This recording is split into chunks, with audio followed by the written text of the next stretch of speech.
things he did was found whoever was a bishop and knew and was in the church and had some leadership and said, okay, and he took him out to lunch and he picked his brain. What's a mission? What's the story here? What do we ask these guys to do? What do you ask them to do? So he's like, look, you know what? I'm here. I'm going to figure out what this place is about and figure out what the culture is. Most people that come to Utah State, whether it's a coach or an athletic director, have never done things like that. I like it. And I think that's the way to go. Find yourself some success, because this move into the Pac-12, it's not the old Pac-12, but I still think it's a pretty good conference. And you have an opportunity to take a massive step and be a consistent winner in the two most important sports in this conference. With the right people in place, Utah State, I have no doubt in my mind, can do that. Yes.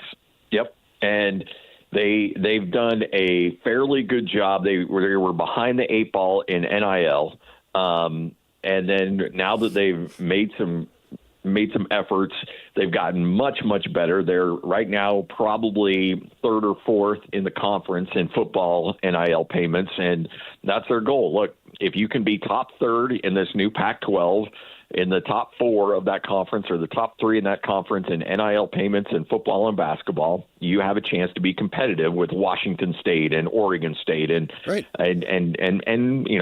Boise State. Unless they have a Heisman Trophy winner, you should be at least competitive with Boise State near the top of the conference every year. I think they can. Yes, I fully believe that. And it's not that far away. It's within reach. Yep. And look, I mean, I don't think there's a university that's done more with less than Utah State has. I mean, I know football hasn't been great, but they're not the football team that you covered for that year. When you were doing the beat writer at Utah State for a season or two, like that was miserable. Yeah. Those were some bad years. Even at their worst, they're still winning 5, 6, 7 games a season. So, I mean, I think that they've got a chance to really be something and continue to elevate this program. Scotty G, we appreciate it as always. You are 3.5 hours away from barbecue, so enjoy that. Yes. By the way, best ribs out there, too. I don't usually order ribs at a barbecue place because, frankly, I think I make them better than anybody.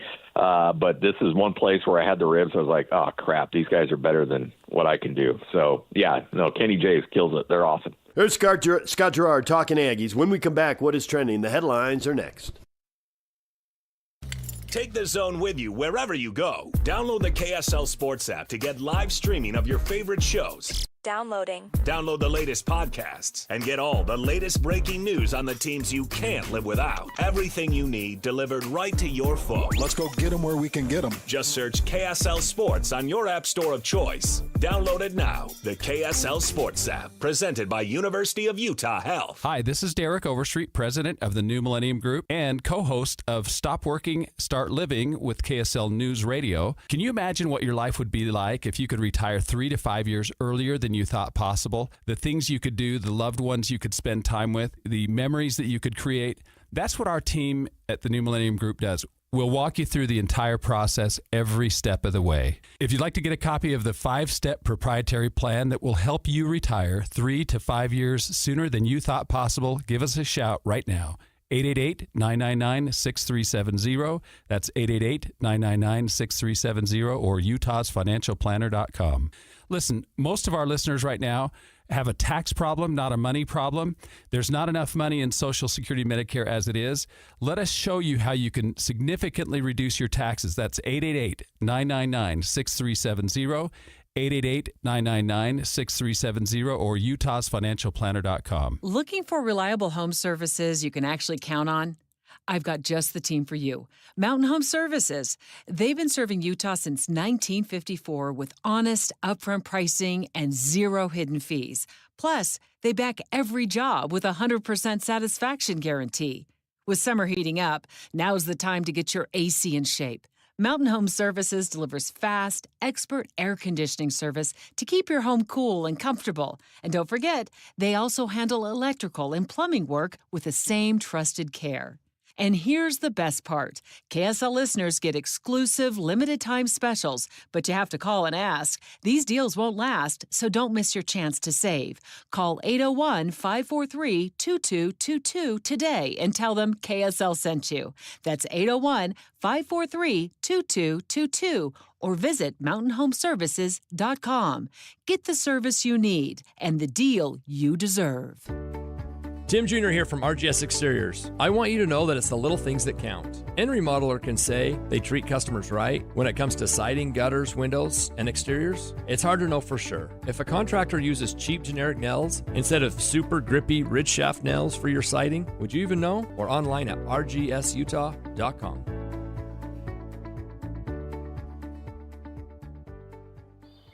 When was the last time your vacation was living the art of adventure?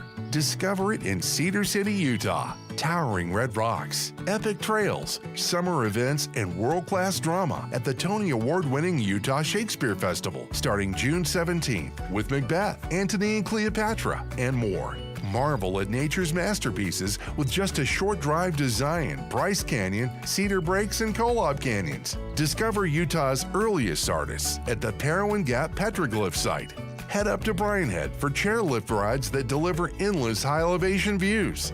Wildflower Meadows, topped off with ATV and downhill biking trails. Be starstruck by the skies at Cedar Breaks National Monument. Browse Cedar City's unique shops and indulge in savory bites. Come experience the art of adventure around every turn in Cedar City. Start planning your vacation right now at visitcedarcity.com. Get Mr. Mac's Performance Missionary Package. 1 performance suit, 4 and collar stretch shirts, 3 ties, 1 mission belt, and 1 pair of Echo or Johnston & Murphy shoes. Just $695. Visit one of our 9 convenient Mr. Mac locations near you. Listen every Monday morning to DJ and PK and Monday afternoon with JJ and Alex for your Chevy Strong Play of the Game. Win great prizes from Rocky Mountain Chevy.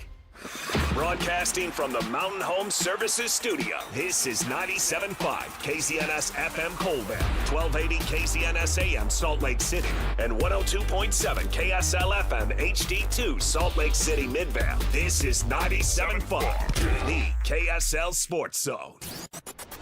It's time to get your morning started with the news you need to know. News update. This is what's trending with DJ and PK. Hashtag NFL.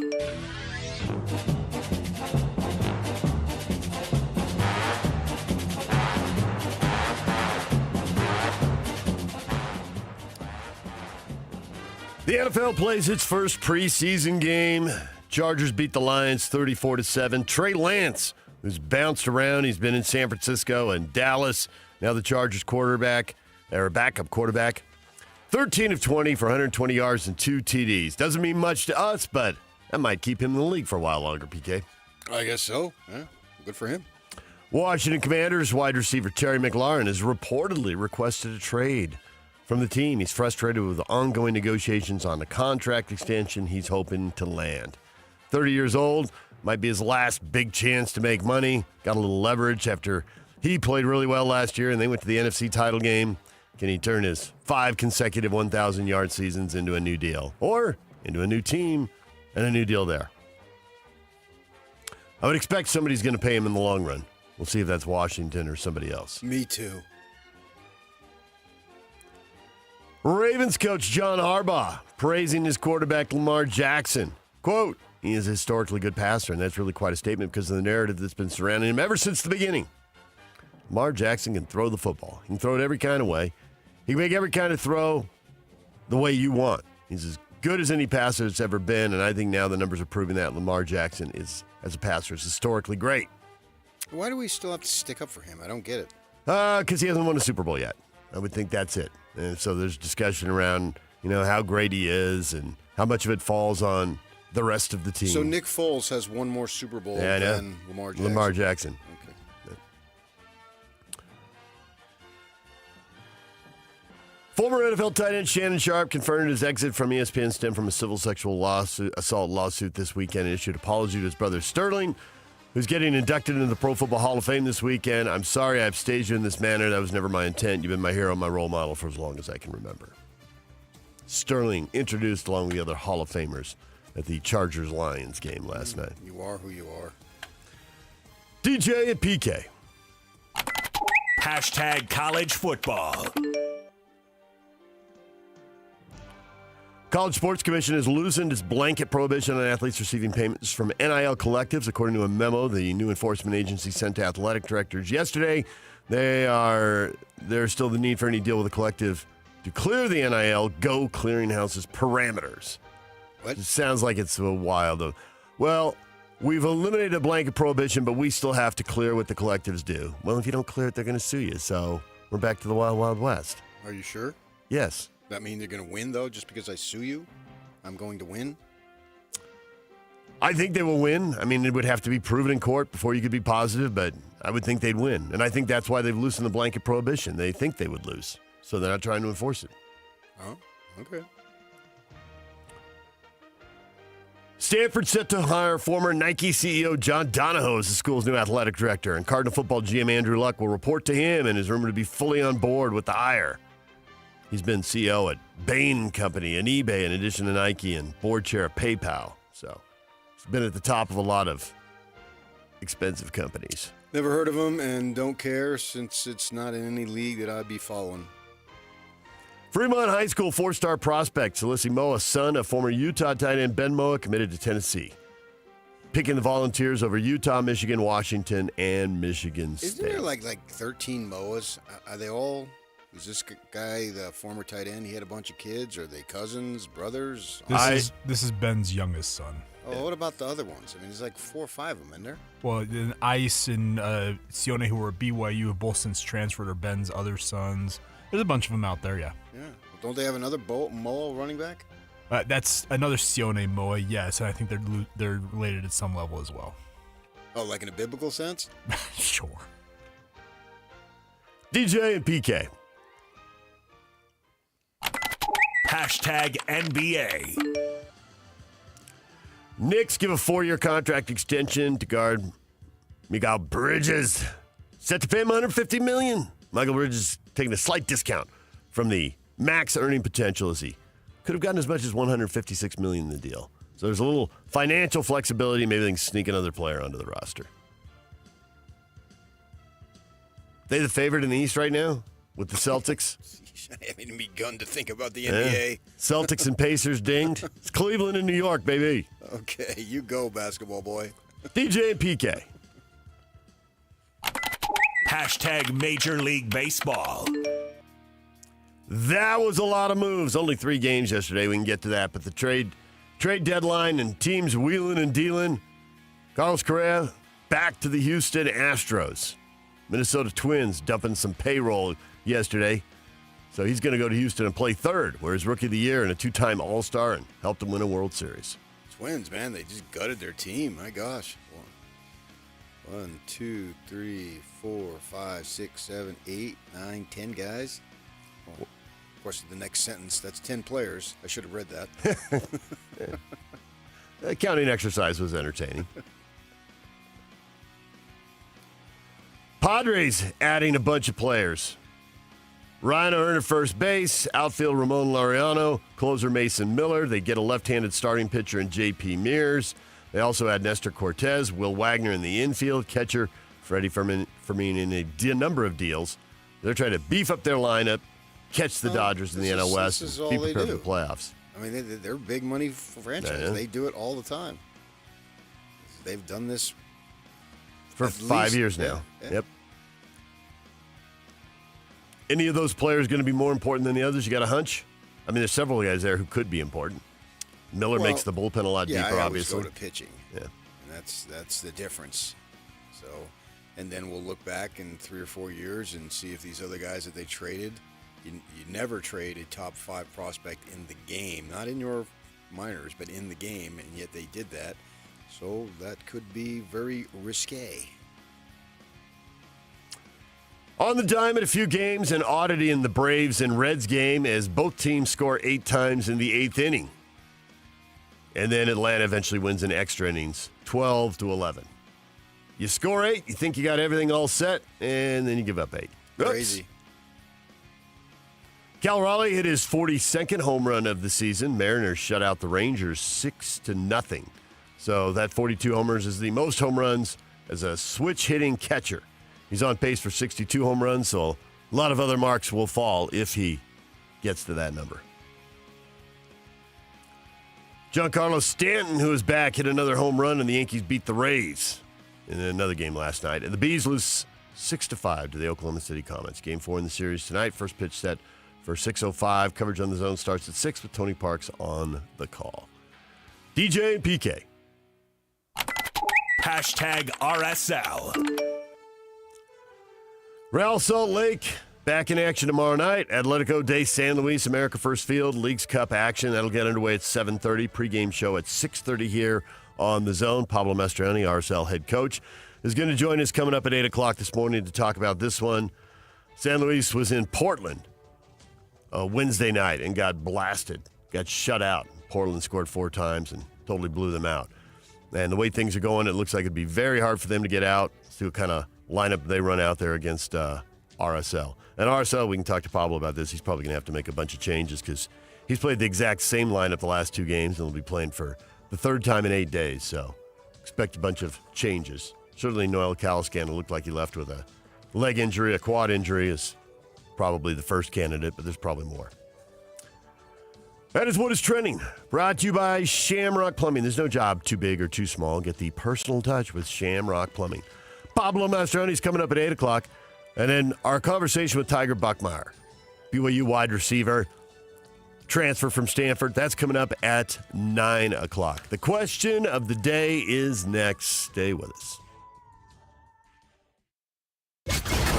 This is Hanson Scotty. Let's do it.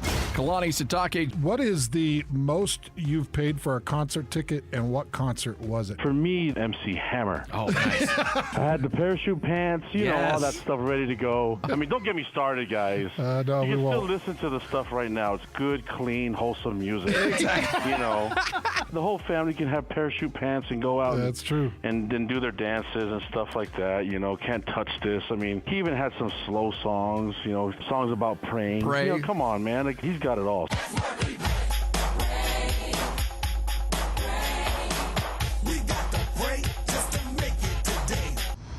What kind of a show is this? Catch Hans Olsen and Scotty G every day from noon to 3 on 97.5 1280 The Zone, powered by KSLSports.com. At Black Desert Resort, you can truly indulge in luxury your way. Whether you choose a sleek studio or an expansive 4-bedroom suite, you're just moments away from teeing off on a championship golf course, savoring top-tier dining, relaxing poolside, or exploring the rugged beauty of southern Utah. Whatever thrill you seek is right outside your door. Your journey awaits at blackdesertresort.com. Get lost and find luxury. Chevy trucks have you covered when the road takes you from smooth sailing to Chevy Colorado will eat up some of the toughest terrains with 5 available drive modes. And Silverado and Silverado HD have the muscle to take you out for some serious. With multiple engine options and impressive towing, while Silverado EV is the perfect combo of performance and capability. Nice. Making it a snap to hitch up this electric truck and hit the road. Wherever the road leads, Chevy trucks are right there with you. See your Rocky Mountain Chevy dealers. Mark your calendar. It's Hercules First Federal Credit Union's Member Appreciation Day, August 15th, 11 a.m. to 3 p.m. Join Hercules at the Taylorsville and Harriman branches for music, games, food trucks, and more. Not a member yet? No problem. Earn up to $400 just by joining Hercules First Federal Credit Union only on August 15th. Get $200 same day when you open a Hercules Visa credit card. Earn an additional $200 after 60 days when you open a checking account. At Hercules First Federal Credit Union, August 15th. Offer available to new members only. Utah deserves better. If your lights flicker, breakers trip, or something just doesn't feel safe, the last thing you need is someone trying to tell you your electrical panel needs to be replaced, your house needs to be rewired, and you should probably rewire your neighbor's house too. But sadly, that's exactly what's happening since a lot of home service companies have been bought out by private equity groups that are focused on profits and not people. At Your Service Pros is different. We're Utah-based, family-owned, and built on trust, not quotas. That's why we offer a full electrical inspection for just $49. We'll check everything, your panel, wiring, outlets, grounding, and give you an honest report. If it's safe, we'll say so. If it's not, we'll explain exactly what needs to be done. and help you fix it the right way, without pressure. We've served Utah families for over 20 years, and we're proud of the 4.9-star rating from people who trust us to do things right. So call out your service pros today at 801-YOUR-PRO to schedule your $49 electrical inspection. That's 801-YOUR-PRO, because Utah deserves better. Selling or buying a home, you're losing a lot of money if you're not using the Bank Buster loan. This is Rod with the Save Right Realtor team at Realty Path. Nothing compares to the Bank Buster loan. Home sellers, you get a quicker sale and a higher net price. How? The buyer of your home gets a rate as low as 4.75% with a payment that saves them hundreds every month. The ultra-low Bank Buster rate is not a seller concession that comes out of your pocket. It's all thanks to our affiliate lender, Save Right Mortgage, and their Bank Buster loan. Hire the Save Right Realtors when you sell or buy a home, and you automatically get a preferred lender and a Bank Buster loan. Buyers, you can start with a rate in the ones. Don't lose tens of thousands of your hard-earned money. Sell and buy your home with a Bank Buster loan. Call 801-APPROVE or visit SaveRight.com. The Hans and Scotty Invitational is back at Cedar Hills Golf Club Monday, August 19th. $400 is going to get you a 4-person team with lunch, prizes, gifts at check-in. The shotgun starts at 8 a.m. 18-hole scramble style with prizes for 5 closest to the pins and the top team. Only 36 teams max, so grab your spot now. Get registered at Cedar Hills. Send an email to Wade Doyle, wdoyle@cedarhillsutah.gov. That's wdoyle@cedarhillsutah.gov. Hey, this is Chris from JCW's. If anything rivals our burgers, it's our bacon. It makes the perfect combination with our guacamole, jalapeno, or our hickory barbecue burgers. JCW's, quality and a lot of it.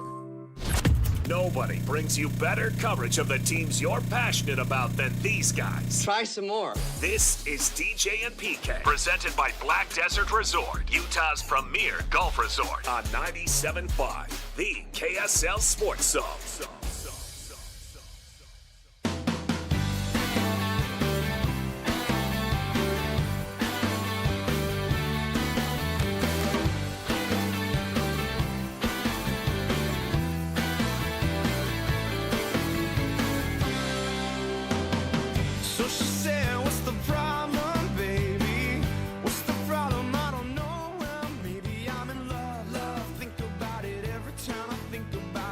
Don't miss your chance to win big every week on the Zone. This week on Win Ticket Wednesday, you can win tickets to see Cyndi Lauper August 14th at the Utah First Credit Union Amphitheater.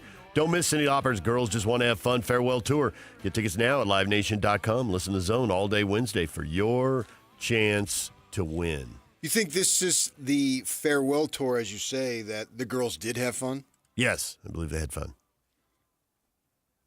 Let their hair down? Probably. Just go crazy? Now you're getting into Prince territory. Making some memories? Yes. Good times. Do you doubt any of that? Yes. Oh, really? Oh, yeah, 100%. Behind the scenes, it was business and it was a battle, and they were miserable and they were depressed. It was just a show. I doubt everything. It's just because somebody says something doesn't mean I believe it. Turn on the TV. Where you been? I didn't have the TV on. What do we got?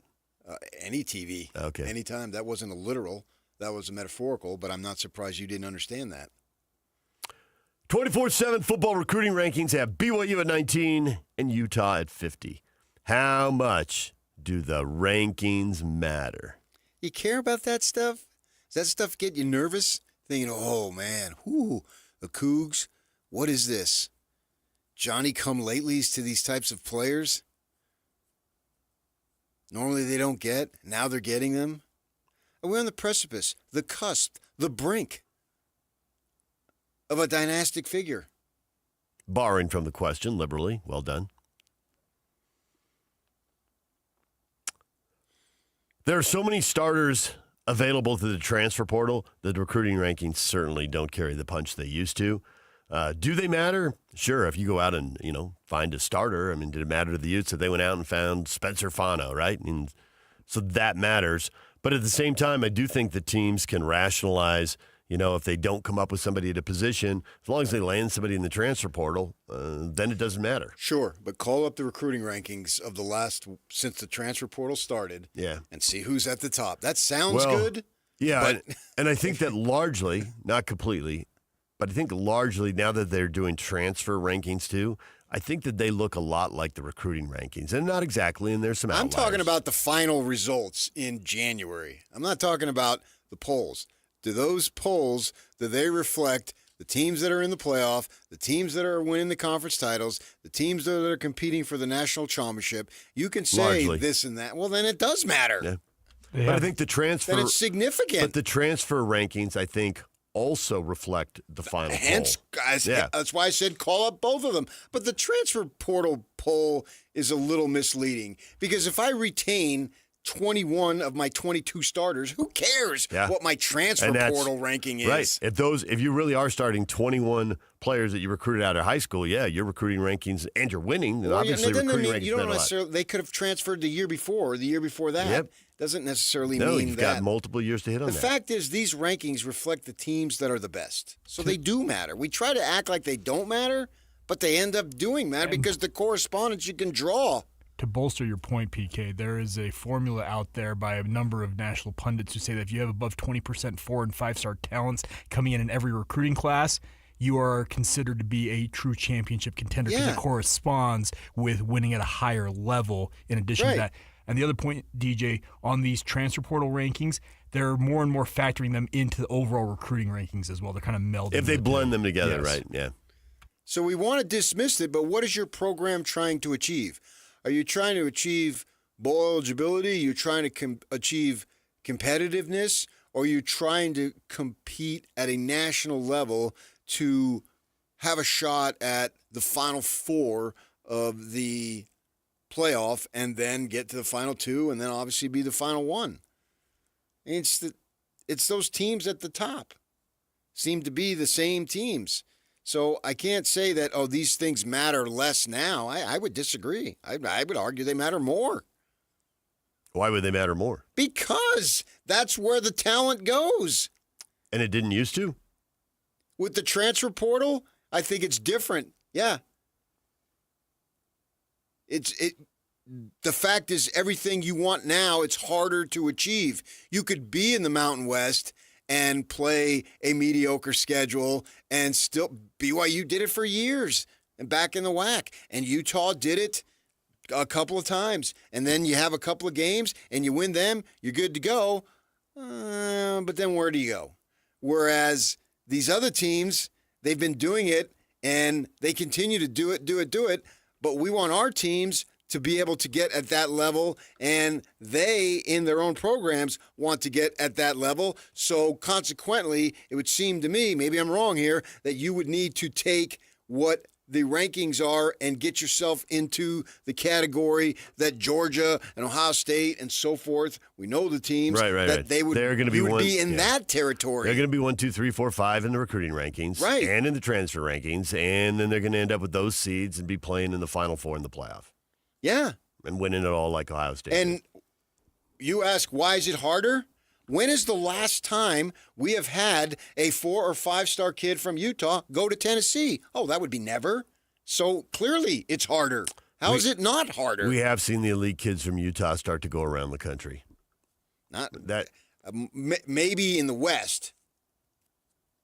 Yeah, you're right. Having kids go to the SEC has been more rare. Right. Going to Oregon or going to USC has not been rare. Oh, and Stanford. Stanford, obviously, right? Yeah. Stanford isn't getting them now, but now Tennessee is. So. And the reason why it's harder is, and I lived through this with where my wife taught, Nick Saban came to campus today. Yeah, and it's quite the buzz, right? Yeah. And she sees him because she worked in the PE department. Right. And those guys, they come over through, and they talk to you. Yep. They say hello. Because they want to know what you know about the kids. Yeah. Right. They're doing their research. Yep. And that's been going on forever. That's really nothing new. But yeah, they go to the counselors and maybe the dean of students, and there's been good and bad. Just at that one particular. Not every kid you'd hope for it is a great kid, but that's not the reality of it. And there's been some kids who are cutting class, talking back, getting in trouble. I've whatever. Heard. Right. And other it gets kids back to me. Yeah. And So I think everything is harder now. I don't think anything is easier in this world of athletics in which it's so cutthroat and you're trying to get to the top. So we blow this off, but I don't know that we should. Well, your odds of going 12-0 or 10-2 if you rank 50 don't seem to be as good. You'd think you'd have, if you're 50, do you have difference makers? If you're landing Spencer Fano in that year, they're going to rank you 50. That's the kind of thing, it seems to me, that would really pump you up. So do you have impact guys in that class? Yeah, and then I think, too, there's a little bit of bias. How much did USC recruit Spencer Fano? And I'm just using him because you brought the name up. Yeah. And wait a second here. On the flip side, we're not recruiting Joe Blow, but USC is. We need to relook that. So it's by far from being a perfect science, and there is built-in bias that if brand name X, Y, Z is recruiting this kid, he must really be good. But if he's not being, and there's plenty of examples of youngsters who have not been recruited at the level that you would see the talent was, and you'd say, hey, wait a second here. What's going on? And they don't get, but by all accounts of what we know now, Kyle Van Noy should have been a 5-star. In retrospect, that seems clear. Right. He was a 4-star at the time. But he should have been a 5. I agree. He should have been a 5, and if they had a 6, he should have been a 6. So, although they've added now, if you go to On3, which is another site. I live on On3. What do you mean if I go there? They have now what they call 5-star plus. Yeah. What does that mean? What does that mean? I don't know what to do with that. FIVESTR plus. I don't think the Utes have ever had a top 10 or top 20 ranking in recruiting. I remember them getting up into the 30s, and maybe they were in the 20s, and I just don't recall it. So you can outpunch your weight a bit in this, but if you're aspiring to be they've done great at that. If you're aspiring to be in the quarterfinals or the semifinals, it does seem like you don't want your starting place to be 50. And this does seem like it's 20 spots lower than what I would have expected. And there's still plenty of time to go. Yeah. The thing about it now is it's real. Before, you had to politic. You had to. Oh, as far as getting into the playoffs. Yeah. At least you have a path to win a conference championship and get in. Right. As opposed to winning a conference champ and say, go over there to the Fiesta Bowl, play the 3-loss team where the coach has already quit. Right. Yeah, and that was a joke. Yeah. That team never found out how good it could be. How great it could be. Right. Give me a bigger test. No, the season is over. And whereas now you win, you get the bigger test. And I remember Brady Papinga, because they played Boise, they played SC, and they played Utah. They played 3 undefeated teams that year. And after the game at Rice-Eccles, when the season was over, he said, oh, my gosh, this team right here. I'm paraphrasing extremely loosely because we're going back. Yeah, but the meaning was theirs. They stack up. This isn't a fluke. They stack up. And he had just gotten beat by him. He just played their offense, and he was all sorts of complimentary. But they never were allowed to get the truest form of test. Well, now they will. And they being whomever. You will find out just how great they are, whoever they is, right? Or whoever they are, I guess, to stay in the plural.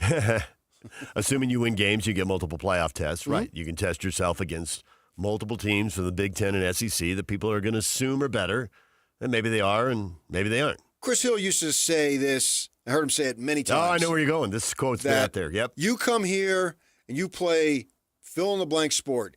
You have a shot to compete for the national title. He can walk in and tell them on day one of practice at volleyball, at basketball, at soccer. You name it. Every other track, sport. Golf, everything. You had a shot. Baseball. Right. You had a shot. But he said, I can't walk into the football locker room and say that on the first day of practice. Right. And that was bogus that he couldn't say it. He was right, but it was bogus that he couldn't say it because we view sports as the ultimate definition of fairness. Yeah. It's supposed to be anyway. Eyebrow raises. And now they can. And they will. This year. Undefeated teams don't get left out anymore. No. Thank you, 2004 and 2008 Utes. And someone will create a bracket. A couple of Boise State teams as well. But that's really no different than what they do in basketball. Right. You know, I don't know that they'll ever have an NFL model that 1 and 2 get a bye, 3, blah, blah, blah, and it's determined in stone before the season starts. And even at that, that's not completely totally fair because you all aren't playing the same teams. Right. So you got to start somewhere. You're never going to have this perfect format. We accept that in the NFL. I mean, they don't play the same. You know, the year you rotate through and play the AFC or NFC South, whoever's doing that this year, I don't know who it is, but whoever it is they're going to write up, well, they have a soft schedule. There's no such thing as complete fairness. I was coaching a youth softball tournament once, and there was 3 teams came into a playoff, right? And so we had to go flip a coin, and one team was going to get a bye, and then the other 2 were going to play, and then the loser played the third team, right? So the coin is flipped, and they do the thing. The loser played the third team? Yeah, because the team that won would automatic 2 out of 3 were advancing. Oh, okay, got it. Right? Okay, yeah. And so we do this spiel. I don't even remember how the format, the coin, whatever. But the one team that got the bye, their coach went nuts. Yeah. And I looked at him and I said, "You're celebrating. Meanwhile, That's I wrong. have 2 chances to advance. Yes. You only have 1. Yes. I remember he was so excited. He was totally wrong. You were totally right. Yeah. If you have the 2 chances and you lose both games, well, then the other 2 teams are better and they should advance. Right. But if you only get to play to 1 game, it's like, we could have beaten those guys. Right. They snuck through. He just thought that he had won this little lottery system that they were in. And if there was only 1 spot, I could see his excitement. But if there's 2 spots, no, dude, you're the loser. Right. Wrong answer. And he realized, He thought, oh, yeah. Yeah, because he thought winning that thing was moved him closer to to Cooper Flag or something. Nope. He didn't really understand what I was getting at, and then the whole premise of it that you wanted 2 shots versus 1. So here, nothing is going to be totally fair, but this is about as fair as we can get. And if BYU, Utah, Texas Tech, whomever finishes and gets the automatic bid this year and plays whomever they play, it's on. And I think you could say, oh, well, it'll be stacked, and so they'll give the Big Ten the home field. I get that. But that just means it's sweeter if you should find a way to win. So these rankings now, I think, take on a level of importance that wasn't there before because the Chris Hill 32 years or however he coached or was athletic director, when he would make that statement, that's gone. It's over. That's what's sweet about that. The door is much more open. The playing field is still tilted. I mean, we saw that last year. BYU should have at least been in the conversation before they were dismissed. Right. But as soon as you turn on the conversation, it's like, I'm not even hearing those 3 letters. But there's still a way. There is. They still had a way. If they hadn't lost those 2 conference games, if they'd only had 1 conference loss, then the path was there. They would have been in the conference title game, and they would have had a chance to play their way in. Right. So losing the ASU and the Kansas game. Right. Yeah. Meanwhile, over here, Ohio State's losing 2 games. And they don't get penalized. They get in, and then they win the thing. Mm-hmm. I understand. And you can say the Kansas loss was a bad loss. Okay. But then the Michigan loss was a bad loss. Michigan was a 500-ish team. So. Yeah, I don't think either of BYU's losses were bad. Right.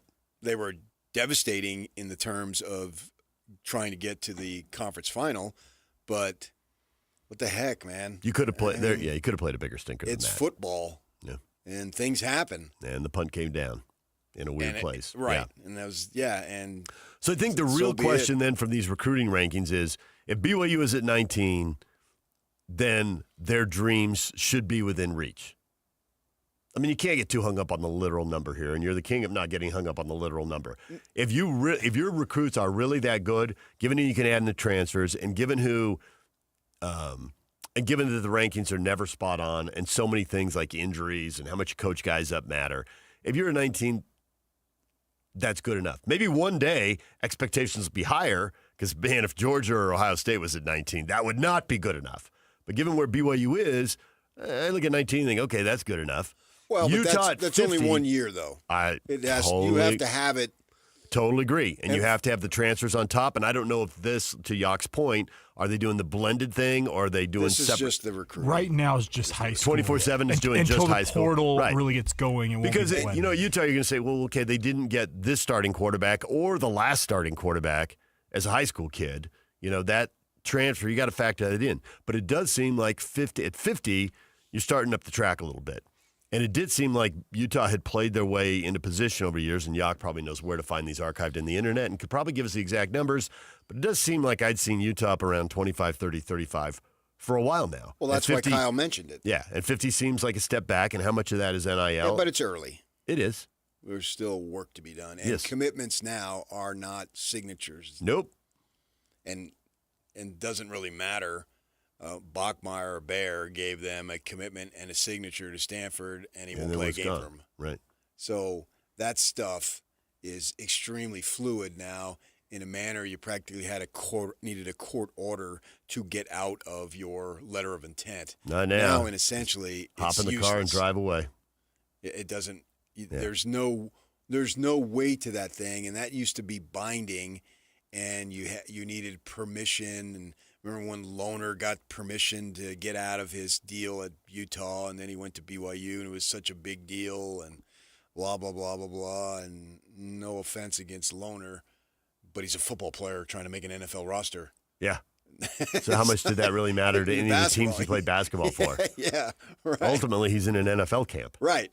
He chose the right sport. He just chose a little later. A little late, yeah. Yeah, but it was such a big, they lost Lohner, and BYU was tampering, and one of the dads was running his mouth on social media about leaving it in Utah, blah, blah. Okay. I know. Well, but ultimately, he was a college basketball role player. Yeah. And now in the NFL, they're like, what is his superpower? And they're like, well, there's no defensive backs as tall as he is, and none of them jump as well as he does. And if you're going to be a role player, put the letters NFL in front of it, and that's fine. See, there you go. There is probably I would say 95% of college players, if you say, you can be an NFL role player right now, would you take it? Of course, they would say absolutely yes.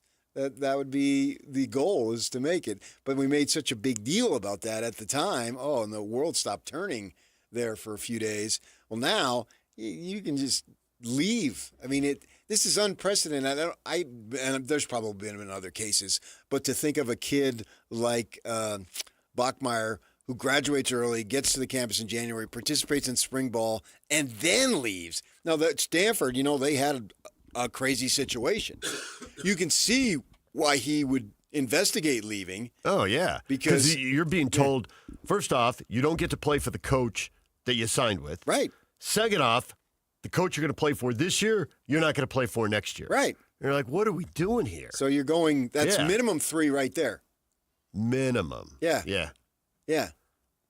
So the next guy could come in and win in a couple years and be gone, or lose. Yeah, he'd run out of eligibility, but that you can see why Bear did what he did, and he had that relationship.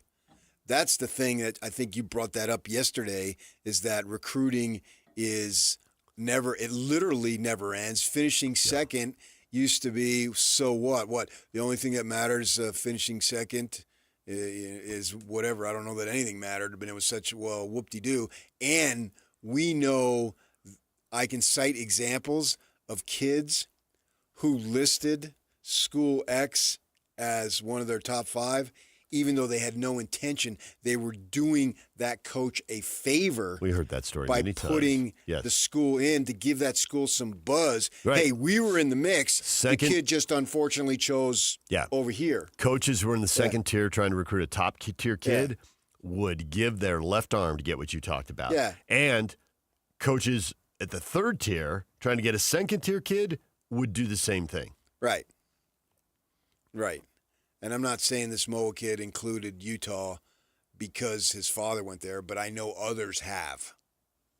Yeah, I don't know about his specific situation. I have zero knowledge of it. But it wouldn't. No, it's not unusual. That's happened. Lots of coaches have done that over lots of players. But now that could matter even more. Now that does matter because you have that opportunity. I don't know how many times you'll have it in a Bear Bachmeier deal where you'll have it months later, not even a year later. So I don't have any idea, and I don't know if either one of you have heard or read at the schools we think of as the national powers. Like once they get their starting 11, starting 22 set, I wonder now what percentage of those are transfers and what percentage of those are kids that recruited straight out of high school. Oh, I think it's a high percentage out of high school because I think the transfer then becomes what's the kid, the DB, was he Calhoun? Do you think the transfers Utah? are largely subs swapping schools? The starters stay put?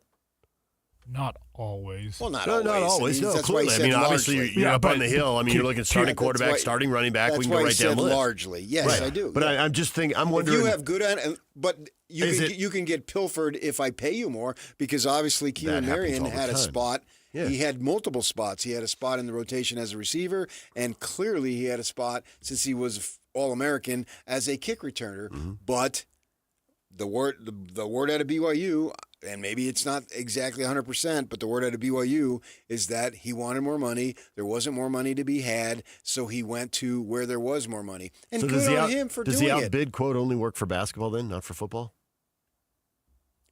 Well, I wonder what the booster meant when he said it.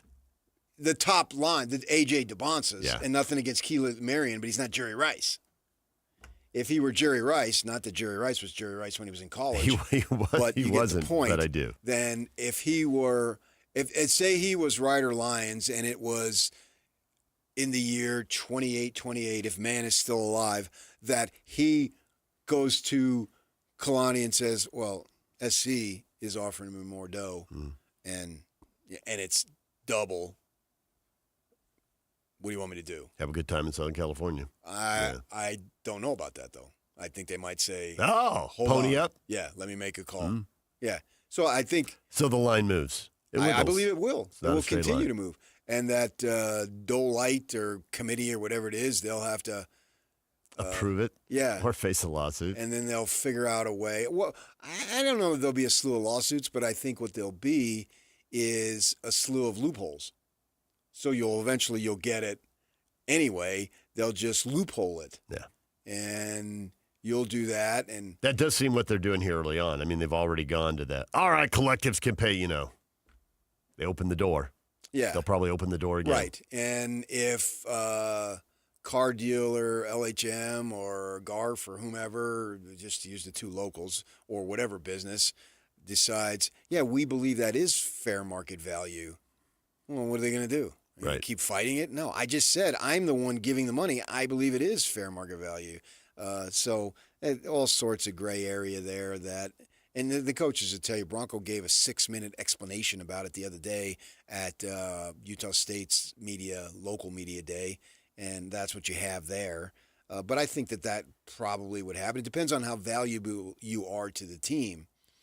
And, Marion, maybe he took some grief, but hey, I'm going to take money out of his pocket. I'm a fan, and I'm going to say, oh, boy, that was something else. Or, a lot of Ute fans went hard on Tonavasa because of, apparently, I don't know all the stuff, but reading about it and hearing about it after I tweeted out, he was a great interview. If you only listen to one of our interviews, listen to the Tonavasa one that we had down in the Dallas area a couple of weeks back.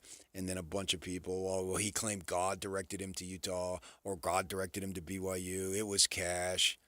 Okay, who are you to tell him don't take the money? I'm never going to tell somebody, it's not my money, it's their money. And if they think that money matters, go for it. You never mess with another person's money. How many people have changed how many jobs to get more money? And I don't necessarily know that was the case, nor do I care. I don't care enough to investigate exactly what he had said over here. I mean, Kyle, the first press conference that he had in January, asked after he lost Calhoun and after he lost Tonavasa, I asked him point blank when we're all sitting there in the Monday meeting room, why did you lose those two guys? And he said money. Were you there? I was. Yeah. So That's he clearly exactly said what it. he said. Right. He didn't stutter. He didn't beat around the bush.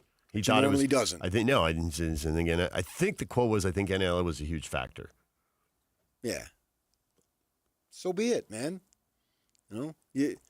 I think on that stuff, it's a win some, lose some. And hopefully, it's win some more than lose some. I think what he said when he got asked about Tanavasa at the Big 12 Media Day is the only way coaches can keep their sanity now. Yeah, well, now he's gone. Yeah, no. You got to worry about the guys you have, not the guys you don't. Right. Everybody's got people transferring out. Some of them you want to go because you want their scholarship back and you want to try again. But I can some of them, guarantee you don't.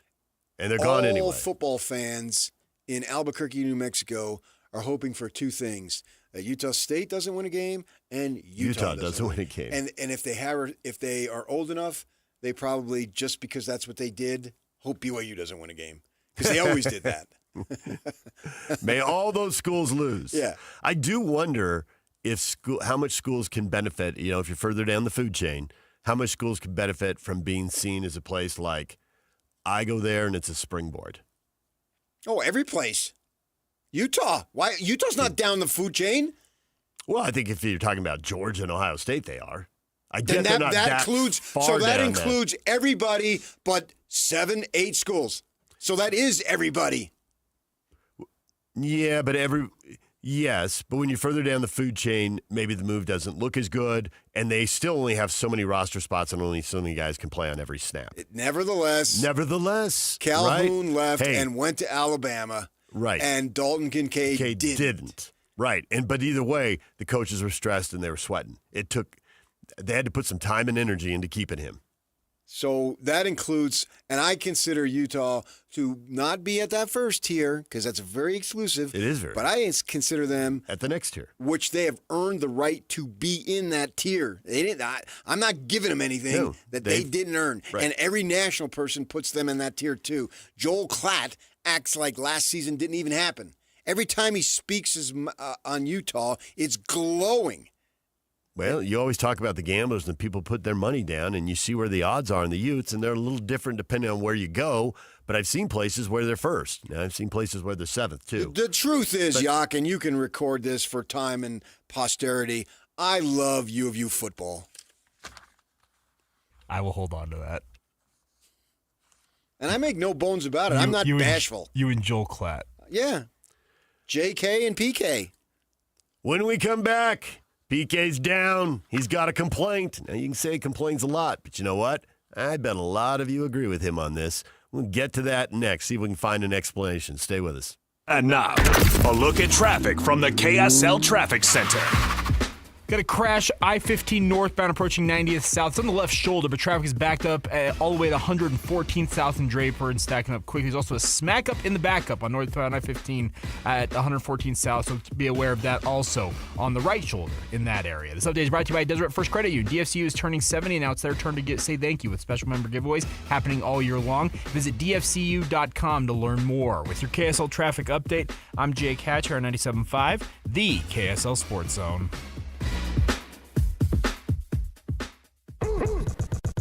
Ladies and gentlemen, may I present... This is JJ and Alex. A school wants to get to the Big 12 so badly. The Memphis Tigers want to get there so badly. I've seen different reports. $200 million was the initial one. I've seen as much as $250 million that they offered. Can we buy our way into the conference? It was a fascinating thing. What's crazy is just as quickly, those rumors were squashed. As soon as they came in, thanks but no thanks, immediately. $250 million turned down by Brett Yormark. That does not sound like the Brett Yormark that I know. We're the Big 12 brought to you by Memphis. It's in another conference. Brought That's to you what by they should FedEx. do. It should be the Big 12 championship game presented by Memphis University, the American champions of this season. Our biggest sponsor. They play it in Memphis. Memphis is not allowed to be in the conference. This is all great. But We take your money, not your school. Catch JJ and Alex afternoons from 3 to 6. Presented by G2G Bars on 97.5, the KSL Sports Zone. Cashback is not available on gas in New Jersey and Wisconsin.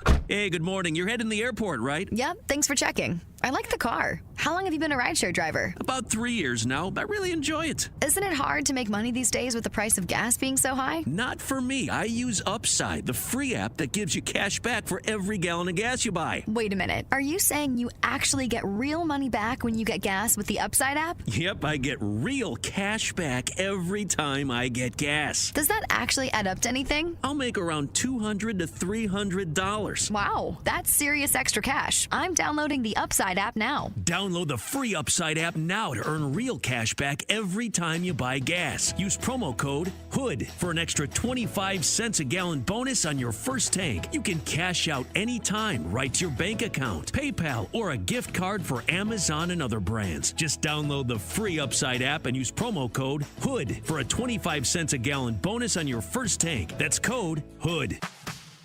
Every new day is a chance to be kinder to your body and your mind. U of U Health is here to help you build strength and confidence every day. Let us help you be a better you. U of U Health, official health partner for the Utah Jazz, Utah Hockey Club, Utes Athletics, and the Utah Grizzlies. Take the first step today at uofuhealth.org. Looking for reliable home services you can actually count on? I've got just the team for you. Mountain Home Services. They've been serving Utah since 1954 with honest, upfront pricing and zero hidden fees. Plus, they back every job with a 100% satisfaction guarantee. With summer heating up, now's the time to get your AC in shape. Mountain Home Services delivers fast, expert air conditioning service to keep your home cool and comfortable. And don't forget, they also handle electrical and plumbing work with the same trusted care. And here's the best part. KSL listeners get exclusive limited-time specials, but you have to call and ask. These deals won't last, so don't miss your chance to save. Call 801-543-2222 today and tell them KSL sent you. That's 801-543-2222 or visit mountainhomeservices.com. Get the service you need and the deal you deserve. The wait is over. After 2 years of renovation, the perfect downtown lunch spot is now open. The Garden Restaurant offers a beautifully designed space and deliciously fresh menu. It's close to everything downtown next to the Temple Square block. If you need something quick and on the go, or to meet a client, friend, or place to relax, the Garden Restaurant offers healthy options like handcrafted sandwiches, soups, unique salads, plus traditional favorites like homemade pot pies and the famous Lion House rolls. The Garden's new look and tasty menu offer something for everyone, featuring dine-in, patio seating, lobby seating, and grab-and-go or quick online ordering. Visit the Garden today. Reimagine space with remarkable taste. Easy street access on the ground floor of the Joseph Smith Memorial Building, open weekdays 11 to 3. Check out the menu at thegardenslc.com. Fresh flavors, iconic location. The Garden Restaurant is now open. See you there. Summer is here. So how do you keep your lawn from drying up and water bills from skyrocketing? Revive Organic Soil Treatment. Revive treatments and proper watering are the keys to building stronger roots and the healthiest, greenest lawn possible. Revive fertilizes and moves water and nutrients deeper into the soil. You'll see the difference that Revive makes. It's a surefire defense against pet damage, high traffic, and dry spots caused by summer heat and drought. Use Revive. It works. Right now at S&S Roofing, get $1,000 off any roof replacement. Plus, you'll get our incredible 50-year worry-free warranty. Dial pound 250, then say the keywords S&S Roofing for a free bid. That's pound 250, then say the keywords S&S Roofing. This is Utah's best coverage of the Utes, Cougars, Jazz, and Mammoth. Here we go. From the guys who have been there for all the biggest moments in Utah sports history. You're listening to DJ and PK. Presented by Black Desert Resort, Utah's premier golf resort on 97.5, the KSL Sports Zone.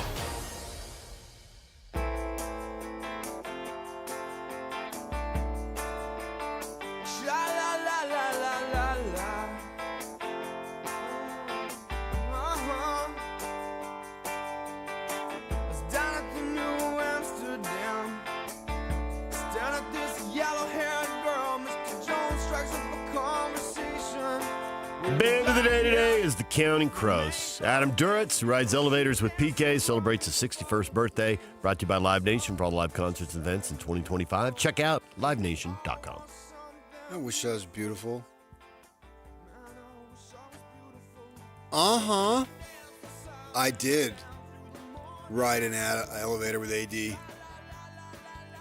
And I looked at him and I said, sha-la-la-la-la-la-la. Uh-huh. Uh-huh. Las Vegas Bowl when BYU played Cal. He's a big Cal fan. And he and I got in the elevator together. We gave a couple of music guys, gave each other, hey, what's up? Just a couple of music guys. Mm-hmm. Yeah. Yeah. I've ridden elevators with a lot of famous dudes. Uh-huh. Who else? Sinbad. Ooh. Where was that? The Orleans in Vegas. I was covering something that I don't even remember. He was working, so it was easy to remember Adam because he was there specifically for that game. Mm-hmm. Jim Moore Sr. Playoffs? Yeah. The Sinbad and the Counting Crows singer, we were the only two. The Jim Moore, there was several. It was packed. And then, of course, I'm not including stadiums. There's been many in stadiums. I'm talking about just random places. Your brushes with greatness. Hotels. Although Adam was a stadium. Yeah. But it was funny. It was just the two of us, though, for whatever reason. That is odd. The old Sam Was Boyd it way Stadium. before the game? Man. You don't even remember? Yeah.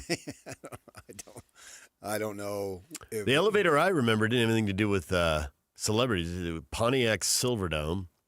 And BYU's there for a Motor City Bowl the day after Christmas. And you get in the elevator. You're down on the field at the end of the game. And you got to get in an elevator and go up to somewhere in the middle of this dome complex to do the press conference. It felt like a classroom somewhere. And to close the elevator, because of the air pressure difference, one guy had to push each door closed. So two guys on the two doors pushing it closed so the elevator would take off. So because I had stories, you felt the need to tell me? Yeah, I don't have any celebrities in elevators. I'm over. But that was scary. Well, every time you get in one. Yeah. I'm over. That is a celebrity right there. Oh, okay. Unto yourself. Yeah, that doesn't count. Okay, what about not recognizing celebrity? How would you know if you were in an elevator with a celebrity if you didn't recognize the celebrity? Well, Ken Palmer is a celebrity. You didn't recognize him. Oh, nice. I know it wasn't an elevator. But No. Well, it could be somebody like Cher who's changed her look 100 times. You don't know. Fair. Someone's incognito. Oh, no, she just looks different the next time you see her. And from the last time, wait a second. She changes her appearance quite often with all the medical work. You got a question up on our Facebook page. Friday is August 1st. Why does the summer go by so fast? Here we sit on August 1. Yeah. This is it. I It know. has happened. June and July are gone. 2/3 of the summer. History. Tony says, because we're all getting older and everything goes by faster. And because you don't want it to end. But when summer does end, bring on college football. Hence, endless summer. I wouldn't mind the rest of my life having it be endless summer and college football is just 4 weeks away, but never actually gets there. You'd take that deal. Yeah. You're not going to be offered that deal, but you take it if you were. Right. I mean, we're completely fantasy here, but yeah. Mike says, I wish we could skip it and move to September. No.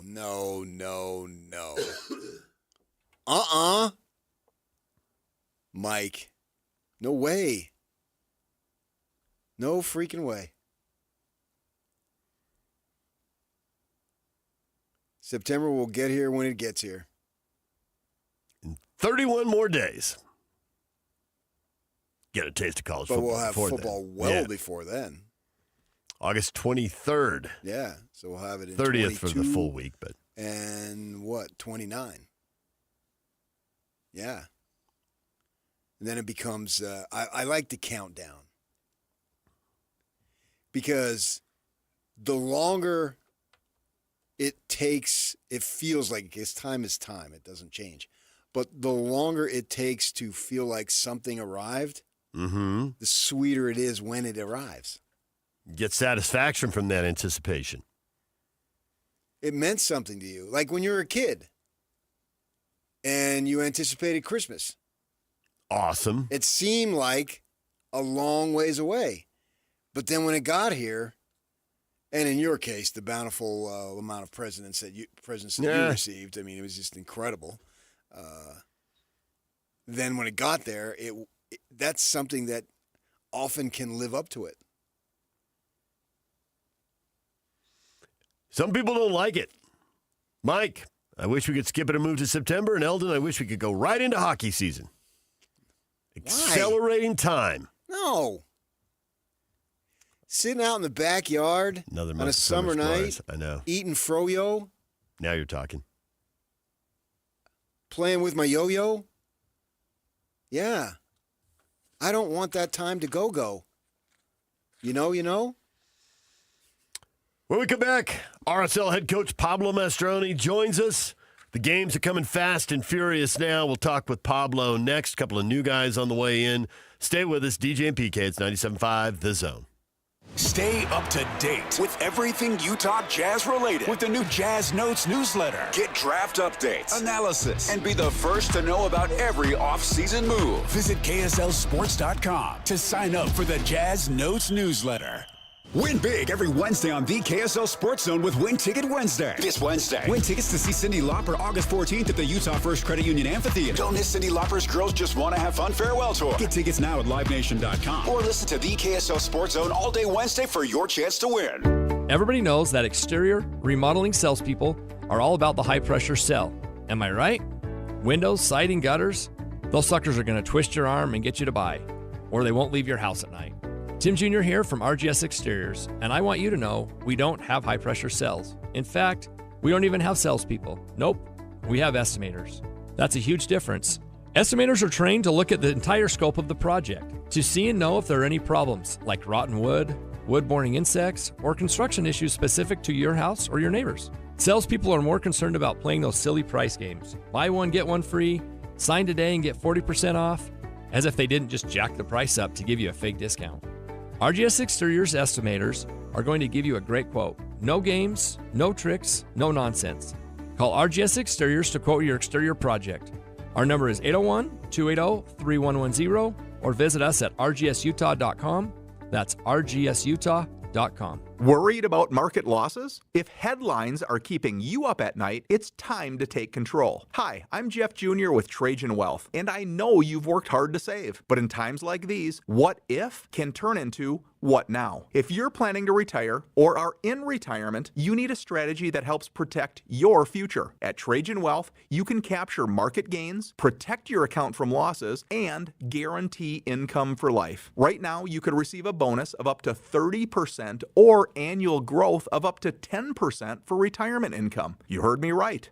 An upfront bonus of up to 30% or annual growth of up to 10%, all guaranteed to boost your lifetime income in retirement. Don't leave your future to chance. Plan with confidence. Call Trajan today at 801-899-7600. That's 801-899-7600. Annuity guarantees are based on the claims paying ability of the issuing insurance company, DBA, in most states, as Trajan Wealth Insurance Solutions. Discover the exceptional value of Bar W Beef, where quality meets convenience.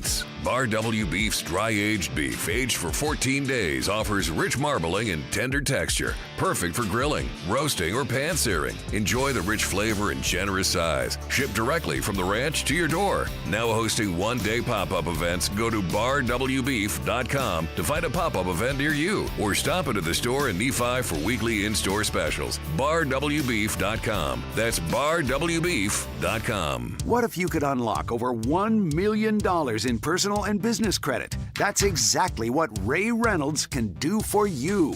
I'm talking about protecting your family and building your business with $100,000 in personal or business cash credit. And Ray can help you rebuild your credit score to 750. Ray Reynolds isn't just any expert. He helped the security chief of TRW that became Experian, one of the most trusted credit bureaus. If you're looking to get your finances on track, Ray is the man you should call for a 750 credit score. Call Ray at 800-427-5991. 800-427-5991. Join his live webinars and attend his weekly workshops to learn the insider strategies for hitting your personal and business goals. Ready for a 750 credit score and your first $100,000 in credit? Call Ray Reynolds now at 800-427-5991. That's 800-427-5991. Ready or not, business owners, summer is here. So let's beat the heat while keeping energy costs down. With WattSmart from Rocky Mountain Power, get advice and rebates for smart cooling strategies, resulting in savings and a stronger bottom line. Earn cash incentives on energy-efficient equipment, enroll in programs designed to reduce energy consumption during peak hours, and cut costs without sacrificing comfort. Saving energy and money? Now that's smart business. Visit wattsmart.com today and start saving. Get Mr. Mac's Performance Missionary Package. 1 performance suit, 4 and collar stretch shirts, 3 ties, 1 mission belt, and 1 pair of Echo or Johnston & Murphy shoes. Just $695. Visit one of our 9 convenient Mr. Mac locations near you. Broadcasting from the Mountain Home Services Studio, this is 97.5 KZNS FM Colville, 1280 KZNS AM Salt Lake City, and 102.7 KSL FM HD2 Salt Lake City Midvale. This is 97.5, the KSL Sports Zone. Over 2 decades of sports radio dominance in Utah. My favorite. This is DJ and PK, presented by Black Desert Resort, Utah's premier golf resort, on 97.5, the KSL Sports Zone.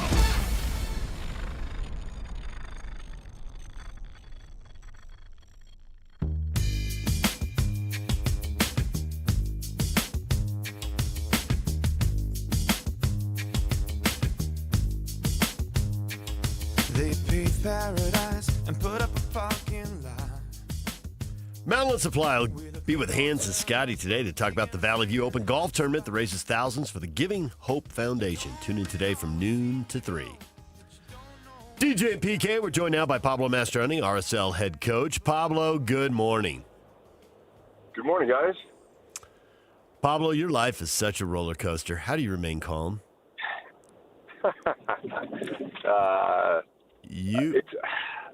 I don't know, DJ. That's a great question. I work hard at it, though. You were as mad as I have seen you, and I've seen you get pretty worked up, usually in a game. It was a training session.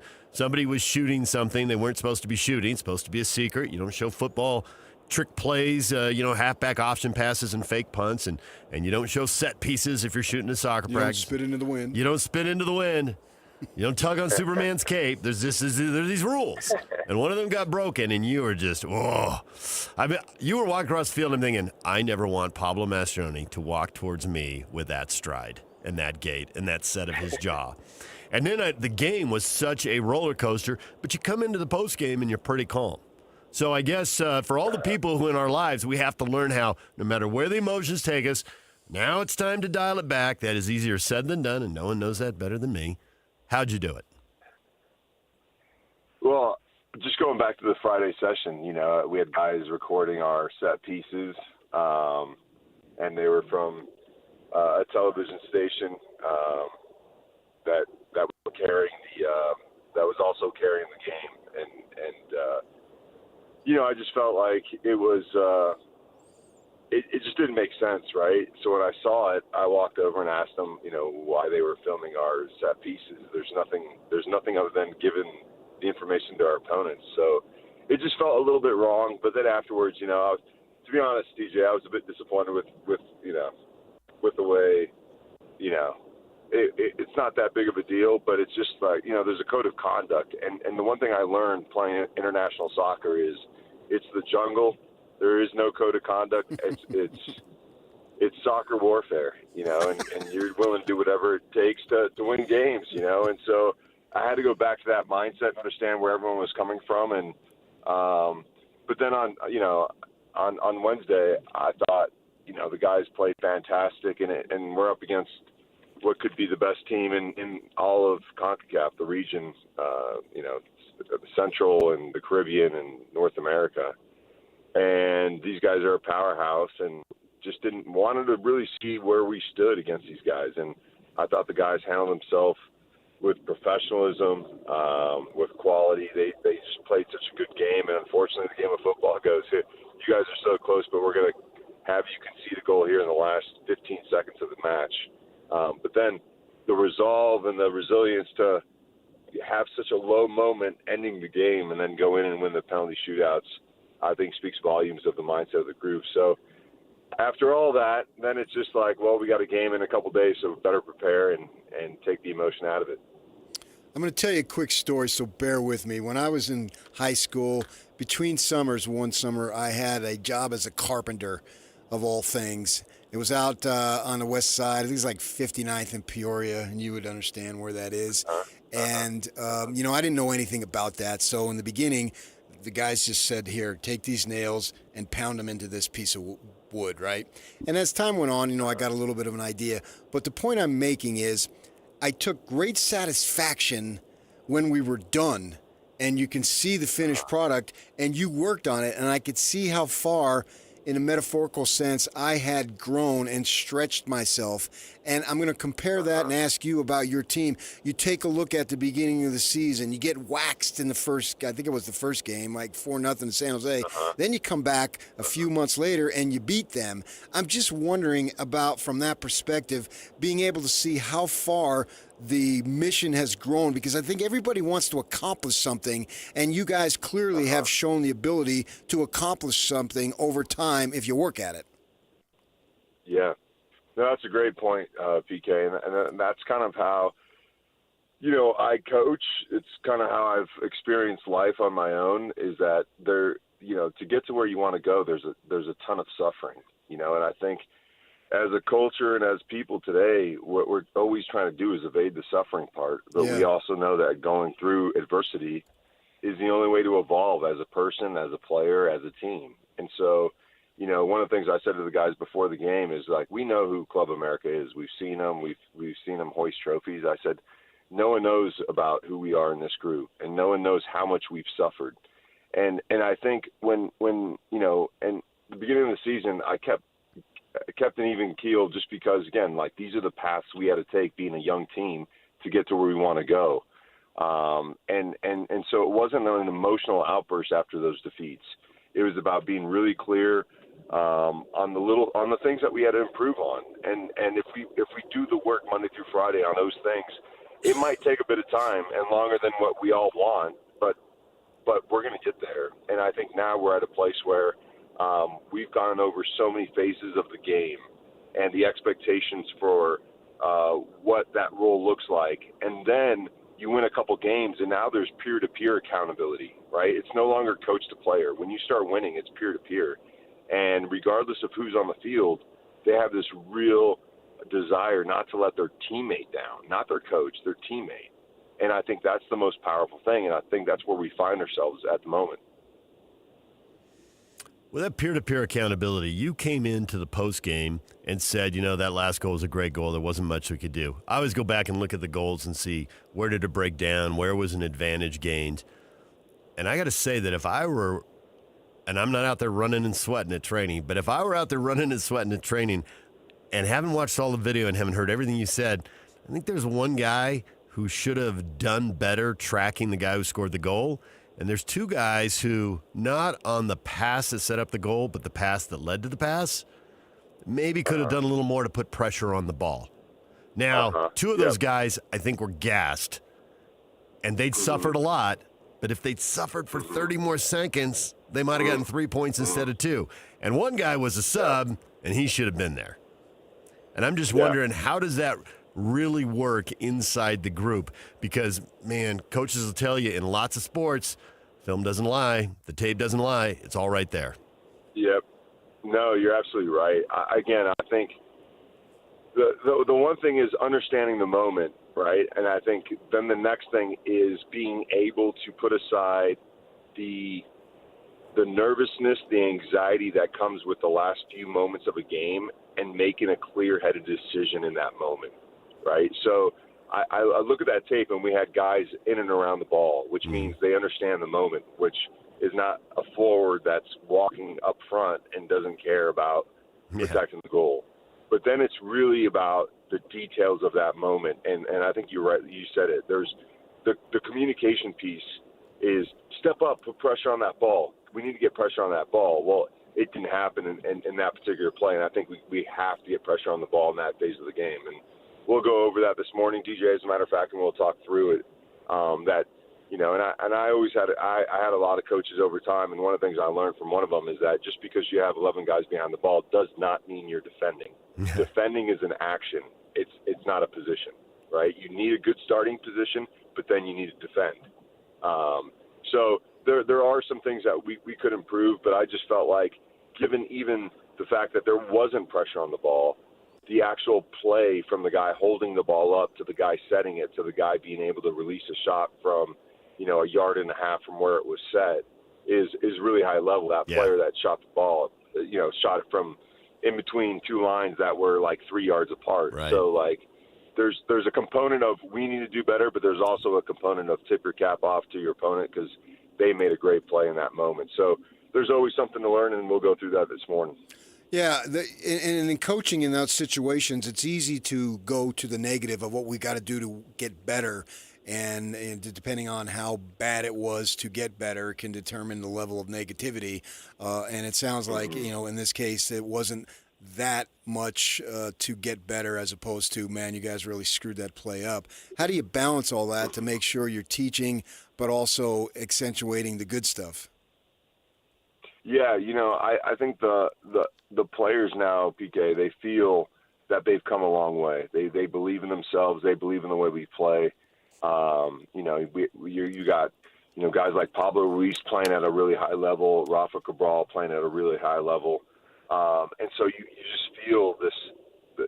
They understand how well they're playing, and again, I think when we do video, it's never emotional. It's never about this guy made a mistake. I never call people out in that regard. I always talk about what could we do different here that could affect this play. And the players will tell you, they're smart. And so I think the most important thing is, and I think in any business, right, is creating an environment where there's psychological safety, where the players feel safe calling themselves out, right, so that we all learn from it. And I always tell them, this is the easiest job is to go back and watch video. The hardest job is to execute in real time when bullets are flying and there's something on the line. So I think setting the tone, early on in the season where things weren't going our way. Now I think we have a culture that wants to solve problems and do so as a collective. Well, you've started 18, 19, 20, and 21-year-olds on this journey PK was talking about, from getting blown out in San Jose to beating them and then competing with, obviously, a really good team from Mexico. And so the fact you're doing it with the guys who are these young, it's winning through development. That from ownership down. You guys have been embracing that phrase for years now, winning through development. And sometimes this is what development looks like. 18 and 20-year-olds aren't perfect in the moment. That's a huge surprise, right? No, not at all. The cool things that PK's talking about, the good things. So watching the game, stuff happens, and I'm curious how analytics handles this, because analytics is a big deal everywhere. And I've heard owners talk about them, and once the owner talks about them, like, okay, well, the organization better be in because this person's calling shots, right? But how does analytics handle a play like the first goal? Because in real time, Pablo, I didn't know Diogo touched the ball. I tell you, I go back and look at these goals, and I'm like, I thought it was a bad pass by the opponent. But really what it was a poor touch just a little out of his playing distance, and Diogo pounces real quick and sticks his toe in the ball and just toe pokes it right into Agata's path. That was a brilliant play that no one in that stadium cheered. I'll bet the whole stadium thought that was a bad back pass. But when you watch the film, you're like, absolutely not. Diogo did that in real time. That was so impressive. And then Luna basically takes the ball off Agata's foot and goes and scores. How do you chart the importance of those three guys in a goal and put that into analytics? I don't understand how that can be done in a free-flowing game like soccer.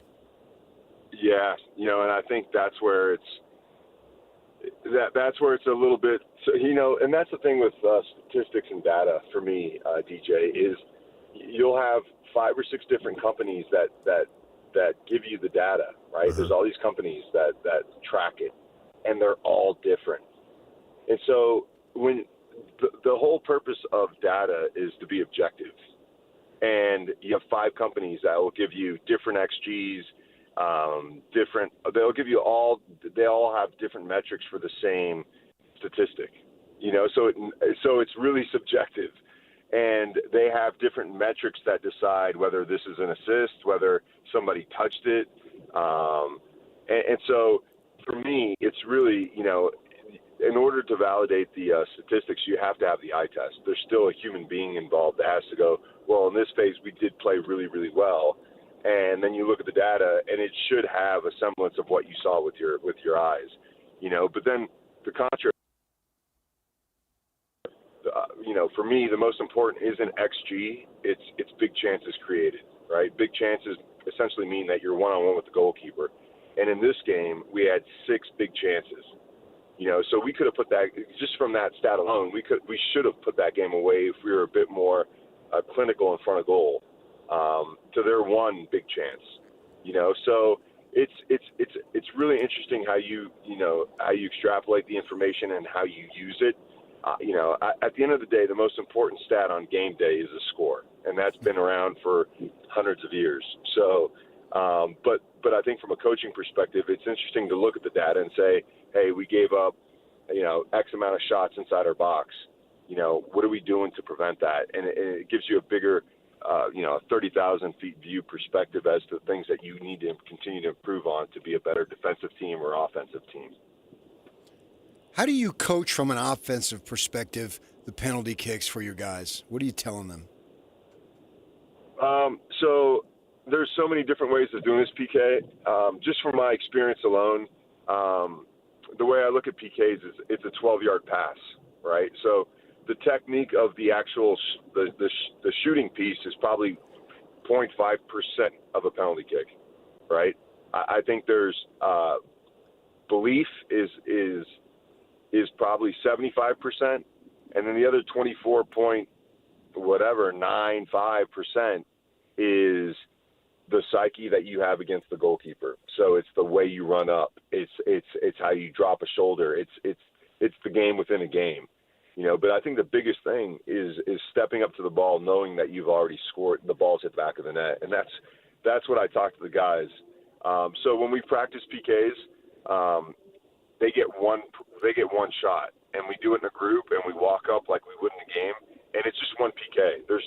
We're not practicing a 12-yard pass, right? So the thing is like that's the only way I found to put as much pressure in a training environment that you'll receive in a game, which isn't even close. And so we talk about the walk up and the belief system and what you're saying to yourself as you're walking up, and then, playing that mind game with the goalkeeper. And you only get one chance in training. So that it mimics what you're going to experience. And then we get a good idea of guys, because if you go out and got guys, let's just practice PKs. You guys go to that goal and do it 12 times. You're practicing a 12-yard pass. But what makes them very difficult is and so, the other component to PKs is saving some. And I think in our game, Rafa was the man in the goal that made those saves. And what that does is it gives the players that are shooting so much confidence because the pressure has been released a little bit. So that's the way we do it. At the end of the day, it comes down to that moment, the guys and with the fans and with the amount of pressure on the line, being able to overcome, a lot of the pressure is internalized. It's not the fans, it's not the goalkeeper. A lot of it is the belief that you have in yourself when you're stepping up. Did you have a good scouting report on them? Did Cabral have a lot of information on what guys' tendencies were, what their histories and habits were, or in the moment, did he just figure it out? No, I think, so there's penalty kicks. You can get all kinds of data on players and where they've gone in the past.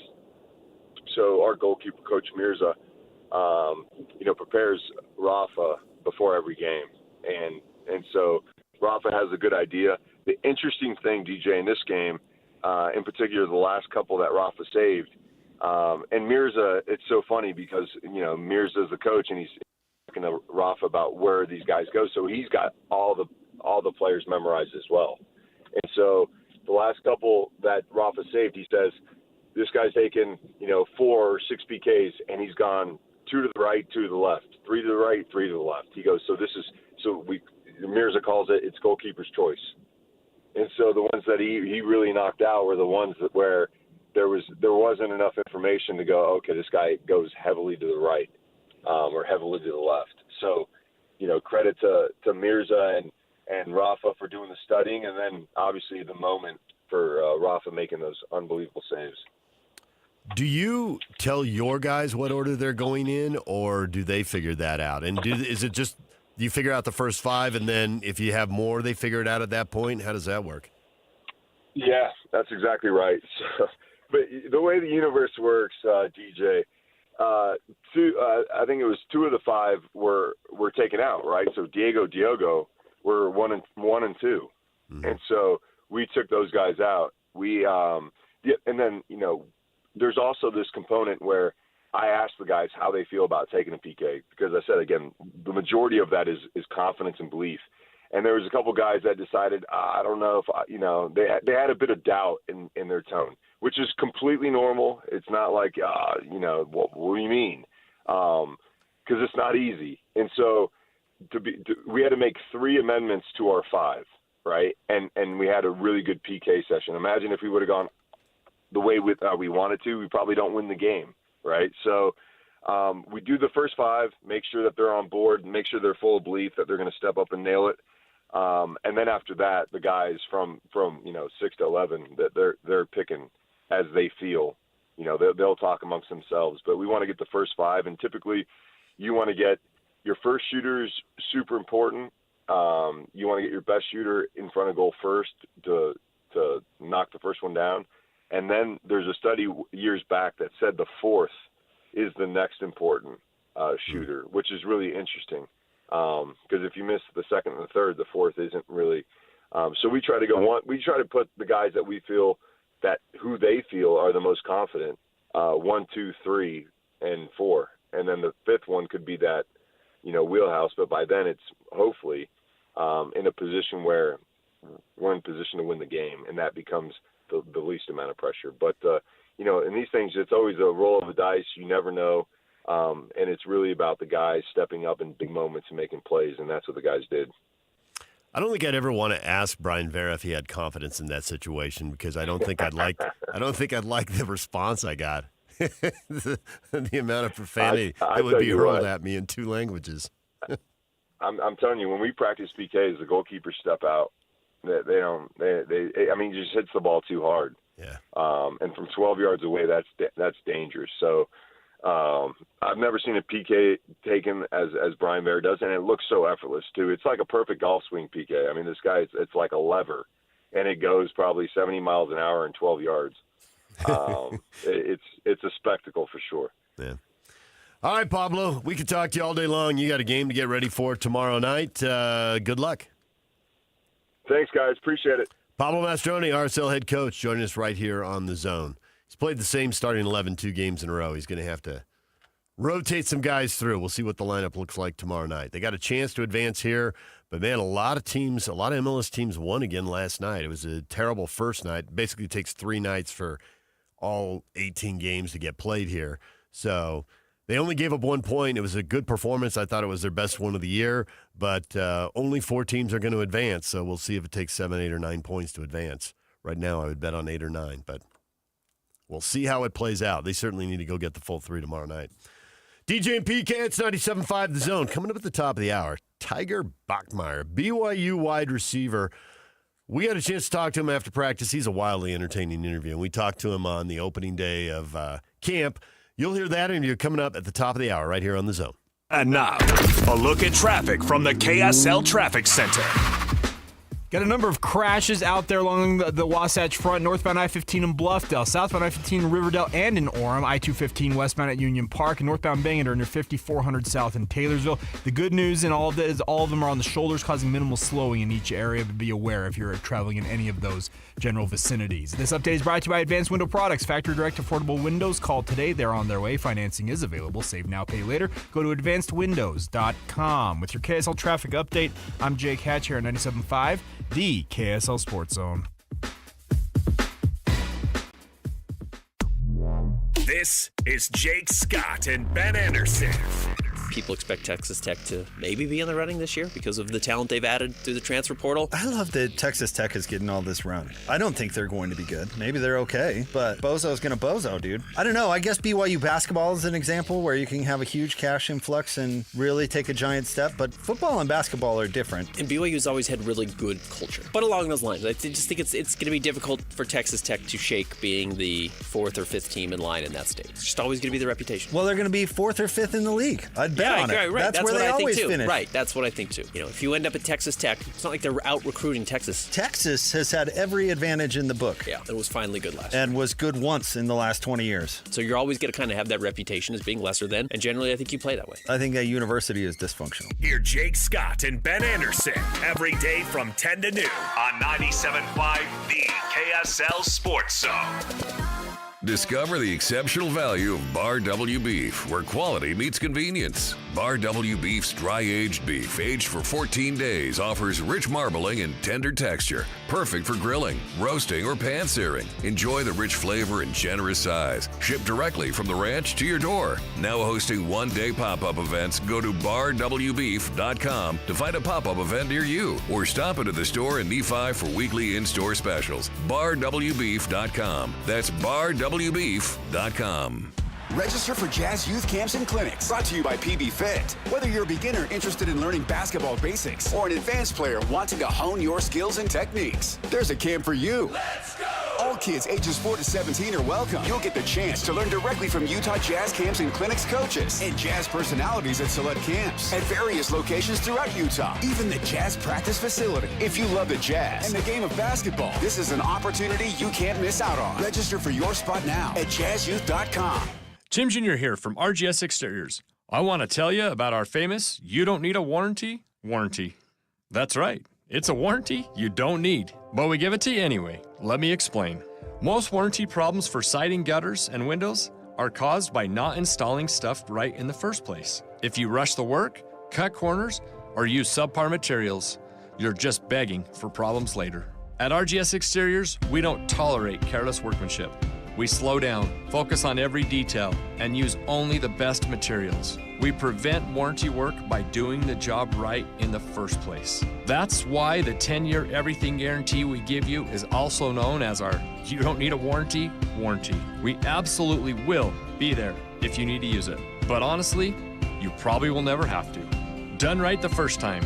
That's the RGS way. For siding, gutters, and windows, call 801-280-3110 or visit us at rgsexteriors.com. Hi, this is Derek Overstreet, president of the New Millennium Group and co-host of Stop Working, Start Living with KSL News Radio. Can you imagine what your life would be like if you could retire 3 to 5 years earlier than you thought possible? The things you could do, the loved ones you could spend time with, the memories that you could create.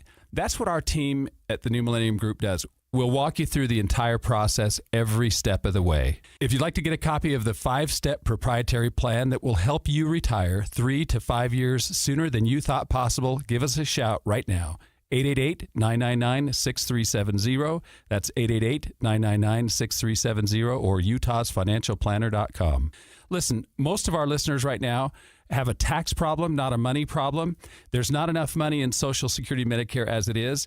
Let us show you how you can significantly reduce your taxes. That's 888-999-6370, 888-999-6370, or utahsfinancialplanner.com. It's time for the pro to get everything for the job delivered. Large orders of lumber, doors, windows, paint, plumbing, anything the job needs, all from one partner. Get it today with same-day delivery. Get it tomorrow with next-day delivery on 50,000 plus products. Or get it on your timeline with scheduled delivery on everything from framing to flooring. It's time to get your whole job, all your jobs delivered. Ask about all our new delivery options at the Pro Desk. The Home Depot Pro, it's about time. Need life insurance but have diabetes, high blood pressure, or on anxiety meds? If you're a 50-year-old male, even porky, or with type 2 diabetes, $1 million of life insurance may only cost you about $200 a month. For affordable term life insurance, call Term Provider and speak with Big Lou at 800-444-2013. 800-444-2013 or visit biglou.com. Remember, Big Lou's like you. He's on meds too. 800-444-2013. Get Mr. Mac's Performance Missionary Package. 1 performance suit, 4 and collar stretch shirts, 3 ties, 1 mission belt, and 1 pair of Echo or Johnston & Murphy shoes. Just $695. Visit one of our 9 convenient Mr. Mac locations near you.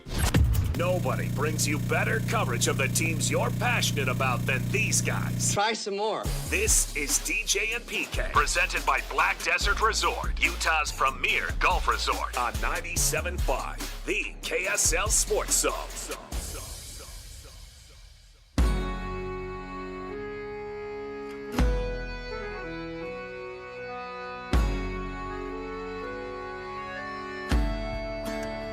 Nominate the youth sports volunteer that you know for the Hercules Here of the Week. Submit your nomination at KSLSports.com/contest. And listen every Thursday afternoon to JJ and Alex for the winner.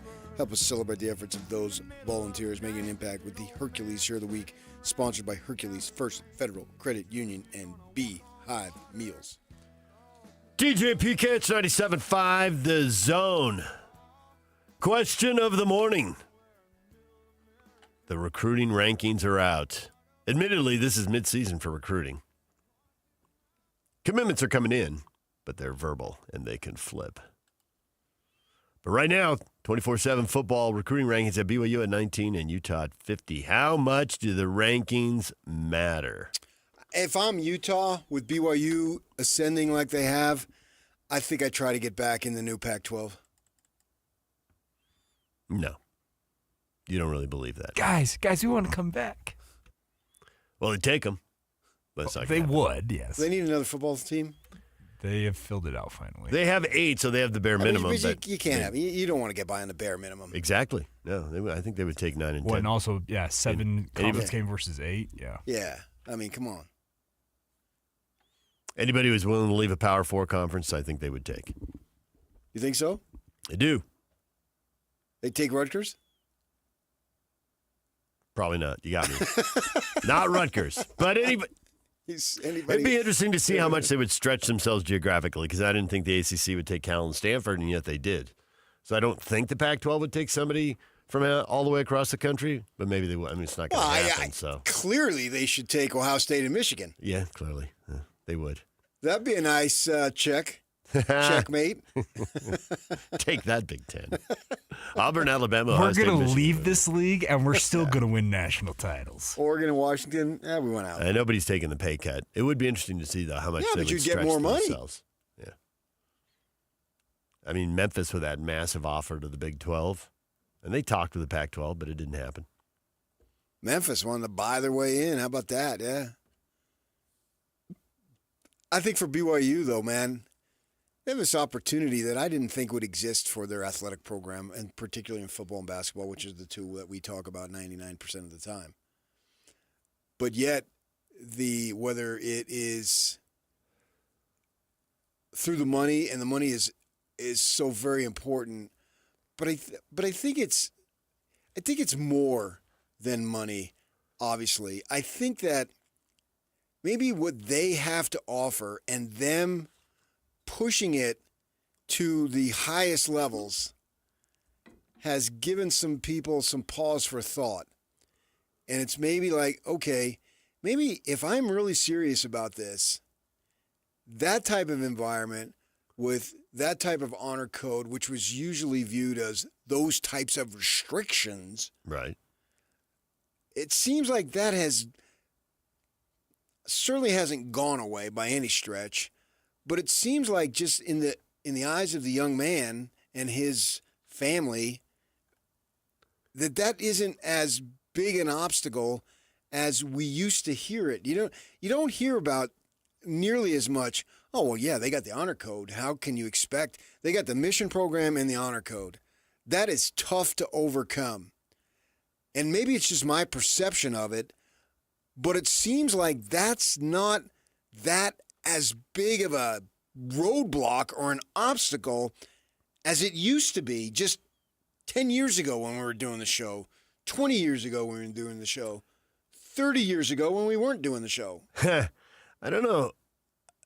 Probably Is that just me? in every recruiting. I get your point, But I think that so many things have changed. And I think one thing that has changed is teenagers are so much more professional than they used to be. And this whole thought that you would go to another country at such a young age, like you really have to be focused. And if you're willing to make these kind of sacrifices in your life, the message, okay, here's a few things you can't do in the 1 year you're on our campus. It's like, are any of those things, and we all know what they are any of those things going to help you make it in the NBA at the highest level? When you have A.J. DeBonce's talent, this isn't about sticking in the league. This is about, can you be one of the top 50 players? Can you be one of the top 25? Can you be one of the top 10? And in his case, can you lead a team to a championship? Now, maybe he can and maybe he can't. But that's the goals and the conversation in his mind. Because that guy, all he's ever done is walk on a basketball court and be the best player. Now, all these things over here, maybe things you have done or things you want to do. But, man, if a coach looks at you and says, I worked with Booker and Durant. Do you want to be all NBA? It takes a lot of discipline. Now, for 1 year, don't do that. That's a different conversation than talking to guys who are committing for 4 years. Running it. Right, I get the basketball. Commitment. It's not. So basketball's no big deal to me. No, so it's more football. It's 100%. Well, not 100%, but largely it's because I thought you were talking basketball because you've been. Basketball is obvious now. But but you've also said it's just amazing a million times.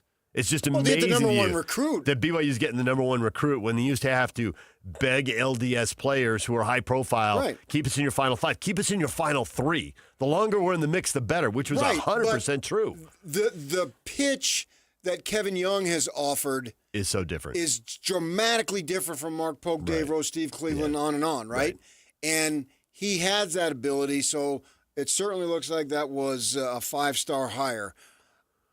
But I can comprehend that 1 year, which is way less than 1 year.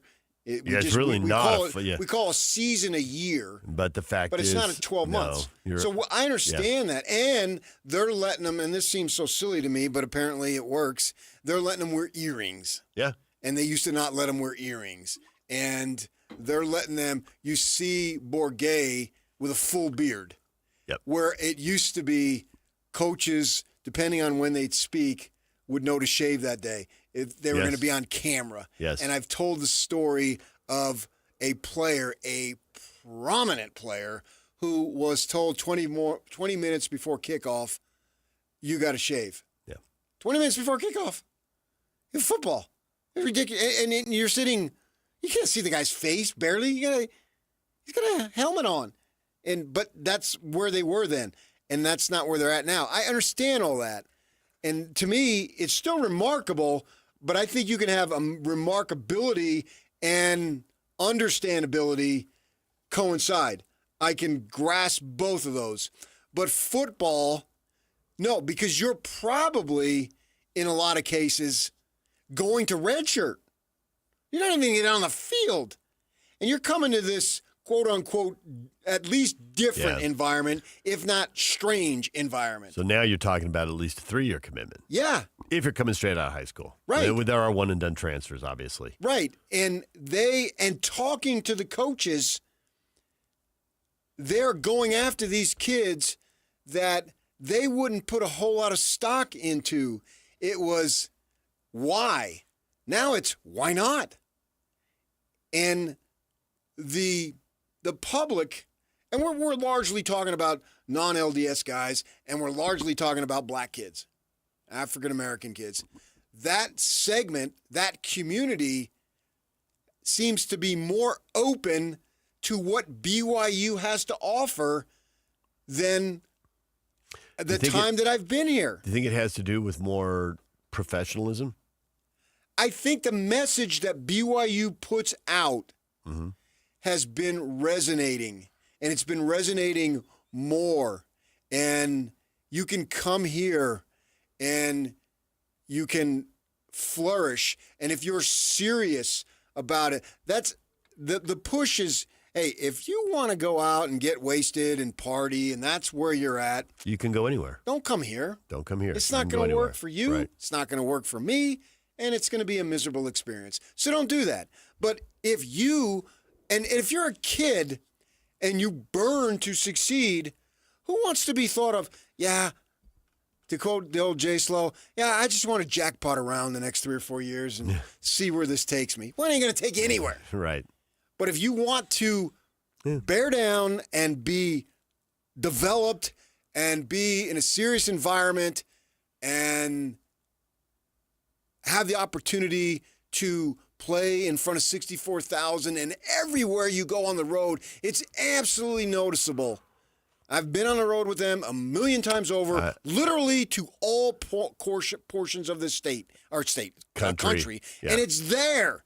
And if you want that type of attention, man, this is a place you consider, and they are considering it in essentially record numbers. And this little what was it at 24/7, and they're recruiting to this date has now become a top 20 program. That's stunning, but that's where we're at with this program. In the past, they'd be lower, and then they'd have top 20 teams, and we would attribute that to they weren't evaluating return missionaries, and they were leaving that out. Or they're playing a much easier schedule. Or that, yeah. And now they're not. Now they get better players because they're playing a better schedule. On that, certainly that helps. Clearly, Utah dominated in the independent era when they were in the Pac-12 because they offered stuff that BYU simply could not offer. And I am not spelling doomsday for Utah whatsoever, because the stuff that Utah has to offer is still mighty attractive. That hasn't changed. They need to progress more in the money, and they're working on that. That's something that is extremely important. Whereas BYU, well, they got a lot of entrepreneurs who hit the jackpot and are hardcore BYU fans and want nothing more than to see BYU athletics succeed. And maybe you don't have to go to the individuals.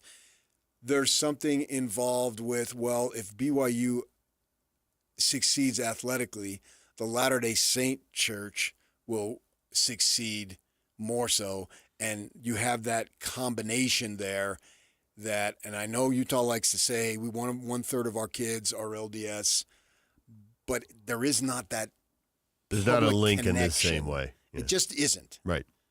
I believe you can get whatever you want, Latter-day Saint-wise, out of the U of U that you can BYU. But we're talking about global you're talking representation. About a branding that's going to work for one school in a way. It's not going to work for the other. Yeah. It's not going to work for Utah State that way. It's not going to work for Utah that way. The only place it's going to work is in Provo, Utah, with BYU. That doesn't mean you can't go over here and get all the stuff that you can get over there, because I believe individually you absolutely can. But so now you got that. You got those dudes with big money who are also big sports fans, and some of them maybe feel the connection to the religion, and I'm going to help promote my faith. Meantime, my football team is going to win 11 games. Wow. I'm in. How much do you need? DJ PK, it's 97.5 The Zone. Tiger Bachmeier at the top of the hour right here on The Zone. And now, a look at traffic from the KSL Traffic Center.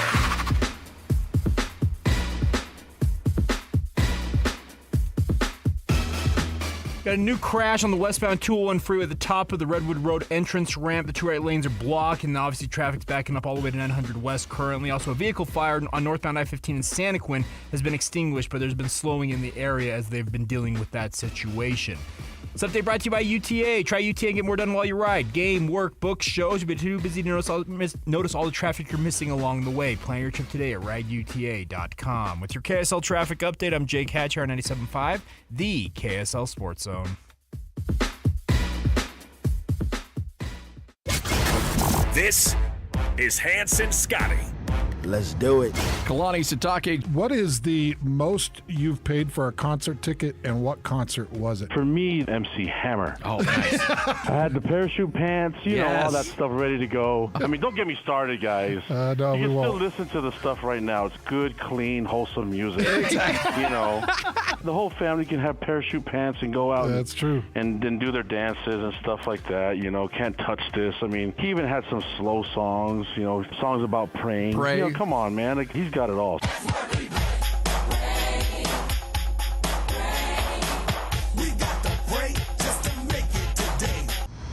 What kind of a show is this? Catch Hans Olsen and Scotty G every day from noon to 3 on 97.5 1280 The Zone, powered by KSLSports.com.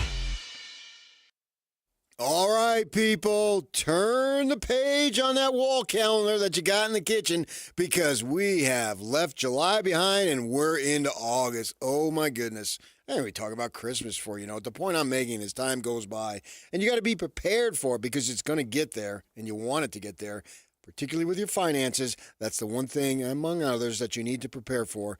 And don't prepare for it alone. That's my point. Get with experts, man. Contact Trajan Wealth, because the fiduciary advisors at Trajan Wealth, what they're going to do for you and with you is meet you, see what your plan is, what your goals are, what's available, and then help you create something that is going to be specific to you.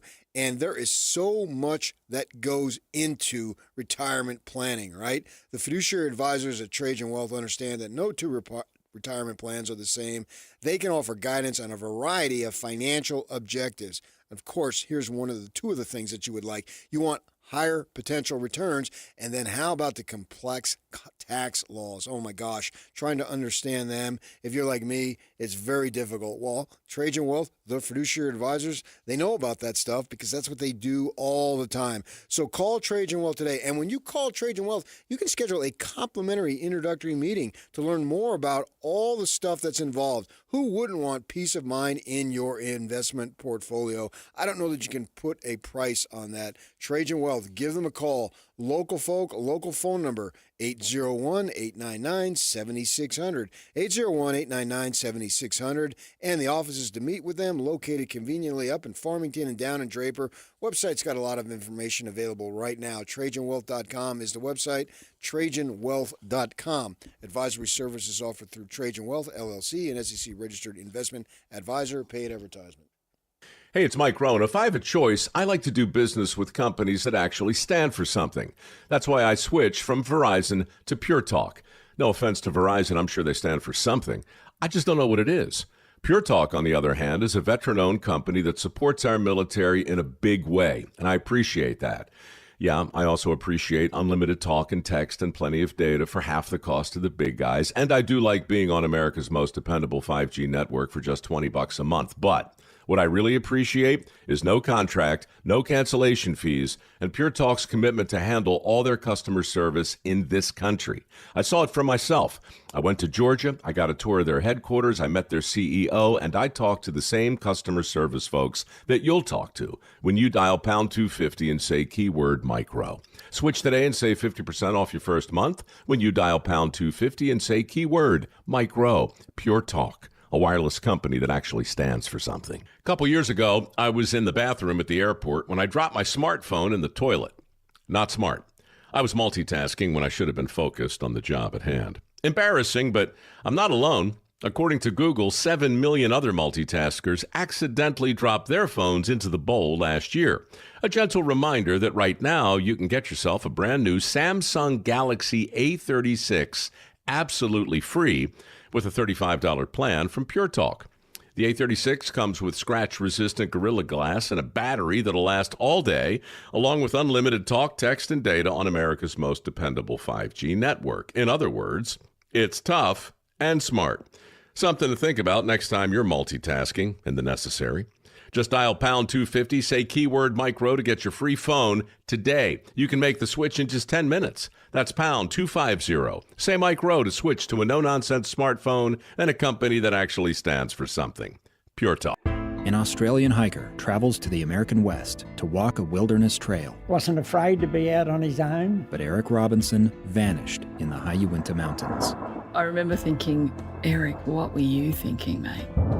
I'm Dave Cawley. Join me on my podcast, Uinta Triangle, where I travel the world to answer the question, what happened to Eric Robinson?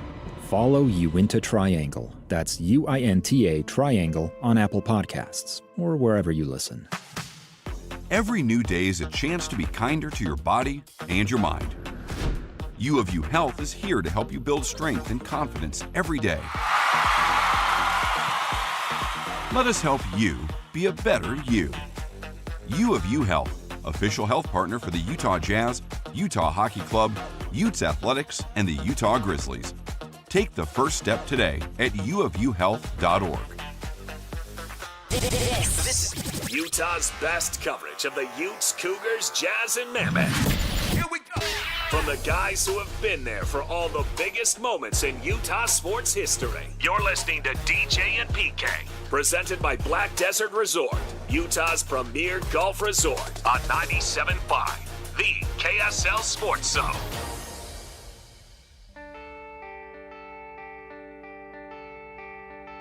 Out the front door like a ghost into the fog where no one notices the contrast of white on white. And in between the moon and you, angels get a better view of the crumbling difference between wrong and right. DJ PK, it's 97.5 The Zone. We were wondering early this morning why summer goes by so fast. Isn't it just because we really enjoy it? It's good times. The weather's awesome. You get to golf. We usually take more vacation time this time of year than we do in other seasons, so there's that too. You're looking forward to a trip or whatever, going someplace, seeing somebody. It's the fun. All those factor in, but it just blows by. And I think we look at it from even though if you don't even have them in anymore, you were so conditioned to the school calendar for such a large portion of your life as a pupil and then as a parent. And when you think about it now, here, it used to be where I was, it was Memorial. It was the middle of June to Memorial or Labor Day. Yep. Now it's right around Memorial Day, and teachers are going back in 10 days. Yikes. And then in 17 days, classes start. And in some places, even earlier. That makes it just blow by. Yeah, I don't like that. I was really conditioned to Labor Day. But nobody asked me, so there it is. I've always been sad when summer was over. I'm with you. We have mutual friends who insist fall is the best season, and it's sad. I mean, I like fall. The weather's good here, and it's football, so that's awesome. It's a great consolation prize. But it's the end of summer, and it's always sad. I think we should make summer longer. How would we do that? May 15th to September 15th. Easy. Yeah, but it's still cool in May, you know? We still have storms coming through and stuff. We have stuff. We had a hurricane once. Our tornado came through. Yeah, we did. Salt Lake City.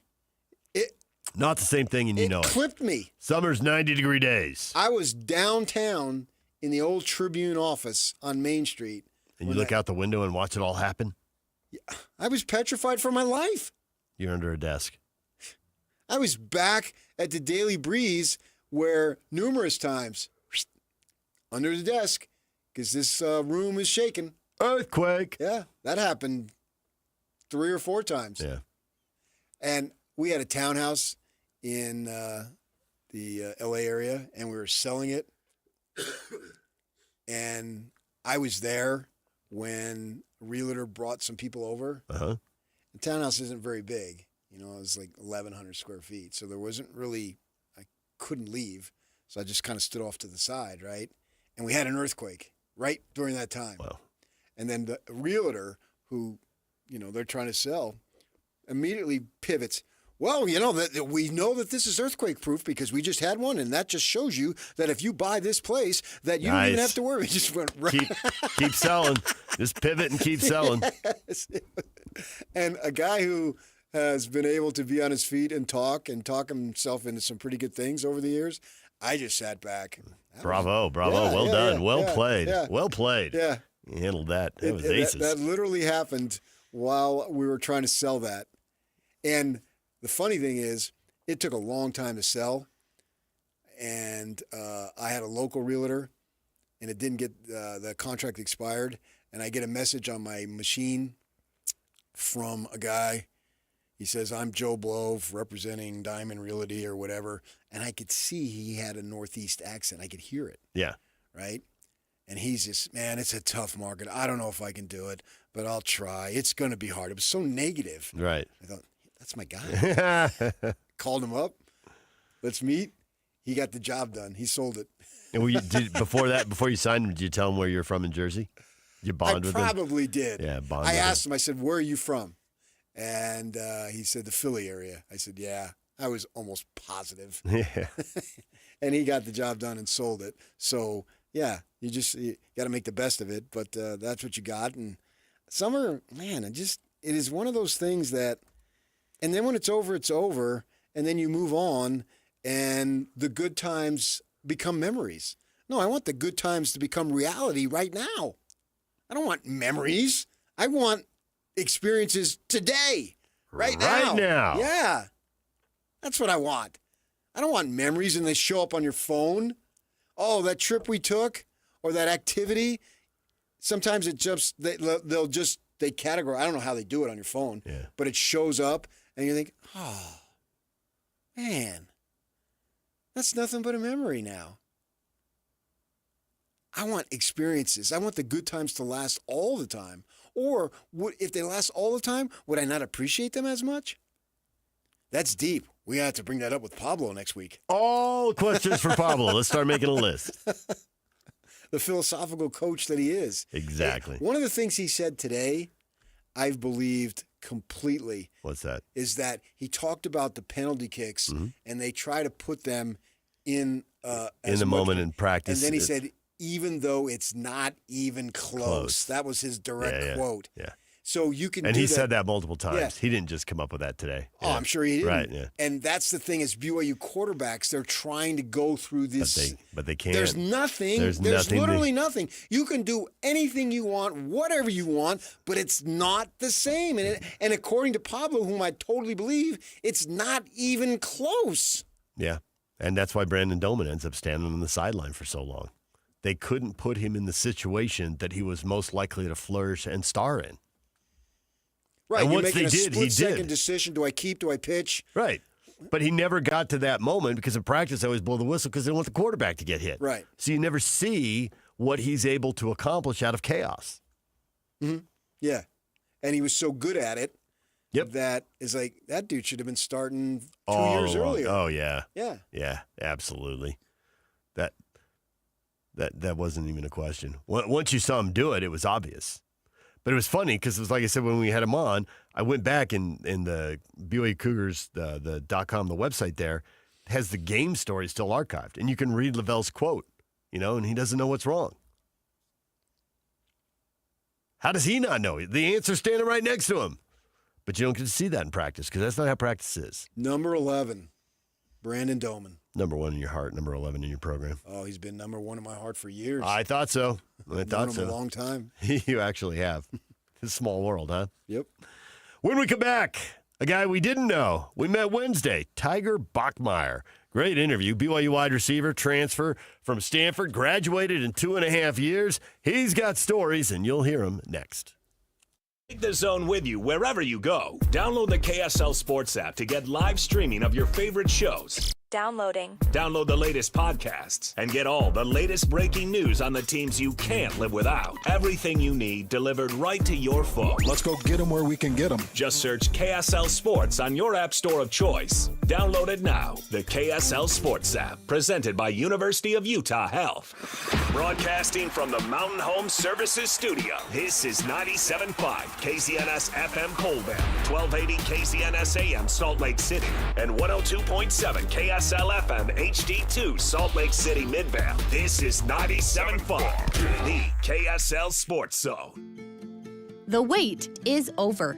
After 2 years of renovation, the perfect downtown lunch spot is now open. The Garden Restaurant offers a beautifully designed space and deliciously fresh menu. It's close to everything downtown next to the Temple Square block. If you need something quick and on the go, or to meet a client, friend, or place to relax, the Garden Restaurant offers healthy options like handcrafted sandwiches, soups, unique salads, plus traditional favorites like homemade pot pies and the famous Lion House rolls. The Garden's new look and tasty menu offers something for everyone, featuring dine-in, patio seating, lobby seating, and grab-and-go or quick online ordering. Visit the Garden today. Reimagine space with remarkable taste. Easy street access on the ground floor of the Joseph Smith Memorial Building, open weekdays 11 to 3. Check out the menu at thegardenslc.com. Fresh flavors, iconic location. The Garden Restaurant is now open. See you there.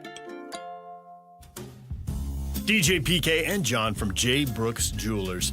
John, whenever someone loses a parent or a grandparent, it's difficult. Things get passed down inside the family. But if someone doesn't want a watch or a piece of jewelry, what's the next best step? At J. Brooks Jewelers, we're happy to help you sort through such a collection of things to help you know what is real and what has value. Of course, repurposing the items for the family is always the best solution, but if no one loves or wants the piece, the estate experts at J. Brooks Jewelers can help guide you on the best way to handle the liquidation and, of course, in complete confidentiality. We have buyers all over the country that we've established to get the largest return possible for your jewelry, coins, or watches to retain as much money as possible for the family. So whether you want to repurpose and create a new heirloom or liquidate part or all of the estate, let me and my team help you decide the best way to proceed. Call and make an appointment today at J. Brooks Jewelers in Murray and Lehigh or online at jbrooksjewelers.com. Your trusted custom and estate jeweler. Hey guys, Alex Keary from the KSL Sports Zone. I'm sitting down here with Dale today, who has also been on the same program I've been on. Thank you. Why did you join the SLC Fat Loss program? Because it has to do with accountability. I need somebody to hold me accountable. What were your particular goals with weight loss? I know it changes for everybody. I started out at 330 pounds, and my goal is to get down to 200 pounds. Tell me about the goal then. Have you been able to meet it? I've lost 46 pounds. I've still got a ways to go. I figure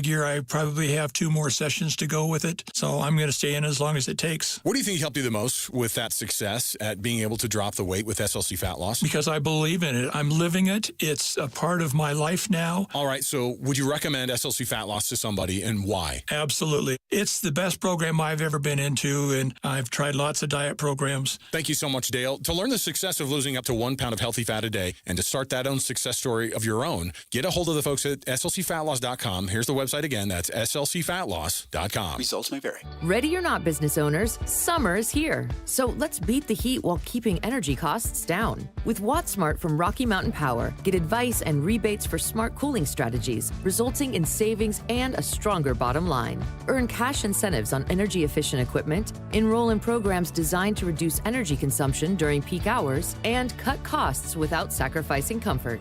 Saving energy and money? Now that's smart business. Visit wattsmart.com today and start saving. Black Desert Resort isn't just your home. It's an endless retreat where life is played your way. From intimate studios to spacious 4-bedroom suites. The raw beauty of southern Utah is your new backyard. Discover our championship golf course, exquisite dining, and world-class outdoor adventures, all yours to conquer. This is luxury your way. Learn more about owning a luxury residence at blackdesertresort.com. Come play, come stay. This summer, when you purchase a new air conditioner from Any Hour Services, you'll automatically be entered into our weekly drawing to have your air conditioner paid for, up to $8,750. No purchase is necessary. See official rules and schedule a free estimate at anyhour.com. The KSL Sports Zone and Hercules Credit Union are highlighting people that impact youth sports. Nominate the youth sports volunteer you know for the Hercules Hero of the Week at KSLSports.com. Over 2 decades of sports radio dominance in Utah. My favorite. This is DJ and PK. Presented by Black Desert Resort, Utah's premier golf resort on 97.5, the KSL Sports Zone.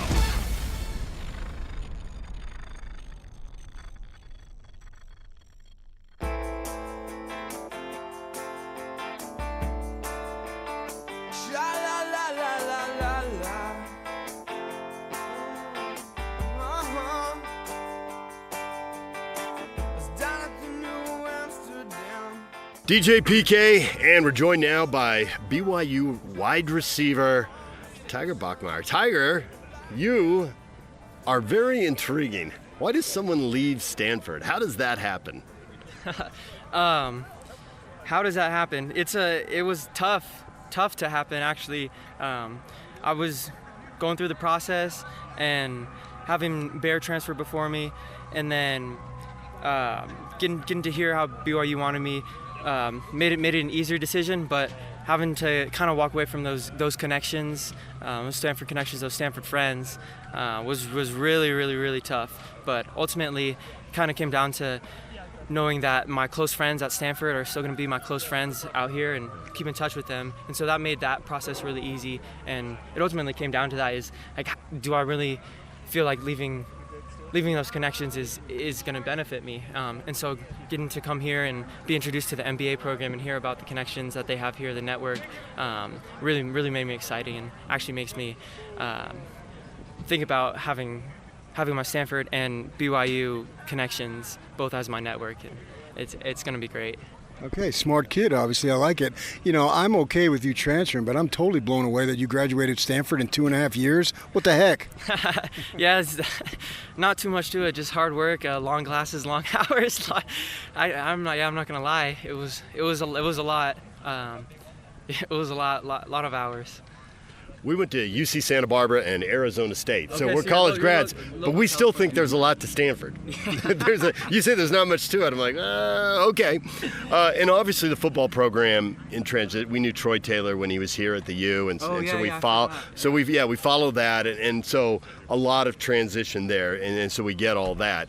When you come to BYU and you ask about playing time and where you fit on the roster, what kind of answers did you get to that question? Come in and compete. Come in and be the best self you can be. Come and get better, and then everything happens from there. I mean, there's really only was told, like, hey, you're gonna get a chance, and whatever you do with that chance, go do with it what you will. And that's all I needed to hear, and I pulled the trigger because that's all I wanted to hear. I want to make sure I understand this. So you played for Stanford for 2 seasons, right? Correct. And then your brother was a freshman who got there in January. You guys go through spring ball. There's a coaching change and all that in Stanford, and an interim coach is brought in, and then so your brother decides to leave, and then BYU contacts him, and then they see you figure, okay, I'll do it too. Is that the way it played out? And that so he made the decision first, BYU. I just want to make sure I got everything squared away. And then to piggyback off that, was there a possibility of you choosing another school besides the school that he chose? You follow all that line where I'm going? Yeah. Ooh, that's a long one. Right. That's a long question. Right. So I'll jump back about 3 years ago, because right before I had walked onto campus at Stanford, Coach Shaw stepped down. Actually, it was 3 years ago. BYU had played Stanford, beat them that game, and Shaw had stepped down, and I had committed to the Shaw staff, and having to go into Stanford kind of blind. Without knowing the Taylor staff at all. I went to that situation blind, mostly because I was really committing to the school, and it just happened that the coaching staff was a great fit for me too. So after that staff, after Coach Taylor leaving, and Coach Wright being named the interim head coach, it put a little bit of uncertainty, and so that's when I began to think about it. And so it was there, and then when Bear had decided to pull the trigger, it obviously opened up more options. But when I did enter, there was a few schools that I was talking to. So there's a possibility you could have gone to another school that's different than your brother. Correct. Yeah. That was definitely a possibility. And like I said, I was getting ready to say goodbye to Bear. Like I'll see you game 2. Like I'll see you game 2 against him. But ultimately, it would have been hard to do that, even though the possibility was there. But I mean, it's not like we were a package deal, but it worked out that way. It worked out that way, and it. I mean, it's not a non-coincidence that it happened that way, but.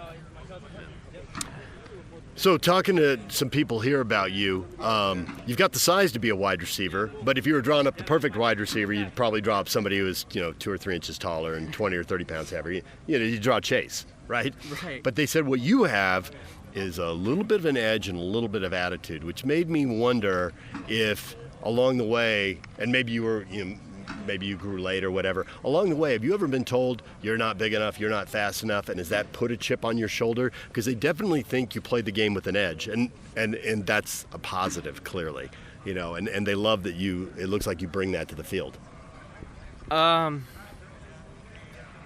I think wherever you go, whoever you are, whatever you do, you're gonna hear some type of comments, and it's really up to you if you look at that and then see how you respond to that. And I think it does bring a chip on my shoulder. One of my favorite players is Isaiah Pacheco, and the way he runs like his hair is on fire. And I actually like to look at him for inspiration. He jumps off the ball, and I think that is a part of my game, is being really aggressive and trying to make runs and passes look exactly the same. Did you get a chance to play with your brother in high school at all? Yeah, we got 2 years together, and that was magical. Can't really be described in words. You just have to be there in person to watch it. So, I mean, it's in the past now. You won't be able to live it again in high school years. So, do you guys have the sixth sense, the ESP, the anticipation? You see the game the same way, maybe because you've watched a lot of film together and talked a lot of football together? Do you just have that? When you talk magical, I just wonder if you just have a knack and a little extra for knowing what's about to happen when he's the quarterback and you're the receiver. Yeah, I'm gonna answer these with 2 stories.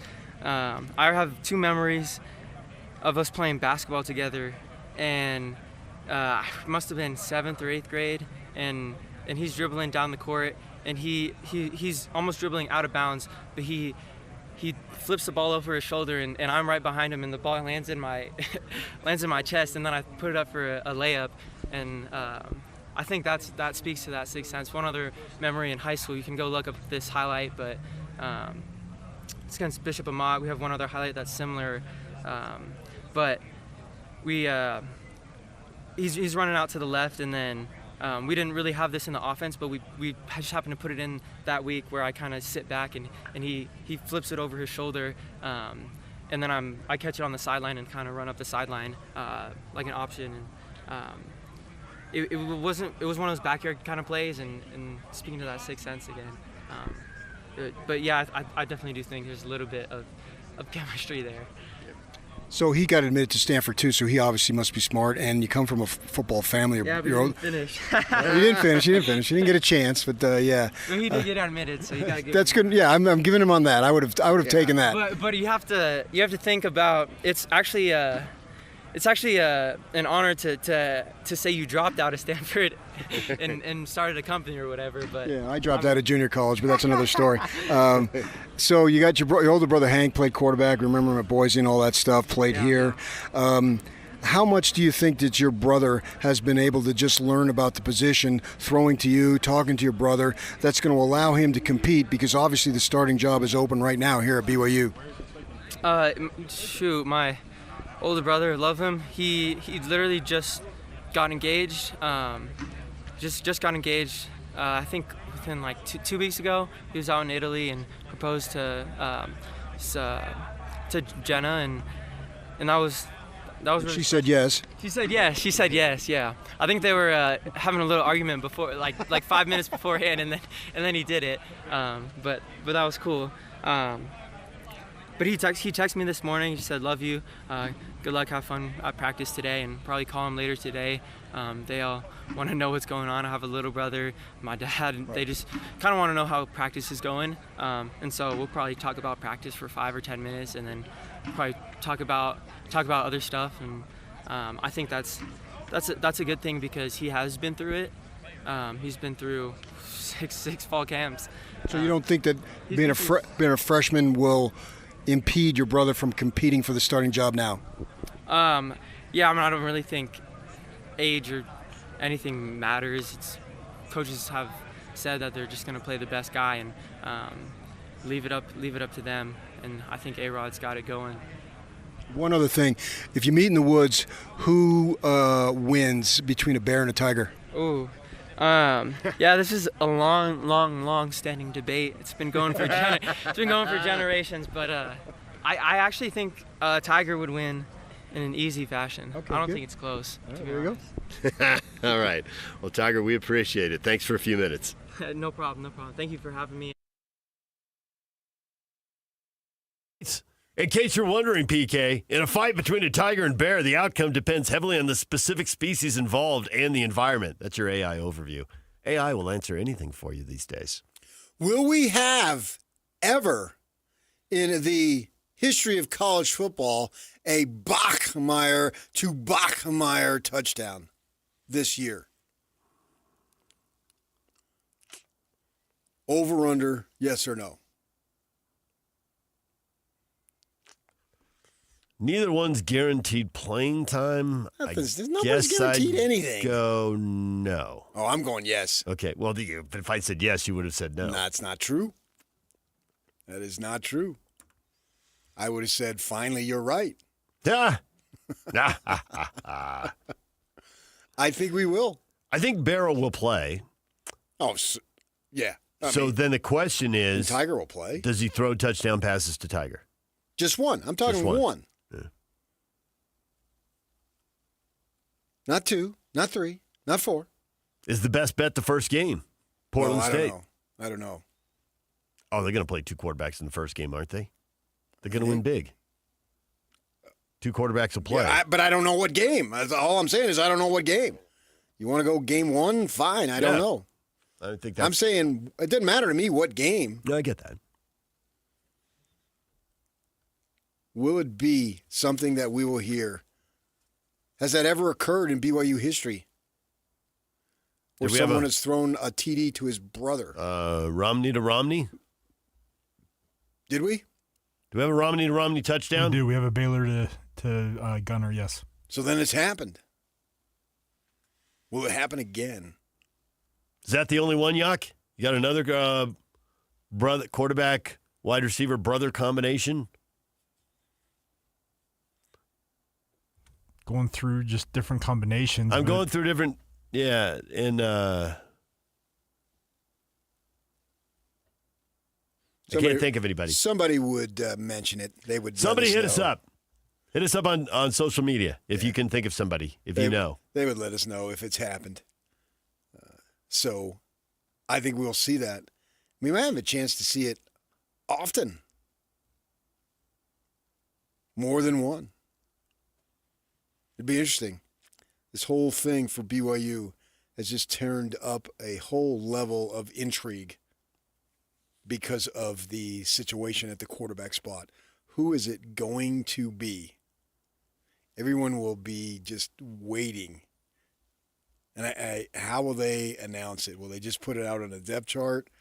And do they even just do they downplay it, meaning, okay, someone's got to take the first snap of the first game. But will it still be a competition when that game happens? Right. And how they'll say it is, but how do they package it? Will they say, "Yep, McKay is our guy, and we're ready to go, and see how far he can take us this year," or it's a close battle, and we went with Trayson. The other guys, we've told them to still compete. They can spin it different ways. They can. And I will be intrigued. I don't know how they're going to spin it. All I know, and I have been saying this for months, is that Bachmeier will get every opportunity to win the job. Isn't this a little bit of the old Rick Majerus quote here? You love the quote. You pulled it out multiple times. I think it applies a lot, but I think it really applies here. You don't decide I don't decide who starts. You decide. So this whole who's going to start and how close the competition is Right, but playing He time. didn't care about starting. Different sport, different position. But the sentiment is there. It's up to you to go out and perform in practice, and that'll determine what happens in the game. Well, but maybe so, but maybe they know only one person can take the first snap, and maybe it's so close that they want to see other guy or guys get that opportunity, going back to what Pablo said an hour ago, in that we can't recreate or create game-like conditions, so we want to see one, or I don't know, they would do three, but the other one to see what he can do in game-like conditions. I'd be really surprised if they did 3. I would not be surprised if they did 2. And they can't come out and say that, well, we know that we're going to get a big lead and we're going to beat these guys, but we're going to put the other guy in and give him opportunities, not just to hand off. They can't say that because nobody says that about an opponent, but in their minds, thinking that might be the case, that they might do that, thinking, all right, we've told these guys, you guys, man, is so close. We're going to go with player X, but player Y, you're going to be in there too, and then we'll go from there. And that's a possibility. That doesn't necessarily mean you're playing a 2-quarterback system. It could just mean for this time right now. I remember Bronco did that early on with if there's that little separation Nelson and Heaps. If there's that little separation, they may have to. They may. Yeah. So there's multiple ways they can go. And I have a high level of interest in finding out. And we don't get to see practice in the where I used to when I was a beat guy. But even with that, you have to realize that it still just is practice. Because I thought Heath looked awesome in practice a lot. And then it didn't go as well, obviously, into the games. And Riley was over here, and, he was like a lefty Doman. He's not throwing the best ball or doing all these, but he's a tough kid, and he's a gamer kind of guy. Guys rally around him. Thrives in chaos. And he just he knew how to make plays. Yep. Right? And he was a guy that, especially at BYU, where the guys were drawn to him, probably is the best way. He had a leadership capability. And I'm not sure about these guys in their leadership capability.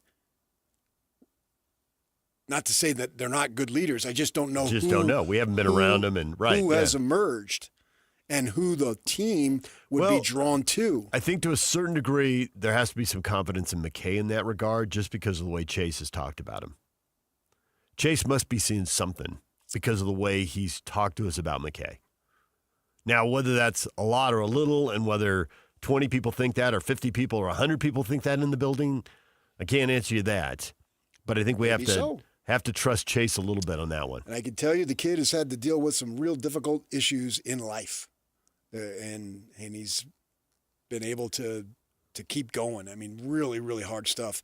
And I did have someone last year say, who's on the team this year. I don't want to give it away because he doesn't want it to be given away, that Bourget threw the best ball. Now, that was last year. Yeah. What does that mean? Time will tell. Yeah. I have to say, I haven't heard anything really. That's probably the most I've heard about Bourget. That seems to be pretty quiet. But, Hillstead's a local guy, and Bear's been in the news now. And it seems like there's a logical argument you could see where McKay would be the best player at the end of August and would be the best guy to win that game. But you can also see a trajectory for Bear Bachmeier where in the long run, he could be the guy. But they're not playing for the long run. I know. So how do they play that out? And what is the long run with him? Is the long run like, is he going to be dramatically better? And I don't know that they know the answer to this. Is he going to be dramatically better at the end of September? He's so new to the program that even another month of practice, he could take big steps forward. And they're just going into conference. Because, if you go long run, 2 to 3 years, you're right. It's no, they got a season. And within the season, every week matters. And so I just don't know his trajectory of how quickly he embraces the whole offense and all of his teammates. And, there's a rhythm to playing that. We all know when a quarterback's in rhythm and feeling it. But it can take a while to get there. I can say that when they got him, it was with a mutual understanding that he'd be the starter in 26.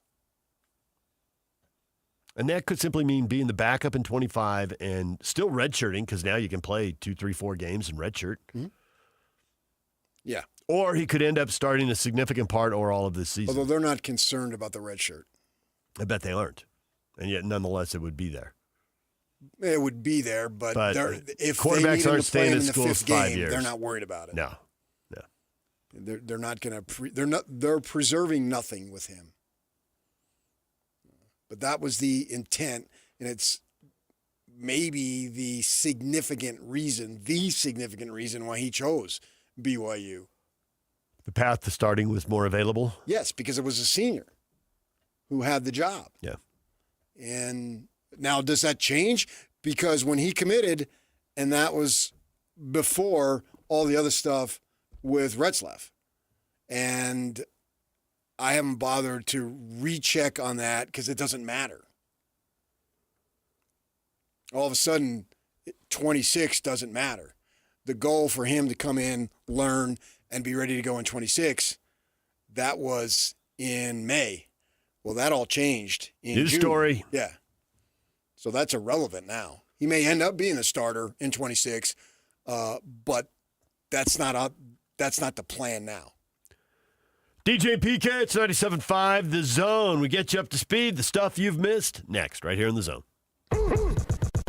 Ladies and gentlemen, may I present... This is JJ and Alex. It's hard not to sell the idea of BYU stock, so to speak, in football without knowing what the quarterback situation is. And when Joel Klatt is calling him Trayshawn Bourget and Bear Bachmeier, then I think that is only an indicator of the fact that you have guys in there that you have no clue what you're going to get. That's a problem. For me, I get why he's selling it. I didn't necessarily agree with the defensive side of it. Jacob Robinson is a huge piece that goes missing. And they lost their defensive tackles, but they brought in Keanu Tanavasa. And I will say, too, this BYU defense is going to be still very good. You know why? They plug guys into their system. They're relentless about learning that system. And when you get that defense down, how many times have we heard it? Kalani's like, this is a defense that scheme-wise you have to get familiar with. And once you are, and you're plugged in, we can make it work. Catch JJ and Alex afternoons from 3 to 6. Presented by G2G Bars on 97.5, the KSL Sports Zone. Do you need an electrician?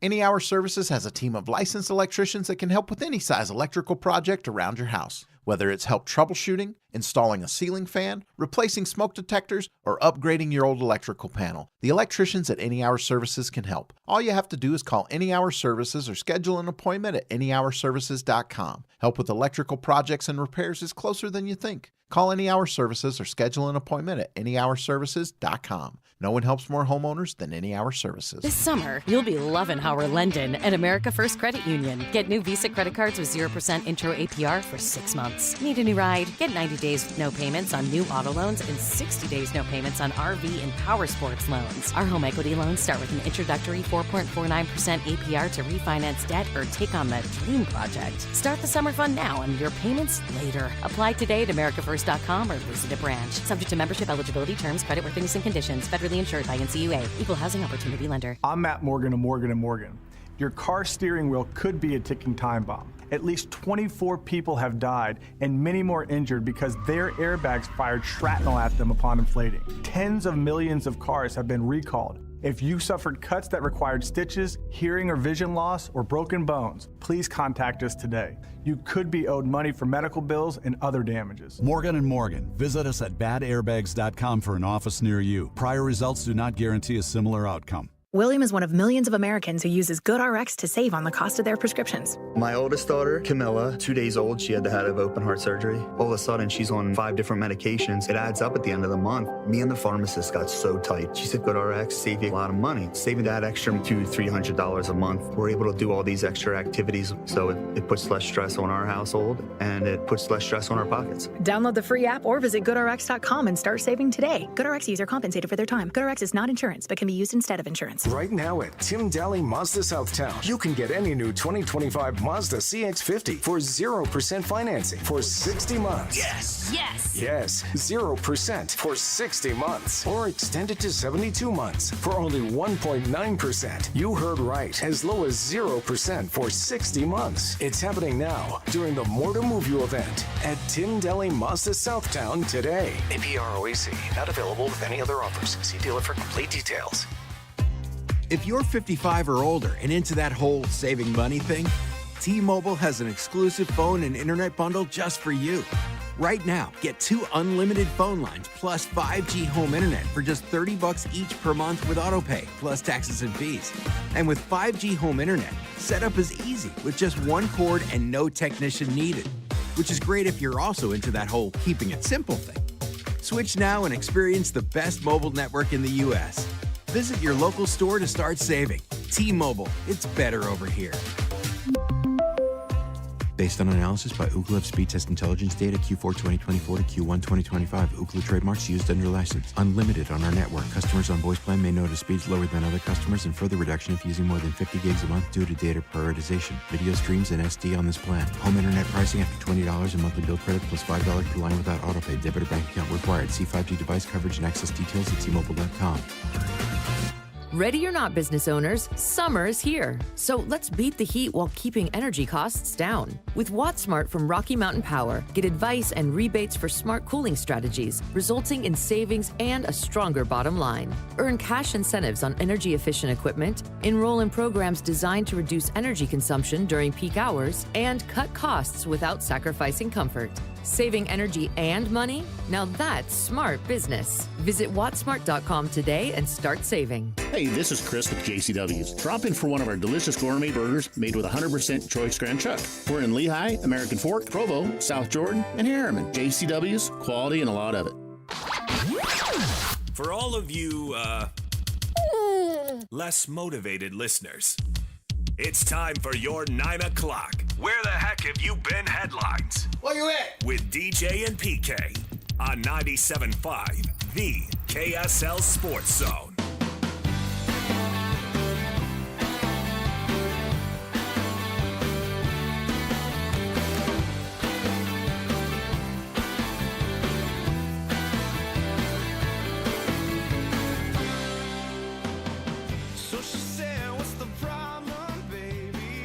Soccer Headlines brought to you by Trajan Wealth. Call Trajan Wealth today, your local trusted financial fiduciary, 801-899-7600, or visit their website at trajanwealth.com.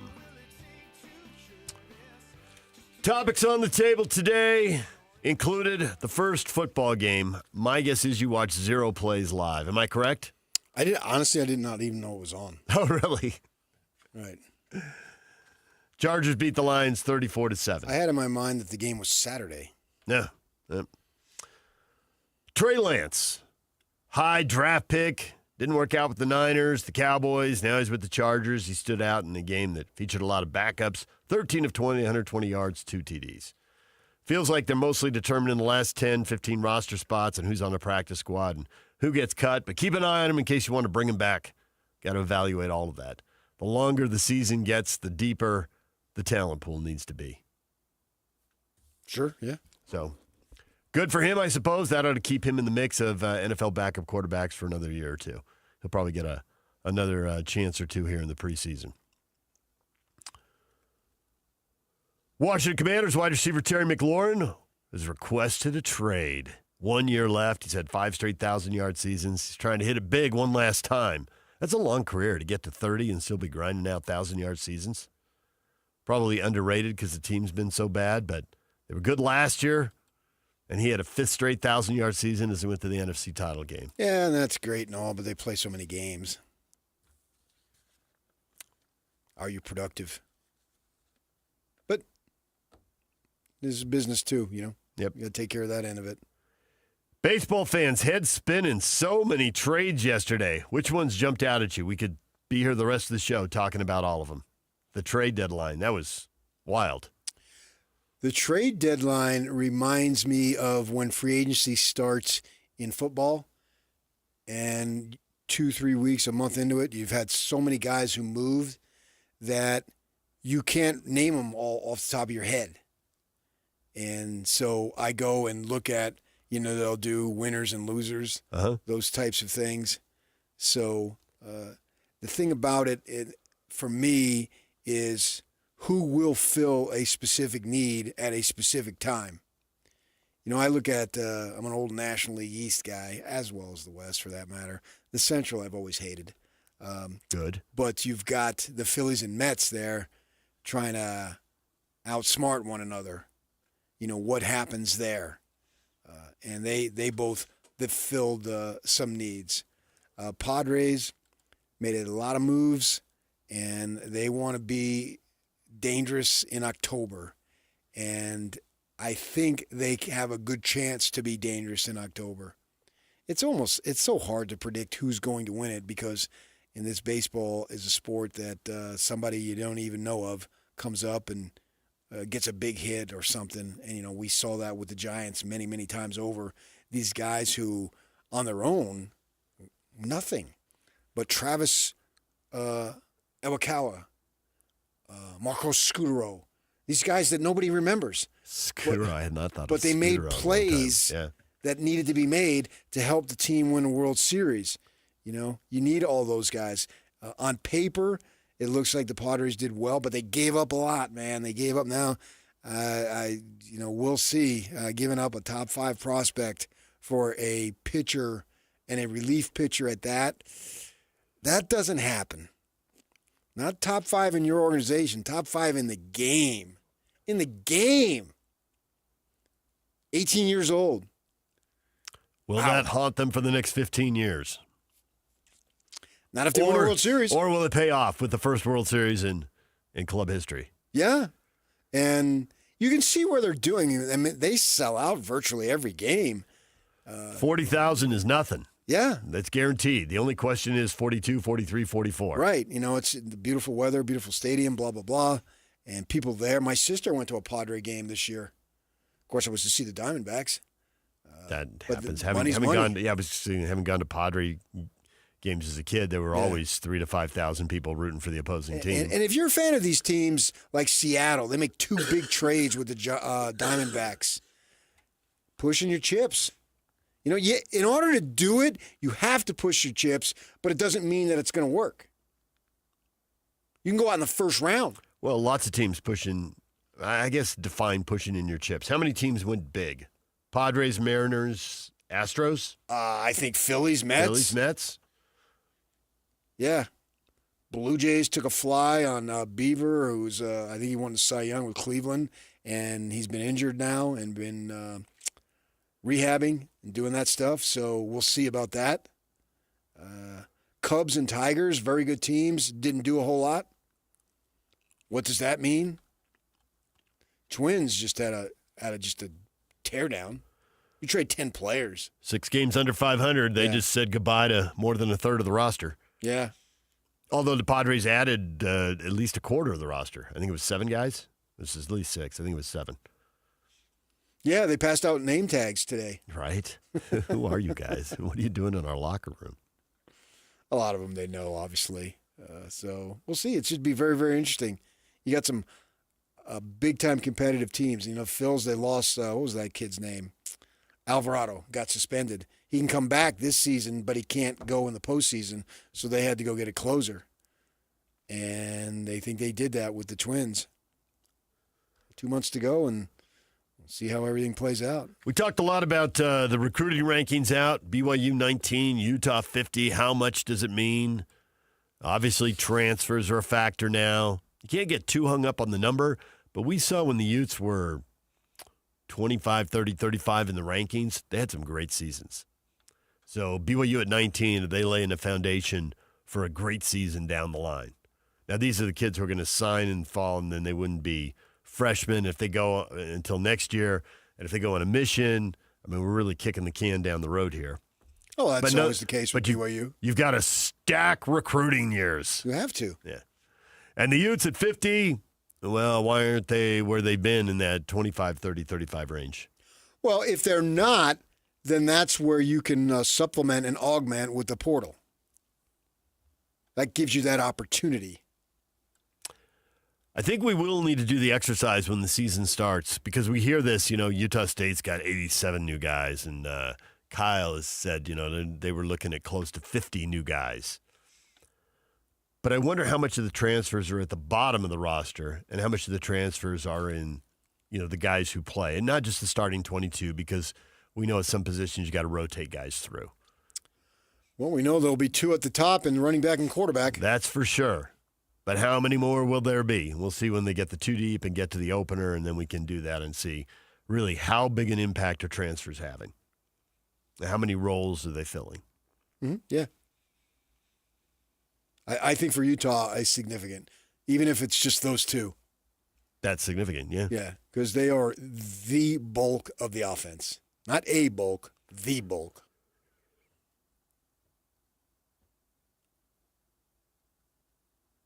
Is the O-line all high school kids? I'd have to go look. I believe so. Yeah. It's off the top of my head. Right. So you can see where at some positions, and I know when Colorado was trying to, with Dion trying to reload, they were saying, well, yeah, you can bring a lot of players, but it's hard to find good linemen in the portal. Good luck with that. That's a battle. Yeah. And then we had Pablo Mastroeni on, and you love the mind games, the mental side of sports. Yeah, he attacks it very well.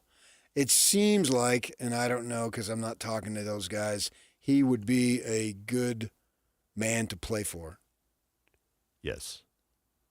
Because he's going to take all things into consideration rather than you're a piece of meat. You go out and help me win. Ready, break. He's not overly sentimental. Sentimentality will get you beat. So he can at the pro level? Yeah. So it's not like he's a total softie, but I get your point. I mean, Sloan had the reputation of being crusty, but at the same time, he's a guy who'd look and kind of shrug his head sideways and kind of go, you never know what's going on in a guy's life. There's a part of him that was like understanding, like, okay, there's something, this isn't right. What's going on? Let's find out what's going on in a guy's life because it could be impacting the court quite a bit. Yeah. I mean, Hornacek, that guy, man, he was high maintenance. Huh. One thing after another with him. When we come back, your feedback next. Stay with us. And it's all over almost here. Don't go nowhere. This is Jake Scott and Ben Anderson.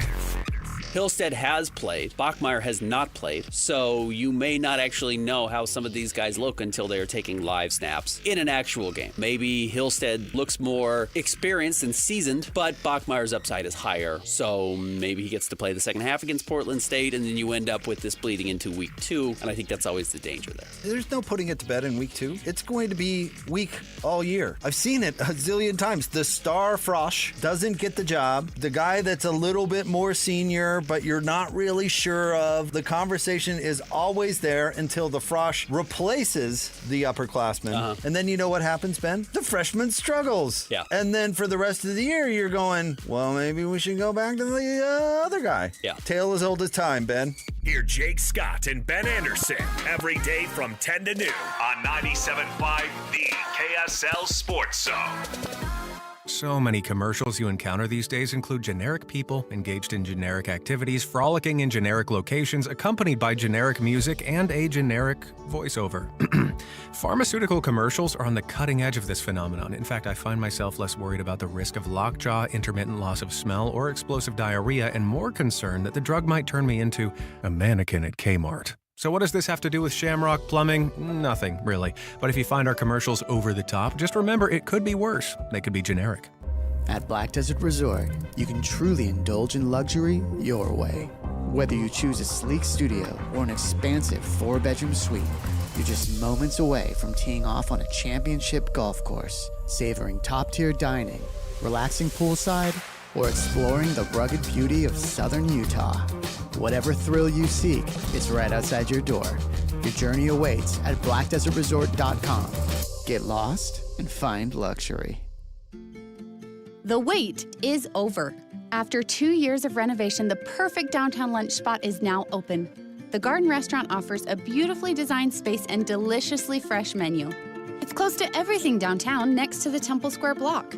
If you need something quick and on the go, or to meet a client, friend, or place to relax, the Garden Restaurant offers healthy options like handcrafted sandwiches, soups, unique salads, plus traditional favorites like homemade pot pies and the famous Lion House rolls.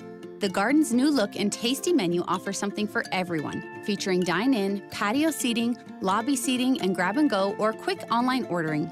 Visit the Garden today. Reimagine space with remarkable taste. Easy street access on the ground floor of the Joseph Smith Memorial Building, open weekdays 11 to 3. Check out the menu at thegardenslc.com. Fresh flavors, iconic location. The Garden Restaurant is now open. See you there. Alpine Home Medical, we bring wellness home. Hey folks, it's Jay Broadbent here with Alpine Home Medical, celebrating 28 years of keeping Utah and Idaho comfortable and at home. Back in '97, I started with a truck, a dream, and a lot more hair. Today, we've got 11 stores from Idaho Falls to St. George. From the moment you step into our clean, welcoming showrooms, you'll feel the Alpine difference. Our team will be there to listen and guide you to the best solutions for your needs. We believe that the right equipment can transform lives. We're honored to be a part of your healthcare journey and to help you live the life you deserve. Visit us online at alpinehomemedical.com. That's alpinehomemedical.com. Alpine Home Medical, we bring wellness home. Summer is upon us, and do you know what your lawn wants? It wants Revive Organic Soil Treatment upon it. A Revive treatment with fertilization, aeration, and good watering is the key to building stronger roots for a healthy, lush green lawn all summer. Revive fertilizes and moves water and nutrients deeper into the soil. You'll see the difference. Revive is surefire defense against summer drought and skyrocketing water costs. Make the most of your watering with Revive Organic Soil Treatment. Apply Revive Organic Soil Treatment today. It works. Show some love to youth sports volunteers with the Hercules Hero of the Week. Let's praise your favorite youth coach, ref, or maybe the parent that pulls the team together. Your nomination could score them a $100 Visa gift card from Hercules First Federal Credit Union and a $200 gift card from Beehive Meals. Listen to see if they win Thursday afternoons with JJ and Alex. The Hercules Hero of the Week with Hercules First Federal Credit Union and Beehive Meals, helping you take the busy work at a family dinner. Get rules, info, and nominate your hero at KSLSports.com/contests. Get Mr. Mac's Performance Missionary Package. 1 performance suit, 4 and collar stretch shirts, 3 ties, 1 mission belt, and 1 pair of Echo or Johnston & Murphy shoes. Just $695. Visit one of our 9 convenient Mr. Mac locations near you. Listen every Monday morning to DJ and PK and Monday afternoon with JJ and Alex for your Chevy Strong Play of the Game. Win great prizes from Rocky Mountain Chevy. And now, enough of us. It's time to hear from you. From all your texts, tweets, and posts. This is the best feedback of the day. Woo! Oh, I was there. It's the best game of my life. With DJ and PK on 97.5, the KSL Sports Zone.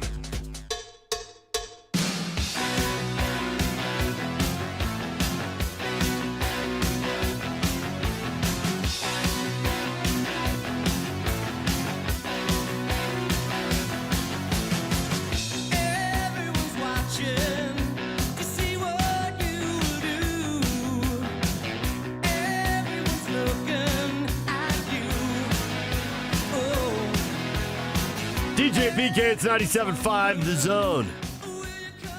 A lot of feedback on the rankings. Are we working for the weekend? Yeah. Get it right. Get it right. 24/7 football recruiting rankings at BYU at 19, Utah at 50. How much do the rankings matter? Doug, matters about as much as the preseason Big 12 media polls. No. I don't think so. I think it matters more. CJ Real Hoops. Like all fans, I say it matters when my team happens to be ranked higher. But if my team's ranked lower, then it doesn't matter because it's all about our superior development. Well, yeah, if it is a high ranking, it's the Bible. If it's a low ranking, it's the National Enquirer. They still have the National Enquirer? I assume so. You don't hear about it much anymore. No, you really don't. been surpassed by social media. Right. All the crazy stuff's 100%. right out there on social media Right, now. exactly. You want to read about aliens? Yeah. Just go to social media. Yeah. Tyler, they matter zero until they're finalized after the transfer portal windows. In today's college football, the transfer portal is just as important, if not more important, than high school rankings. That being said, thus far, BYU has had a good recruiting cycle. I still think high school recruiting is more important because you want to get to the place where you're augmenting your roster to fill specific needs. Now, sometimes, like in the case of Colorado and ASU 2 years ago, Utah State this year, you're taking these massive amount of numbers. If you did that every year, that would be too troublesome. It would be chaos. Yeah. But when you have 50 new kids, some of those new players are high school kids. It does seem like 40 or 50 new players, we no longer bat an eye at that. Well, Kyle's talking about they hit the transfer portal, and then they're talking about they welcomed in 30 new players on Monday. 30. That's a lot. Yes. But that's the and basically so they'll the be freshmen. Right. Because he welcomed in some for spring ball. Mm-hmm. I mean, the kids are transferring already there, and then this. So altogether, it'd be interesting to get the total number from him, what it finally turned out to be. But he talked about this at a press conference, and he thought it was going to be, I think, in the 40s or close to 50. Yeah. Just you basically now have 2 first days of school. Yeah. Wild Turkey says it doesn't matter at all. Alabama, Georgia, Ohio State, they just magically end up at the top by stumbling across hidden gems in the middle of nowhere and turning them into superstars. And it's amazing how they do that. It really is. That was a large amount of sarcasm, Wild Turkey. Good work. Well done. Yeah, well, we had Norm Child tell us years ago that SC didn't recruit it, evaluated, and obviously those schools at that level that you just mentioned, that's precisely what they're doing. Scrawny Boy says it doesn't matter. Utah consistently does more with less. It's about how you develop and execute. That's never changed. We have talked about the local schools doing more with less. We've talked about them being undervalued because the return missionaries don't really tend to get counted, and clearly both teams have benefited from return missionaries. But still, do you want 50 to be the launching pad? And I get it's still early in the recruiting thing, so that number could change. But it doesn't seem like you want 50 to be the launching pad. When the Utes had their Rose Bowl team, I think those classes were ranked 27, 32, whatever. And then they overachieved from there. And yet they still bump their head against Penn State and Ohio State in the Rose Bowl, and they lose those games. And those are teams that have much higher recruiting rankings. I think that the reason why I think it's more important than ever, because to go back to another Kyle-ism, and he's had many, if you have a top 25 recruiting class, that tells me that your NIL's in a good spot. And Kyle has said, and you know it, he sees a time where the top 25 is going to mirror the top 25 NIL. He has said that multiple times. He's not kidding. Right. He may be wrong, but he absolutely believes it. So when I see BYU at 19th, well, yeah, that means the NIL. money is good. Right. And then at Utah at 50, you think the same thing? Well, money isn't as good. You got work to do. Yeah, and they do. So it takes on a newer angle than it's ever been. Utah life, it mattered to the Utes in the Pac-12, so it should matter now in the Big 12. There's a huge gap. Winds of change. He puts that in air quotes or actual quotation marks. I put it in air quotes when I say I think there's clearly, if you're evaluating the two schools, there's been a wind of change because you have BYU's in a conference and they have a plethora of money. Utah, they've always been in, for a good number of years, a Power 5/4 conference. They got to get the money up, but I think they can get the money up to where it's good enough, and the results that they put out there, particularly at certain positions, son, you come here. If you start as DB as a freshman, yeah, you're probably going to the NFL. So we may not be able to give you what you can get at fill in the blank, but you come here, and with Scally and Whittingham and Sean, I realize Kyle won't be there that much longer, but the coaches we have, we can develop you into an NFL player. Go ask players 1, 2, 3, 4, 5, 6, 7, blah, blah, blah, blah, blah, and they'll tell you the same thing. And so you'll get your money. You'll get money now, but you'll get your money later. Big money. DJ PK, it's 97.5 The Zone. Jake and Ben are coming up next. Stay with us. Party time! You have a great weekend, okay, buddy? Hockey fans, let your voice be heard with the Utah Mammoth Fan Forum. Visit the Utah Mammoth page on KSLSports.com to connect with the team, other fans, and our KSL Sports insiders. Start chatting today in the Utah Mammoth Fan Forum on KSLSports.com. Want to get the latest info on Utah's newest sports franchise? Sign up for the Utah Mammoth newsletter. Get exclusive analysis, plus the latest news and notes on the Utah Mammoth. Sign up today at KSLSports.com for the Utah Mammoth newsletter. Cashback is not available on gas in New Jersey and Wisconsin. Hey, good morning. You're heading to the airport, right? Yep, thanks for checking. I like the car. How long have you been a rideshare driver? About 3 years now. I really enjoy it. Isn't it hard to make money these days with the price of gas being so high? Not for me. I use Upside, the free app that gives you cash back for every gallon of gas you buy. Wait a minute. Are you saying you actually get real money back when you get gas with the Upside app? Yep, I get real cash back every time I get gas. Does that actually add up to anything? I'll make around $200 to $300. Wow, that's serious extra cash. I'm downloading the Upside app now. Download the free Upside app now to earn real cash back every time you buy gas. Use promo code HOOD for an extra 25 cents a gallon bonus on your first tank. You can cash out anytime right to your bank account, PayPal, or a gift card for Amazon and other brands. Just download the free Upside app and use promo code HOOD for a 25 cents a gallon bonus on your first tank. That's code HOOD. Protein, protein, protein. Everyone is trying to get protein in their diet, but we need fats too. Healthy fat, that is, like the rich, natural peanut and almond butters found in G2G protein bars. Most bars don't have it because, well, most bars aren't real food or refrigerated. Fortunately for you, we aren't most bars. At G2G, you'll find a balanced helping of protein and healthy fat. The fact that they're delicious is just a bonus. They're fast, easy, and perfect for on-the-go families. G2G protein bars. Find them at Costco, Harmon's, Maverick, and now at Smith's. Five guys walk into a JCW's and order burgers. A pastrami, a mushroom Swiss, a guacamole bacon, a hickory barbecue, a ribeye steak, 2 onion rings, 3 french fries, a strawberry, mint, peanut butter, chocolate, and marshmallow shake, and not one left to tip. Because at JCW's, we don't ask for it. We think the price you see should be the price you pay. And all that, would you like to leave a tip stuff, is for the birds. JCW's. Quality and a lot of it. Open in American Fork, Lehigh, Provo, South Jordan, and Harriman.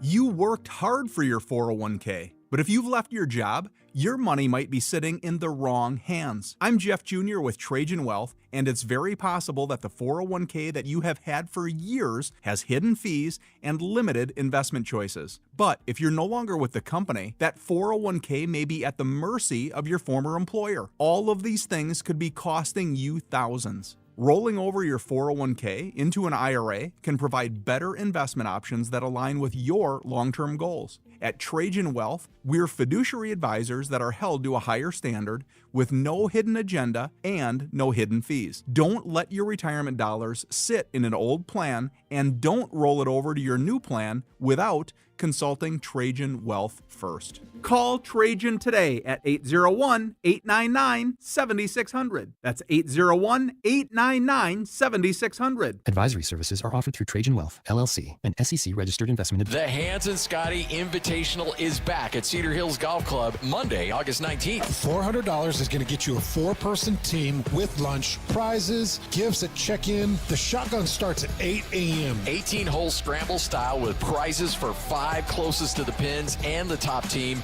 Only 36 teams max, so grab your spot now. Get registered at Cedar Hills. Send an email to Wade Doyle, wdoyle@cedarhillsutah.gov. That's wdoyle@cedarhillsutah.gov.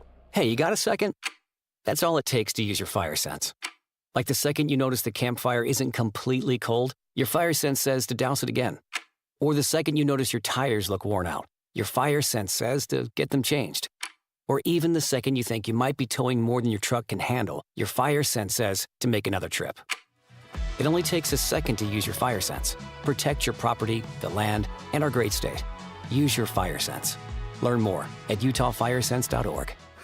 Broadcasting from the Mountain Home Services Studio, this is 97.5 KZNS FM Colvin, 1280 KZNS AM Salt Lake City, and 102.7 KSL FM HD2 Salt Lake City Midvale. This is 97.5, the KSL Sports Zone. And now, it's 10 a.m. Let's just get down to it. And it's time for your sports fix. Strap yourselves in, folks. From two guys who have covered the teams you're passionate about for years. We are professionals. This is Jake Scott and Ben Anderson on 97.5 The KSL Sports Zone.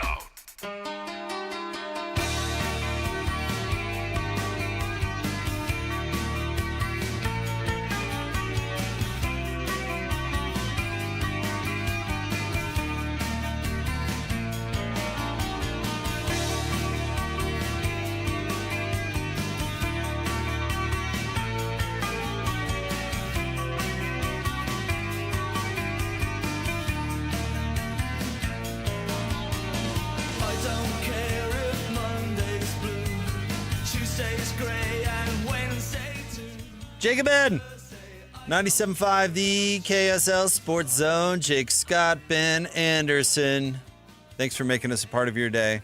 Thanks for watching on YouTube or KSLSports.com or podcasting. Hello to you in the future. I don't know. What do you imagine our weekend podcaster is doing? Mowing? Yard work? That's kind of the first thing that comes to mind. Yeah. Or some Throw sort of something on, chore. You're just like, oh, you got to put headphones in. You know what? And I was talking to Lloyd a little bit about this before the show started.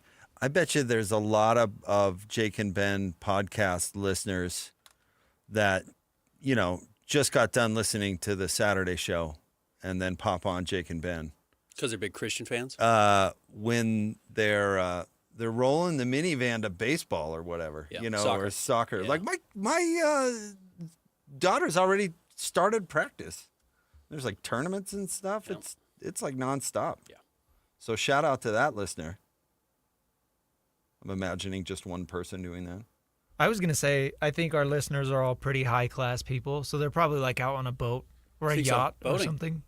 Oh, if you're to our show on a boat. Oh, if you're rocking the Jake and Ben show in the middle of like Deer Creek Reservoir or whatever, like shout out to you. You're by You know, yourself. I don't know why nobody else. Well, I know why nobody else is on your boat, but I know why you're listening to us. Everybody else is cranking Hall & Oates or something, and somebody's cranking up the Jake and Ben show talking about bozos and whatnot. That's hilarious. I hope somebody's doing that. How's it going over there, Ben? Doing well. How are you? I don't know. I'm in a better mood. Once I found out that Christian Cox is going to be on the show at the top of the 11 o'clock hour, I always like talking to Christian. And camp is open. He's experienced many camps. He's the perfect person to talk to on a Friday. But we're going out of town one last kind of trip before school starts. And I don't know what it is about me. I have anxiety about vacations for some reason. You're going to San Diego. Which is an easy one. Very easy. Short trip. Short plane flight. A lot flight. of fun stuff for the kids. Yeah. Yeah. Easy to get around the town. All things that should make it a pretty stress-free affair. But for some reason, I don't know. It's just a thing about me. And it's not even since I had a family. I've always kind of been this way, which I don't know. I don't get it. But you know what? I'm a pretty demented person. Yeah. Which is fine. Yeah. You'll be fine. You'll have fun. Yeah, I don't like fun. I don't like happiness. Did I tell you the story about how when my wife and I first started dating and a couple years into the relationship, she personally signed me up for pre-check. Yes. And did all the things for me. And I was like, "Oh, this seems really nice." And she's like, "You're horrible." She's like, "You're just terrible. You're terrible in line. You do nothing but complain." So she made it easy for you. That's true love. You should have proposed like, to her "So right then and there. I did this for you. Yeah, true love, sure, absolutely. It's why we're a good yin and yang. But let's not pretend that there wasn't a selfish motivation in all But of sometimes not everything is done with, heart eyes. Sometimes you do things to reduce the other person being a pain. You recognize where they're a pain, and they don't want to be a pain. No one wants to deal with you in a line if you're a bad traveler. So she recognizes, A, I'm not enjoying this. B, you're clearly not enjoying this. So she fixed it for you. And yes, it fixed her problem as well. But that's the yin and the yang you're talking about. Right, which is the proper way to look at it. But I also can't help but like it's a little bit of Marge getting Homer the bowling, or Homer getting Marge the bowling ball that says Homer on it. A little. Like the gift that's actually for him. Yeah. Christian, what's your wife bad at? Nothing. Well, that was a cowardly answer. Let me think. I don't mean bad at. That's a joke. That was a trap. What's her flaw? What's your wife's biggest flaw? If I could change one thing, she's not super social. She likes to stay in a lot. Okay. When we have a free Friday or free Saturday, I'm She's like, not let's go do something. And she's like, let's stay home. Homebody. All right. I am immediately more endeared to her after hearing that fact, because she also doesn't like fun. And correct. That's what we do. We know each other. We can appreciate each other. I like your wife more today than I did yesterday. Me too. Do you still have pre-check, by the way? Another cowardly response. Oh, she bumped that to the next level years later, and we're now clear people, even though I get on a plane like twice a year. Right. Okay. Well, I heard that you don't have to take your shoes off anymore. Oh, I haven't taken my shoes off for a while now. Yeah. You know what? Our airport does it well, though. I have not had that many issues with our airport. The clear is pretty nice. I don't know if I could go back, honestly. Okay. I mean, I probably could go back to just basic pre-check, maybe. But have you ever tried to go through security at like O'Hare? There are bad ones. Yeah, certainly there are bad ones. The airport reno and the security over there now seems pretty tight to me. Yeah, like, really quick. I'm a fan, There's but a lot of agents. They move I look quickly. at that winding line though, and I think I couldn't do that. I'd be complaining the whole time. I'm just not a good waiter. Okay. And that's all. That's like all traveling is waiting. You get to the airport to wait. You get on the plane to wait. It is. Traveling's horrendous. It is the worst. But you get to the rental car line, and it's like, hey, let's wait some more. It is a miracle to be able to travel. But I'm with you. It's not fun to do. Well, lots of things are a miracle, Ben. I can complain about. You can. I a way to do it. I sure can. But no, I'm fine. I'm doing okay. If we brought up some stuff that I could be grumpy about, I'd be grateful. Okay. I'm happy that today's when we crown Bozo of the Week, and I think it's real neck and neck at this point. Yeah, we'll see if anyone shows up late. And I've really put in a lot of thought to who I'm voting for. Okay, is that how we're doing it? Are we voting? I think we can try and make arguments and come to a consensus. I guess if we have to throw it to Christian to settle disputes, I'd be fine with that. Okay. I'd be fine with that framework. Then Christian turns out to be the bad guy. Although he'll always side with you, so you probably Why love would that be the case? Why would he always side with me? He always sides with you. Constantly. Even when you're gone, he's just taking shots at me left and right. What was the one you blindsided me with when Hans was on? You guys were playing all this sound about like your favorite mess ups on air. Oh yeah, and you told me to me. play another one, and I ambushed you with your Woody Page with one. my own. Yeah. Oh, the Woody Page one was good. I think about that one every once in a while. Wonderful. But point being, yeah, he feels the need to like fill that void Undercut when you're gone. All right. Yeah, well, somebody's got to do it. It's Keep you on your fantastic. toes. So maybe I don't like this. Because you're going to come out like that. What do you want? What do you want to do, Ben? I asked if we could play a cut from BYU. So you're done and ready to move on, obviously. As is everyone listening. All right, go ahead. Or watching. It's just another quarterback battle again for BYU, and we've talked a lot about the quarterback battle itself, but just the fact that there is another quarterback battle, and Kalani Sitake touched on it being the third straight year that this is the case. Never mind, we don't have it ready. That is the issue for BYU. It'll be a third straight year, a fourth straight year with a new quarterback. And it is hard to build continuity that way. Now, I think that is going to be, in some ways, the norm for more and more schools with the transfer portal, especially if your last quarterback wasn't good. And like we talked about yesterday, if your quarterback is good, they become a threat to transfer. Now, here's Kalani Sitake on another quarterback battle at BYU. Oh, I mean, there's competition all the time. Obviously, we had a quarterback competition last year, so we've been luckily the staff has been to quarterback competitions many times before, and so the goal is to try to get these guys in situations where we can play football and see how they can function. And I thought they did a great job today. I mean, we'll watch the film and look at everything. I mean, obviously that's going to get the eyeballs on the quarterback position first, but I thought overall his team competed really well today.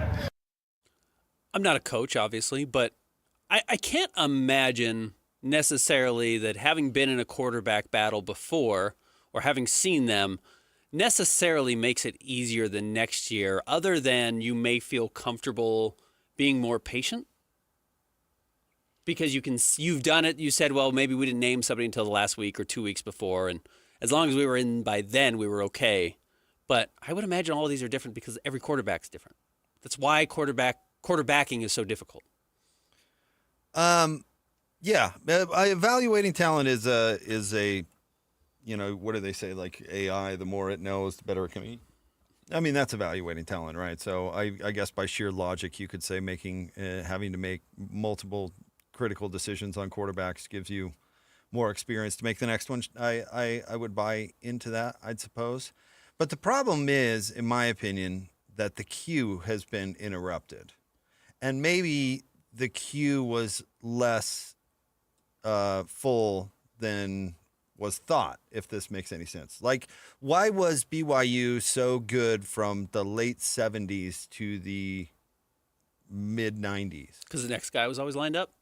The next guy was there. The queue was full. Now the sport has changed, which makes this a little bit more difficult. But even if you look at Kalani's earlier career and A-Rod at BYU as well, there was that queue. I mean, Zach Wilson was the dude. They were excited to land him. They were excited to play him. They were excited to give him experience. People forget he beat USC in that first year he started. But then where'd the queue go from there, Ben? Jaron Hall. Yeah. Ready to go. Right. Plucked him right off the baseball team. Yeah. There was no controversy with Jaron. You knew he was going to be the next starter. He was the next starter. And when he played, he was really good. Then the queue has been non-existent, and then you land Retzlaff, and all of a sudden you go, okay, the queue's back. We've got a guy. It's a little bit of a desert, but we found a dude, and he played really well. And then you figure, okay, I've got the queue set up because I've got Hillstead, I've got Bachmeier. They're both coming in. They're both going to be able to. We're going to do some evaluating while Retzlaff plays all this year, and then hopefully we have a grasp on who's next, who's Jaron Hall, right? I mean, that's the idea. And then the queue gets interrupted again because Retzlaff is gone, and now you're forced to make a decision. The problem is, what if they don't have a guy, or certainly a guy who's not a guy right now? That's the scary part. So the fact that they've made the decision again before, yeah, I would buy into that, but I'm not sure. That's not the issue. That's my point. That is not the issue. Just having to make a decision doesn't mean you have the right decision to be made. Yes, you have to pick. That doesn't mean you have a good option necessarily.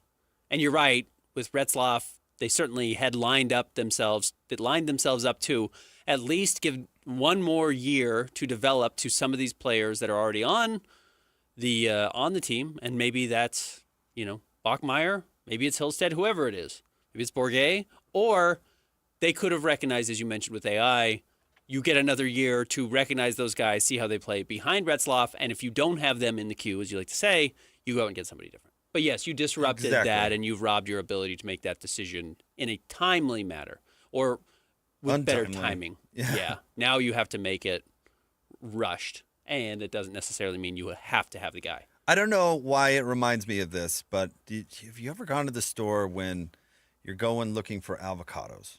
Okay. And there's just a big stack of beautiful avocados that you could spend 10 minutes there just squeeze them all, feeling their firmness. Uh-huh. Every single one. Like, I'm going for color. Yeah. I'm going for whatever you're if I'm going right home to make guacamole, well, I need it a little bit squishier. And have you ever now picture in your mind grocery store? There's three there, and you need two. And it's like, okay, Which one of these hasn't been run over by a truck? Right. They're all flawed. They're all flawed significantly. Yeah. Now, do you believe that your decision when you were flush with avocados has made you more capable of making a decision between the crappy avocados? I think this is an excellent metaphor. Actually, I don't think it does.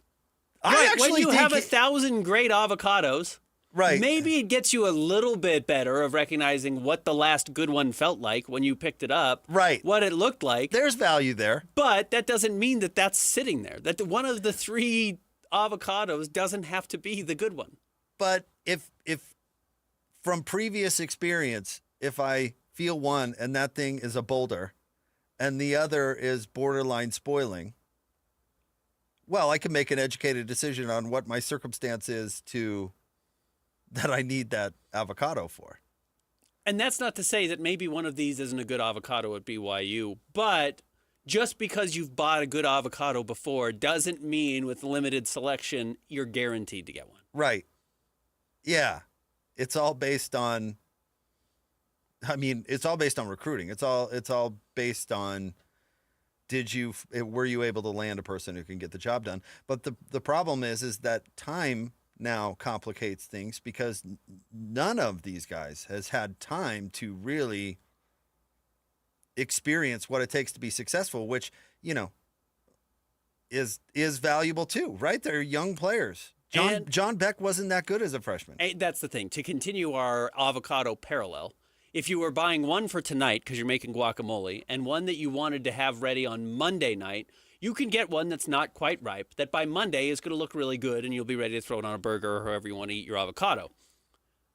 But if you upset the queue and you can't have a good one tonight, you're using the one that won't be ready until Monday on Friday, and you're not going to have very good guacamole. No, you're going to have bunk guacamole. Nobody likes it. It doesn't taste like anything. No. It's hard to peel. You get chunks in there. Yeah. It's not it. So that just might be where BYU is a little bit with their quarterbacks. And that doesn't mean that one of these guys won't be good, but as you mentioned, when you upset the timeline for when these guys needed to be good, you put yourself in a tough situation.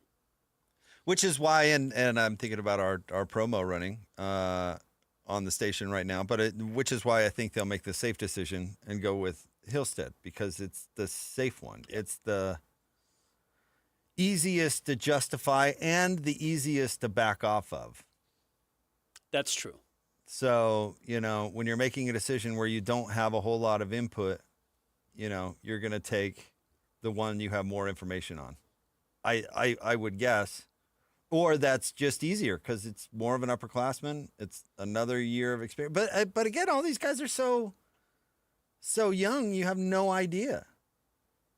Getting back to our leadership conversation, I was a huge bozo at 18 and 19. Yeah.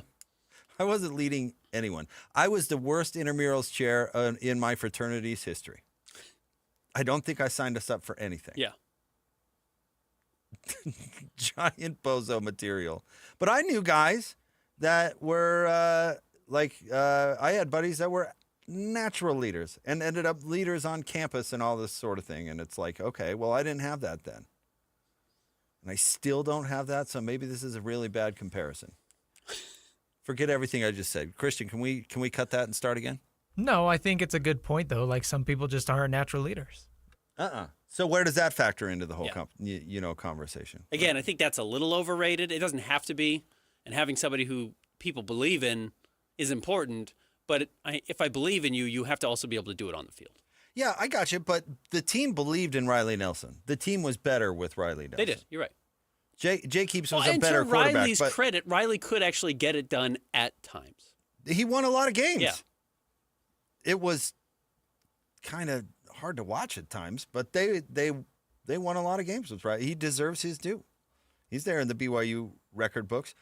But in large part, no offense to him again, is that his team rallied around him. His team played better when he was quarterback. The offensive line played better when he was quarterback. But, and with all due respect, if he's listening, and I apologize, Luke Patari might be the greatest leader in the world. When he took the field at Utah, the Ferrari, he was not good enough to win them the game they needed to win. I'm not here for Ferrari slander. He's still up at Utah, right? I think he's an assistant now. Is he really? Yeah, I think he works there. Well, there you go. So just to throw somebody out there. You got to have the Ferrari around. Yeah.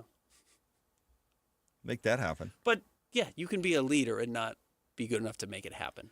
So The reason I bring this up is just because Kalani's quote, because you have gone through a quarterback battle before, I don't necessarily means, well, they figured it out last year. That means they'll figure it out this year. I think that can be dangerous if that's what the logic fans are using. And I would bet if you press Kalani on it, he's not actually using that logic. I'll translate what Kalani said for you, because he's getting it. Everybody's getting the vapors over the BYU quarterback position because that probably will be the sink or swim element of the season. He knows that. Everybody knows that, right? So all he's trying to do is deflect from that. Deflect might be a strong word, but all he's trying to do is say, okay, let's not think about that great question mark. Let's think about how experienced I've been and how I have been good at my job in the past. And so let's not talk about the elephant in the room, which I can't talk about anyway. Let's talk about, we've made this decision before. Good times. We're good at it. It's probably kind of where I'd deflect too, but it doesn't answer the question. It doesn't relieve the vapors, whatever that is. It doesn't unclutch the pearls. Yeah. And you know what? Kalani is right, though, that he is good at his job and he's done it well. Yeah, and they've made the decision before, sure. But that's I don't think that's answering the question. Yeah. All right. Top 3 stories of the day, KSLSports.com. Coming up next, it's the Jake and Ben Show, 97.5, the KSL Sports Zone.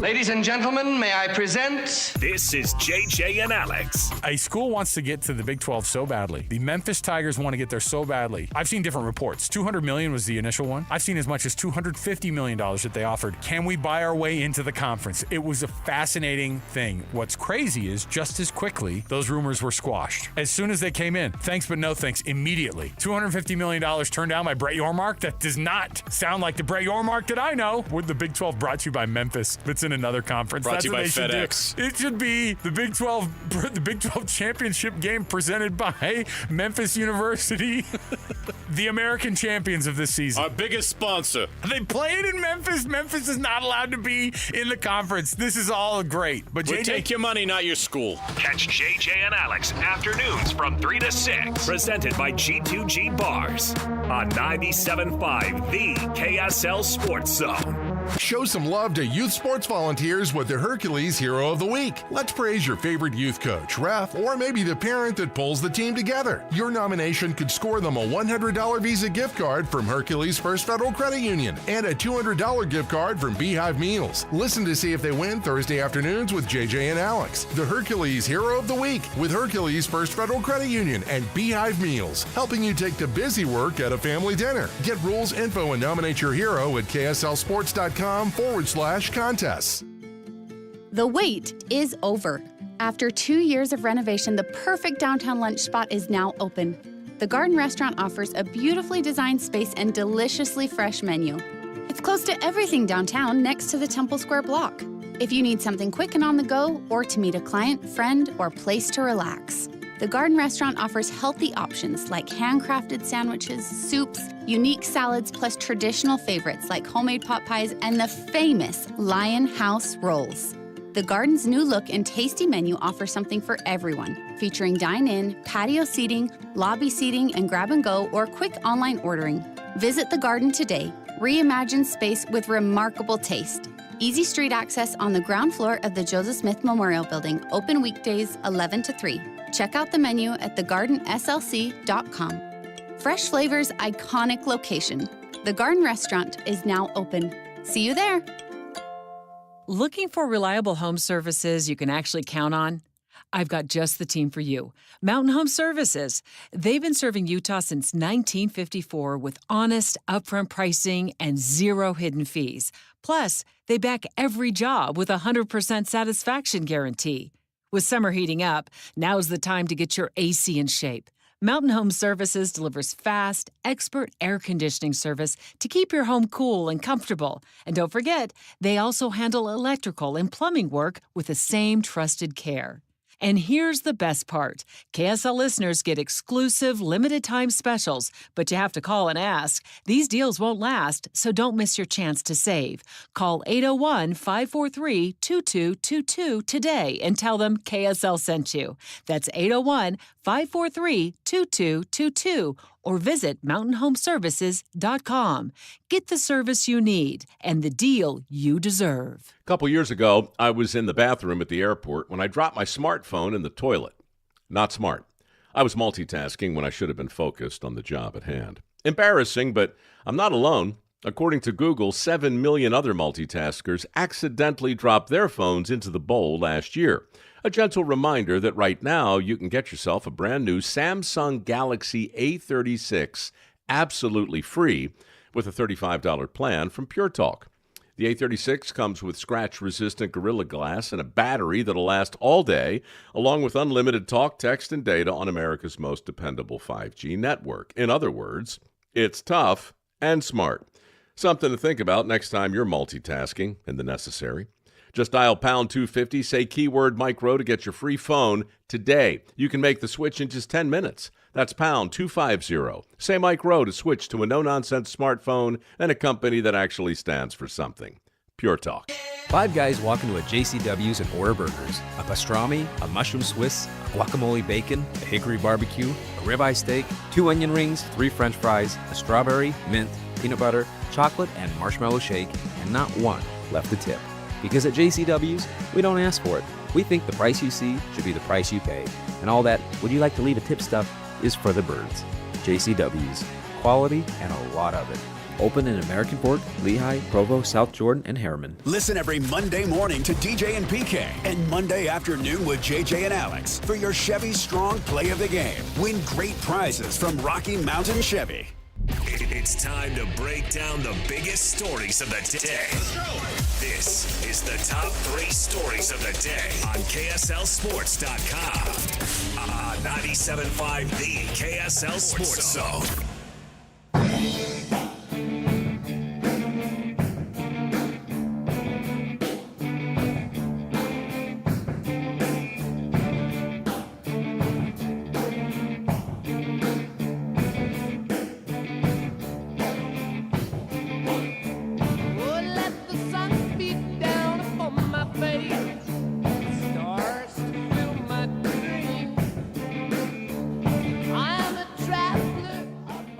Jacob Ben, 97.5, the KSL Sports Zone. You can win big every Wednesday on the KSL Sports Zone with Win Ticket Wednesday. Next Wednesday, you can win tickets to go see Cyndi Lauper, August 14th, the Utah First Credit Union Amphitheater. Don't miss Cyndi Lauper's Girls Just Want to Have Fun farewell tour. Get tickets now at livenation.com or listen all day on Wednesday for your chance to win. Time for the top 3 stories of the day, KSLSports.com. It's brought to you by J. Brooks Jewelers. Cherish your love. J. Brooks Jewelers. Explore their expertly crafted engagement rings made from the finest materials. J. Brooks Jewelers. All right, Christian, where do you want to start today? Number 1, Utah has a new offensive coordinator in Jason Beck, but it's not new to Devin Dampier, who played in the system last year at New Mexico. Weeks, Coach Beck is the coach that, he looks for the best out of his players, and, he finds a way to get them in their best situation. So, different guys can do different things, and we explore those talents. I am curious about that. Will the continuity year after year be a big plus for Devin Dampier? You would imagine it certainly would. The hard part is it's basically brand new for everybody else around him. That was kind of a non-answer, no? I don't know what I learned from that clip. Play that again. Just small tweaks. Coach Beck is the coach that, he looks for the best out of his players, and, he finds a way to get them in their best situation. So, different guys can do different things, and we explore those talents.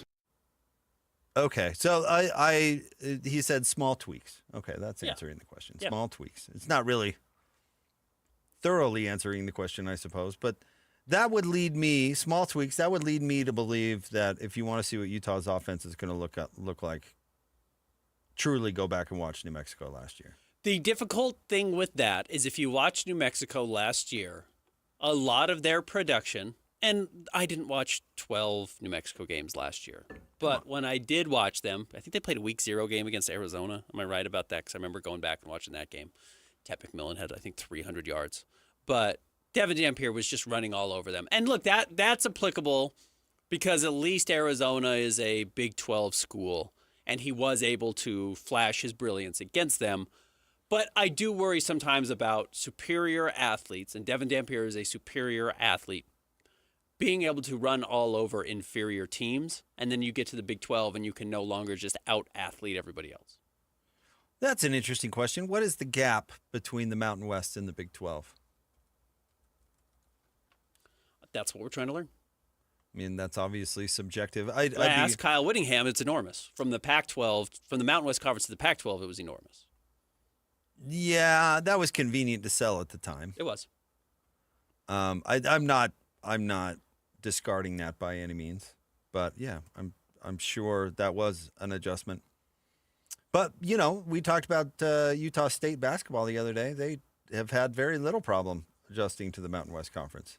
So that's a really interesting question. Athletically speaking, Christian Cox is going to join us in the 11 o'clock hour. I'd be interested to get his opinion on that because he actually played for Utah during that period. So I'd be curious to get his thoughts. He'd probably tell you it was a pretty big step, I'm guessing.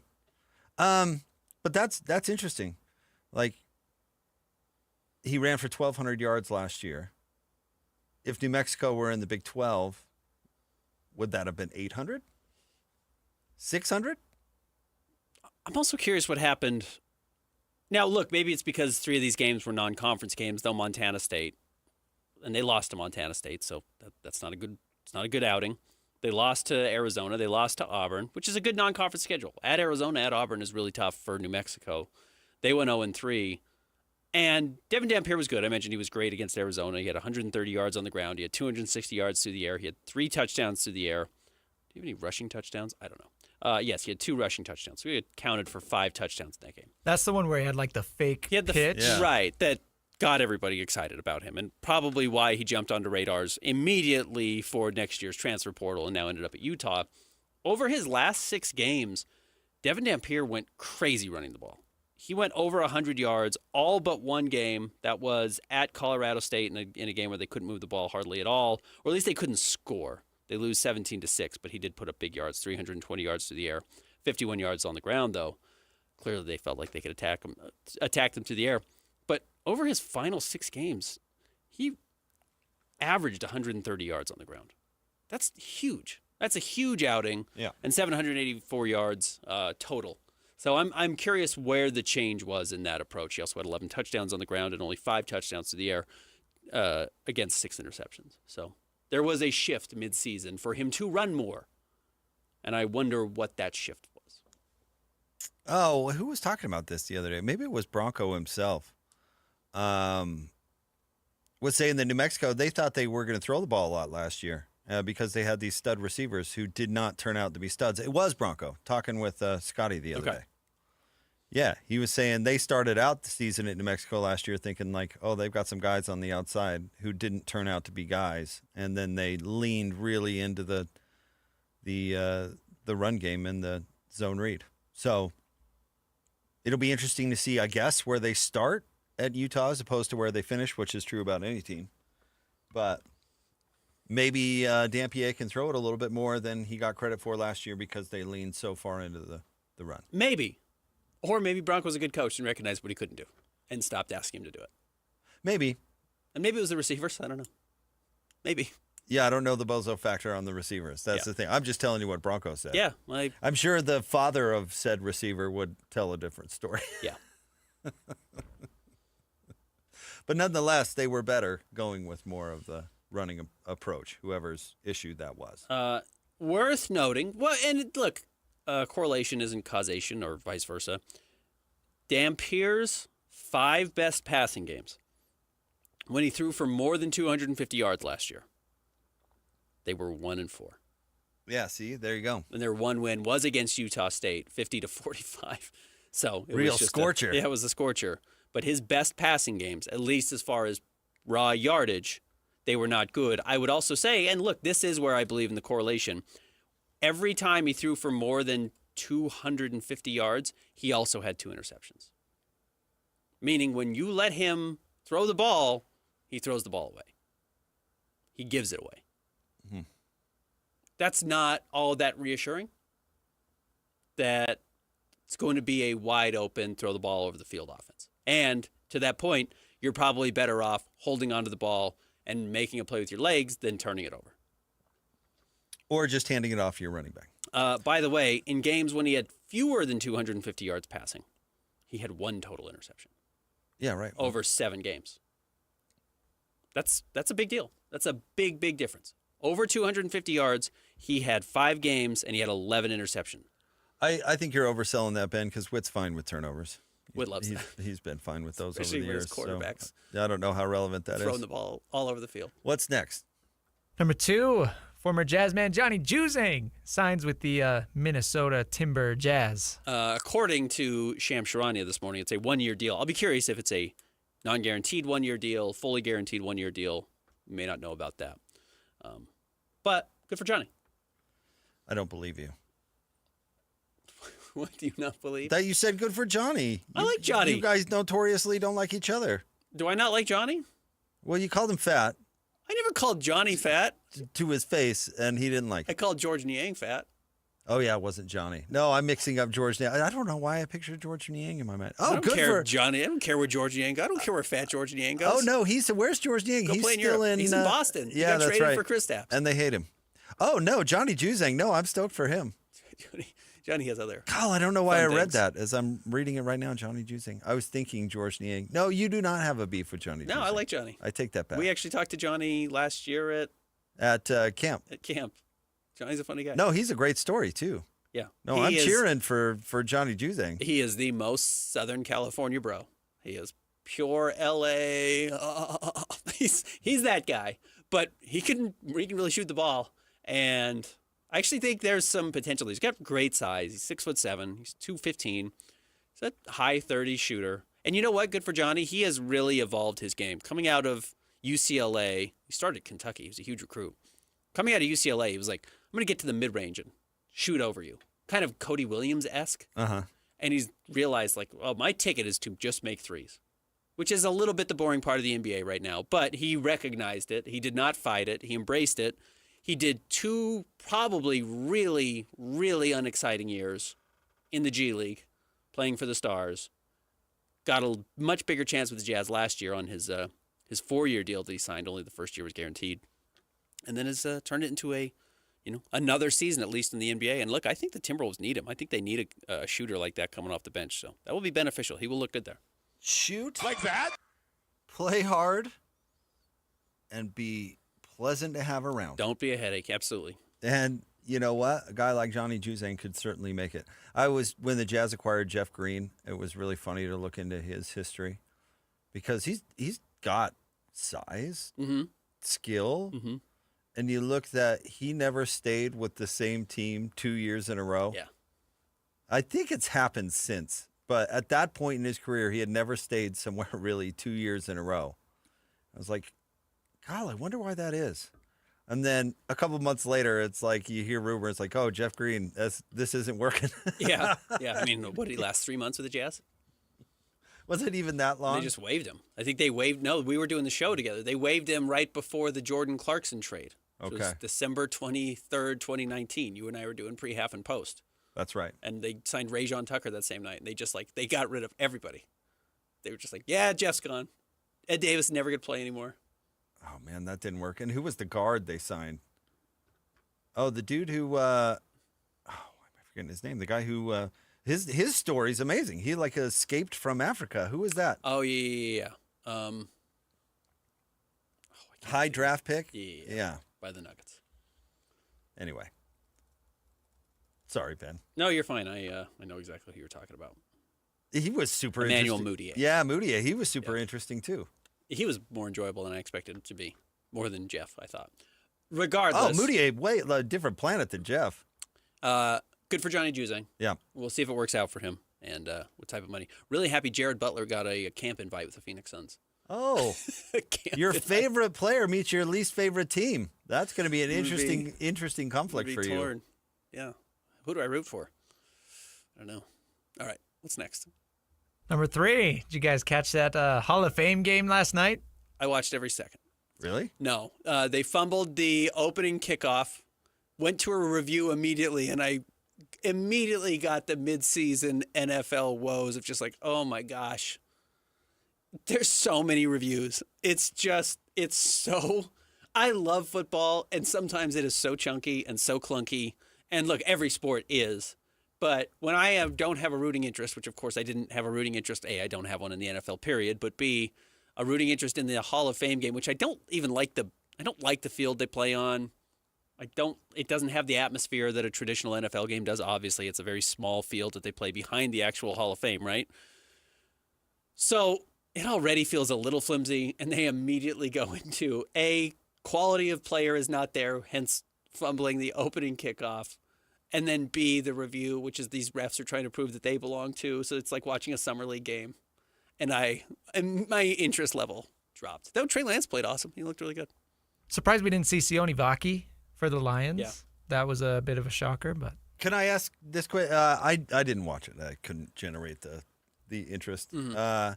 Even though, with my fantasy football draft coming up, I probably should dial in. But nevertheless, Ben, let me ask you, how did they fumble the opening kick? Was it the returner who just muffed it, or what? No, what happened? So they put a defensive player. They explained it, because I'd be lying if I could tell you who the 80th guy was on the preseason roster for the Detroit Lions. I think they said they put a defensive guy back there for a chance to return kicks.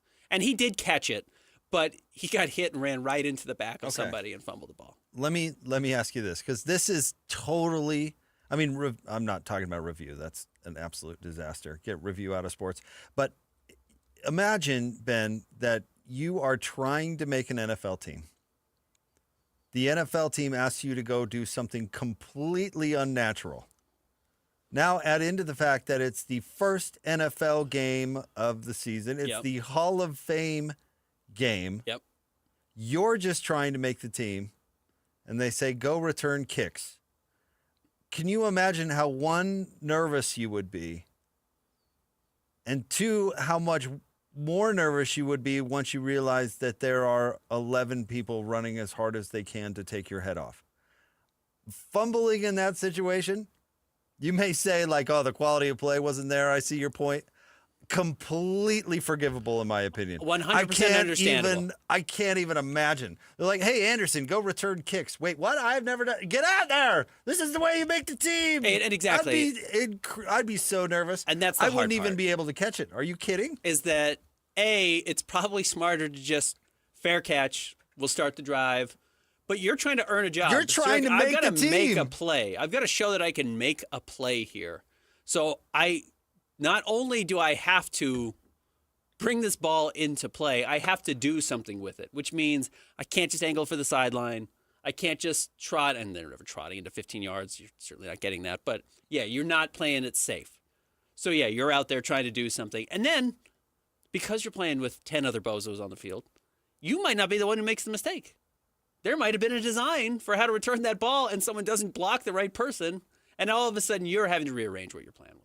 So, yeah. No, I don't envy them. I'd be so nervous. Be like, my dream is literally on the line right now. The NFL did last night implement the Hawkeye technology, which will measure first downs instead of bringing the chains out, and it looks exactly like tennis majors, where the camera zooms in over the top of the ball and it shows you whether it was over the line or not. The Hawkeye technology will now tell you whether it has made the chain or not. Wow, I'm trying to decide if this is going to be a cat in the wall or actually a good idea. I mean, if it speeds up the game. Like the fat guy running out there with the chains does seem a tad time-wasty and old-fashioned. And made up, right? I get the idea. Walk one of the yardage lines, grab the chain link there, and as long as you put it there, it'll translate from wherever you were on the sideline out to where you're measuring the ball. The ball's made up where they're putting the ball down. So this should speed up what is an otherwise purely flawed falsehood that this was ever accurate. So I don't care if it's accurate, but it should speed up the process. Christian Cox joins us at the top of the 11 o'clock hour. We'll have more coming up next. Jake and Ben, 97.5, the KSL Sports Zone. This is Hanson Scotty. Let's do it. Kalani Sitake. What is the most you've paid for a concert ticket, and what concert was it? For me, MC Hammer. Oh, nice. I had the parachute pants, you know, all Yes. that stuff ready to go. I mean, don't get me started, guys. No, you we can won't. still listen to the stuff right now. It's good, clean, wholesome music. Exactly. You know, the whole family can have parachute pants and go out. That's true. And then do their dances and stuff like that. You know, Can't Touch This. I mean, he even had some slow songs. You know, songs about praying. Pray. You know, come on, man. Like, he's got it all.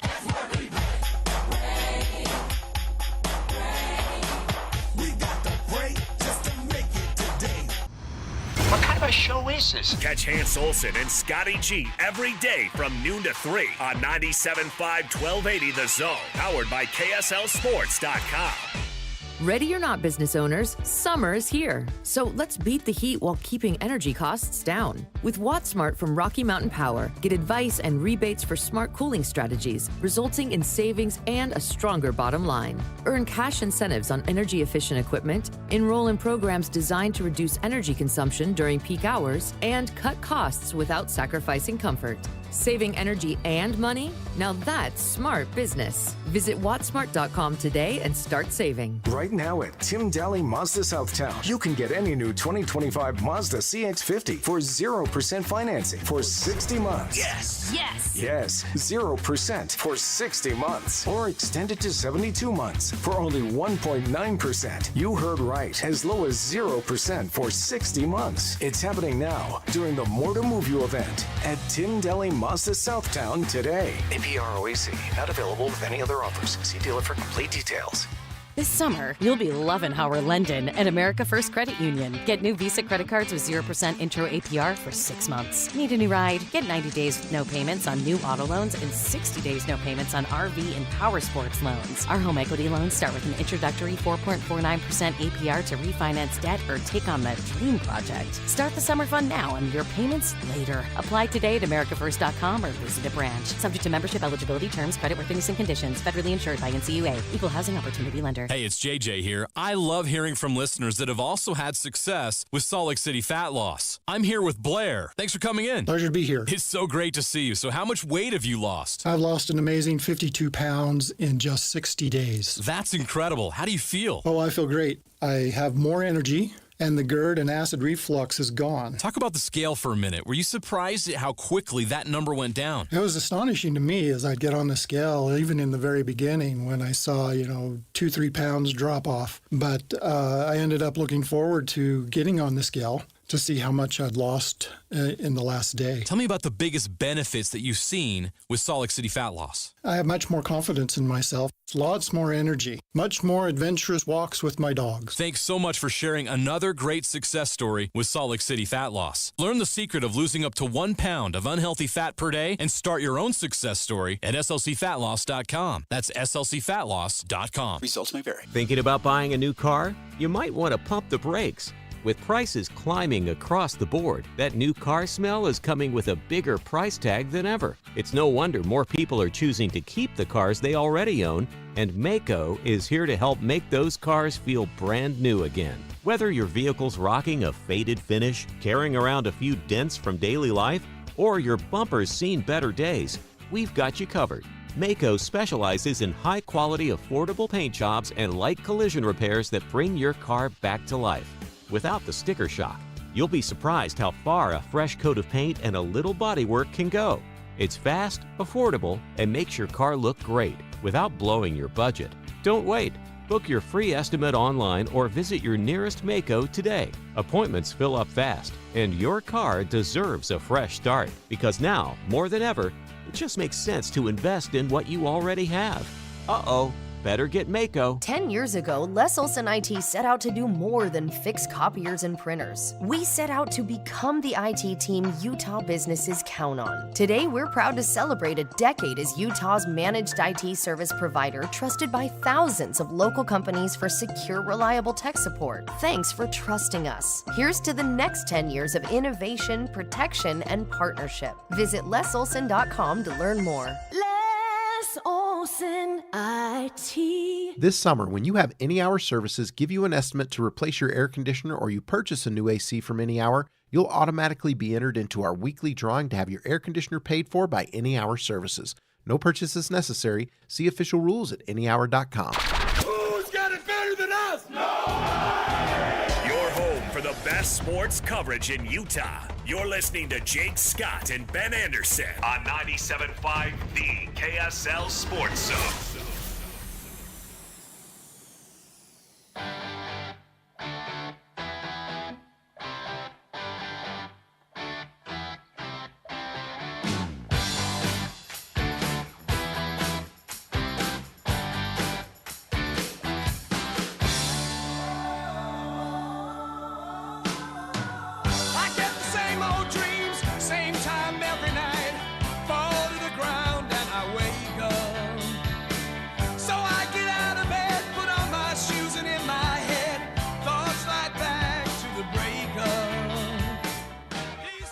Jake and Ben, 97.5, the KSL Sports Zone. Nominate the youth sports volunteer you know for the Hercules Hero of the Week. Submit your nomination at kslsports.com/contests and listen every Thursday afternoon to JJ and Alex for the winner.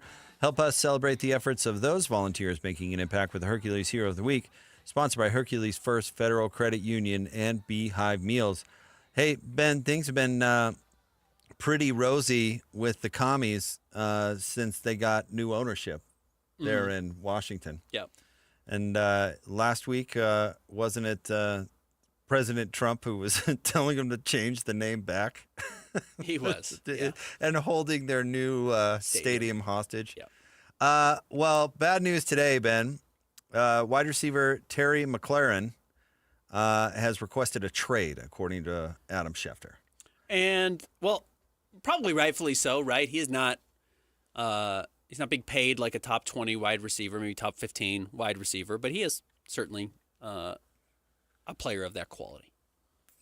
You know, I think we've talked some labor stuff recently and how the leagues are different and how the unions are different. I think most people, when they see players holding out, think negatively of the player. And I think that's true in some sports more than others. Agreed. In football, I get why it all seems out of touch. In football, the players get steamrolled so badly, it's tough for me to hold it against players for holding out and demanding new contracts. Because what happens if Terry has just an average year? And I'm sure he doesn't think that, but what happens when that happens? Mm-hmm. He gets replaced and then he's out. It's not like he gets made whole.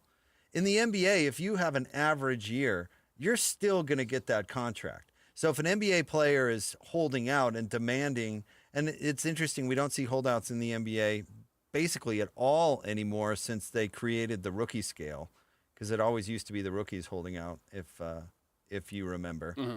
But in football, listen, Terry's hot right now.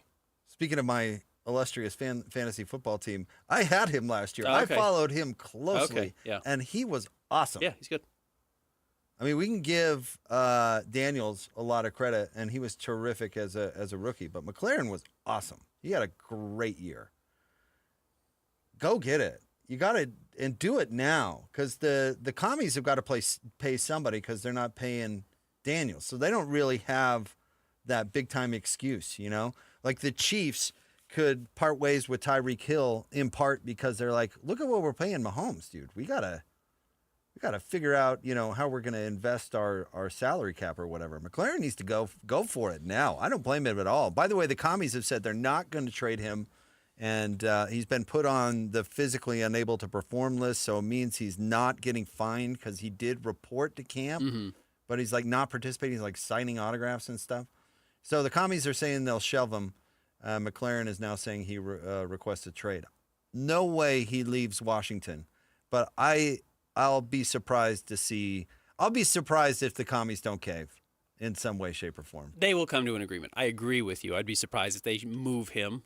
He's making a little less than $20 million a year, which, yes, in practical numbers, everyone's like, yeah, just take your money and shut up and play football and get it. But compared to his peers, he's considerably underpaid. That's 18th in the league. Okay. So and he wants to be around $30 million, which would put him around 8th. And Jamar Chase is making 40, right? Jamar Chase is the highest. So he wants to be compensated for being a top 10 receiver, which he probably is. And he's not getting paid that way right now. And like to your point, if you get hurt, you never get that money back again. So he's trying to get another contract with some guaranteed money on it to be in good shape. And he's playing the only leverage he has. Now, who was the receiver for the Steelers? Oh, it was Antonio Brown, right? Who didn't? No, it was the running back. It was Najee Harris? Le'Veon Bell. Le'Veon Bell. Who chose to just sit it out, and it ruined his career. Yep. Yeah. He never got back what he had. So there is a delicate dance here, which is why I think they'll figure out something. It's why I do love the franchise tag. If you're looking at it from not a fairness perspective, but from a health of the sport perspective, the franchise tag is really great because you can just cut through all of this stuff, pay him top dollar, and kick the can down the road until you can figure out something permanent. And it absolutely benefits the player. Maybe the team a little bit more, but look at how much money Kirk Cousins has made. In large part, that's because the commies kept franchising him over and over again. He kept being eligible for more and more and more. And all of a sudden, he's getting these just monster contracts from the Vikings. Way more. He was eligible for way more than... Anyway, so it does work out for the player. But I love the franchise tag. Usually it's great. Usually it cuts right through this stuff. And the player probably is a little bent about it. The team's a little bent about it. But the player wants long-term money. But the team doesn't want to pay as much that year. But the brilliance of the rule is he has to be paid the average of the top three players at his position? Is it that top three? Is that who it is? Is that right, Christian? It's either 3 or 5. Yeah. It might be 5. You're right. But you average that all out, and that's what the player gets? Yeah. Like, that is big dough. It is, yeah. I mean, in this situation, we're talking about $40 million for the highest paid receiver right now in the NFL. So you're be talking about 36 a year. You know, he's only making 20 now. You're right. That's tough to swallow for him because he didn't get extended money. But he said, yeah, but I doubled my salary for one season. For 1 year? Yeah. But they can't, I guess. This is an extension that he wants, so you can't really franchise him. It's average of the top 5 or 120% of their previous year's salary, whichever is higher. Whichever is higher. So in this case, it would be the average of the top 5. Because that makes sense, because then you would just go out there, and if you wanted to, so let's say you did have Jamar Chase, you would just franchise tag him over and over, and you would get a discount. Because he's set to make 40. If you were going to say less, or if you were to do the average, and obviously everyone makes less than him, you would save cash that way, and that's not really fair either. So, yeah, but the brilliance of it is if you're Jamar Chase, the team is just signing you. And also, and this is why some people don't like unions, this is how unions are supposed to work, right? McLaurin is looking out for everyone else as well. While it seems selfish that he's looking out for himself, by not making less money and by upping his money, the next guy has to make X amount of dollars as well. I see your point, but this is actually the union not working. This should not be necessary. This whole exercise, if the union was good and doing its job, this would not be necessary in the slightest. Guaranteed contracts would be guaranteed. The system would be different. Well, that's never happening. That's a different animal altogether. The union is terrible. Maybe this is somewhat altruistic for McLaurin because he's trying to help the union, but this is not the union helping him. Well, the union, being in this situation in general, is an area where the union has failed. Yes, but that's a totally different conversation about guaranteed contracts in the NFL, which we know are never coming. It shouldn't be necessary for one guy to walk off the job just to be able to get paid his worth, considering that it's not guaranteed. If things are guaranteed, it's a different topic altogether. But this should not be necessary. If the union was doing its job, this would have been fixed systemically. But yeah, that would have had to start day one. All right, we've got Christian Cox coming up next. Excited to talk to the former Ute. It's the Jake and Ben Show, 97.5, the KSL Sports Zone. Win big every Wednesday on the KSL Sports Zone with Win Ticket Wednesday. This Wednesday, win tickets to see Cyndi Lauper August 14th at the Utah First Credit Union Amphitheater. Don't miss Cyndi Lauper's Girls Just Want to Have Fun farewell tour. Get tickets now at livenation.com or listen to the KSL Sports Zone all day Wednesday for your chance to win. Want to get the latest info on Utah's newest sports franchise? Sign up for the Utah Mammoth newsletter. Get exclusive analysis, plus the latest news and notes on the Utah Mammoth. Sign up today at KSLSports.com for the Utah Mammoth newsletter. Hey everyone, Jake here for my friends at Trajan Wealth. That's Trajan, Trajan, Trajan Wealth. Listen, things are wild out there in the financial markets today, and I've had friends, people in my circle that live life day to day in those markets, that one day they're in the best mood, next day they're not, and it just seems like a crazy roller coaster when really we're all just kind of trying to accomplish the same thing, right? Get to retirement, build the lifestyle that we want to live, and maybe even be able to give a little back to our friends and family. So Trajan wants to be a team of good folks on your side to help you make the right decisions and help you accomplish those goals. If you're living day to day with the markets, maybe you could be doing it differently to accomplish those very same goals. Maybe you're like I was and didn't pay attention to any of this stuff, didn't care about building anything, retirement was so far away. Well, trust me, it is not, and you should start making the right decisions as soon as possible. So call Trajan today, 801-899-7600. Sit down with them. They'll do it for free. They'll help you identify those goals. They'll show you what they can do for you. 801-899-7600. You can also go online to TrajanWealth.com. Advisory services offered through Trajan Wealth, LLC, an SEC-registered investment advisor. Paid advertisement, 801-899-7600 or TrajanWealth.com. Discover the exceptional value of Bar W Beef, where quality meets convenience. Bar W Beef's dry-aged beef, aged for 14 days, offers rich marbling and tender texture, perfect for grilling, roasting, or pan-searing. Enjoy the rich flavor and generous size. Shipped directly from the ranch to your door. Now hosting one-day pop-up events, go to barwbeef.com to find a pop-up event near you, or stop into the store in Nephi for weekly in-store specials. barwbeef.com. That's barwbeef.com. The wait is over. After 2 years of renovation, the perfect downtown lunch spot is now open. The Garden Restaurant offers a beautifully designed space and deliciously fresh menu. It's close to everything downtown next to the Temple Square block. If you need something quick and on the go, or to meet a client, friend, or place to relax, the Garden Restaurant offers healthy options like handcrafted sandwiches, soups, unique salads, plus traditional favorites like homemade pot pies and the famous Lion House rolls. The Garden's new look and tasty menu offer something for everyone, featuring dine-in, patio seating, lobby seating, and grab-and-go or quick online ordering. Visit the Garden today. Reimagine space with remarkable taste. Easy street access on the ground floor of the Joseph Smith Memorial Building, open weekdays 11 to 3. Check out the menu at thegardenslc.com. Fresh flavors, iconic location. The Garden Restaurant is now open. See you there. Hi, this is Derek Overstreet, president of the New Millennium Group and co-host of Stop Working, Start Living with KSL News Radio. Can you imagine what your life would be like if you could retire 3 to 5 years earlier than you thought possible? The things you could do, the loved ones you could spend time with, the memories that you could create.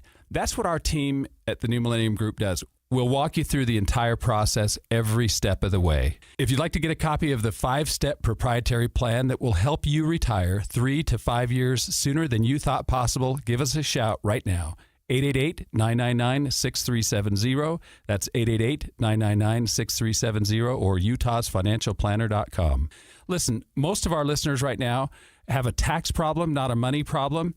There's not enough money in Social Security Medicare as it is.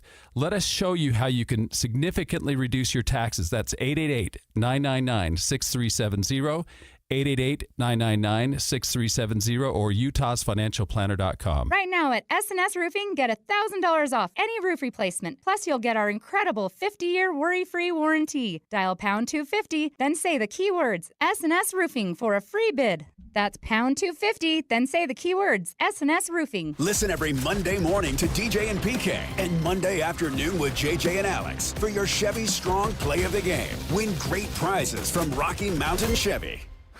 Broadcasting from the Mountain Home Services Studio, this is 97.5 KZNS FM Colville, 1280 KZNS AM Salt Lake City, and 102.7 KSL FM HD2 Salt Lake City Midvale. This is 97.5, the KSL Sports Zone. The sports you love, the teams you can't live without. Get a sense of urgency! This is Jake Scott and Ben Anderson on 97.5, the KSL Sports Zone.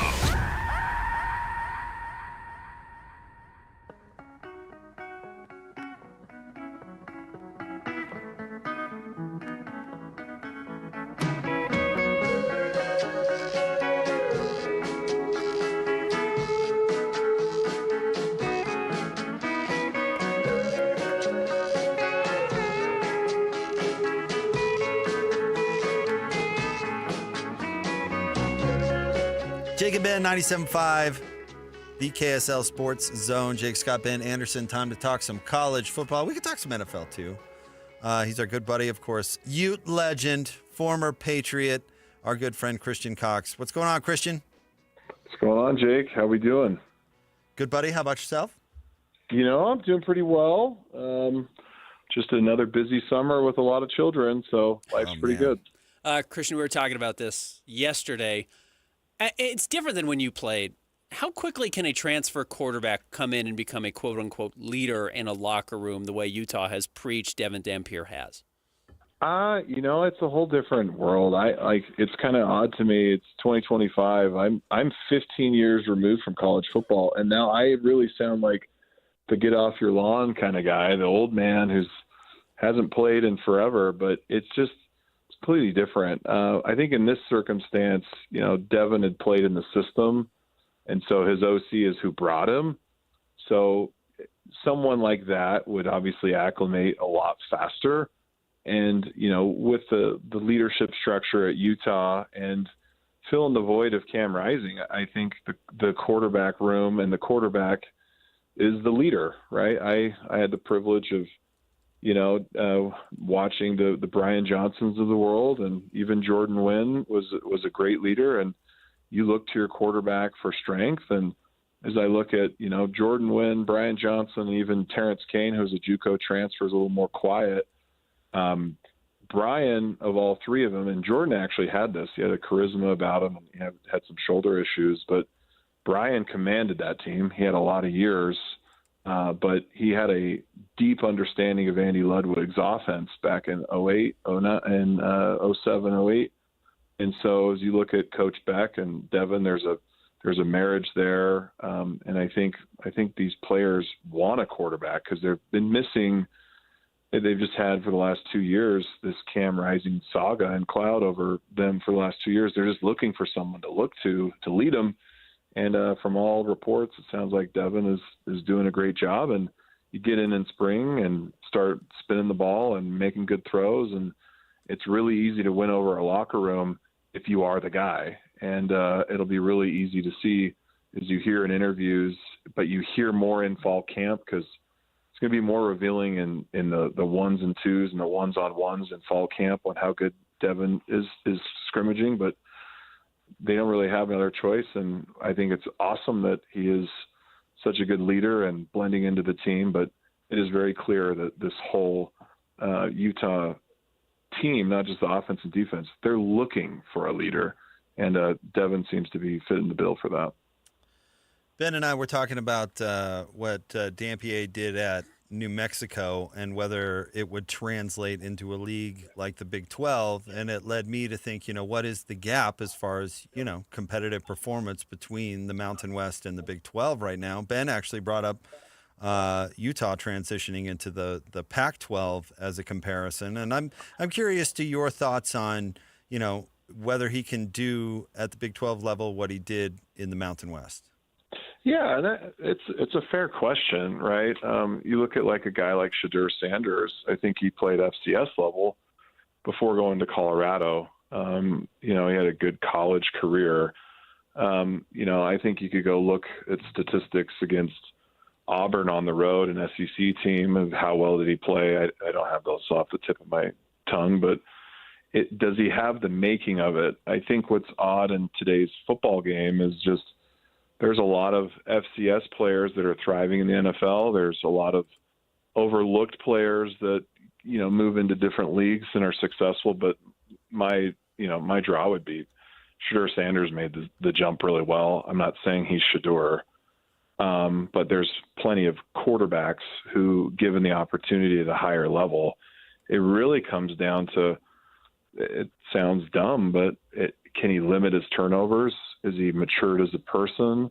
I think this would be his third year playing, even though he was a sophomore last year, I believe. And so there is a jump in college in processing when you go from being in college football for, a spring, a fall, a season, another spring, another fall camp, and then a season.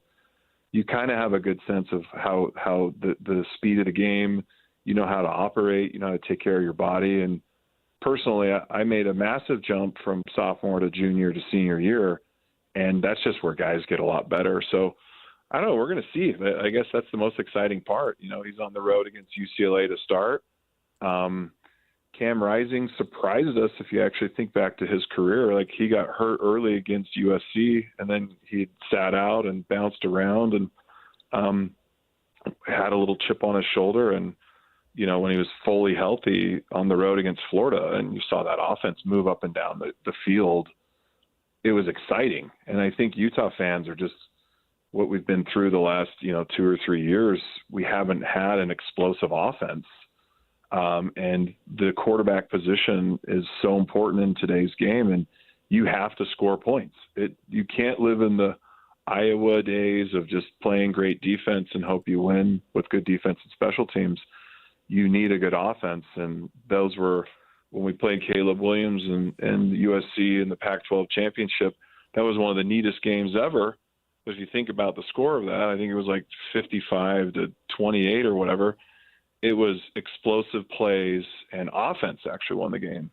And Utah fans, I think, are just starved because there's been no continuity, no real offense. Obviously, Andy got fired, and it's going to be fascinating to see. I think Coach Beck was ranked 4th in total offense at New Mexico last year, and one could say, it's just New Mexico. It's just Utah State. But those are great programs, and the schemes are the same. Urban was running a great offense at Bowling Green before he brought it to Utah, but he took that same scheme and took it to Florida and was successful, and the same scheme and coaching staff to Ohio State. So I think the framework is probably the most important part, but Devin's going to be the key because you can't win college football games without a quarterback, and Utah fans have felt that the most the last 2 seasons. As a defensive player, how do you view the RPO? Yeah, the RPO has kind of evolved some, but it really boils down to the quality of the quarterback, right? If there's old quarterbacks I played against forever ago, like Chip Kelly played it when he was coaching at Oregon. There was a quarterback called Jeremiah Masoli who was kind of the first to run the RPO that we played against. And there was another running back named Michael James that we played against.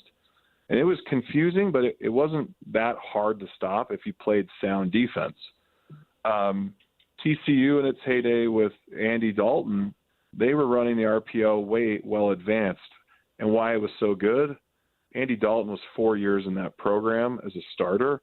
And the season we caught him both years was his junior and senior year. So he was more evolved. He knew the offense. He didn't make mistakes. And it was hard to follow as a defender. So the RPO, again, it really comes to it's speed and space. It's your 11 guys actually do their job and be in position. When we played against, Rich Rodriguez in Michigan in 2008 on the road, they introduced the RPO that Pat White ran at West Virginia, and we shut it down. But that defense was phenomenal. That was, Paul Kruger, Koa Misi, Mike Wright, Sean Smith, Robert Johnson. They were just sound. Gary Anderson was the DC. Kalani was the linebacker coach. Ran just sound defense. And so I'm more excited that we haven't seen an RPO offense in a long time. Andy was more pro style, and that fit Kyle's methodology. Zone read, G lead, guards pulling, power offense, power, control clock with the running game, but the play action with the right quarterback could get some gashing plays. And where Andy's, whole thing fell apart is it was just you didn't have a mobile quarterback who could threaten with the ground game. And so, again, I think I'm more excited about the season. I have no expectations on the season. Obviously, there's a lot because Kyle's, is this his last year? Does he have more years? When's the handover of power to Morgan? But for the first time, I'm more interested in the offense than the defense this year because we've been starved for good offensive play, and it was a very challenging year to call and watch as a fan.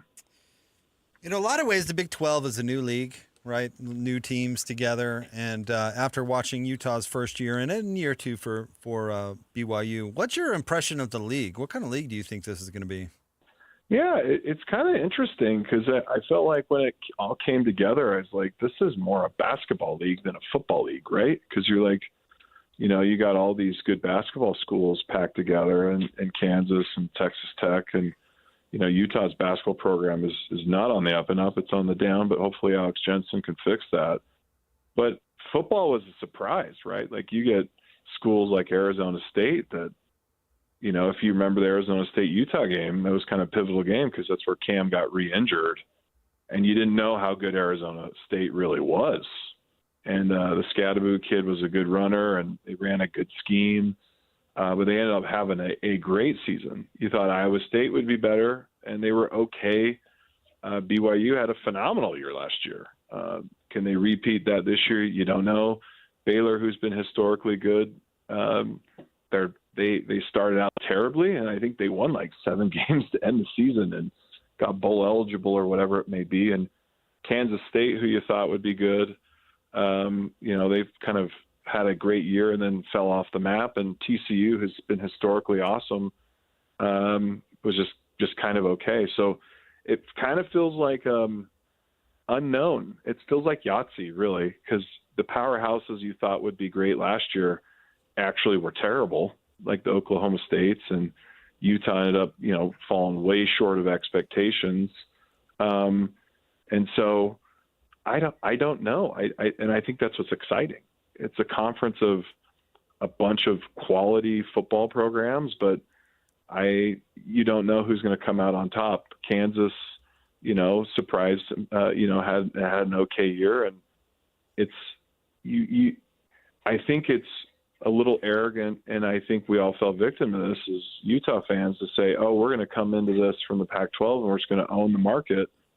And there's a little egg on your face because that wasn't the case at all. And it's a more challenging league than it looks on paper. It's a quality league, and maybe it's like the old WAC days. I don't know. It's just like 16 teams and survival of the fittest, and it's going to be really interesting based on Utah's schedule if they can actually compete and be the top, because they're used to that. But you're in a new league. You haven't done it yet, so you got to go earn the respect of the league by winning, not by talking about it.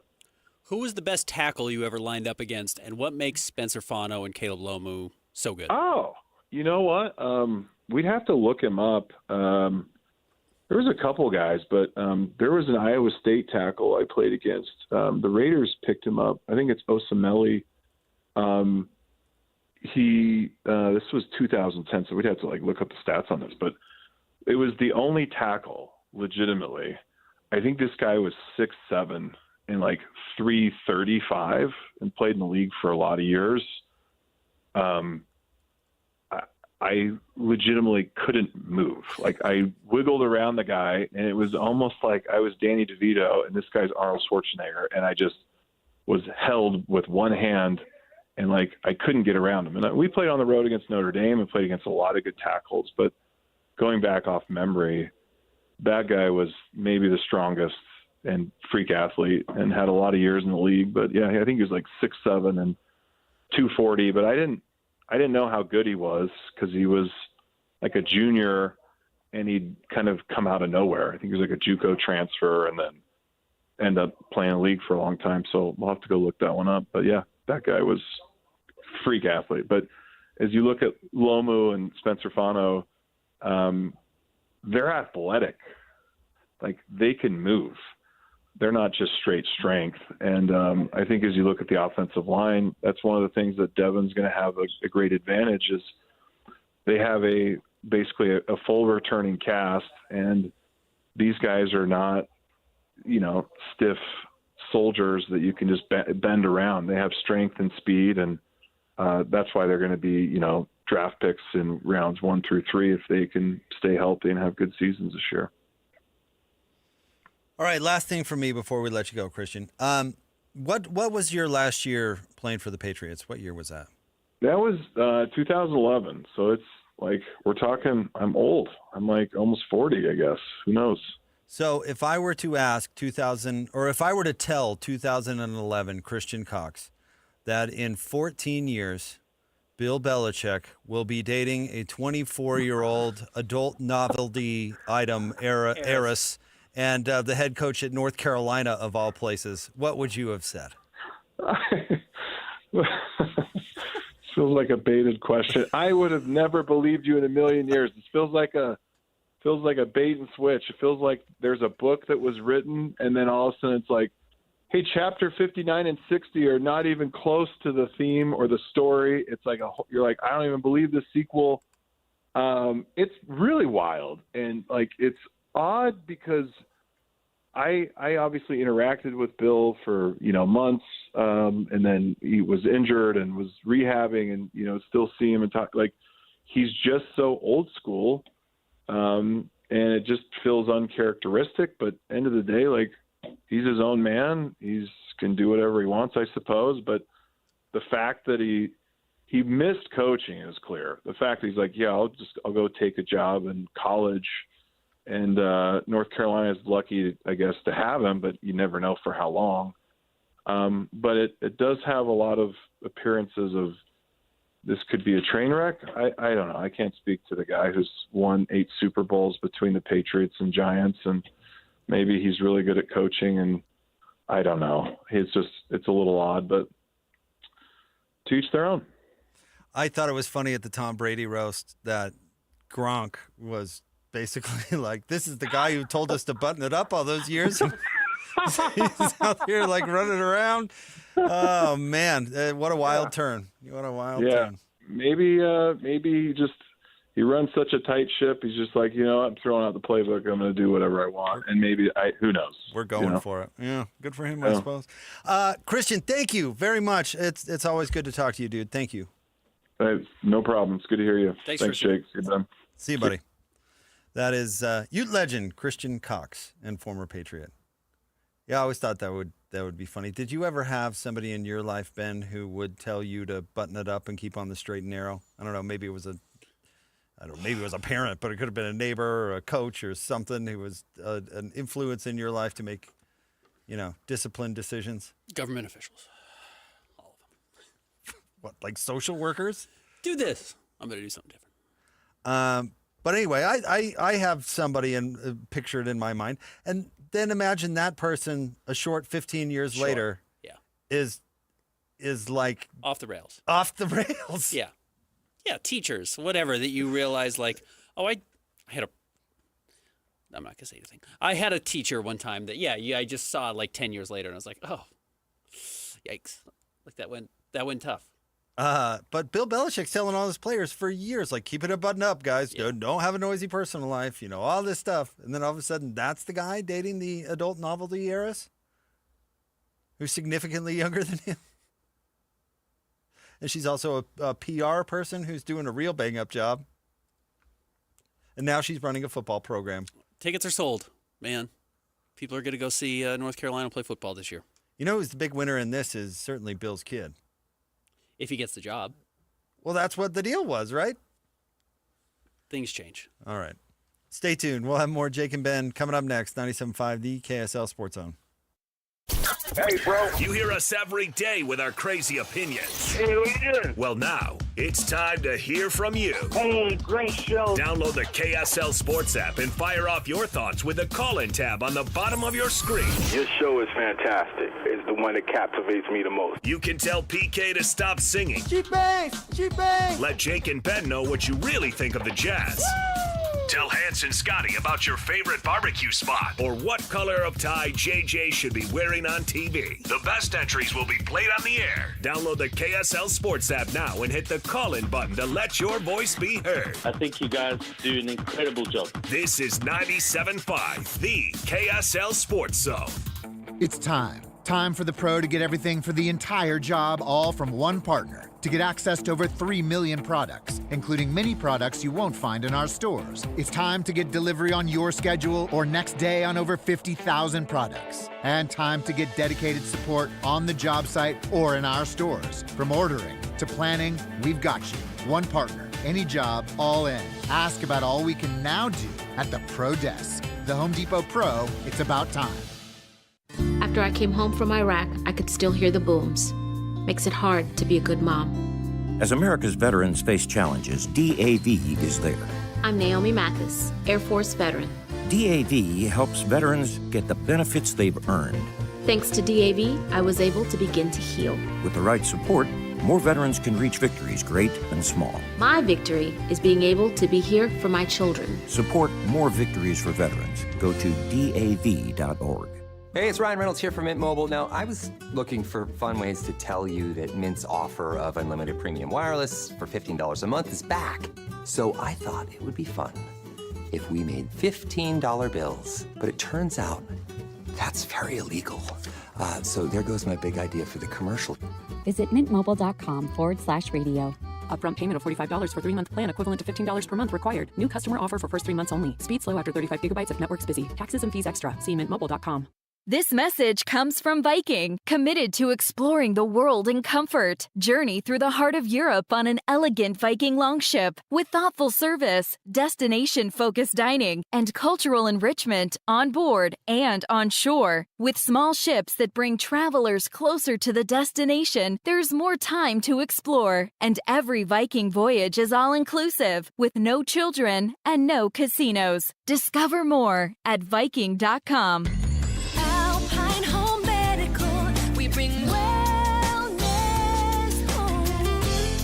Hi, I'm Jay Broadbent from Alpine Home Medical, and I'm humbled to win Utah's Best of State for 2025 for the 15th year in a row. After 28 years, we're all about you. Over 1,700 5-star Google reviews and a 4.8 customer satisfaction score to prove it. We'll keep working hard for you. I've spent this year advocating with lawmakers for better Medicare reimbursement, ensuring you always have the best access to medical supplies you need. From Idaho Falls to St. George, our 11 stores are your home for comfort. When you hear Alpine Home Medical, think of that best of state experience every single time. Visit us online at alpinehomemedical.com. That's alpinehomemedical.com. Alpine Home Medical, we bring wellness home. Tim Jr. here from RGS Exteriors. I want you to know that it's the little things that count. Any remodeler can say they treat customers right when it comes to siding, gutters, windows, and exteriors. It's hard to know for sure. If a contractor uses cheap generic nails instead of super grippy ridge shaft nails for your siding, would you even know? If they use cheap $4 caulk to install your new windows instead of paying $9 a tube for the good stuff, could you tell by looking? It all comes down to the details and trust. At RGS Exteriors, we only do things one way, the right way. We never cut corners. We never skimp on details. We never do less than the job requires. That's why we offer our industry's exclusive 10-year everything guarantee. And it's why we have the happiest customers. If you need any gutters, siding, or replacement windows, call RGS Exteriors at 801-280-3110 or visit rgsutah.com. That's 801-280-3110 or online at rgsutah.com. Right now at S&S Roofing, get $1,000 off any roof replacement. Plus, you'll get our incredible 50-year worry-free warranty. Dial pound 250, then say the keywords S&S Roofing for a free bid. That's pound 250, then say the keywords S&S Roofing. Hey, this is Chris with JCW's. Craving something sweet? We do ice cream right. Come in and try one of our shakes, freezes, or an ice cream cone, and you'll see why we say JCW's, quality, and a lot of it. What's that? Whether it's the Jazz, Utes, Cougars, or Aggies, these guys have got you covered. Time to eat, fellas. You're locked on to Jake Scott and Ben Anderson. 1, 2, 3, move it. On 97.5, the KSL Sports Zone.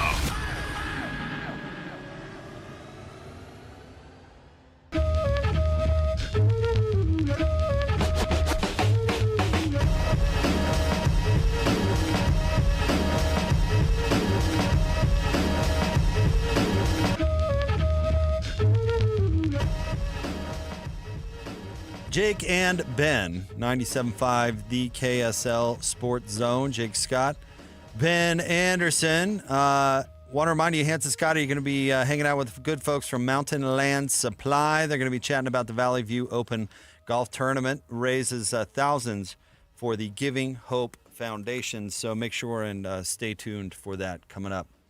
Ben, LeBron's back on the Snap Talk.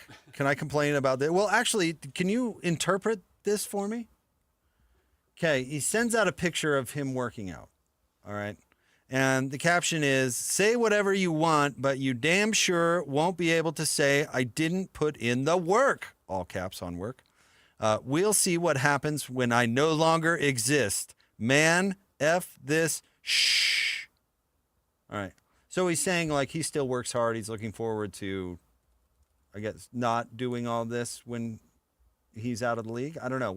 The statement itself was like, okay, you're working out. You're saying something about working out. Good for you. But here's the thing, Ben. He's working out. The picture is him working out in front of a big Clippers mural. Yeah. There's a Clippers mural on the wall. Right behind him. And then you look into the story a little deeper. Clutch bought the Clippers' old practice facility. Mm-hmm. And so that's the excuse they're saying to the controversy. They're saying like, we just used their facility. But as we know, LeBron doesn't do anything accidentally. Yeah, take a picture somewhere else. Because not only does it say Clippers right behind him, there's the little ball Clippers logo, which I don't even think is their logo anymore, but there's still that logo on a box right next to him. Like, very clearly this was framed to look this way. To include the Clippers, yes. To use some dialogue or language that is appropriate for social media, it's a carousel, meaning there's several photos on this post. It's like a photo carousel, like old slides. And this was the first slide he chose, so when you see it, you see the Clippers thing right away. He could have chosen any, I think he has 10 or 12 photos in this carousel. He could have chosen any of them, and he chose the one right in front of the Clippers because if you scroll through it all, no other photo includes a Clippers logo. He clearly picked that one on purpose. So what is he trying to say here, Ben? Like, I want to be traded to the Clippers? We do know that he loves L.A. more than he loves the Lakers. I think he is just trying to be a headache. Get attention? Yeah. This is an attention thing? It's like, you wouldn't do this. You're, 40 and married and you like your wife. But it's like, if you were 20 years old and you were trying to upset your even active girlfriend or whoever you're with right now. Uh-huh. And you were like, well, I went out with all my friends and we went to a party and it was all cool. And I got photos with 30 different people. But there's the one either friend of mine or former girlfriend or whatever that my girlfriend doesn't like. And you chose to put her as the forward-facing picture, even if you have no intention of getting back together with your old girlfriend or you guys are just friends. Putting that forward and putting that as the number one photo is obviously you're doing something passive-aggressively to irk your current girlfriend. And that's what LeBron's doing. And it's bizarre. But again, it does go back to the fact that he is purely arrested development. He has not really fully grown as a person since becoming a millionaire at 17 years old and still has some of those, I think, childish features. Christian, is it just me or did that comparison Ben made sound autobiographical? Yeah, a little bit. A little bit, right? Ben, are you making girls jelly over there? I mean, let me look at my Instagram page. That behavior I know is well in your rear view now that you have a fiancé. Well, this sounds like something that you've done before. Let me see if I can figure out if I've done that before. Anyways. That's very manipulative. But yeah, that's what LeBron's doing. It's manipulative. So he's trying to get the 5 Laker fans that actually still like him up in arms? He's trying to get the buses up in arms. He's trying to get the new ownership of the Lakers up in arms. He wants the attention. Which you say you're LeBron, you have the attention. Let me ask you this. But he really does not want to share it with Luka. I think that's very clear. If the Clippers traded for LeBron, would they sell out the Inuit Dome?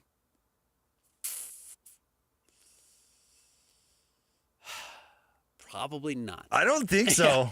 Probably still I don't think selling so. all the tickets. Because what does everyone say?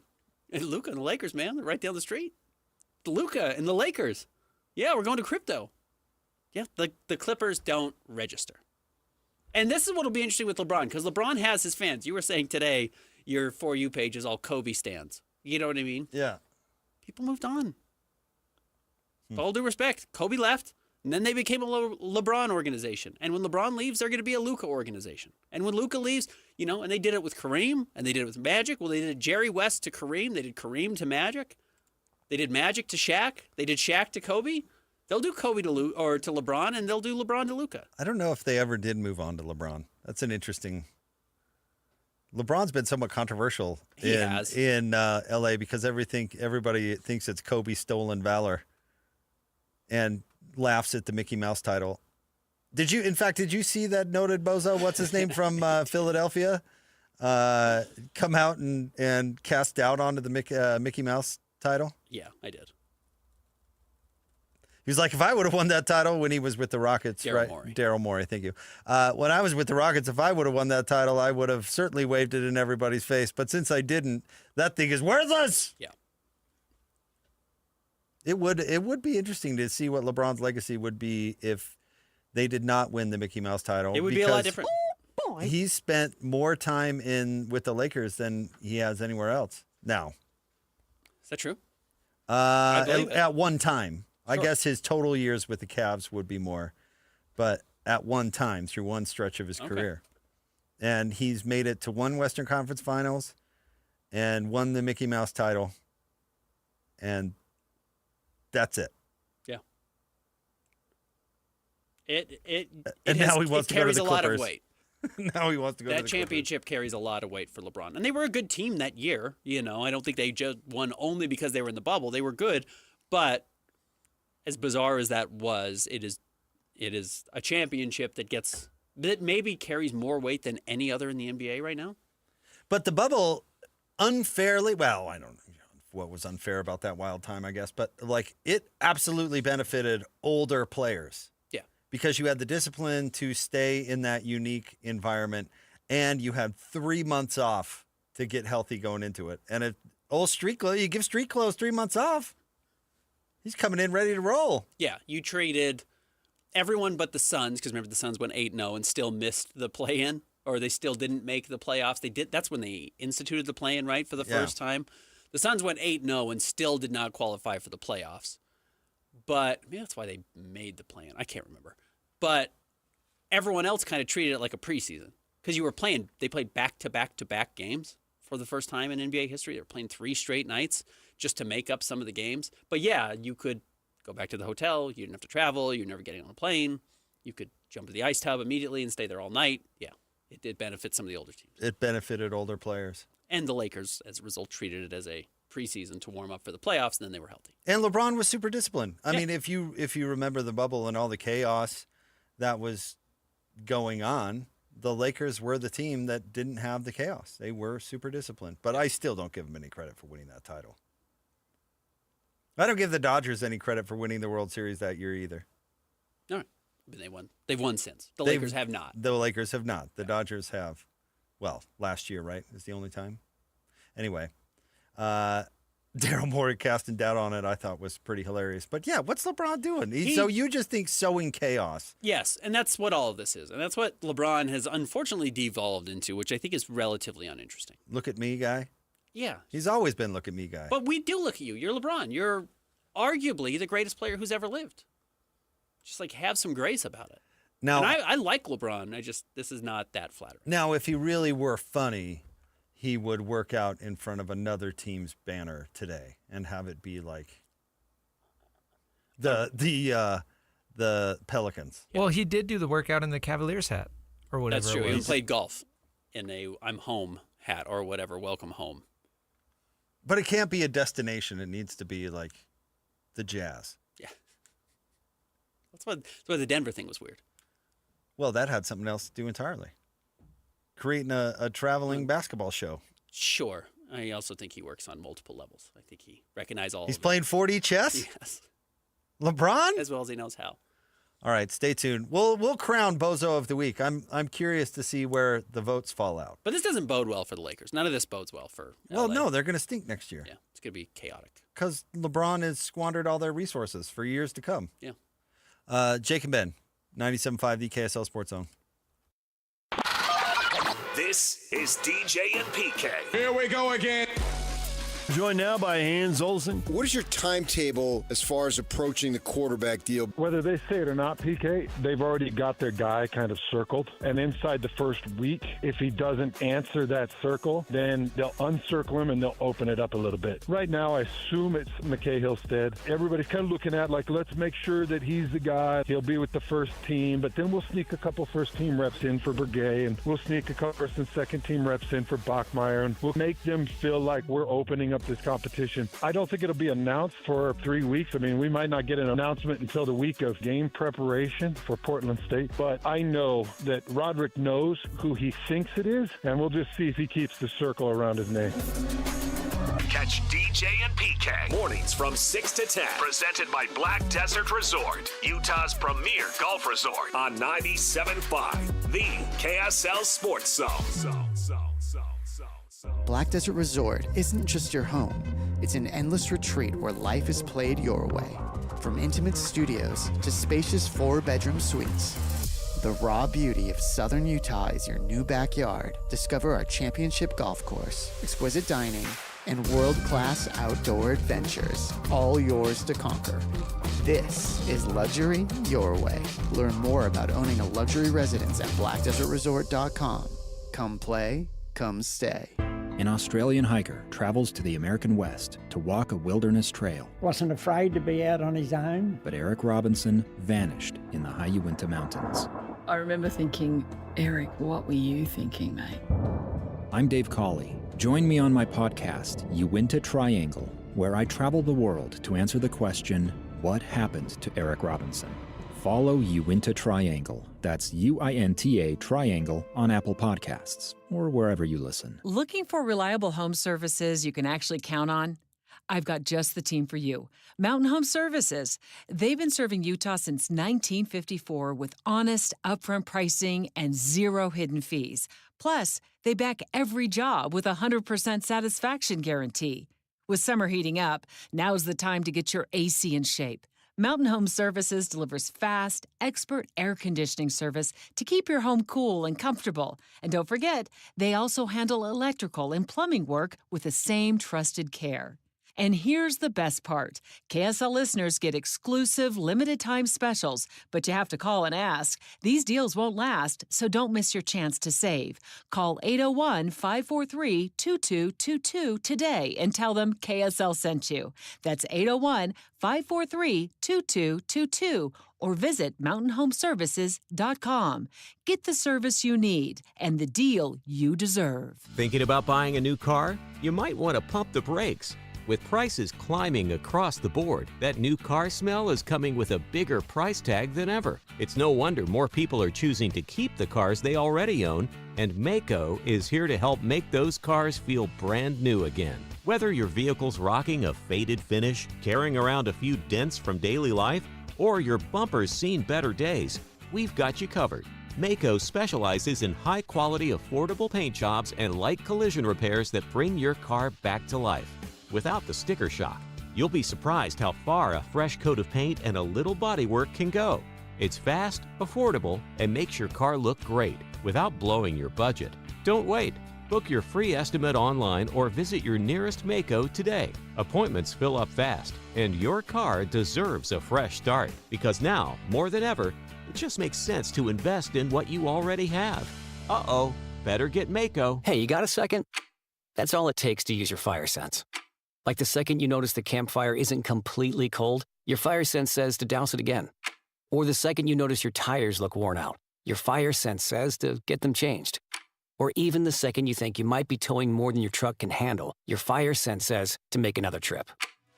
It only takes a second to use your fire sense. Protect your property, the land, and our great state. Use your fire sense. Learn more at utahfiresense.org. Planning a party or an office lunch? Let Kenny J's Barbecue bring the flavor to you. From 10 to 1,000 guests, we've got your event covered with slow-smoked ribs, juicy brisket, and all the home-style sides your crowd craves. No matter the occasion, Kenny J's Catering delivers bold, smoky barbecue that speaks for itself. You bring the guests, we'll bring the fire. Zone listeners get 10% off their first catering order. Just mention the Zone when you book. Visit us online at KennyJ'sBBQ.com. Kenny J's Barbecue, where every event becomes a flavor-packed celebration. The Garden Restaurant is reimagined space with exceptional taste in Salt Lake City. Enjoy a fresh, healthy menu, dine in, grab and go, patio seating, or online ordering. Open weekdays 11 to 3. Fresh flavors, iconic location. The Garden Restaurant, next to Temple Square. Who's got it better than us? Nobody! Your home for the best sports coverage in Utah. You're listening to Jake Scott and Ben Anderson on 97.5, the KSL Sports Zone. Two amigos on the airways, talking sports. They got him and Jackson on soul. Loves his tie dye, Ben's got style with his scarf. Oh my.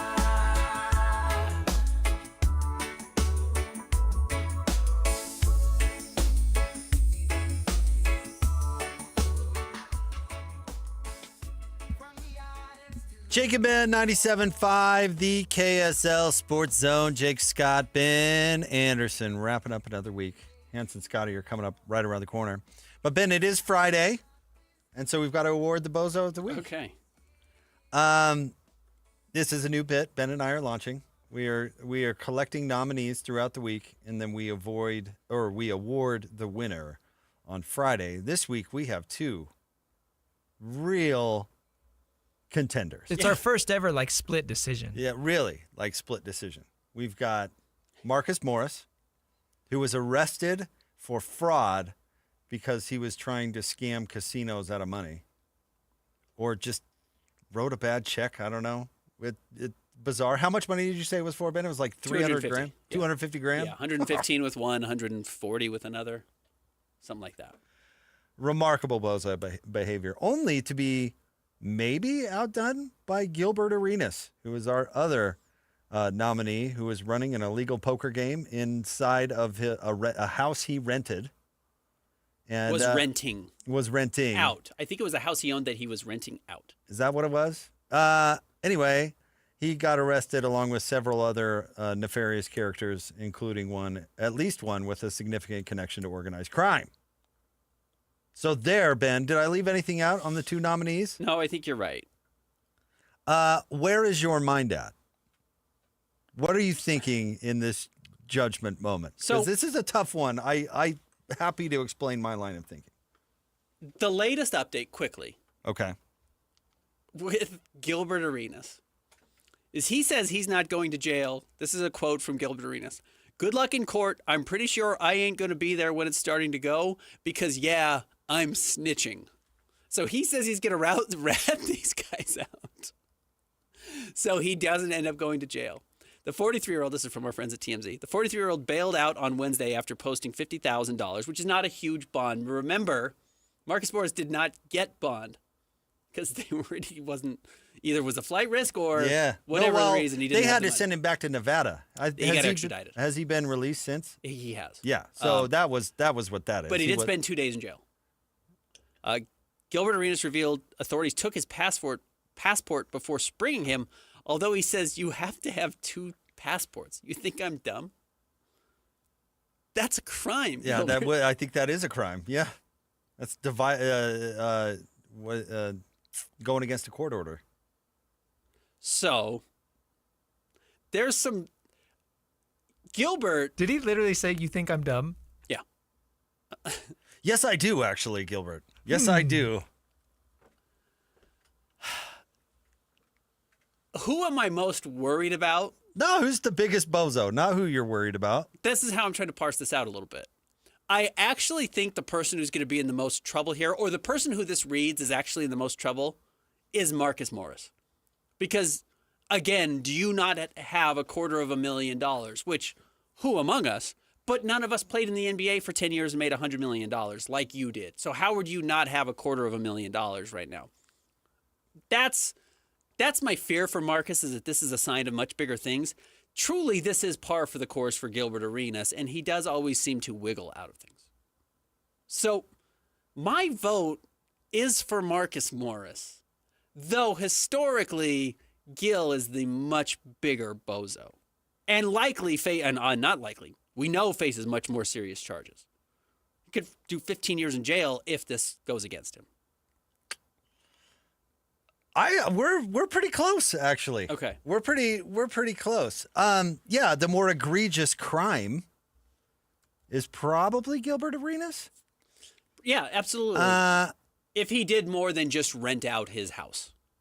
So that is indeed true, but I feel like illegal poker games go on everywhere, and there are a lot of them. You know what I mean?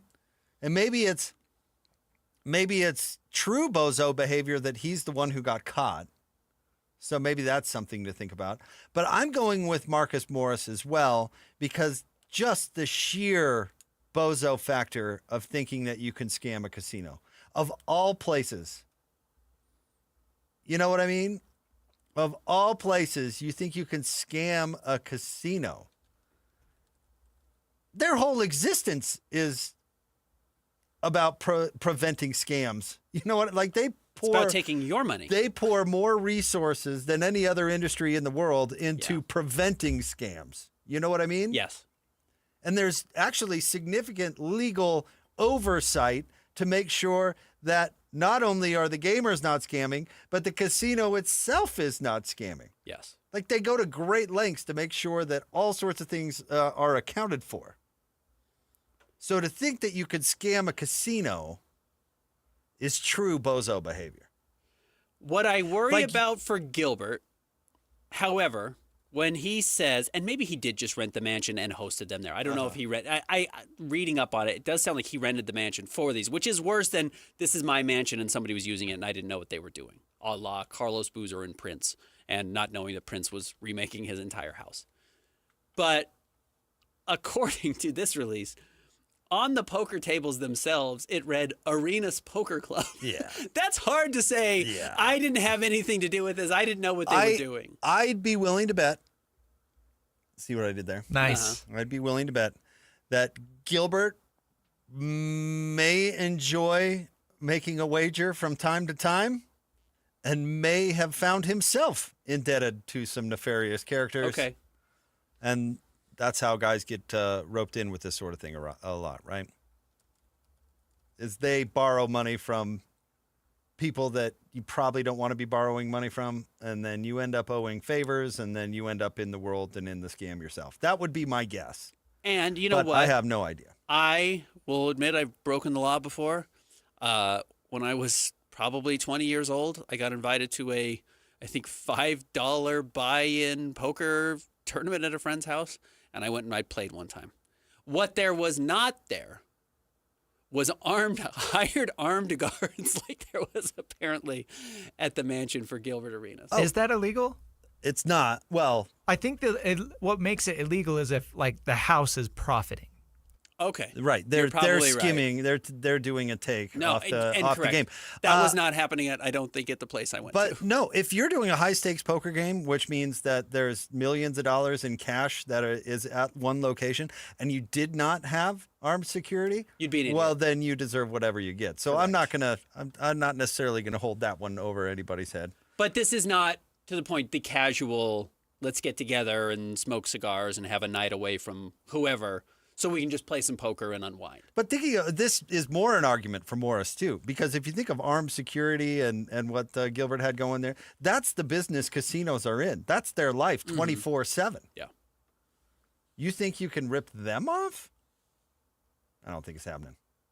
So my vote does go to Marcus Morris. Christian, if you were to break the tie, which way would you have gone? I think I'm leaning Arenas. Honestly, okay. You're leaning Arenas because of the way that he's handling it afterwards and like making a joke out of it. And then even you were reading Swaggy P's comments yesterday.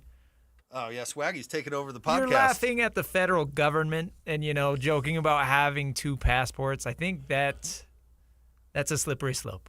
I don't think generally the Department of Justice gets involved in things until it's far enough down the road that they reckon they're pretty confident that they have something. And because they don't want to embarrass themselves by arresting a celebrity. Like Diddy. And here's the thing, it's not been a banner decade for the DOJ, but they don't want to arrest somebody and then have it blow up in their face with somebody mocking them. They got Sharif Shah's wife. Farther along than we know as well. There's probably a lot more details that have not come out yet. Gilbert, though, if I were giving him advice, just don't gamble anymore. Let's find another way to entertain Well, ourselves. both of them. Yeah. Both of them probably, yeah, you're totally right. However, I don't know if Marcus's was about gambling. It sounds like it was about he was trying to scam them. That's the way it appears to me. He needs that cash. And to do it to 2 casinos, too, is pretty wild. You think they're just going to be okay with losing $250,000? You think they're in the business of just writing that off? Right. So I'm going with Marcus, though I'm leaving the door open for Gilbert to make this worse. All right. How are we going to handle this? Are we going to let you guys be the deciding votes? Are we going to put out polls? We got a majority. We can vote amongst the show. That's fine. There's 3 of us. It's never going to be tied. So Christian loses this week. Loses. Christian, you're the actual bozo of the week because you lost. The Christian Esparza bozo of the week. We could just name the award after him. Yeah, it's the bang, bang, bang. Come on, man. I got it all on record. Bozo of the week. Was that guy our initial winner? Yeah. And the astronomer CEO. And then astronomer was too. Yeah. I need to make a list. It's the bang, bang, bang. Come on, man. I got you all on record. Astronomer bozo of the week. Yeah. So now we got to add Marcus Morris, senior. Rough. The marker. All right. Ben will be here on Monday. We will enjoy. What are we talk gonna do, to you Christian? then. What are we doing? Hans and Scotty here coming up next. 97.5 the KSL Sports Zone.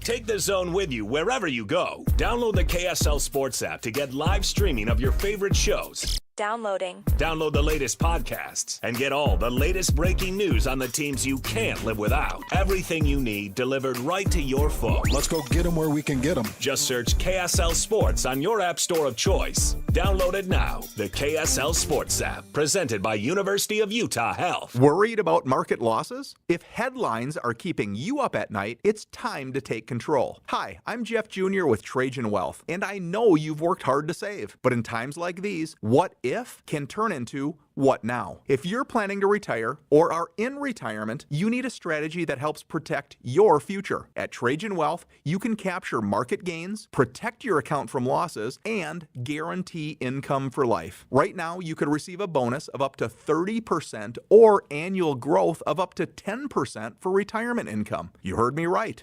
An upfront bonus of up to 30% or annual growth of up to 10%, all guaranteed to boost your lifetime income in retirement. Don't leave your future to chance. Plan with confidence. Call Trajan today at 801-899-7600. That's 801-899-7600. Annuity guarantees are based on the claims paying ability of the issuing insurance company, DBA, in most states as Trajan Wealth Insurance Solutions. If you want to avoid your AC breaking down this summer, the best thing you can do is stay on top of your AC's annual maintenance. But if you do find yourself with an air conditioner blowing hot air, Any Hour Services technicians service all brands, and they can usually get to you pretty quick. Call Any Hour Services or schedule online at anyhourservices.com. Whether you need maintenance, repair, or replacement, the technicians at Any Hour Services can help you keep your home comfortable all summer long. Call Any Hour Services or schedule online at anyhourservices.com. No one helps more homeowners than Any Hour Services.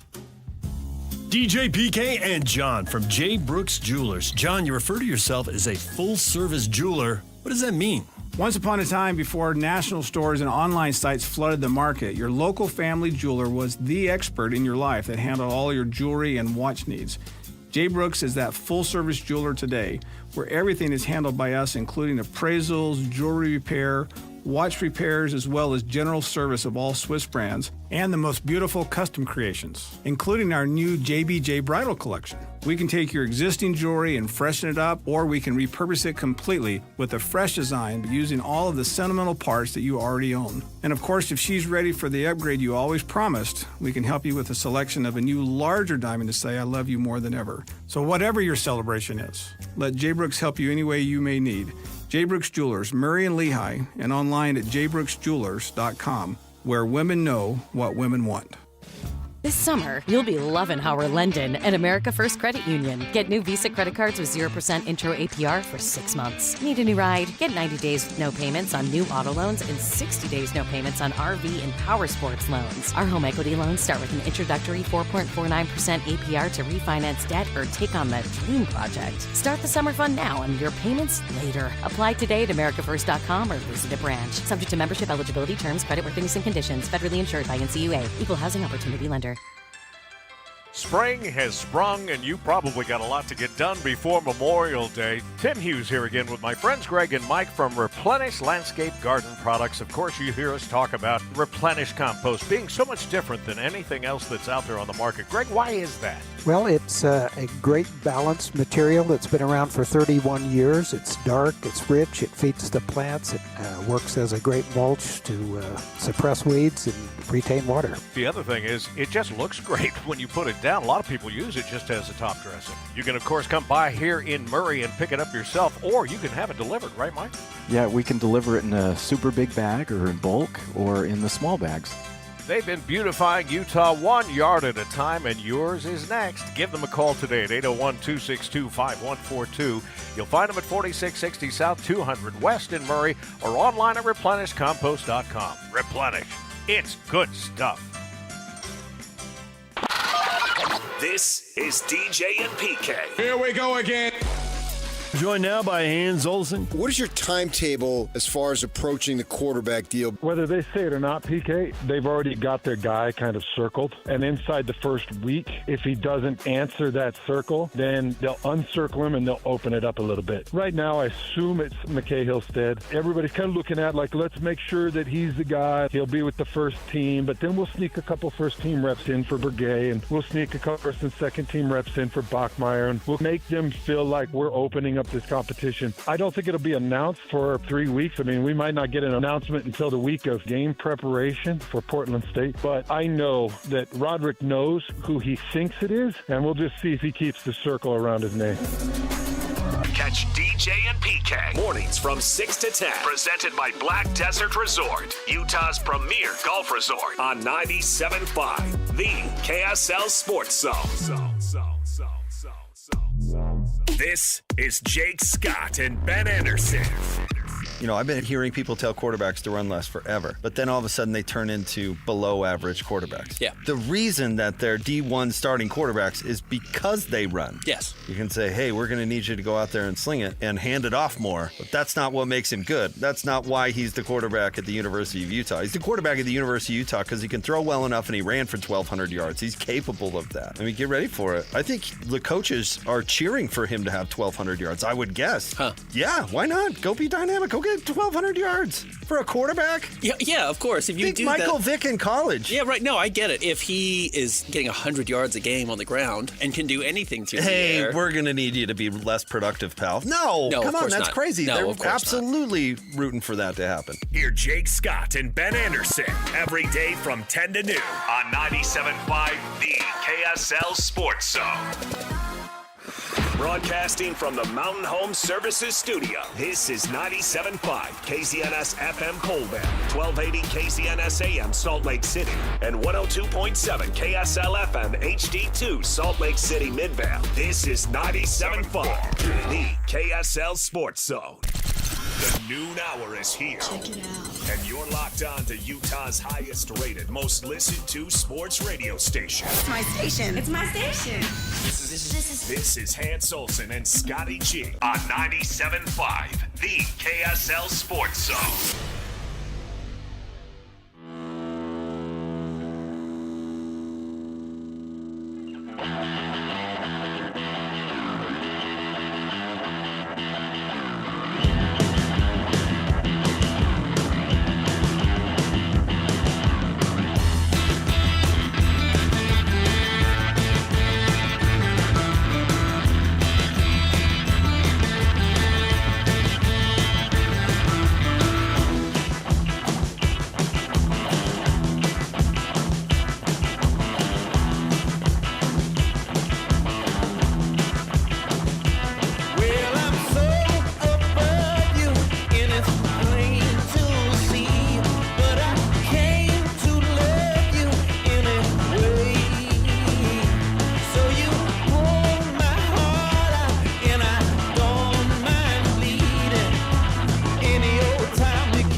Time to make the donuts. Hans and Scotty, 97.5, the KSL Sports Zone. Wow, we are actually watching live paintball. Holy smokes. Unbelievable. This is where we are. We're only weeks away from having actual sports to watch. I know, right? Geez. The Ocho. All kinds of fun stuff going on right now, I guess. All right.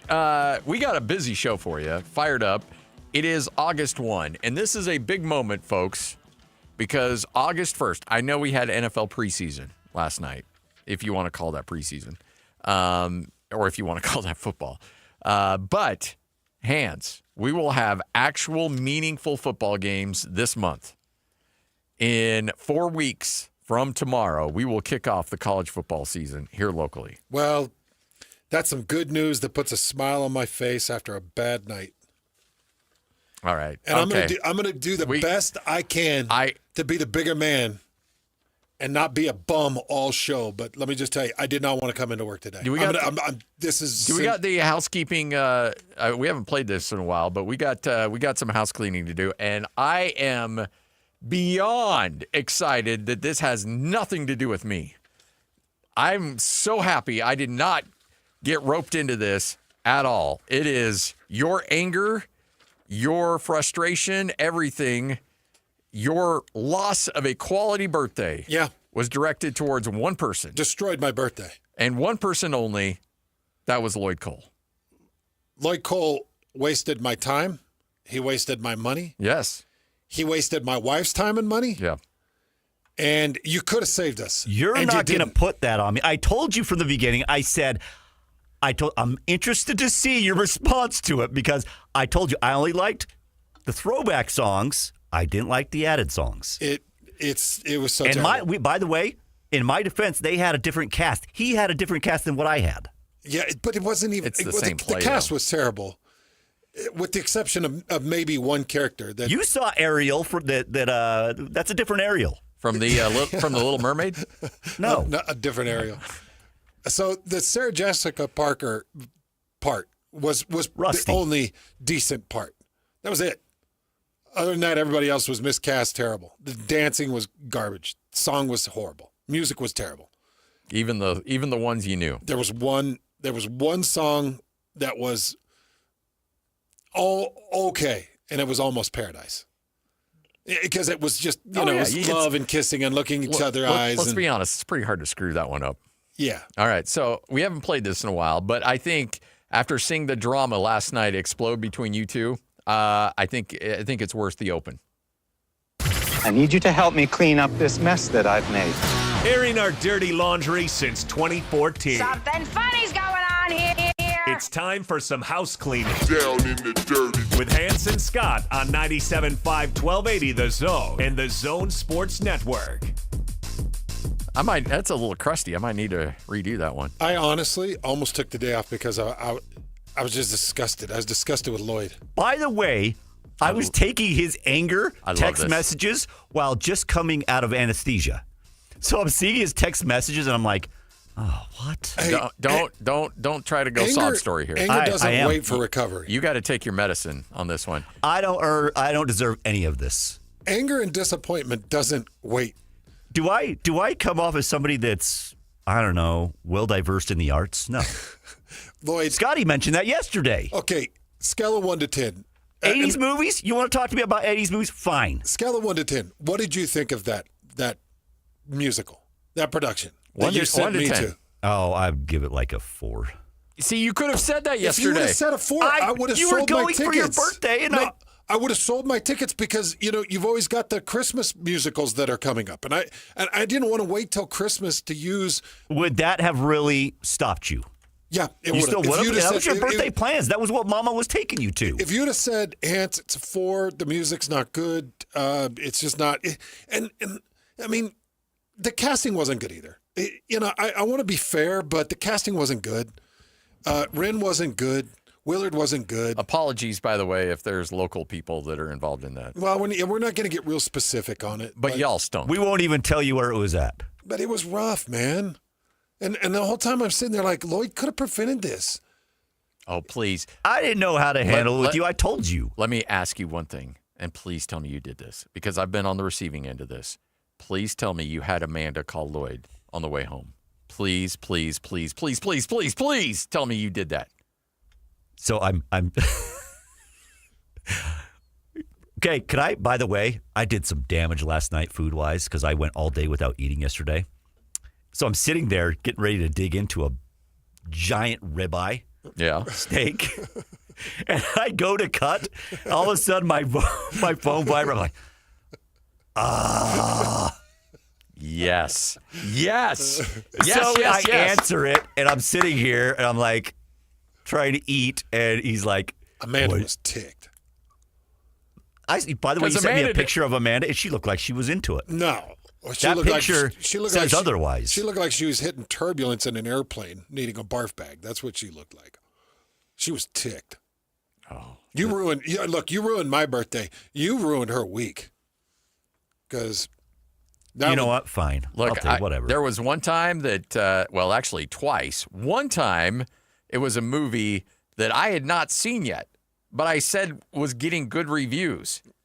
And you had her call me on the way home. I had not even seen the movie. Yeah, but it was bad. And I think it happened another time where you're like, hey, you just need to take the bullet on this one because I said that you watched it. Yeah, there was been a couple times, but...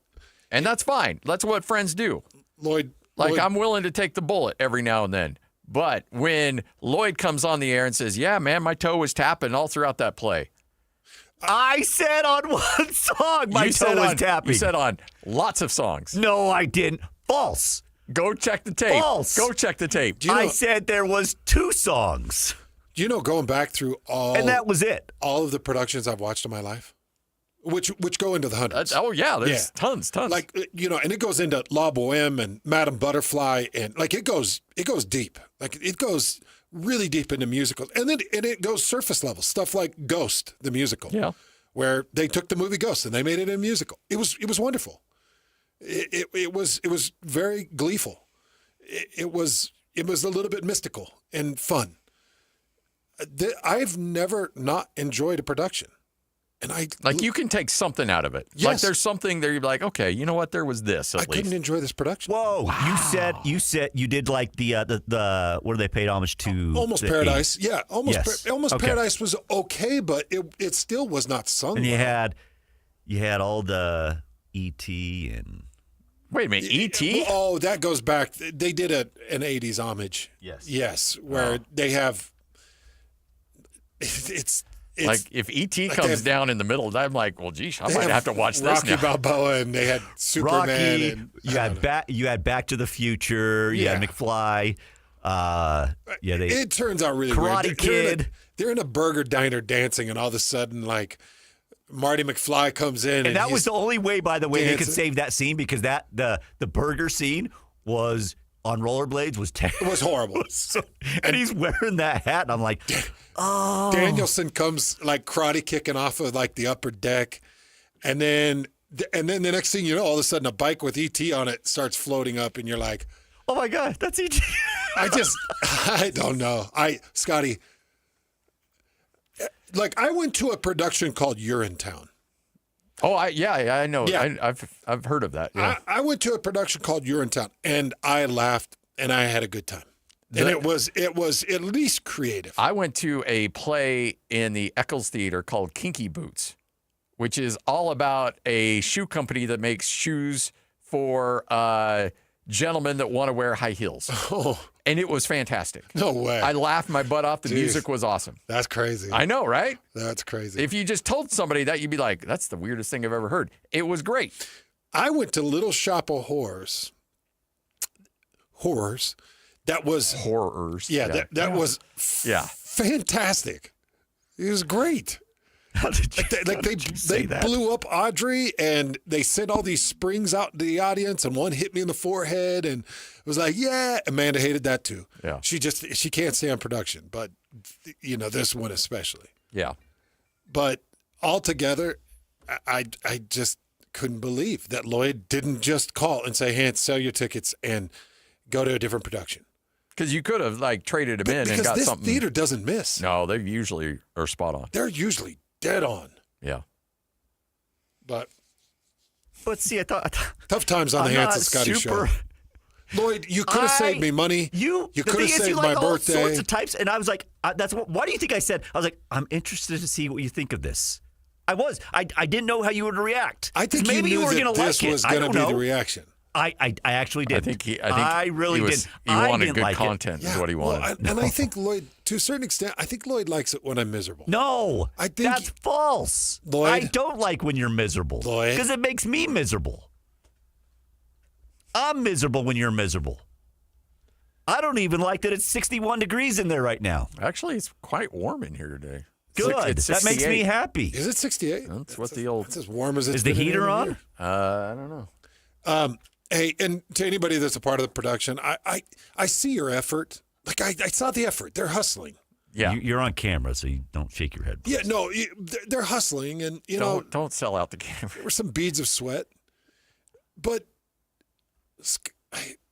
the choreography, just the basic choreography of the musical, the dance steps. Let's crisp it up a little bit. It was 100%. Oh yeah, it was. And don't tell me that mom looked like Rosie Perez. You had a different mom, I think. I think you had a different mom. I'm going in thinking, I'm going to go watch, White Men Can't Jump. Instead, I get.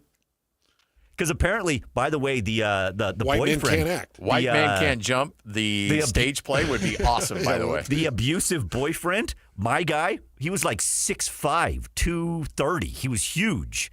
And his guy apparently was 5'8", and like $160. Ariel was taller than the bully boyfriend. Her bully boyfriend. Her bully boyfriend. Like, I can't he buy was this. huge. Like I'm telling you, on my play, for my play, he was monstrous. I couldn't even believe how big he was. Here's the only thing that we can do to really settle this is you have to go back again and watch with Lloyd's cast. Not a chance. No, not a chance. Don't you do that. I'd take a pack of Tums. I'd take a pack of Xanax. I'd do anything but sit there. Again, for anybody listening, you really tried hard. I know. We saw the effort. It was just futile. Hey, by the way, and I was thinking about this last night because I'm like, how hard do I go at this? Hey, what do we do when a football team sucks? We go after them. That's damn right. Because people pay their money to go. Absolutely. And if it sucks, it sucks. And if you lose by 34 and you're Middle Tennessee State and everything is wrong, it's like, well, people need to know that. And you need to fire that coach and move on, progress. Yeah. You needed to follow the storyline a little closer. What, the Footloose storyline? Yeah. They deviated from the actual storyline?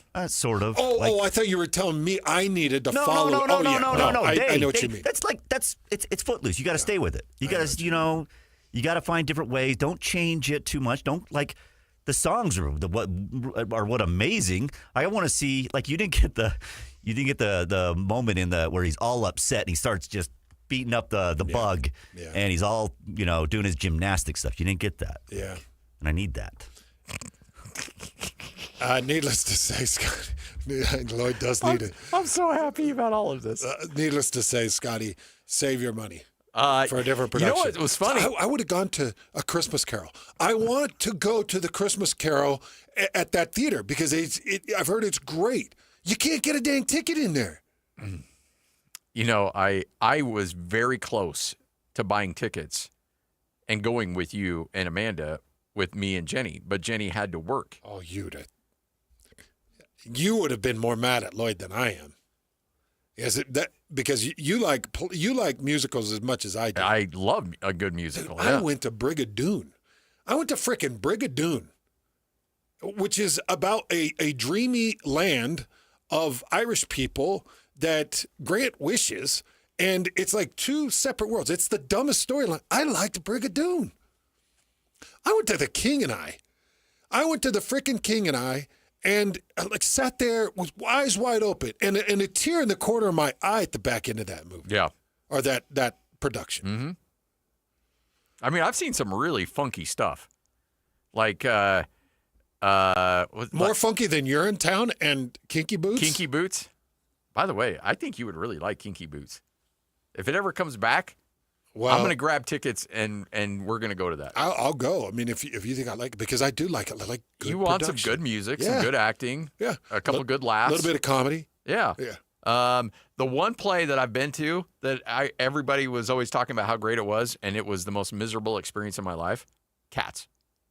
You did go? I did. Yeah, it was down in southern Utah, that Tuacahn. I've heard that it's just horrible. It's the worst thing I've ever seen. And I leaned over to my wife and I'm like, look, we've seen some plays. Like, is this good? Like, am I supposed to be liking this? She's like, no, this is trash. I've heard it's terrible. Oh, it's awful. It's awful. Anyway. Well, Lloyd, go to hell, bud. That better be a drop with Buller. That was uncalled for. No, it's not, dude. Yeah, it was. Hey, by the You way, ruined my birthday. Guess what? We're at a certain point in our lives where we don't have a lot of birthdays left. Yeah. We're on the back end of things.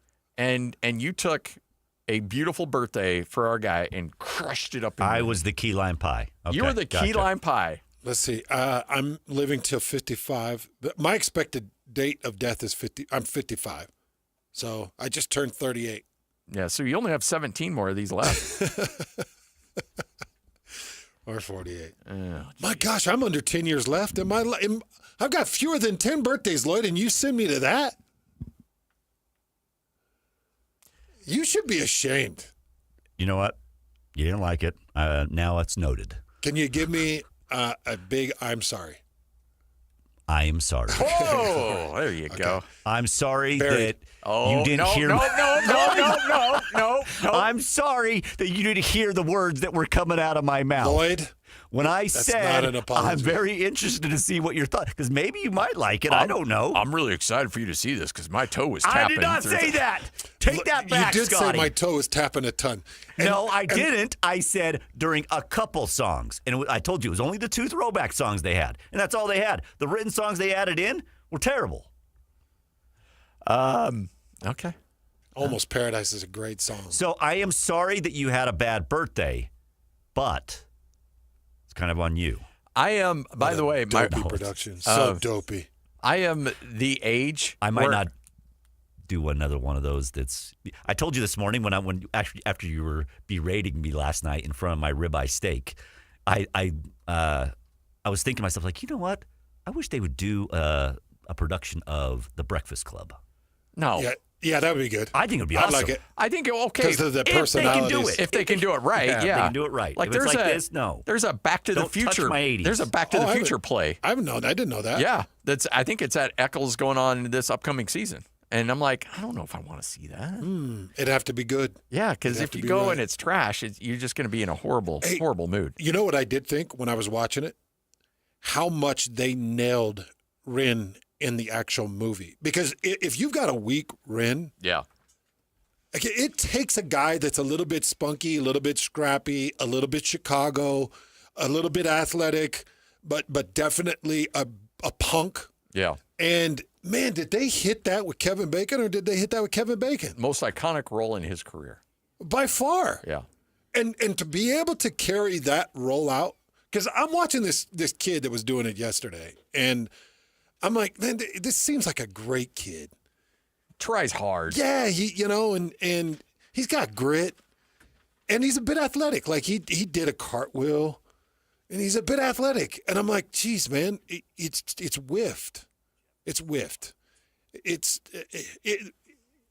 Let's just say if failure was a perfect game in baseball, it was just a perfect game on the stage.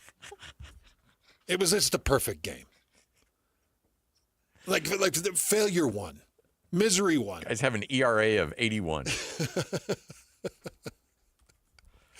Man. It was brutal.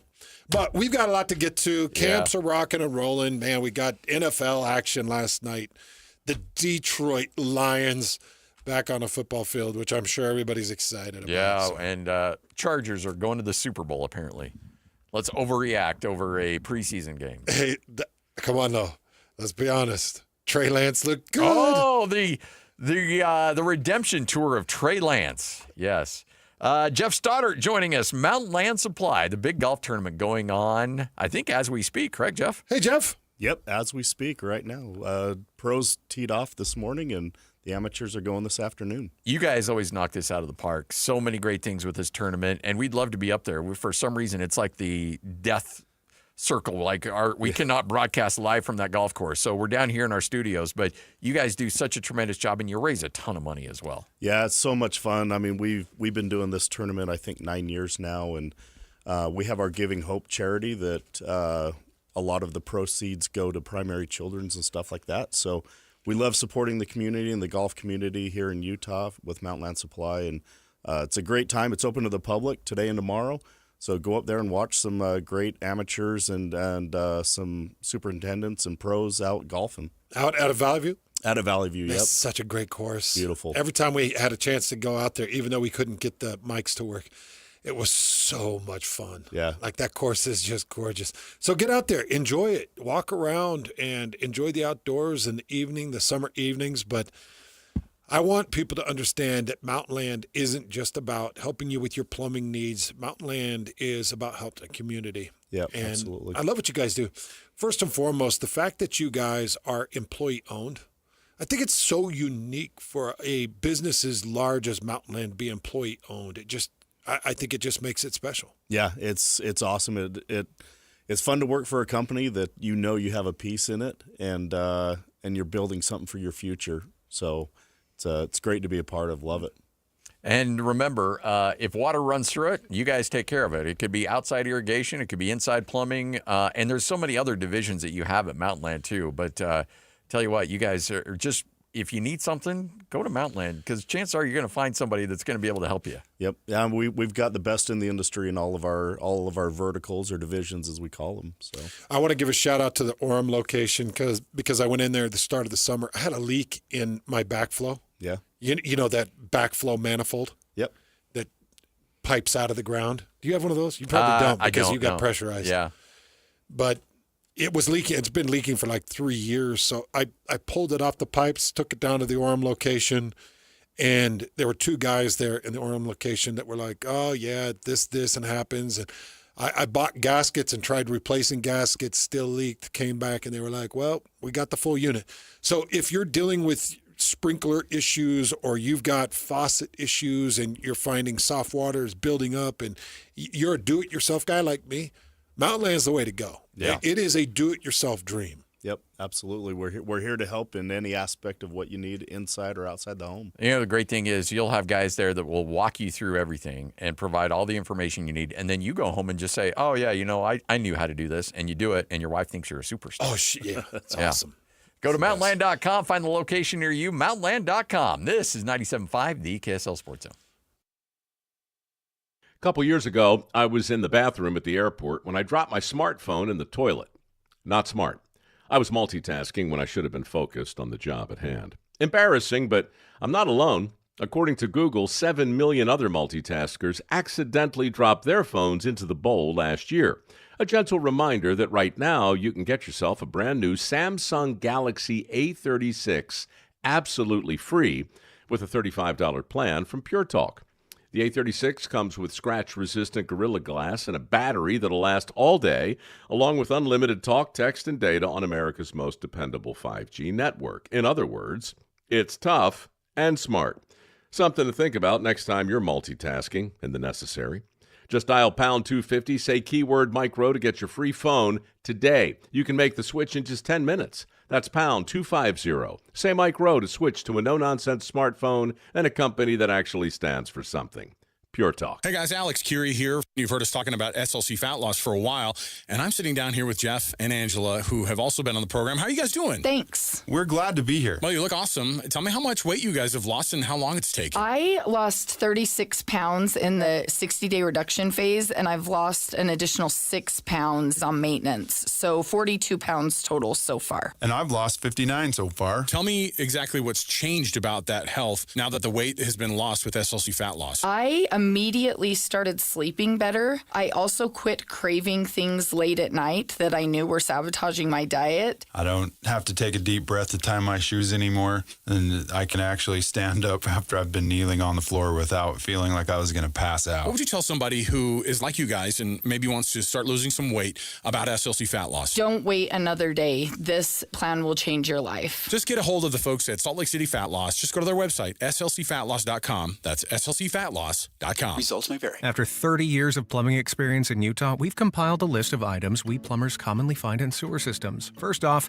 hair. Lots of hair. Like, so much hair. Oh. Roots, dental floss, marbles, and every other toy imaginable. Dentures, watches, coins, live animals. Also dead ones. Photographs, we assume from active and very healthy relationships. Wigs, kitty litter. Look, the point is, don't use the toilet as a landfill. This has been a public service announcement from your buddies down at Shamrock Plumbing. At Black Desert Resort, you can truly indulge in luxury your way.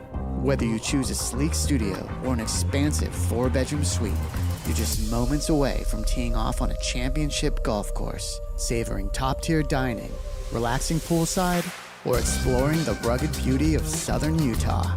Whatever thrill you seek is right outside your door. Your journey awaits at blackdesertresort.com. Get lost and find luxury. Hey, this is Chris with JCW's. Not filling a burger? We've got you covered. Try one of our hot ribeye, turkey, or BLT sandwiches, and you'll understand why we say JCW's, quality and a lot of it.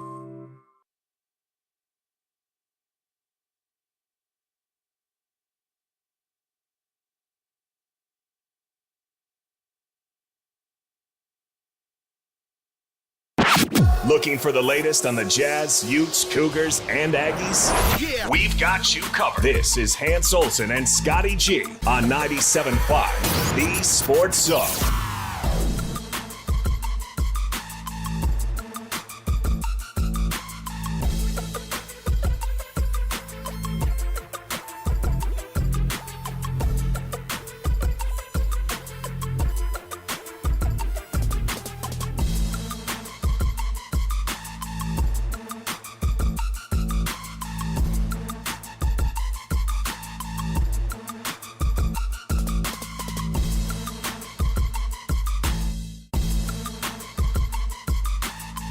Hans and Scotty, 97.5, the KSL Sports Zone.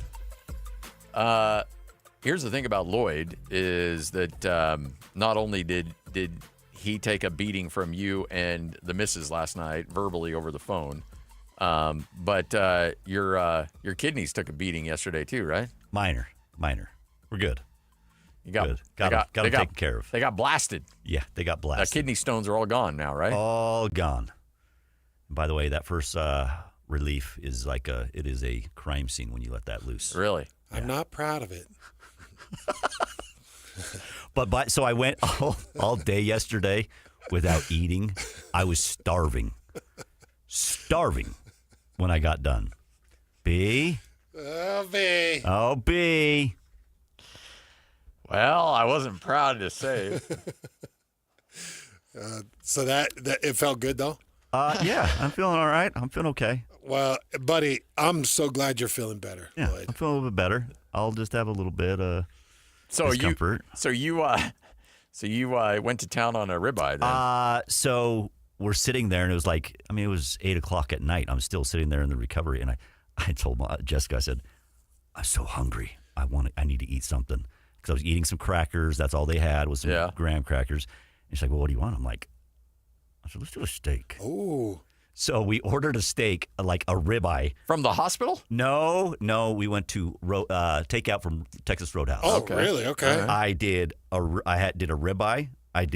We did some rattlesnake bites. Okay. Is that their version of the bloomin' onion? We did. I did a Caesar salad and a New York cheesecake. You know what, dude? That's a pretty fun evening. That's a pretty good evening. 10 o'clock at night, I killed 3/4 of the steak. I ate 3/4 of the rattlesnake bites. I ate my entire salad. I killed my loaded mashed potatoes. I got through about 3/4 of that. Just had a little bit left of that, and a half of the. Look at you. Of the cheesecake. So what's I went to the restaurant. I left for a second. I'm like, I'm gonna eat some more of that here when I come. I came back. The cheesecake was gone. What's higher? So you would have finished it. I would have finished had it still been there. I said, "Where's the cheesecake?" I love it. They think they're operating on Jaws Joey over here at a hot dog eating competition. What was higher, your food bill or your medical bill? Maybe the food bill. It's going to be your food bill. The food bill, yeah. Meanwhile, Lloyd's got Mick Jagger, Keith Richards, Ronnie Woods dancing around in his kidneys, and he's like, I'm going to just eat it all. I felt like I could keep going. I did, and all of a sudden, when I finally stopped, and I sat there for about 15, 20 minutes, all of a sudden it hit me. I was like, oh, this is very heavy. I shouldn't have done this. That was a bad choice. Yeah, you come out of surgery, or you come out of a procedure like that in anesthesia, you probably ought to, take it easy there. But They said you could eat. They said I could eat. They could eat, yeah, but not like a whole cow in half the restaurant. I was starving. I went so long without eating.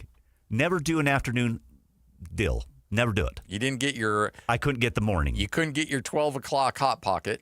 No, I couldn't do the Hot Pocket. None of it. Cup of noodles. My cup of noodles? No, nothing. You guys want a quick update of, because the BYU media availability just went down. Oh, yeah. So Aaron Roderick was at the mic, and Aaron Roderick is very excited about his offensive line. He did announce that he expects Isaiah Jada and Andrew Gentry to be the starting tackles. So we'll see how good those guys are. You agree with that? Yeah, I think. I guess. I think it's your best options. Yeah. Isaiah Jada is a Snow product, so went to Snow out of high school and grew and got some good minutes last year and did okay. He had some bad times, but he had some really good times. And then Andrew Gentry is the transfer out of Michigan. Is that right? Yes. Andrew Gentry is the transfer out of Michigan. Yeah. So he said Jada and Gentry should be starting at left and right tackle. He also said that Carson Ryan has been the standout tight end. This is going to be interesting. If Carson Ryan blows up, it's going to be weird just because tight ends have been so successful at the University of Utah, and we had really high expectations for him last year. And for the most part, it was a no-show. Yeah. Whether that was his fault or lack of, offensive creativity to getting him involved. And then if he goes to BYU and blows up, that's going to be that'll be an interesting sub-story to this upcoming season. It will. I don't know. I don't know if BYU is the right setting for a tight end to blow up. Because remember, you had Rex right there on the cusp of setting records, and he just never blew up. And never blew up, yeah. I know he set a touchdown record, but and maybe that was a bit of the mix of the transfer quarterback, and then a bit of the mix. The back end was Jake Retzlaff, but maybe it was quarterback. I just don't know how much Aaron Roderick's offense emphasizes it. Like, for instance, he's had some good tight ends, but they're all just big, beefy, blocking tight ends. Yeah. I'm forgetting the name. Who was the receiver turned? That everybody thought was going to be a superstar last year. They turned him from a wide receiver to a tight end, and you, by the way, you called that you weren't expecting much out of him. Just was not expecting it. And it didn't. That would be Keanu Hill. Yes. So Keanu Hill, I thought, okay, maybe you turn this receiver into a tight end. He was a big receiver, and it just never hit. And you had tight ends like Mason Fakahua, you had Ray Paulo, you had Isaac Rex, and nothing's ever jammed. So I think where you got Chase Roberts and you got Parker Kingston and you got JoJo Phillips, which, we parade these guys around. I will tell you that there are critics that don't believe that those three are the best three receivers that should be out there. Like there's people that are like, no, they all have their own unique skill set. Chase can body up on you. Parker can run a nasty route. And JoJo's got some speed. So let's see all of them grow and develop. But the tight ends, I don't know. I think it's a blocking system, Scotty. There's always two tight ends on the field. Oh, yeah. Sometimes there's three. And I don't know how often people even understand how important Ray Paulo was in a lot of the scheme to pick up and set passing pockets, to pick up reach blocks on sweeps. Ray Paulo was a constant moving piece. They're always shifting, and they're moving the tight ends a ton. They just don't target them a lot. So Carson Ryan, we can hear the praise. I just don't think it's going to be a situation where we see him with 40 receptions and 700 yards. I think it's a situation where we see him with 12 receptions or 18 receptions and 180 yards. Yeah, and maybe a handful of touchdowns in red zone work. Yeah, maybe 3 or 4. Yeah. Yeah, 4 or 5. Yeah, that number. That's kind of what I expect there. And then Aaron Roderick did address the quarterback situation. He said, we've done this before. We've had a good process that we go through. We're going to work through it, and the whole team's going to watch it happen. And so whenever the starter is named, everybody on the team will know, like, we just watched it happen on the field.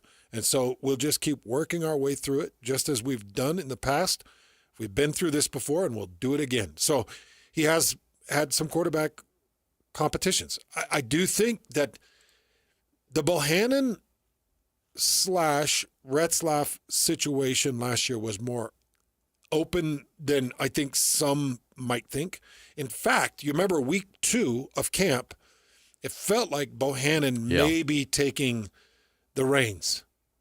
And then Retzlaff fought it off. But also remember, this is something that go back to the last 2 days that Scotty and I have been opening up the show. This goes back to those conversations of the eventual starter was the guy you started. Jake Retzlaff took the first snaps, was with the first team first. And it's like, okay, well, those expectations right now are on McKay Hillstead. So as good as Gary Bohannon might have been in stretches, he still couldn't unseat Jake Retzlaff. It's going to be hard because McKay Hillstead, I think, has got some of the better film, better experience, better understanding of Roderick's offense. So it's going to be hard. It's going to be hard to knock him out. Oh, it's going to be extremely hard. But Roderick's saying it's open, Scotty. Well, and I think that's good. You know, we talked about opening up, and I thought you brought up a really good point yesterday about opening up camp and letting people see so that when you do make the decision, people from a public standpoint see, oh, okay, yeah, it made sense because we saw it with our own eyes. I think Aaron Roderick's laying the foundation that even if odds are McKay Hillstead is your starter, that he's at least throwing it out there like, no, we're having a competition because you want the public to know that it was a competition, that he went into it and won it. Not that it was given to him, that he had to go out and earn it, which he has and will. But I do think it's important to lay that groundwork of knowing, no, we didn't hand McKay Hillstead the job. McKay had to battle for it and went out and got it. Now, whether or not that's 100% true, I don't know. Yeah. But at least lay that groundwork so people see it. So people have that support. And here's the thing, and it doesn't really matter. Like, I want to know, you want to know. We would love to be like, nope, McKay Hillstead is 100% the starter. We'd love to break that story. But ultimately, it comes down to the team and his teammates. They'll know who the better quarterback is. Yeah, and to your point, Scotty, I think that the record, that whatever the record's going to end up being this year, probably be the same with any of the three. Yeah, probably. Or very close to. Yeah. Or very close to. So with that in mind, you know, if you're just sitting down and you're philosophizing over this, if you're the coaching staff, you're like, well, how do we do it? And what's the best way? Okay, well, how much is the quarterback play actually going to impact? Because we got to push it to L.J. Martin. You got to be able to run the ball. You got to establish it. That's going to be so critical for Roderick's offense this year. You got to get it out to Chase Roberts, and you got to have some mechanics. You got to. And I've got to imagine the coaches are sitting around like, how much is the quarterback actually going to do to win a game for us? Now, they can lose a game for us, but win a game for us. And if you're sitting around and you're having that conversation, then you have to say to yourself, it would be nice to have a guy that's got 4 years of eligibility. Because let's say Bear Bachmeier has a great year. Well, now we got him for 3 more. He's got 3 more seasons, unless he transfers, which his brother did from Boise State 3 times. Right? 3 different schools. Yeah. For Hank. He'd been around. Hank, yeah. Was it Hank? Yeah, Hank, the Boise State guy, yep. Yeah, so 3 different schools for Hank. Yep. So, you know, Bear might have success. And hey, I don't need to hear from you. It's my watch. How do you go ahead and answer it if you need. Oh, don't be all salty because you ruined a guy's birthday. Don't turn this on me. No, you did ruin my birthday. You know this, but we're doing a show. Yeah, but you did ruin my birthday. Okay, fine. You freaking ruined it. When are you going to let it go? It's going to be a minute. When you give me as a guy that's been on this side of it, it's going to be a minute. When you give me a real apology, you said, I apologize for you said I being a was sorry. dum-dum. That was a Hans Olsen apology you gave. I learned from watching you. You on know, when apologies. you- I've never received a real apology from you. For what? For anything you've What have ever I done? Whether it's cracked a rib, whatever. He never cracked a rib on you. That was I don't somebody think else. it actually broke. I never heard your rib actually. Giving me no, it wasn't the rib. It was a herniated disc. Whatever it was. That's all you. Don't get Jake Scott's opinion on that. Hey, you know, if Aaron Roderick really wanted to catch the world off guard, he would go run heavy. Oh yeah, I would channel my inner Norm Chow with the 2011 Utes. I would too.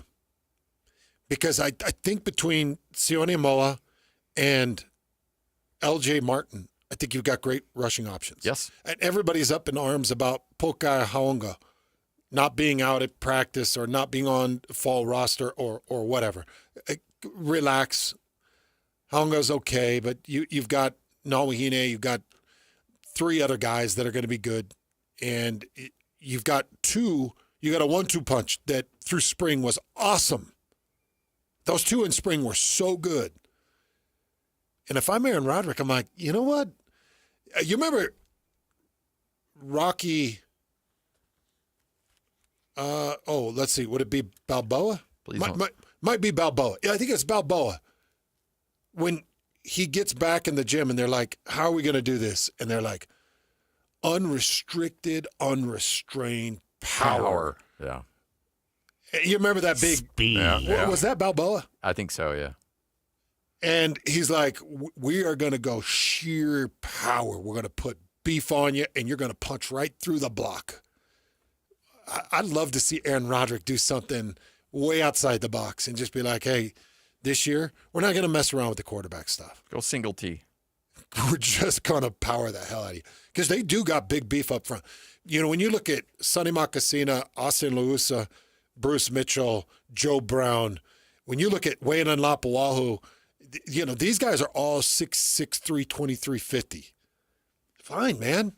Go unrestricted, unadulterated, nasty power. Yeah. Go find Notre Dame highlights from 1933. Mm-hmm. Let's go. I just think it'd be fun to see Aaron Roderick completely, because people don't understand. Aaron Roderick would be the equivalent of Stacy Keibler from WWF. Like all show, all fancy show. Yeah.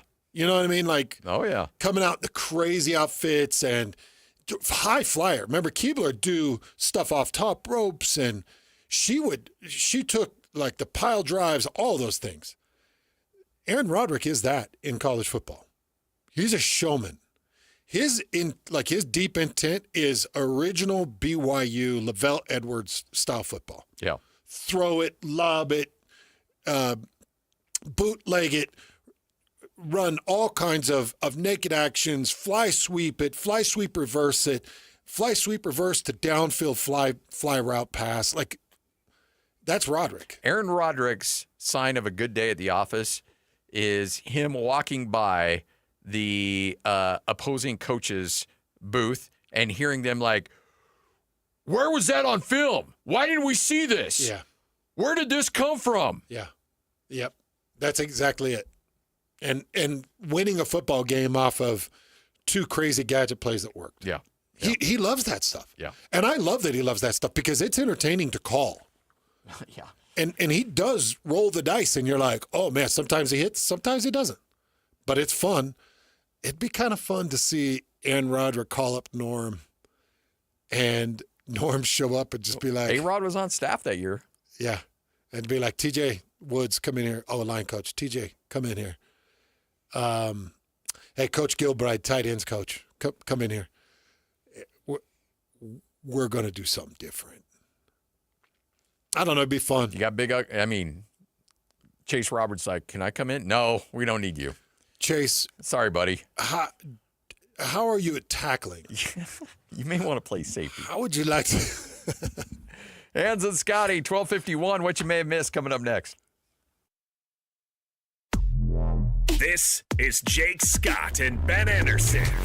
People expect Texas Tech to maybe be in the running this year because of the talent they've added through the transfer portal. I love that Texas Tech is getting all this run. I don't think they're going to be good. Maybe they're okay, but Bozo's going to bozo, dude. I don't know. I guess BYU basketball is an example where you can have a huge cash influx and really take a giant step, but football and basketball are different. And BYU's always had really good culture. But along those lines, I just think it's going to be difficult for Texas Tech to shake being the 4th or 5th team in line in that state. It's just always going to be the reputation. Well, they're going to be 4th or 5th in the league. I'd bet on it. Right. That's where they always finish. Right, that's what I think too. You know, if you end up at Texas Tech, it's not like they're out recruiting Texas. Texas has had every advantage in the book. Yeah, it was finally good last year. And was good once in the last 20 years. So you're always going to kind of have that reputation as being lesser than, and generally I think you play that way. I think a university is dysfunctional. Hear Jake Scott and Ben Anderson every day from 10 to noon on 97.5 The KSL Sports Zone. Hans and Scotty, 97.5, the KSL Sports Zone. Coming up 1 week from today, Hans, you and I, and we may have some guests joining us too. We're going to be down in Nephi for Bar W Beef. Oh, my gosh. And it's not just any Bar W Beef Day. The grill's going to be open. The grill is opening. Let's go. So this is a roadside grill that is from their ranch to your plate. This is going to be fresh cut beef, fresh ground beef in their patties.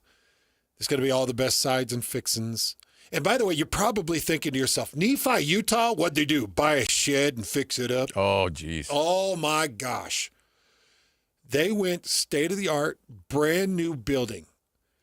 Like all beautiful interior, all incredible design. They've got a silo inside of their eatery. I know. It's amazing. So I want you to put this in the books. You're going to be passing through Nephi.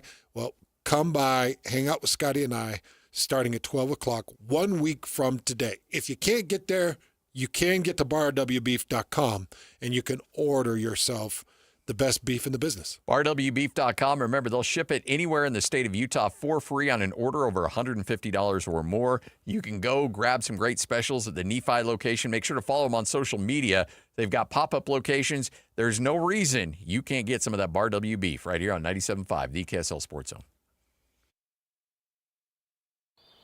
When was the last time your vacation was living the art of adventure?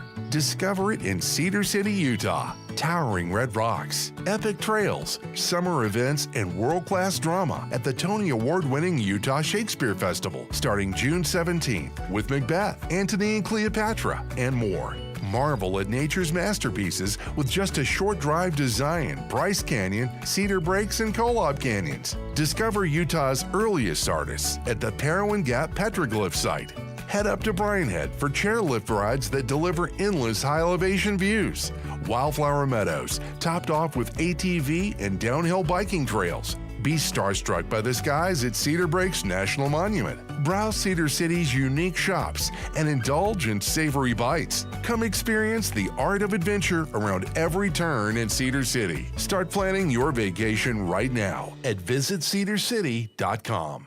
You worked hard for your 401k, but if you've left your job, your money might be sitting in the wrong hands. I'm Jeff Jr. with Trajan Wealth, and it's very possible that the 401k that you have had for years has hidden fees and limited investment choices. But if you're no longer with the company, that 401k may be at the mercy of your former employer. All of these things could be costing you thousands. Rolling over your 401k into an IRA can provide better investment options that align with your long-term goals. At Trajan Wealth, we're fiduciary advisors that are held to a higher standard with no hidden agenda and no hidden fees. Don't let your retirement dollars sit in an old plan, and don't roll it over to your new plan without consulting Trajan Wealth first. Call Trajan today at 801-899-7600. That's 801-899-7600. Advisory services are offered through Trajan Wealth, LLC, an SEC-registered investment. DJ PK and John from J. Brooks Jewelers. John, whenever someone loses a parent or a grandparent, it's difficult. Things get passed down with inside the family. But if someone doesn't want a watch or a piece of jewelry, what's the next best step? At J. Brooks Jewelers, we're happy to help you sort through such a collection of things to help you know what is real and what has value. Of course, repurposing the items for the family is always the best solution, but if no one loves or wants the piece, the estate experts at J. Brooks Jewelers can help guide you on the best way to handle the liquidation and, of course, in complete confidentiality. We have buyers all over the country that we've established to get the largest return possible for your jewelry, coins, or watches to retain as much money as possible for the family. So whether you want to repurpose and create a new heirloom or liquidate part or all of the estate, let me and my team help you decide the best way to proceed. Call and make an appointment today at J. Brooks Jewelers in Murray and Lehigh or online at jbrooksjewelers.com. Your trusted custom and estate jeweler. Get Mr. Mac's Performance Missionary Package. 1 performance suit, 4 and collar stretch shirts, 3 ties, 1 mission belt, and 1 pair of Echo or Johnston & Murphy shoes. Just $695. Visit one of our 9 convenient Mr. Mac locations near you. The KSL Sports Zone and Hercules Credit Union are highlighting people that impact youth sports. Nominate the youth sports volunteer you know for the Hercules Hero of the Week at KSLSports.com.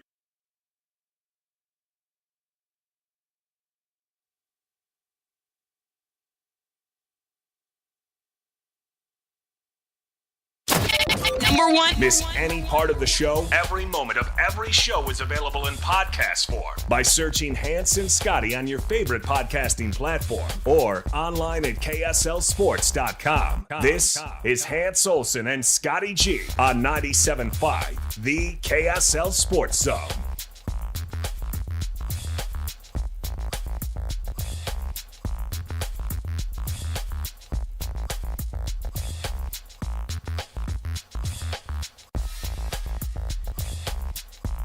Hans and Scotty, 97.5, the KSL Sports Zone. We have the Pillow Fight Championship going on ESPN right now. Boy, ESPN's on its way out. Did you see they fired Shannon Sharp? Yeah. Shannon's gone. Well, there's one of many that could really help you if you really wanted to make a difference. The Pillow Fight Championship. Oh, my gosh, this is stupid. Anyway. Los Angeles Chargers getting a 34-7 victory over the Detroit Lions in the Hall of Fame game last night. You watch any of it? No. I was busy watching Lloyd's suggestion. I didn't know if maybe you went back and had it DVR'd or... No, by the time I got home from Lloyd's suggestion, I pretty much just put a pillow on my head and sulked. There's your Pillow Fight Championship.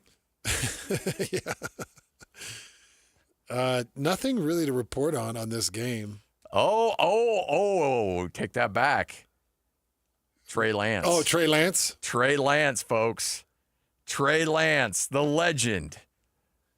Do we have any word on Sione Vaki? And because I knew that he was dealing with some things, but I never saw him pop up last night. I'm not going to lie. I did not watch much of it. I watched a little bit, and then I was like, oh, it's football. And I'm like, oh, no, this isn't really football. It's just a preseason. Preseason's not really football anymore. No. Not even for a series.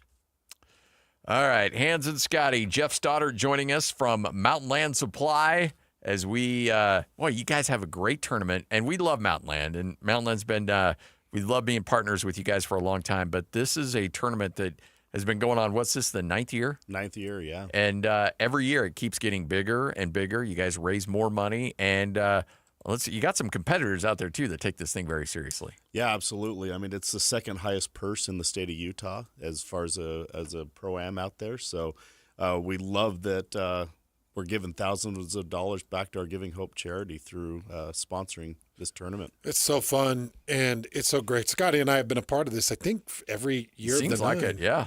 I think that this is our 9th year broadcasting for it and on behalf of it. And it's just a great event. Kind of give people more details on what this tournament does specifically for our community.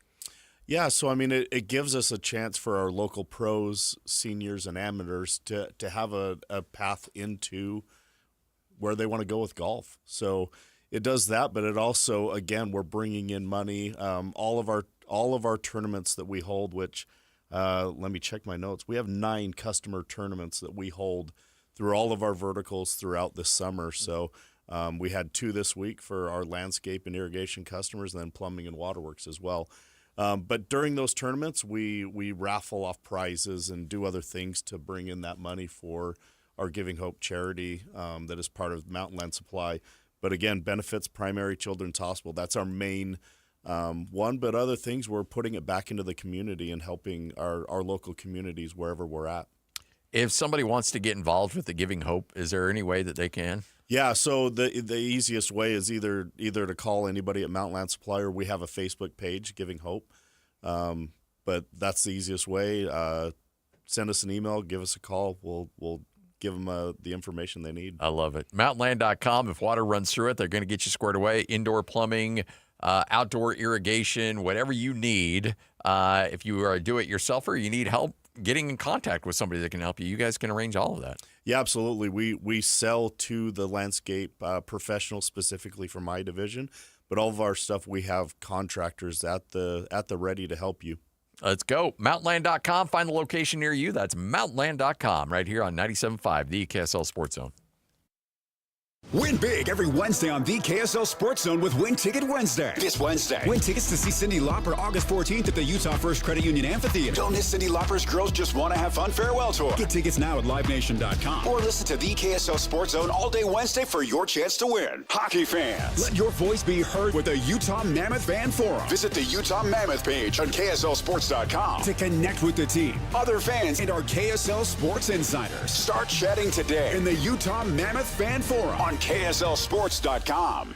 This message comes from Viking, committed to exploring the world in comfort. Journey through the heart of Europe on an elegant Viking longship with thoughtful service, destination-focused dining, and cultural enrichment on board and on shore. With small ships that bring travelers closer to the destination, there's more time to explore. And every Viking voyage is all-inclusive, with no children and no casinos. Discover more at Viking.com. Finding great candidates to hire can be like, well, trying to find a needle in a haystack, but not with ZipRecruiter. Its powerful technology actively finds and invites qualified candidates to apply to your job. So while other companies might deliver a lot of hay, ZipRecruiter finds you the needle in the haystack. See why 4 out of 5 employers who post a job on ZipRecruiter get a quality candidate within the first day. Try ZipRecruiter for free at ZipRecruiter.com/free. That's ZipRecruiter.com/free.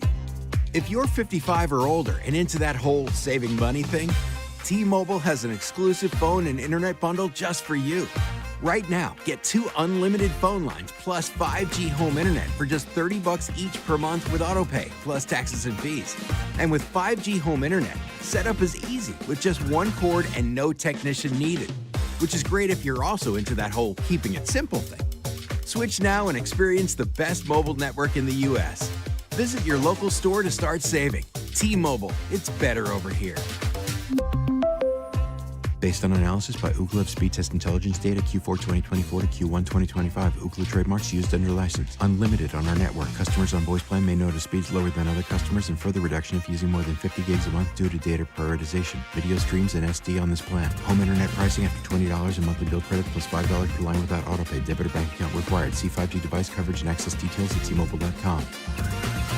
The success you've already had matters at University of Maryland Global Campus because we're a school for real life. An accredited state university, UMGC lets you earn up to 90 credits toward a bachelor's for prior learning and relevant life and work experience, or transfer up to 12 credits toward a master's. We offer affordable tuition and online and hybrid courses. Classes start August 13th. Apply now and save with no application fee. Learn more at umgc.edu. Certified to operate in Virginia by Chev. Some people just know they could save hundreds on car insurance by checking Allstate first. Like you know to check for your wallet first, before hitting the drive-thru.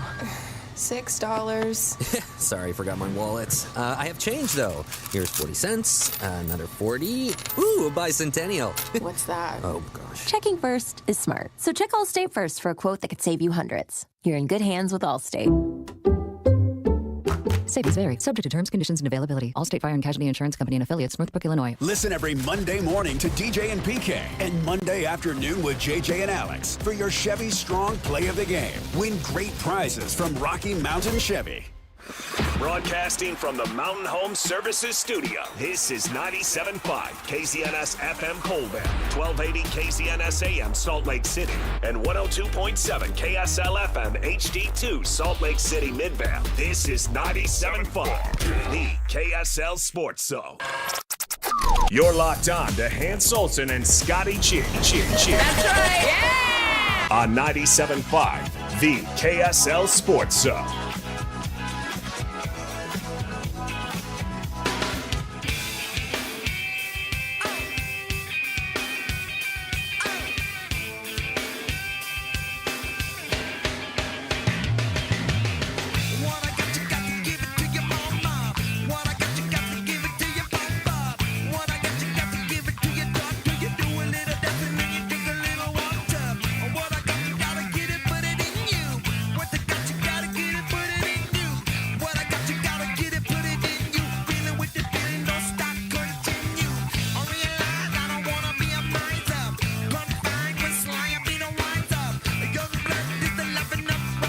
Olsen, Scott Gerard, 97.5, the KSL Sports Zone. Joining us now, we are 4 weeks away from the start of the college football season here locally. Utah, BYU, Utah State, of course, Utes and Cougars, part of the Big 12 Conference. And to help break it all down, Ari Temkin, Big 12 Radio on Sirius XM, joining us. Ari, how you doing, man? I'm great, Scott. How are you? I'm doing well. Hey, it's in the air, man. It's August. We will have meaningful college football games this month. God bless America. Let's go.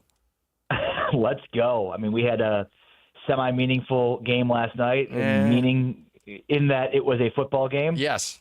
So, yeah. You know, it's funny because this time of year is like, this is the time of year where you were like, you know, I'll never take for granted like MAC football on a Tuesday night anymore. You know, like this is the time of year where you're like, I really wish I could just have something resembling football. Anything. Just give me something. I want a Toledo Bowling Green 52-48 shootout on a Tuesday night. Yes. 100%. Yes, just ejected straight into my veins. I'm so ready for it. We're all sitting here begging for random name bowl games. Oh, just Middle Tennessee State. Just give me one quick action, them versus Toledo, and I'll be okay. It's crazy how we sit here and yearn for it. One of the things, like I was complaining about on my show this morning is, you know, like the social media content from fall camp or from like training camp in the NFL where like there, you know, people are capturing plays, and then even further than that, some of these reporters will like have actual numbers from quarterbacks, and it's so foolish. I hate it. Like you have no idea what they're working on. You know, they're working on specific things. There's, you know, in certain situations you're trying to like get certain players in, so like you have no idea what they're trying to do. So I hate the whole exercise of like reading too much into statistics or even coming up with statistics throughout fall camp or training camp. Like that's how starved for football that we are, that you basically have media members that are, you know, at these activations filming these plays and then sending them out on social media as if they are meaningful in any way, and then fans reacting to them as if they're meaningful in any way. I hate the practice, but I get it. One thing that's kind of slipping through the cracks, I'm not sure, and by the way, this is now Big 12 country here in the state of Utah. Everybody just eats, sleeps, and breathes Big 12. But August 23rd, how many days is that? We're August 1st, so 22 days. August 23rd, you get to see the premier Big 12 matchup right out of the gates. Iowa State and Kansas State. We're just a few weeks, mere days away from seeing a premier matchup in the Big 12. And this is a non-conference matchup, correct, Ari? No, it is. It is a conference matchup, and it is confusing to try to keep track of them because, you know, there's so many that are not. I mean, I think Arizona and K-State is still a non-conference this season. But, yeah, this will technically count towards the conference standings. And it's a – Why so early on that? Yeah, I mean – It's not ideal. You know, I mean, and these are two teams that, I mean, most people expect to be towards the top of the conference that are used to playing games in the snow late in the season. And, I mean, you guys know, like, you are not – August 23rd, you're not even close to the team you're going to become. You know, you are in no way anywhere near the type of team you will become. And so that's when you want to be playing your most meaningful games at the end of the season when you're much more the team that you're going to be. Teams evolve, they ebb and flow. There's injuries, guys step up, guys emerge. So that I'm with you. It's less than ideal, but I think, look, this is big for the conference. The conference, the way I've described it is they're trying to cook the books a little bit here, and that is maybe not an accurate description as much as it is like the Big 12 would love to be able to go to its television partners in the next 2 years when they're when they're going to be negotiating their next TV deal, which is up in 2030. So, I'd imagine they start negotiating that in 2027, 2028. You're going to go back to some of the numbers for some of these games, and this is one of those games that you'd hope would help really tell a narrative about the growth of this conference because it's going to do a big number. It is a extremely meaningful game in a sea of zero good other games in the same weekend. I mean, I'm a Kansas Jayhawk alum, and Kansas is opening up their brand new stadium on August 23rd, week 0 against Fresno State. So, that game pales in comparison. Last year, Georgia Tech, Florida State in Ireland, to me, still pales in comparison to, what we're going to see with Farmageddon, Kansas State, Iowa State playing. So I think it's sort of a necessary evil to a degree here of, we're trying to put the Big 12 in a position like to have these games. They're going to be really big draws for the conference and for college football at large. You're just not going to have too many of those over the course of the season when you're up against some big-time matchups. Week 1, some really good games in the Big 12, but, I mean, you've got Texas and Ohio State. You've got so many good non-conference matchups. They're going to garner such a larger audience. So I think this was trying to get out in front of that to try to put the best foot forward from a TV standpoint. Nobody, from an on-field and a coaching perspective, nobody cares about that stuff, but I think the Big 12 has sold this as a necessary piece. And by the way, this was actually started by Kansas State initially. Kansas State initially. They're the ones that wanted to play a game in Ireland, and never did they think it would be against Iowa State. Wow. Wow. Yeah, it's an interesting development for sure. So the Big 12, after last year, decides to Old Yeller and euthanize the Big 12 media preseason poll for probably good reason, considering how last year's poll went. But let me ask you this, and this is just your opinion, Ari. If Jake Retzloff's part of BYU, what kind of range would you have them? And now that they do not have Jake Retzloff, where do you think BYU should stand in the conference? Yeah, I mean, interestingly enough, I don't know how much of a difference that would make in terms of preseason prognostications. And there's a couple of ways to look at this.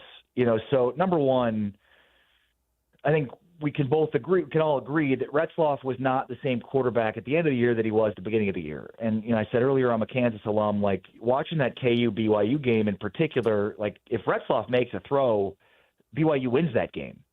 And I mean, I know there were some lingering issues and injuries and stuff, and I'm not trying to divert away from that, but like there were guys getting open down the field that he was just missing. And they had plenty of opportunities to win the game and didn't because they needed Retzloff to make a throw. And now look, Retzloff's growth from 2 years ago to last year was pretty significant. And so, who knows the type of growth that he would have showed from last year to this year then, given, again, the growth that we already saw from him. So, I totally acknowledge that while he wasn't as good at the end of the year as he was at the beginning of the year, that, he could very well have put in the type of work that he put in the year previous to that allowed him to become a much better and credible quarterback into last season. The other part to this, too, is we don't know if they've upgraded the position. So even though they could certainly, like, Retzloff plays at a level that you could upgrade from, right? Like, we don't know based on who they have that they will. So, there is an option here that even if Retzloff didn't get better year over year, that he still would have been a better option than what they have behind him. But obviously, none of this matters. This is the situation that they have. Look, BYU for me has been one of the most befuddling teams because so many of these preseason metrics, the year over year stuff that tends to even out or tends to be a luck stat, does not favor BYU. I'm talking about turnovers. I'm talking about late game execution, and more to the point, winning close games. And while I acknowledge Kalani Sitake is one of the best coaches in the country, like a couple of years ago they were really bad in close games, and then last year they were really good in close games. That tends to be a stat that evens out year over year because it's an oblong ball that bounces in weird ways. Not sometimes people attribute winning close games to having a good coach, but would you go the opposite way too then if you lose a bunch of close games or do you have a bad coach? So I think that's one of those stats, again, year over year that tends to even out. And obviously BYU was really good in close games last year. And then not just the turnovers, but I think some of the, the non-offensive touchdowns that were, fluky to a degree. Now, with all that being said, I also don't want to overcorrect because this defense is really good and should still be really good. So, I think part of the narrative around BYU this year is, some of those metrics that don't favor BYU year over year that tend to even out shouldn't be the whole story when we talk about this team because, to me, they still have the best linebacking core in the Big 12 and maybe one of the best in the country. They still have Jay Hill, who I think proved last year that he's still a really good defensive coach. So, and they still have playmakers on defense. I love what they did in the middle of their defensive line. I think Justin Kirkland's one of the most underrated interior defensive players in the country, and he was a huge disruptive force for Oklahoma State the last couple of years. We know about a guy in Tanavasu who they brought over, obviously, from Utah. So, this is why, to me, they're very confusing because, while some of these things may not favor them this year, they're still going to be really good on defense. They still have playmakers on offense. I'm excited to see, what this offense is going to look like. So, I'm kind of on the middle of them, which is why I picked them in my preseason poll somewhere between 5 and 10. So, Ari, can you just look at the returning quarterbacks in this league and say that this league is going to be better, if not dramatically better than it was last year? No question about that. That to me is the biggest storyline of the Big 12 this season is just how good this league is at quarterback. And it's significant because we haven't really seen this in this league that much. The last couple of years, this has been more of a running back league. And, you had the Doak Walker Award winner a couple of years ago, and Ollie Gordon. And then you lost some of those guys to the draft a couple of years ago. And then the majority of the guys that returned that were big-time players, R.J. Harvey being one of them, Devin Neal from Kansas, those guys are gone too. So, this has become a quarterback league from a running back league, and it's become a quarterback league based on the emergence of some of these guys that were young starters that have now become, premier players. I'm talking about Sam Levitt. I'm talking about Rocco Becht. I'm talking about Sawyer Robertson, who emerged last year, who I picked as the preseason player of the year in the Big 12, and I picked Baylor to win the Big 12. So, yeah, I think and it's that coupled with the fact that the SEC and the Big Ten both have lost a ton of quarterbacks. The SEC still has DJ Lagway. It still has Lenora Sellers at South Carolina. And, I almost think at this point, Garrett Nussmeier is getting too much hype. It's wild. He's certainly one of the better returning quarterbacks in college football, but I don't know that he's as good as he's being made out to be, and we'll see at LSU. But, I just think on the whole, you look up and down the Big 12 at the quarterback situations, and then you look at other leagues, and it's not even close. The Big 10 has a bunch of young players that are very highly recruited and 5-stars, but haven't done anything at this level yet. And so, yeah, I think this is going to be an elite passing league this year. And, I think if I were to power rank the top position groups across the league, for me, it's probably the three most important position groups you need in football: quarterback, offensive line, defensive line. Football is about three things, inevitably, right? It's about the quarterback, protecting the quarterback, and rushing the quarterback. And so for me, when I looked at the entire league, top to bottom, before Big 12 media days, either if you're a Big 12 team, you either have a really good offensive and defensive line, or you're at least good on one of the lines of scrimmage. And I don't know the last time that's ever been the case. There's legitimate NFL dudes on offensive lines across the Big 12, and there's legitimate NFL dudes in the middle of some defensive lines. Dante Corleone is a dude. Dominique Orange is a guy.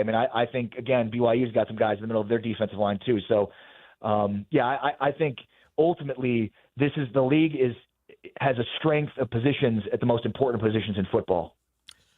I call games for Utah State, so I watch a lot of Mountain West football. And so I saw Devin Dampier and what he was able to do with New Mexico. And New Mexico is not an easy place to play football at a high level and win games, and they were able to change the culture there with Devin Dampier and Bronco Mendenhall. Now that he's on to the University of Utah, I think he's going to make a fairly seamless transition and be successful there. But how hard is it to project a guy who may have played at a bit of a lower level and to project what he could do at the Big 12 level? Yeah, and it's funny because in the same way that I'm befuddled by BYU, I'm the same with Utah. And Utah was a team, like, when the offseason began, even before the Dampier edition, it was like, man, this is a team that should be pretty good next year, just based on what they bring back. I mean, look at their bookend tackles. I mean, those are 2 NFL tackles that they have. And then as the offseason evolved, it was like, oh, yeah, they're going to be really good. But to me, like, they're almost getting too much hype. And it sounds a lot like last offseason when everybody picked Utah to win the Big 12. And it's like, did anybody watch last year? Like, I get it. They've added a ton on offense and should be better and absolutely will be better. They couldn't be worse on offense. But I don't know. The thing with Dampier is, so he's extremely hard to sack. His sack numbers are very low. But it's the touchdown to interception ratio that just stands out to me in a huge way. And this is something I talked about with Kyle Whittingham at Big 12 Media Days. Because like when Utah's been at its best, you've got an electric. I mean, it's Cam Rising, right? You've got an electric quarterback that's dual threat that doesn't turn the ball over. Like their success is very much dependent upon their quarterback not putting the ball in harm's way. And while I think they're going to be a run-first football team, and they should be, they're going to go up against some defenses. They're going to force them to be multidimensional. So I think that, and Scott, I'd be curious for your opinion on this. Like that, to me, will be the biggest difference between the Mountain West and the Big 12 is there's going to be some defenses they're going to play against that are not going to allow them to run the ball. Now, there's going to be some defenses that will give up 200 yards rushing against them because they won't be able to stop it. But there are going to be some defenses that are going to force them to have to throw, and can Dampier make those throws in those types of situations? I think the running game is going to be electric. I mean, I love Wayshawn Parker, and again, the fact that Dampier not only comes in, but comes in with his offensive coordinator, huge boost to not have to have the quarterback have to learn the offensive system, whereas now he can teach, the rest of the team the offensive system. And then Utah's defense is going to be Utah's defense. I mean, I don't care what their personnel is. There's enough credibility there with their defense that, like, regardless of personnel, they're going to be really good. And, it says a lot to me about the culture of them that those defenders didn't check out last year because it would be easy to with how bad their offense was. So, I think I picked – I'm trying to remember again and take this with a grain of salt because nobody really knows what they're doing, and that's the reason there is no media poll preseason. But I think I picked BYU 8th and Utah 9th in the Big 12, which sounds – kind of harsh, but like, look at the league. It's so tough. Like finishing in the top 10, it seems like a really tough thing to do. I guess I'm not as high in Utah as a lot of other people are because I'm just, again, when it comes down to it, like I think they're going to go up against some defenses. They're going to force them to throw, and maybe he'll be better than his history, but history suggests he just turns the ball over too much. I got to admit, Ari, I'm becoming a big old Big 12 honk. Like I love it. I love the Big 12. I think it's really good competition. And you just go back through 7 years of college football. So the last 7 years, you've got 3 conferences that have represented with a national champion. You've got Clemson, you've got a mix of LSU, Alabama, and Georgia, and then you've got Michigan, Ohio State. So you've got the Big Ten represented, the ACC represented, the SEC represented. The only one of the Power Four that doesn't have a representative as a national champion is the Big 12. So my question, Ari, is now that we've moved into NIL, and people can buy teams, buy players, how soon could we see a Big 12 national champion? Could it be this year? And how important is it that the Big 12 does find a national champion very soon? Yeah, it's a great question. And, it kind of starts in an unfortunate spot, and that is, with the blue chip ratio, which is well documented, Elliott from 24/7 Sports basically developed this number based on all of the recruiting metrics as long as those have been kept. Basically, the gist of it is Bud Elliott found that if you don't have 50% of your roster as 4 or 5-star recruits over a 4-year period, you can't win a national championship. And I shouldn't say can't because it's not a predictive metric, but it is a tool, of analysis. And in the history of the modern recruiting rankings, no team has won a title with less than 50% of the roster being 4 or 5-star recruits over a 4-year period. So the Big 12 doesn't have a team close to that number. Now, you could get to a playoff and win games. I mean, we saw TCU get to the national championship south of that 50% threshold. We saw Arizona State go toe-to-toe with Texas, and I'm not going to assume that the reason that Arizona State didn't win that game was because they didn't have a 50% threshold, right? Like, there is that elements of, like, you got to go play and win the game. But I would argue that that becomes even more important in a world where, like, you need depth if you're going to be playing 13, 14, 15, 16 football games, because that's the reality of the situation now with how many games you have to win. If you play in a Big 12 championship and then have to win multiple rounds, I mean, you're talking about 15, 16. This is an NFL-type schedule you're going to have. So having the depth is even more important. So I think, like, that's the uncomfortable reality of the Big 12's ability to win a national title. Enter Texas Tech. That's why I think what Texas Tech does this year is super important, because they have built through the portal in a completely different way that's never been done before. They did go out and spend a ton of money, and we know that BYU has the ability to deploy that kind of capital in the same capacity. So I think people are watching Texas Tech, and do they have to win a national title to prove it? No. But, do they have to win the Big 12 or probably play for the Big 12 championship? Yes. Do they have to compete in playoff games? Yes. And look, Texas Tech is starting to deploy its money further than just in the transfer portal, and so is BYU. And when we talk about recruiting, the Big 12 is in a better position in 2026 recruiting than it's ever been. The Big 12 has never had a 5-star quarterback commit to a Big 12 school that was not Texas or Oklahoma. Well, they've got 2 in the 2026 class, including, obviously, the gentleman committed to BYU, but also Keyshawn Henderson, who's committed to Houston, is the number 1 player in the 2026 class. Texas Tech has the number 1 offensive lineman in the 2026 class, who just committed to Tech over Texas. So we're starting to see some breakthroughs in this capacity.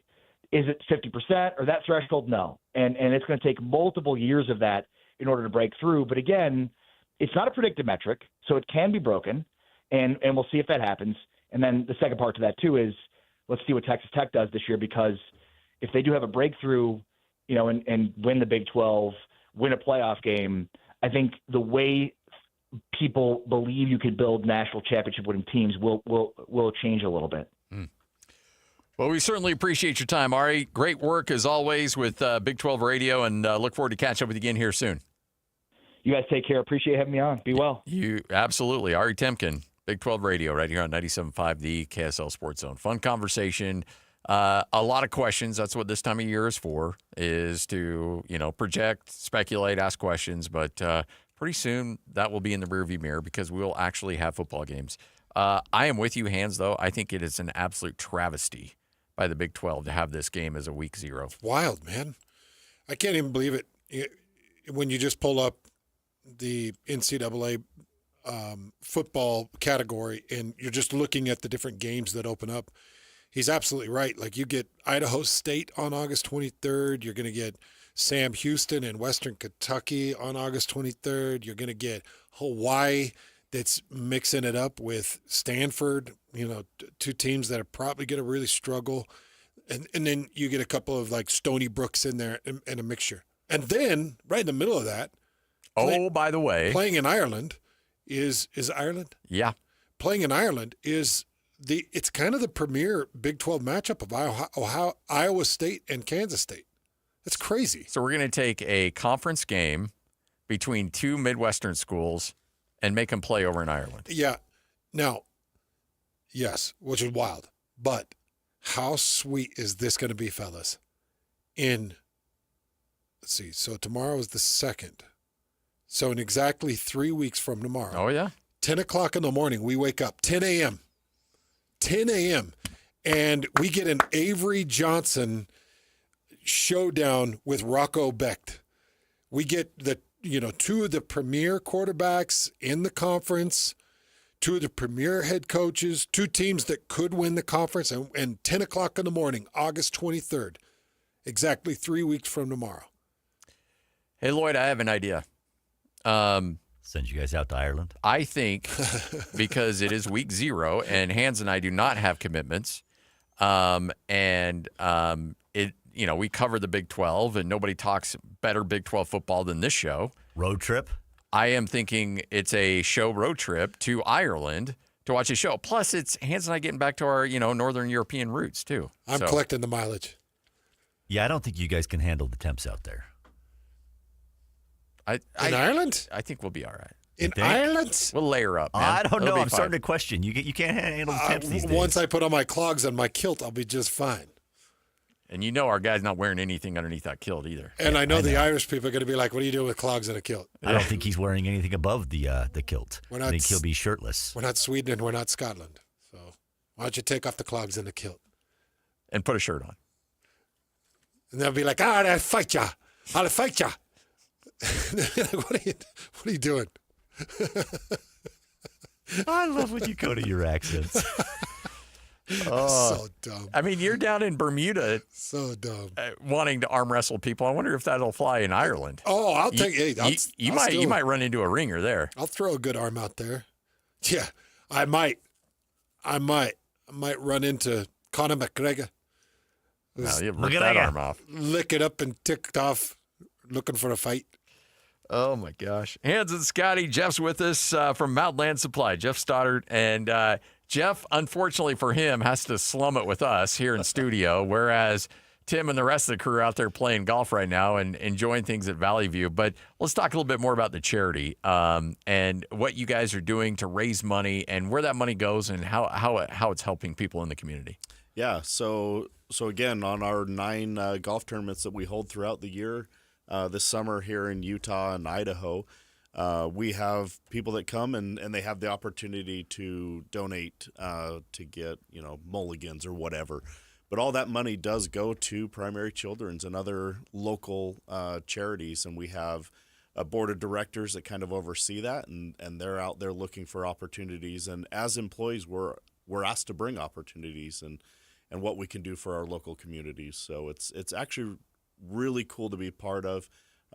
We want to be with our local high schools and that. So we're looking for all those opportunities at all the times.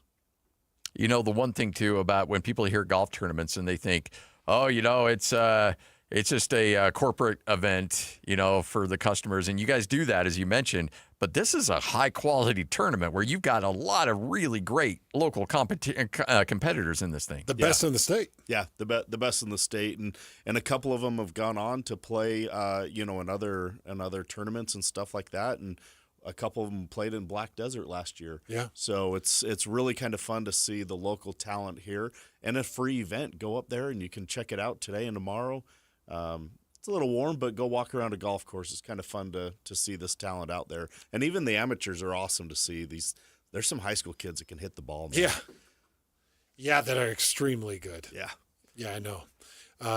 We know very well because one of our working compadres, his daughter just put together a championship. Yeah, she did. We haven't mentioned that, yeah. I guess we've been waiting for David to come on and talk about it. But huge accomplishment. David Locke's daughter. Yeah.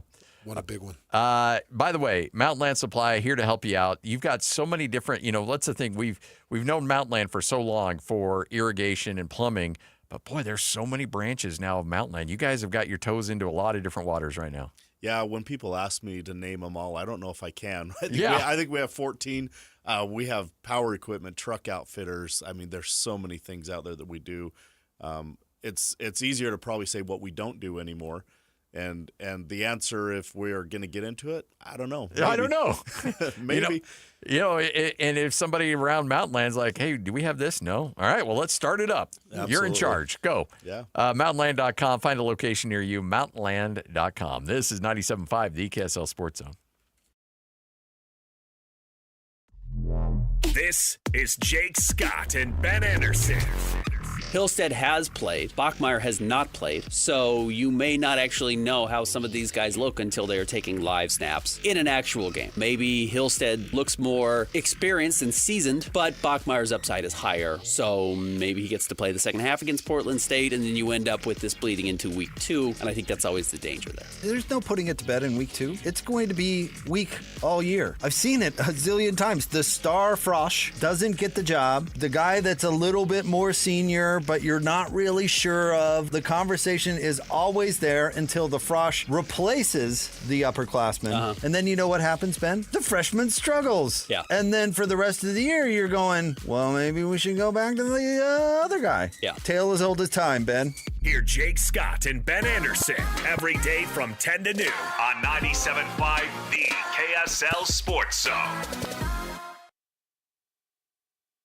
Worried about market losses? If headlines are keeping you up at night, it's time to take control. Hi, I'm Jeff Jr. with Trajan Wealth, and I know you've worked hard to save. But in times like these, what if can turn into what now? If you're planning to retire or are in retirement, you need a strategy that helps protect your future. At Trajan Wealth, you can capture market gains, protect your account from losses, and guarantee income for life. Right now, you could receive a bonus of up to 30% or annual growth of up to 10% for retirement income. You heard me right.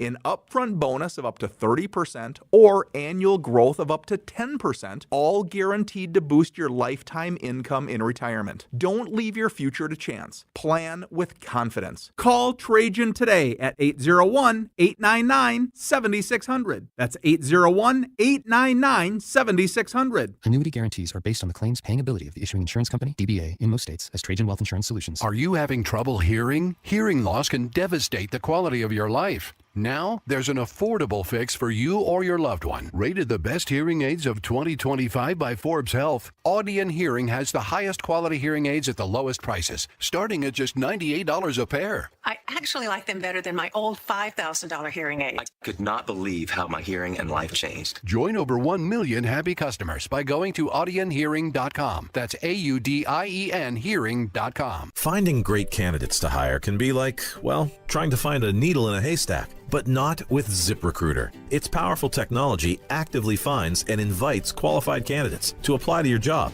So while other companies might deliver a lot of hay, ZipRecruiter finds you the needle in the haystack. See why 4 out of 5 employers who post a job on ZipRecruiter get a quality candidate within the first day. Try ZipRecruiter for free at ZipRecruiter.com/free. That's ZipRecruiter.com/free. Do you know how America became the best country on God's green earth? We made things, from automobiles to airplanes to textiles. We were the manufacturing epicenter of the world, the innovators that every other country turned to. I'm Katie Lyon, co-founder of Allegiance Flag Supply, and I'm here to tell you that the American spirit is alive and well at Allegiance, where we make American flags 100% in America. When you fly your American flag from Allegiance Flag Supply, you're not just honoring our country, you're supporting American men and women who proudly make the highest quality American flags, period. True patriots who put care into every stitch. See our full story at showallegiance.com and learn about our 100% American-based supply chain. Fly your flag from showallegiance.com with pride, because every flag says manufacturing is still alive and well in the U.S. and we are still the greatest country. Save $35 on your American flag set when you go to showallegiance.com. Protein, protein, protein. Everyone is trying to get protein in their diet, but we need fats too. Healthy fat, that is, like the rich, natural peanut and almond butters found in G2G protein bars. Most bars don't have it because, well, most bars aren't real food or refrigerated. Fortunately for you, we aren't most bars. At G2G, you'll find a balanced helping of protein and healthy fat. The fact that they're delicious is just a bonus. They're fast, easy, and perfect for on-the-go families. G2G protein bars. Find them at Costco, Harmon's, Maverick, and now at Smith's. This is your top 60 and 60 watch list as Hans and Scotty get you ready for the start of the 2025 college football season by highlighting the most influential players on their team for the upcoming season. And now, get the call, baby! Come on, let's go! Here's today's newest addition to the watch list. Oh, normally it's a singular addition to the watch list. Today, Hans, you get a twofer. Yeah, it's a double-double of animals. Oh, double animal style. We're going to the zoo today to learn about these guys. So this was a Kalani edition, was it not? So we put both on. Yeah, it was a Kalani edition. I think I was sitting there and I went through, I said, all right, Coach, Keelan Marion. And he goes, do you still want me to do Keelan even though he's not on the roster?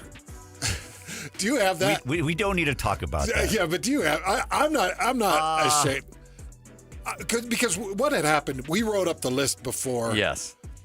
Keelan had transferred. Correct. And so I just sat down with Kalani. I had the list in front of me. I might have it on the front of it because yeah. And I rolled out. Kalani's like, well, do you still want me to comment on him even though he's not here? I can if you'd like. Because Kalani's like the nicest guy on the planet too. Oh, he's such a good guy. And he's like, I'll do it for you, Hans. What do you Yeah, if you want me to talk about him, he's a good player. I think it's awkward. It's going to come across awkward for our fans. But today, we've got the Bachmeier brothers. Bear and Tiger Bachmeier, the Bachmeier brothers. Bear, obviously, quarterback, and Tiger's a receiver, both of them transferring from Stanford. We felt it was such a pleasure for us to have them. We knew them about them in recruiting, obviously, from before. But when they went to the portal after the change at Stanford with their head coach, Bear Bachmeier, for example, was getting 1 rep. So he was, although he was a true freshman, just started in mid-year, he was running with the ones in spring, and so he obviously has ability as a quarterback, and the ability to get in there and show early has been key, and I think he's looking forward to doing that here as well. And then you have Tiger Bachmeier, who is one of the best receivers on that team, and to have him with us and be a veteran for us is going to be impressive. Graduated from Stanford in 2 years and got accepted to BYU Business School here and is working on his MBA. So really smart, and I hope future donor someday. But he's going to be complete for our receiving room. I know Fessie's really excited what he can do. Both brothers are extremely intelligent and have great football IQ, and they're here on campus working hard, and it's just a pleasure to recruit and coach them, and now to have them with us, it's like they belong with us from the very beginning. So they're gonna be a real pleasure for us to have in our program. There you go. Wow, it's high praise, man, and that's big accomplishment. 2.5 years getting your degree from Stanford, yeah, and then getting accepted into the School of Business at BYU. It's pretty impressive to be able to walk out of a undergrad from Stanford, a MBA from BYU, debt free. Whoo, man, oh man! That's a future donator to the program. Yeah, that's right a guy there. that's going to be having some business there on Silicon Slopes. Football aside, it's really, really impressive. Tiger Bachmeier, 10 catches, 67 yards last year for Stanford. Probably underutilized. My guess is it led to him and his brother Bear moving along. That and coaching fires and coaching changes and instability in administration and blah, blah, blah, and on and on and on. Stanford can't get their crap together. No. I think Stanford needs to take a real look in the mirror and just say, what do we want to do here? Well, you see who they hired as their AD? The former CEO of Nike. They did. They really went in Disney too, right? I think he had some role. Yeah, some role in Disney too. Yeah, I think he had some major role in Disney. The guy, it is way outside the box. Yes. He's not really a sports college guy. No. But he's a business guy. Very much a business guy. And that's what apparently college sports is now. It's not about bringing in an academic to help you run your athletic program. It's about bringing in a business guy that can dot the I's and cross the T's and make some money. So there we are. Not only did you get a couple of looks like athletic and good kid additions, you took them away from your second week opponent. Yes. Because who knows, maybe it was Bear and Tiger that were going to light your world on fire at LaVell Edwards Stadium in week 2. You'd much rather not go against them. So yeah. It's nice to have them on BYU side of the ball. It sounds like he has a level of toughness. He was with DJ and PK this morning. He was talking about how he idolizes Isaiah Pacheco, and it's like his style of play. Like who was on? Bachmeier, Tiger Bachmeier. The receiver? Yeah. Not the quarterback. Not the no, quarterback. Tiger Bachmeier, the receiver. Okay. Yeah. I didn't even pick up on that. I heard you say that he was on, but I thought that you meant Kalani or something. No, Tiger, sorry. Oh, Tiger okay. Bachmeier was. Yeah. Interesting. I'll have to go back and listen to the interview. It was pretty good. Well, it sounds unique. I mean, the whole family dynamic sounds unique, the way they got their names and everything. So you got Hank, the older brother. Outsider. Yeah, so apparently he wasn't good enough to get an animal name. And then you got Tiger, Bear, and Cougar. Bachmeier. Yep. And Armadillo. Yes. And Platypus. And Kookaburra. Platypus. All right. Good, the bad, the ugly. Lloyd fired up. It's time to saddle up and talk about the winners and the losers. This is the good, the bad, and the ugly. Now, here's the good. So, heartbreaking story a while ago with John and Matthew Gaudreau passing away, both riding bikes and were killed by a drunk driver. Well, NHL guys, great players. In fact, John played 10 full seasons in the NHL with Calgary and Columbus. Their passing, this makes you sick, sparked a 5K, real simple 5K, to raise money for an accessible playground at a special education school where the hockey player's mother works. Now, before their passing, they were trying to raise money for this school that their mom worked for. They have a sister that worked there as well. This is the place where they hung out a lot at Washington Park Lake in southern New Jersey. That's where apparently just right down the corner for where they learned how to play hockey. This 5K that they put together in memory of these two brothers raised $500,000. There were 1,100 people who showed up to participate in the 5K based on their donations, the money raised, and community involvement as well. $500,000. Groundbreaking for this playground is expected to take place later this month and to be opened on October 4th. And again, will raise money and raised money for this accessible playground at Archbishop School, where Jane Gaudreau and her daughter Kristen work and continually work. And it's something that they had been put their works. Their grandmother, Marie, worked at this school for 44 years before she passed away in 2023. This place is family, isn't it? Yeah. I mean, this area and this project, it's all family to them. Still can't believe it. And we didn't cover it probably as much as we should. I don't think the country covered it as much as they should. And I wish that we could put more emphasis on it. I wish we knew what happened to the guy that hit him. Yeah. I wish we knew the penalty that was handed down and where he is. Because high-profile incidences like this hopefully would stiffen some of our laws. Just run over, killed. Yeah. Two great men. Two great men on a bike ride. Yeah. And a drunk driver ends their lives. All right, there's your good. Let's get to the bad. Now the bad. This story is really escalating out of Dallas. Micah Parsons, one of your best pass rushers in the NFL, went on social media and said he wants out. Sent out a detailed post. It was your proverbial thank you, Dallas. But he says, I am no longer ready to play for the Dallas Cowboys. My trade request has been admitted to Stephen Jones personally. The Cowboys and Parsons remain at odds for a contract extension. He's got 52.5 sacks in his first 4 seasons, trailing only Reggie White, Derek Thomas, J.J. Watt, and DeMarcus Ware since sacks became a official stat in 1982 in their first 4 years. He's going into the final year of his contract. And a lot of times when guys outperform their contracts in year 1 or year 2, you're like, all right, you know what? Play more, and then you get your extension. But when you get into the final year and you've outperformed it, then it's time to get that extension. And he's well within his rights. And you've got Jerry Jones saying, well, he's not really playing full seasons because he's hurt too much. Like, eesh. Wow. Yeah, this is not a guy you want to be want to be ticking off. You don't want to miss him. You don't want to miss on him. Just ask the Raiders. Don't give away your pass rushers. Okay, so a couple things and a couple thoughts on Micah Parsons. First and foremost, love his game. It's extremely unique. He's way undersized. For a defensive end, he's way undersized. I think he's 6'2.5", 6'3". And he's probably closer to 245 than he is 255.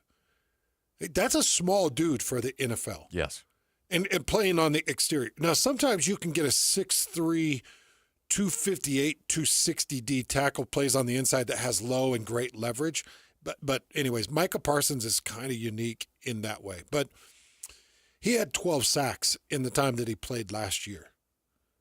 And this guy's only 26 years old. You just put him on that list. He's only 26. Yep. He's going into the 5th year of his NFL career. Right. 5th year. He was drafted in 2021. Yeah. It's unbelievable. So he's young. He's a pup. Yeah, he deals with a couple of injuries. Yeah, he is a little bit undersized, but you find me a guy that can get to a quarterback in this league 12 times in a single season, I'll give him whatever he wants because that's the game changer. Those are all Hall of Famers. When you put a guy in the midst of Derek Thomas, Reggie White, DeMarcus Ware, and J.J. Watt, those are the only 4 guys that have had more sacks than he has in their first 4 years of his career. Well, so let me give you his sack totals in the 4 years that he's played. 13 in his rookie year, 13 and a half second year, 14 sacks his third year, 12 sacks his fourth year, and only played 13 games to get the 12 sacks. He's played 2 full seasons. Come on. He only missed 1 game in his rookie season. And last year he missed, what, 4? 4 or 5? 4. They didn't have a postseason. No. Yeah, so 4. Yeah, only 4. If a guy if this was the Raiders or this was the Broncos and Micah Parsons I'd be losing my mind. Released a thing saying I'm leaving, you'd be out of your mind. Yeah. Be like, what are you talking about? Somebody call him. Tell him that he can have whatever he wants. Just get healthy and get out there and chase a quarterback because he's about the only thing we got going for us. That's wild. That's your Dallas Cowboys, folks. So who ends up with him? Somebody's gonna truckload a bunch of first-round picks for him. You know what I could see? I could see Detroit, who is a bookend away from having. That's a good. This is, by the way, that's a good fit right there. You brought up Khalil Mack. This is like above Khalil Mack. Yeah, no, this is worse. This is worse. But here's the thing: Khalil Mack didn't ask for a trade. No, it never got to that point. John Gruden was just to move on. John Gruden just had one too many at Hooters and said, "Yeah, I'll give him away." John Gruden. Can't believe what your guy John Gruden did. All right, Hans and Scotty, whole world news coming up next right here on 97.5, the KSL Sports Zone. This is DJ and PK. Here we go again.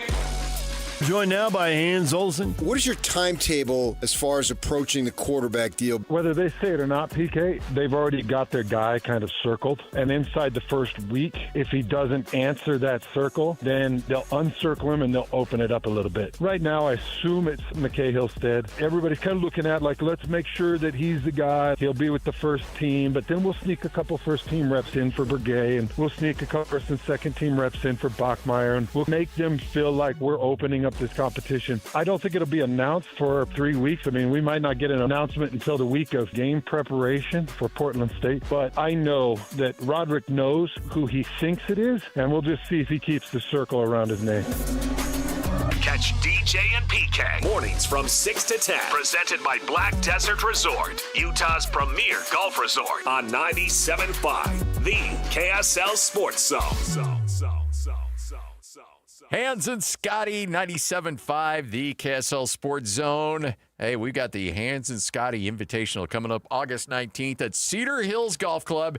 And if you want to get a little groundwork done, know the course, get to Cedar Hills ASAP and play that course. Let's get you out there and have some fun. Yeah, but come be a part of the Hans and Scotty Invitational. This is a really fun tournament. Scotty and I love to kind of drive around on the golf carts and take a swing or two and talk some sports with you. You know, we love talking sports with you. Hot sports takes with you, the listener, at Cedar Hills, while we try to get the temperature up from 55 degrees here in the studio. It's so much fun. So Cedar Hills. So what separates Cedar Hills? Well, you climb right up on the foothills of Mount Timpanogos for the back nine. Yes. You have a 230-foot drop off the first tee box that overlooks Orem and Provo and all the way across Utah Lake over to Saratoga Springs and into Eagle Mountain. You play a par 5 that goes right up American Fork Canyon. Like, this is just a unique course. I want you to get out there, schedule a tee time, go have some fun at Cedar Hills. Cedar Hills, if you want to get involved in the tournament, email our guy Wade Doyle, wdoyle@cedarhills.org. That's wdoyle@cedarhills.org. Hi, this is Derek Overstreet, president of the New Millennium Group and co-host of Stop Working, Start Living with KSL News Radio. Can you imagine what your life would be like if you could retire 3 to 5 years earlier than you thought possible? The things you could do, the loved ones you could spend time with, the memories that you could create. That's what our team at the New Millennium Group does. We'll walk you through the entire process every step of the way. If you'd like to get a copy of the 5-step proprietary plan that will help you retire 3 to 5 years sooner than you thought possible, give us a shout right now. 888-999-6370. That's 888-999-6370 or utahsfinancialplanner.com. Listen, most of our listeners right now have a tax problem, not a money problem. There's not enough money in Social Security Medicare as it is. Let us show you how you can significantly reduce your taxes. That's 888-999-6370, 888-999-6370, or utahsfinancialplanner.com. Everybody knows that exterior remodeling salespeople are all about the high-pressure sell. Am I right? Windows, siding, gutters, those suckers are going to twist your arm and get you to buy, or they won't leave your house at night. Tim Jr. here from RGS Exteriors, and I want you to know we don't have high-pressure cells. In fact, we don't even have salespeople. Nope, we have estimators. That's a huge difference. Estimators are trained to look at the entire scope of the project, to see and know if there are any problems, like rotten wood, wood-borne insects, or construction issues specific to your house or your neighbors. Salespeople are more concerned about playing those silly price games. Buy one, get one free, sign today and get 40% off, as if they didn't just jack the price up to give you a fake discount. RGS Exteriors estimators are going to give you a great quote. No games, no tricks, no nonsense. Call RGS Exteriors to quote your exterior project. Our number is 801-280-3110 or visit us at rgsutah.com. That's rgsutah.com. Looking for reliable home services you can actually count on? I've got just the team for you. Mountain Home Services. They've been serving Utah since 1954 with honest, upfront pricing and zero hidden fees. Plus, they back every job with a 100% satisfaction guarantee. With summer heating up, now's the time to get your AC in shape. Mountain Home Services delivers fast, expert air conditioning service to keep your home cool and comfortable. And don't forget, they also handle electrical and plumbing work with the same trusted care. And here's the best part. KSL listeners get exclusive limited-time specials, but you have to call and ask. These deals won't last, so don't miss your chance to save. Call 801-543-2222 today and tell them KSL sent you. That's 801-543-2222 or visit mountainhomeservices.com. Get the service you need and the deal you deserve. Go! It's time to span the globe for the hard-hitting news you care about. Well, not really. But hey, at least we found it interesting. This is Whole World News on 97.5, the KSL Sports Zone. We've got the whole world in our hands. You got the whole world in our hands. We've got the whole world in our hands. We've got the whole world in our hands. We got the whole world in our hands. You got you and me, brother, in our hands. You got you and me, sister, in our hands. You got you and me, brother. Lloyd, go to hell, bud. Ah, boy. If you guys only knew what was going on during the breaks, too. We may have a tough time coming back from this one. And we are going to need some time away from each other. Well, fortunately, I've got vacation. Shocker. Yeah, Lloyd's going to flex and use a bunch of vacation. All I know is when I injured Kalani Sitake, dislocated his elbow, the week of game preparation, doing a WWE suplex onto a hotel bed. Yeah. And totally dislocated his elbow. He covered for me. So, when I bust your eye socket, be ready to tell Nate you fell. Lloyd, go to hell, bud. You tell Nate I slipped on the stairs and I hit my eye on the corner of the wall. I didn't see anything. I feel like this is probably not something you should be saying on radio. I'm so mad at you. You're kind of defeating the purpose. I am so mad at you. Guess what? Here's the benefit. You won't use vacation days next week. You could just use sick days. Perfect. $140. Because, vacation days don't roll over. Sick days do. I can't believe you'd actually pay for that. Yeah, I wouldn't have if you'd have just said, hey, the show's bad. Don't waste your money. Now's not the time to be funny. If I could put more kidney stones in your kidney right now, I would. I'd kick them right back in there. That's mean. That's just mean. Just telling you. That is mean what you just said. It's what I want to do. Or I'll be the jackhammer that rips them out of there. I'll just punch your kidneys until they pop out of there. And you don't even want to know how that jackhammer is getting access. Yeah, you don't. Because I'm going to beat up that kidney, bud. You have no idea. Play that kidney like a bagpipe. Yep. Well, speaking of WWE, by the way, I'm fully in favor of Ron DeSantis and what he did here in the state of Florida. But you wonder, what kind of level of celebrity do you need to be to get the flags put on half-mast for you? Oh, that's high celebrity. Well, that's what Florida has done for Hulk Hogan. Oh, yeah. Ron DeSantis. Or DeSantis, yeah. No, sorry, I need that. DeSantis made sure everybody knew that the WWE Hall of Famer had passed and that he would never be forgotten. Yeah, Florida legend, by the way. And he ordered a Hulk Hogan Day in the state of Florida, August 1st, all flags in public public and private institutions are being told to fly their flags at half staff. Yeah. Yeah, I know the properties in New Smyrna. They've got them at half staff. So we're definitely honoring the Florida tradition. By the way, do you see the cause of death came out? It was a cardiac arrest. It was a heart attack. And I did not know this. He was also battling leukemia. Did not know that. No, I did not know that. Terry Bollea was born in Augusta, Georgia, raised in Augusta, Georgia to a certain extent, and then spent a lot of his time in Florida. He's considered a Florida resident, and the state absolutely loves and adores him. I don't know how big a celebrity you have to be to have a state go half-mast. It's a good question. In that day when David James passes, I'm sure that the governor at that time will say half-mast for David James. You and I, probably not. Okay. Would Donnie and Marie. Would Donnie Osmond get a half-mast here in Utah?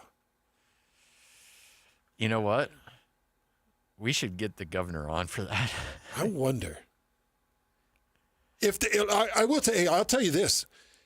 If Donnie Osmond passed and Governor Cox was like, hey, I wanted at half-mast, I would put mine half-mast.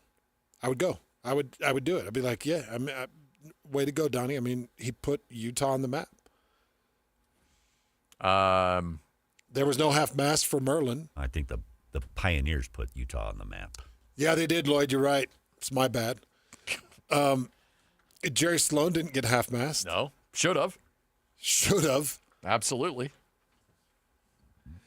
That is crazy. Is it just one day? Just one day. Today, August 1st. But just one day. That's all you ask. It's just one day. Just in recognition of Terry Bollea. Because people, some kid's driving to school with his mom and sees the flag halfway down. And he's like, hey, Mom, why's the flag? And she's like, let me tell you. I was watching. Of the legend, Hulk Hogan. I was watching, and this was a very recent interview that Hulk Hogan was having with your boy, old Real World guy. That's now a big time. Oh, he's podcaster. Not my guy, Theo? Yeah. Yeah. Hey, he's your guy, isn't he? Not really, no. I thought you knew him or you'd done shows with him or something. Theo Vaughn? Yeah. I have not. Oh, okay. But, boy, that's a guy that's blown up. Yeah, well, yeah. He did a podcast with Hulk Hogan that I was listening to. And he's like, Hulk, Theo's a pretty charismatic, very sincere individual. Mm-hmm. And he's like, Hulk, where are you at with your health? And Hulk's like, well, I think my organs, my insides are okay. He said, I beat up my body. He said, I think my organs are. This is not too far removed from him passing. I wonder if it's pretty unexpected. I wonder if he knew he had leukemia. Personally, I don't think he did. I don't think he did. I think that might have been a discovery here on the back end. But Terry Bollea, man. What a dude. Rest in peace. I hope there's some crazy match going on with him and Iron Sheik as we speak. Guarantee there is. And, the half-mast thing, as far as anybody passing here in the state of Utah,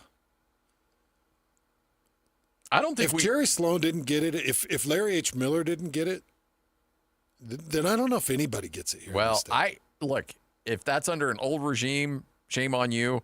New regime, I think we should be doing it more often, honestly. I think anybody who's had any impact on the state whatsoever, yes, I think it's a great way to it was down for a half-mast for the Pope for 3 weeks, it felt like. One day for Jerry Sloan or one day for something. Absolutely, you should. You could do that. Easily. All right. Hans and Scotty, Jeff's hanging out with us. Jeff Stoddart, Mountain Land Supply, big tournament going on as we speak. And tell you what, you've got the amateurs doing their thing. You're going to have the pros. I mean, this is as fun as it gets, man. You really know how to throw a tournament up there. Yeah.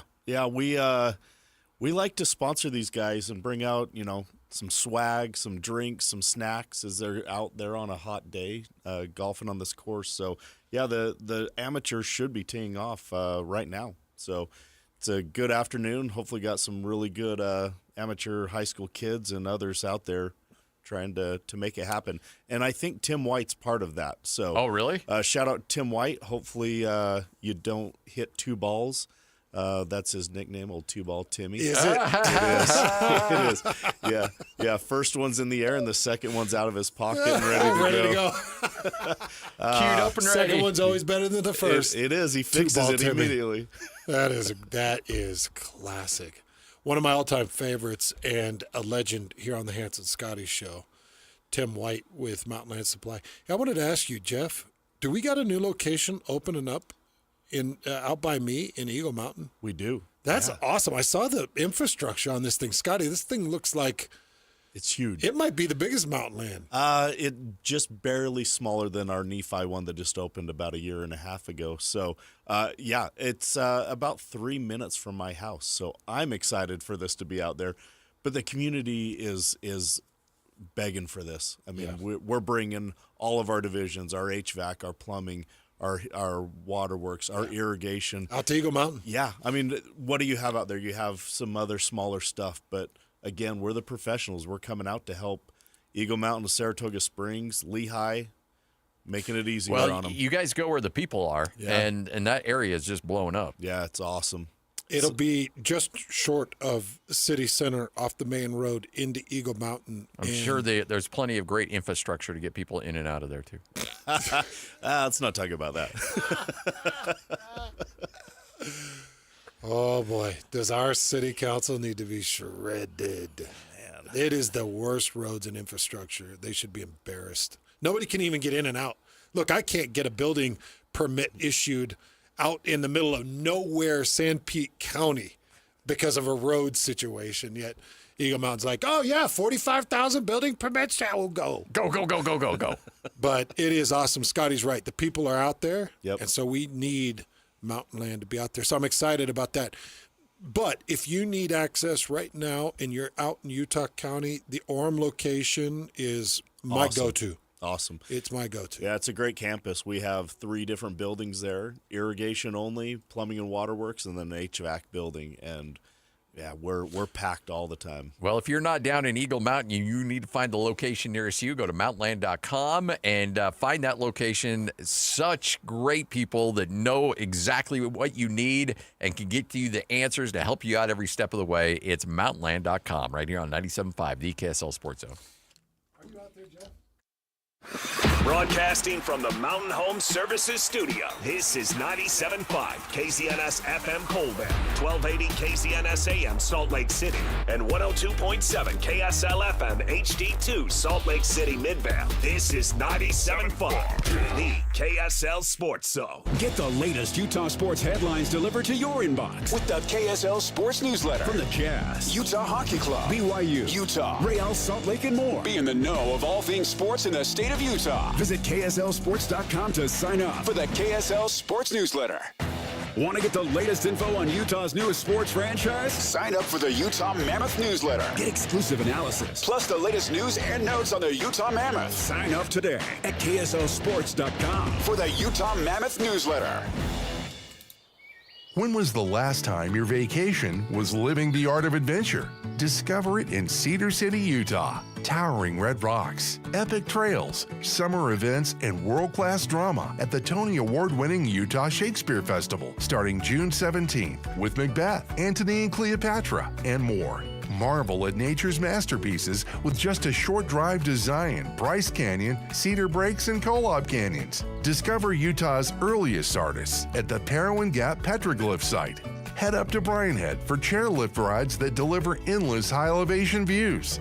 Wildflower Meadows, topped off with ATV and downhill biking trails. Be starstruck by the skies at Cedar Breaks National Monument. Browse Cedar City's unique shops and indulge in savory bites. Come experience the art of adventure around every turn in Cedar City. Start planning your vacation right now at visitcedarcity.com. Utah deserves better. If you just got a quote on a new furnace or air conditioner and felt like they were pushing you into something big and expensive, you're not the only one. A lot of home service companies here in Utah aren't really local anymore. They've been bought out by private equity groups focused on profits, not people. Here at Your Service Pros, we're different. We're Utah-based, family-owned, and built on trust, not sales quotas. We offer free second opinions on repairs or replacement because most people just want to know the truth. If your system can be repaired, we'll gladly fix it. But if it needs to be replaced, we'll show you your options, including a hybrid system with up to $6,650 in total rebates. We'll make sure you're getting the best price possible, not some inflated quote so our investors can get richer. At Your Service Pros has served Utah homeowners for over 20 years, and we're proud to have a 4.9-star rating from families just like yours. So call At Your Service Pros today at 801-YOUR-PRO. If you need a free second opinion on your heating, air, plumbing, or electrical, call 801-YOUR-PRO, because Utah deserves better. Home sellers, do not lose money selling your home the old way. Make more money when you sell your home with a Bank Buster loan. This is Rod with the Save Right Realtor team at Realty Path. Average interest rates are in the mid to high sixes, but Save Right Realtors will market your home with a fixed rate as low as 4.75%. The ultra-low Bank Buster rate gives buyers monthly payments that are hundreds less than comparable homes. When your home is much more affordable, you get a larger pool of potential buyers who can buy your home. When buyers compare homes and see your home is hundreds less per month, you'll get a quicker offer and a higher sale price. Do not lose money selling your home the old way. Sell faster and make more money. Sell with Save Right. Sell with the Bank Buster loan. Call 801-APPROVE or visit SaveRight.com. Get Mr. Mac's Performance Missionary Package. 1 performance suit, 4 and collar stretch shirts, 3 ties, 1 mission belt, and 1 pair of Echo or Johnston & Murphy shoes. Just $695. Visit one of our 9 convenient Mr. Mac locations near you. Listen every Monday morning to DJ and PK and Monday afternoon with JJ and Alex for your Chevy Strong Play of the Game. Win great prizes from Rocky Mountain Chevy. Looking for the latest on the Jazz, Utes, Cougars, and Aggies? Yeah. We've got you covered. This is Hans Olsen and Scotty G on 97.5, the Sports Zone.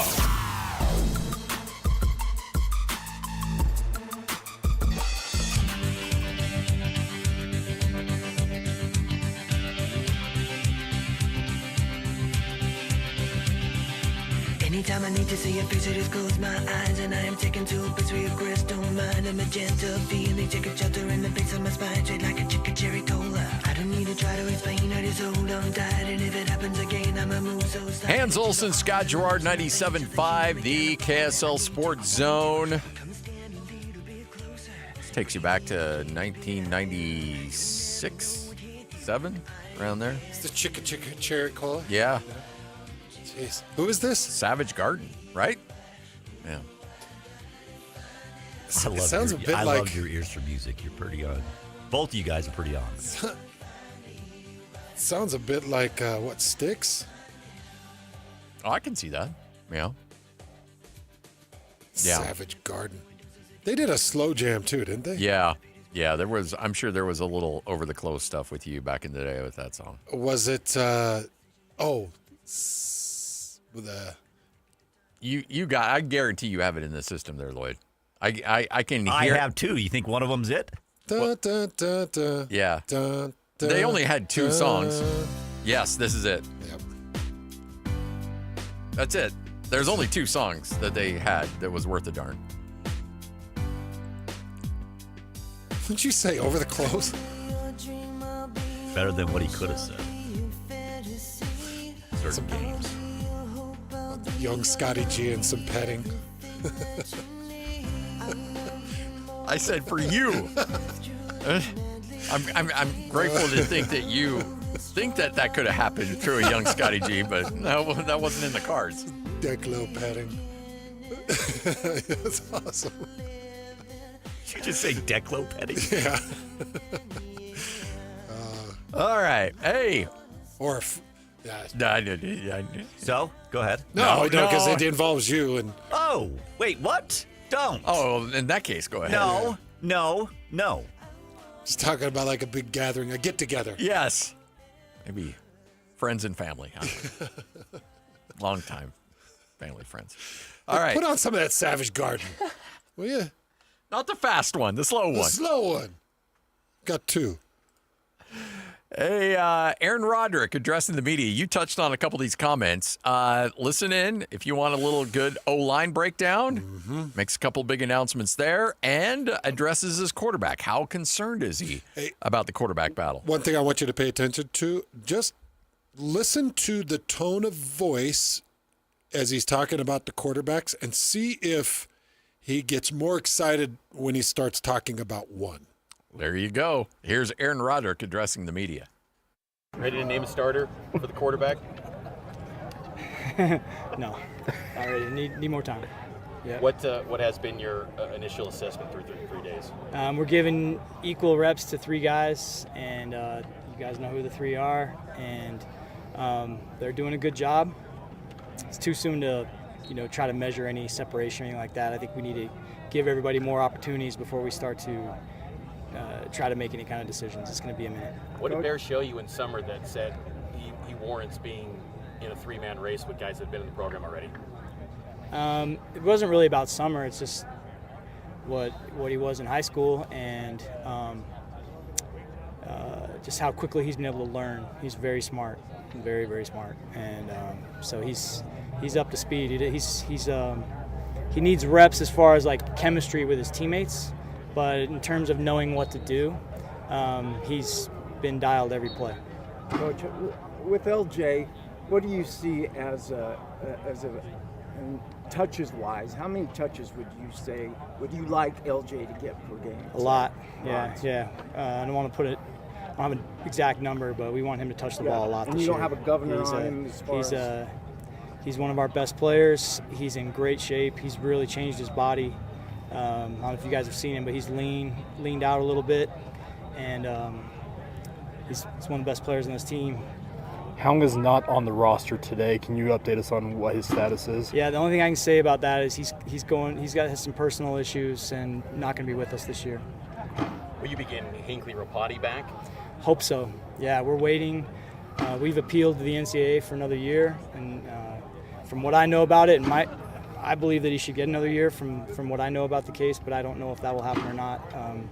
We're waiting. We would love to have him back, and I want to point out what a critical player he was for us last year.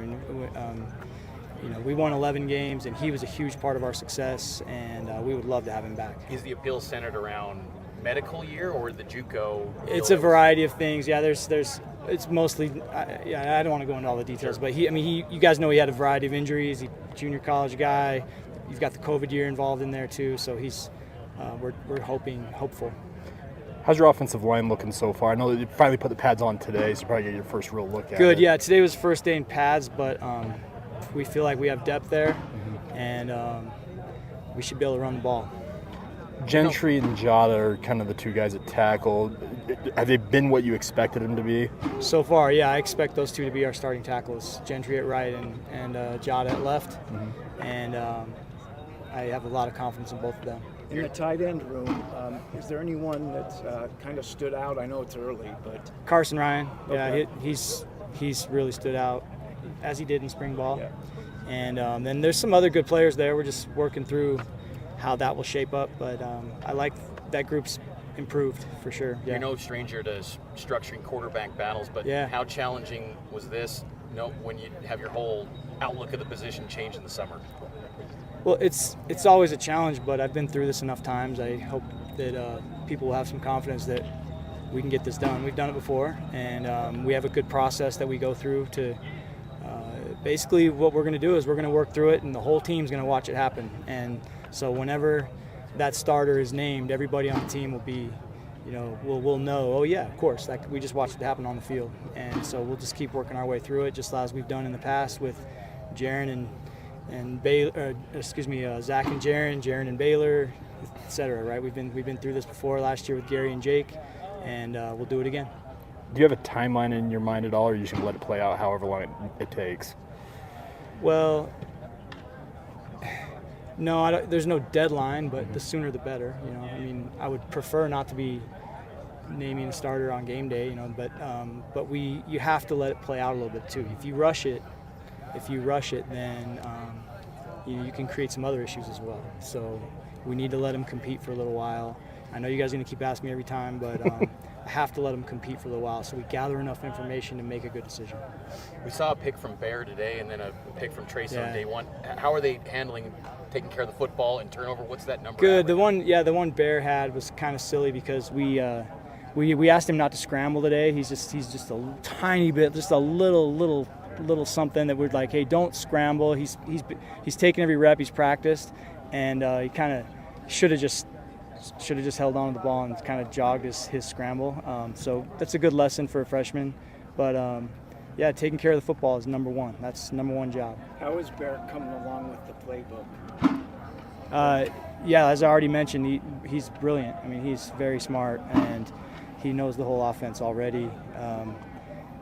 He needs chemistry and reps with his teammates, with his receivers, with the pass protections, but he knows what to do every play, and he has shown that. His assignment-wise, he is very sharp. How has Tiger fit in so far? Doing a great job. Tiger's going to play for us a lot. He's a good player, really good player. Yeah, he'll be an important player on this team. You're willing to declare which one's smarter? Because I know that they've had their own debate. Yeah, I mean, well, Tiger graduated from Stanford in 2.5 years, speaks Chinese, flies airplanes. What else does he do? He's that guy. They're interesting. What's the status of Whalen? We haven't seen him in action in the media windows. He's dealing with a minor thing. We're just being really careful with him because Whalen's going to start for us, and so we're just trying to be super smart. It's nothing major. And just to follow up on that, how are you, guys that are proven commodities like a Chase and LJ and Whalen, do you have that luxury to kind of sideline them? But with that quarterback battle, do you want that chemistry? How are you juggling that? Yeah, good question. It's a fine line, with your proven players. That's why we're holding Whalen right now. We know who Whalen is, and we know what he's going to do for us this year. And so we want to get him enough reps to be sharp, but keep him healthy. And same thing with Chase Roberts and LJ and, some of our proven guys. So if you hold them back too much, then they get rusty. But you have to also be smart and get to the first game as healthy as you can. You touched on this a little bit with LJ and how many touches you want to give him, and in light of Pokai and Eagle and all that. But how do you feel overall about the depth of running back and the guys? I mean, you mentioned you want to give LJ tons of reps. Do you feel confident in the guys that are behind him? Yeah. Jovessa Demooney hasn't played for us yet, but he's a good player. He's doing a lot of good things in practice, and he's kind of different than those other guys. He's a speed guy and a really good receiver. And I've seen good things from Logan Payne at running back as well. In spring ball, he did a great job, and he's doing good things out here. And Preston Rex is showing up at running back too. He's doing a great job there. We've moved him there, and he's been a pleasant surprise through 3 practices how well he's doing. Last one for Coach. I wanted to ask one more thing. You promoted Matt Mitchell to assistant QB coach. What role is he going to have in deciding this QB along with you and Kalani? Same role he's already had. He's been an integral part of our coaching staff. Huge in the development of our QBs. We team up together on that. He's had a big role in our game planning. It's the whole time he's been here. When we lost him to Baylor, we missed him and we fought to get him back. And we just felt like naming him that title was just a way of showing him our appreciation for how much he does for our program. He's a really good coach, and he's doing a great job. There you go, Aaron Roderick tipping his hand on a couple things. You got a little bit of confirmation on what that offensive line is going to look like. Wow. As for the quarterbacks, well, not a lot there. That was a lot of news. Losing a running back. Yes. Possibly getting back another running back, but Pokai Haonga is gone. Yeah. They're talking about they moved Rex over to the running back position. Yeah. So we'll see how that kind of plays out. He trying to get Hinckley Rapati another year. He said Carson Ryan really fast. Yeah. Who's the tight end that's standing out? Carson Ryan. Didn't even blink an eye. It was fast. So that tells me he's impressed, and I'm hoping that they find a way to use him more. Because I do think that Coach Gilbride is a very good tight end mind, and I think that he could have him set up and ready to get into routes. I just really need to see that tight end mismatch. It's such a beautiful target when you have it and know how to use it, and then do use it. Yeah. You also have to have a quarterback that thinks fast, that understands it, whether it's some type of hot or it's some type of mismatch or it's something. Or they just have the confidence that I look number one and I'm going to quickly go back inside to number two. So it would be really nice for BYU to have that. But it sounds like Carson Ryan is really impressing them. Jay Catch got the starting tackles out of him, Gentry and Jada. So that's confirmed and moving forward. The pieces outside of the quarterback, the pieces are nice. Yeah. Oh, yeah, absolutely. They're nice. So maybe don't confuse it and try to figure out something that is not as quarterback-centric until you feel like you got a quarterback. Well, and you've also got him saying, look, essentially, trust me. We've dealt with this before. We'll deal with it again. We're going to deal with it this year. We've had quarterbacks in here where we've had battles going in, and we've dealt with it. So, yeah. Including last year, going through camp with Gary Bohannon and Jake Retzlaff and trying to get that thing figured out. By the way, it does sound like when he talks about Bachmeier, it sounds like just a little bit more juice. A little bit more juice. A little bit more juice. But as camp is still young, I still think it's McKay Hillstead. We had a question about Justin Kirkland that we talked to Mitch Harper about yesterday. We'll get to that coming up next. He talked to Jay Hill about Justin Kirkland. And so Jay has some thoughts on Justin Kirkland and his situation. So we'll touch on that coming up next. Okay, good. We need to get some clarification. Because that's been kind of a what's going on there type of a situation. So hopefully Jay Hill can provide a little bit of clarity there. Okay. Hans and Scotty, 97.5, the KSL Sports Zone. Jeff Stoddart with us, Mountain Land Supply. The amateurs are about ready to tee off there at Valley View Golf Club, and a beautiful course. And a course that you guys have ramped up and ready to test some people, because I know you and others have played that course earlier in the week, and it roughed you up a bit. Oh, yeah. Yeah, I quit after about 8 holes. So it was a rough day. But no, it's actually the course is in great shape. They've done a great job up there, the superintendents and everybody getting it ready for this pro-am. So it's a good deal. Love being up there, love being part of the community, and showing our support for the pros here. Well, we love having Mountain Land in the community. And, when people hear Mountain Land Supply, I think that there's a bit of confusion maybe on what Mountain Land excels on. And so what I really like to do every time we have a remote with Mountain Land is just to secure it, just so everybody understands it. It's very simple. If water runs through it, Mountain Land really excels in it. So any type of rough plumbing for houses or for different offices or buildings, all the way up to finished plumbing, finished fixtures, anything that has to do with irrigation, sprinklers, watering grass, those kinds of things, Mountain Land Supply is there for you. And it's such a great service to the community. Jeff, the more I go in and frequent the Orem location with different questions, the more I realize they're just experts when it comes to water. So if you're dealing with a sprinkler issue, if you've got rain birds that aren't functioning right, to understand that Mountain Land Supply excels at it. Yeah, absolutely. And we have outside sales reps, inside, and shout out to our counter guys. Our counter guys are top class. They are. Like, they seem like they've been around a long time. They have. I mean, and we have some new guys too, but they're hungry. They're out there learning. They're out there asking the contractors, the professionals, hey, what about this? And they're constantly learning so we can be the best for all of our customers. All you have to do is go to mountainland.com and find the location near you. So many great Mountain Land locations up and down the Wasatch Front, Logan, all the way down south too. I mean, you guys are all over the place now. Yeah. And you're ready to help out. Mountainland.com. That's mountainland.com right here on 97.5, the KSL Sports Zone.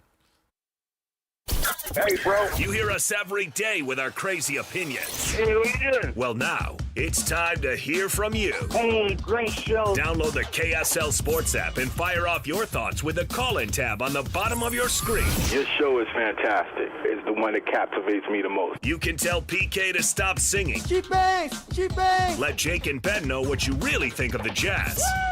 Tell Hans and Scotty about your favorite barbecue spot or what color of tie JJ should be wearing on TV. The best entries will be played on the air. Download the KSL Sports app now and hit the call-in button to let your voice be heard. I think you guys do an incredible job. This is 97.5, the KSL Sports Zone.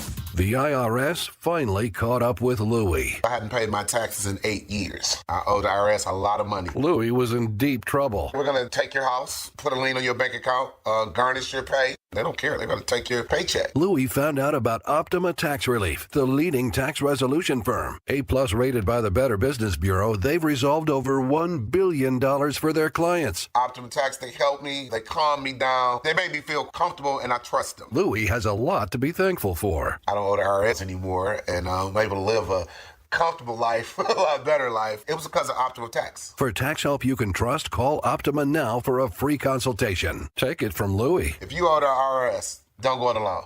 Give Optima Tax a call. They can help you. Call 800-343-6460. 800-343-6460. 800-343-6460. Optima Tax Relief.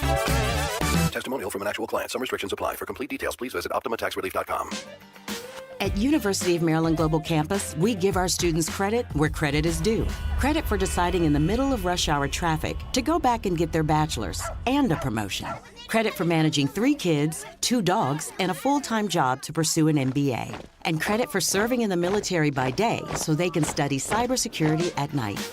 For over 75 years, we've been helping students receive the credit they deserve. With more than 135 degrees and certificates, students at UMGC can use prior learning or relevant experience to earn up to 90 credits toward a bachelor's, and graduate students can transfer up to 12 credits toward their master's. At UMGC, you'll find everything from online to hybrid courses and lifetime career services to scholarship opportunities, making your education journey flexible, fast, and affordable. Apply now and save with no application fee. Classes start August 13th. Learn more at umgc.edu. Certified to operate in Virginia by Chev. Utah deserves better. If your lights flicker, breakers trip, or something just doesn't feel safe, the last thing you need is someone trying to tell you your electrical panel needs to be replaced, your house needs to be rewired, and you should probably rewire your neighbor's house too. But sadly, that's exactly what's happening since a lot of home service companies have been bought out by private equity groups that are focused on profits and not people. At Your Service Pros is different. We're Utah-based, family-owned, and built on trust, not quotas. That's why we offer a full electrical inspection for just $49. We'll check everything, your panel, wiring, outlets, grounding, and give you an honest report. If it's safe, we'll say so. If it's not, we'll explain exactly what needs to be done and help you fix it the right way without pressure. We've served Utah families for over 20 years, and we're proud of the 4.9-star rating from people who trust us to do things right. So call out your service pros today at 801-YOUR-PRO to schedule your $49 electrical inspection. That's 801-YOUR-PRO, because Utah deserves better.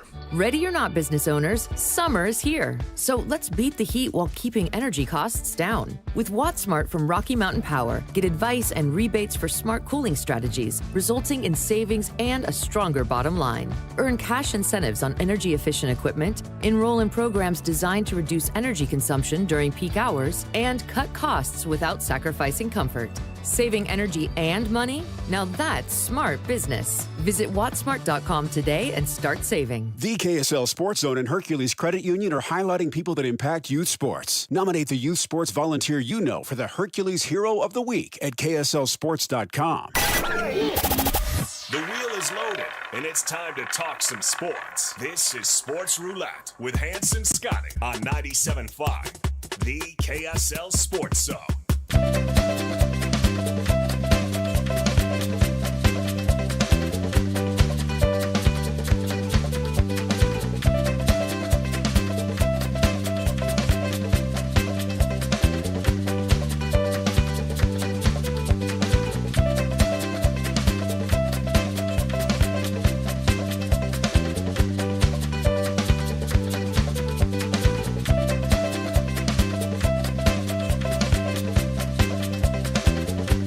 Olson, Scott Gerard, 97.5, the KSL Sports Zone. Do you think, Hans, that when you have a school, and every school social media account is there at practice, and they're filming things, and some things you think are pretty benign, but if you have a close eye of football, like my guy Hans Olson does, you can start to pick out a few things. Yeah. Do you think coaches are they review this stuff before? No. Because I got to imagine there's some things in there that coaches probably don't want out there. Yeah, they do close angle stuff because it takes the bigger picture of the play away, but you can sure see a lot of wins and losses. Like I'm tweeting out a picture right now. Isaiah Jota just set a beautiful edge on Isaiah Glasker. And I didn't even see who was running the ball because I really don't care because I just watch blocks and schemes. But, yeah, stuff like that. Then there was a pick thrown, and you and I were going back through and trying to figure out, okay. Who threw that? Well, who threw it? Well, we see the player that we think threw it, and then you do a little bit of investigative work, and you're like, oh, yeah, it was him. So it's fun. I do love that we get this practice film, and I don't like to expose it too much. Yeah. But, let's see, this is almost 3 minutes worth of team time. Yeah. So. And when you have a lot of closed practices, or a good chunk of it's closed, then I think fans and all of us gobble up as much of that as you possibly can. Yeah. It's fun to finally get some sound, some audio, and some clarification. And one of the issues that popped up Wednesday when camp opened, Mitch Harper joined us and said that he did not see Justin Kirkland in pads. Yeah. In fact, we won't even mess with the roulette wheel. It is on the roulette wheel, but let's just go ahead and hear Jay Hill getting asked by Mitch Harper what if there's an update on Justin Kirkland. What's the latest on Justin Kirkland? Is he going to be? I haven't just seen him compete. Yeah, so he's fighting right now to get back. He's got a dinged knee, and we'll get him back as soon as we can. Do you think you'll see him back in fall camp? I got to leave that to the doctors. Okay.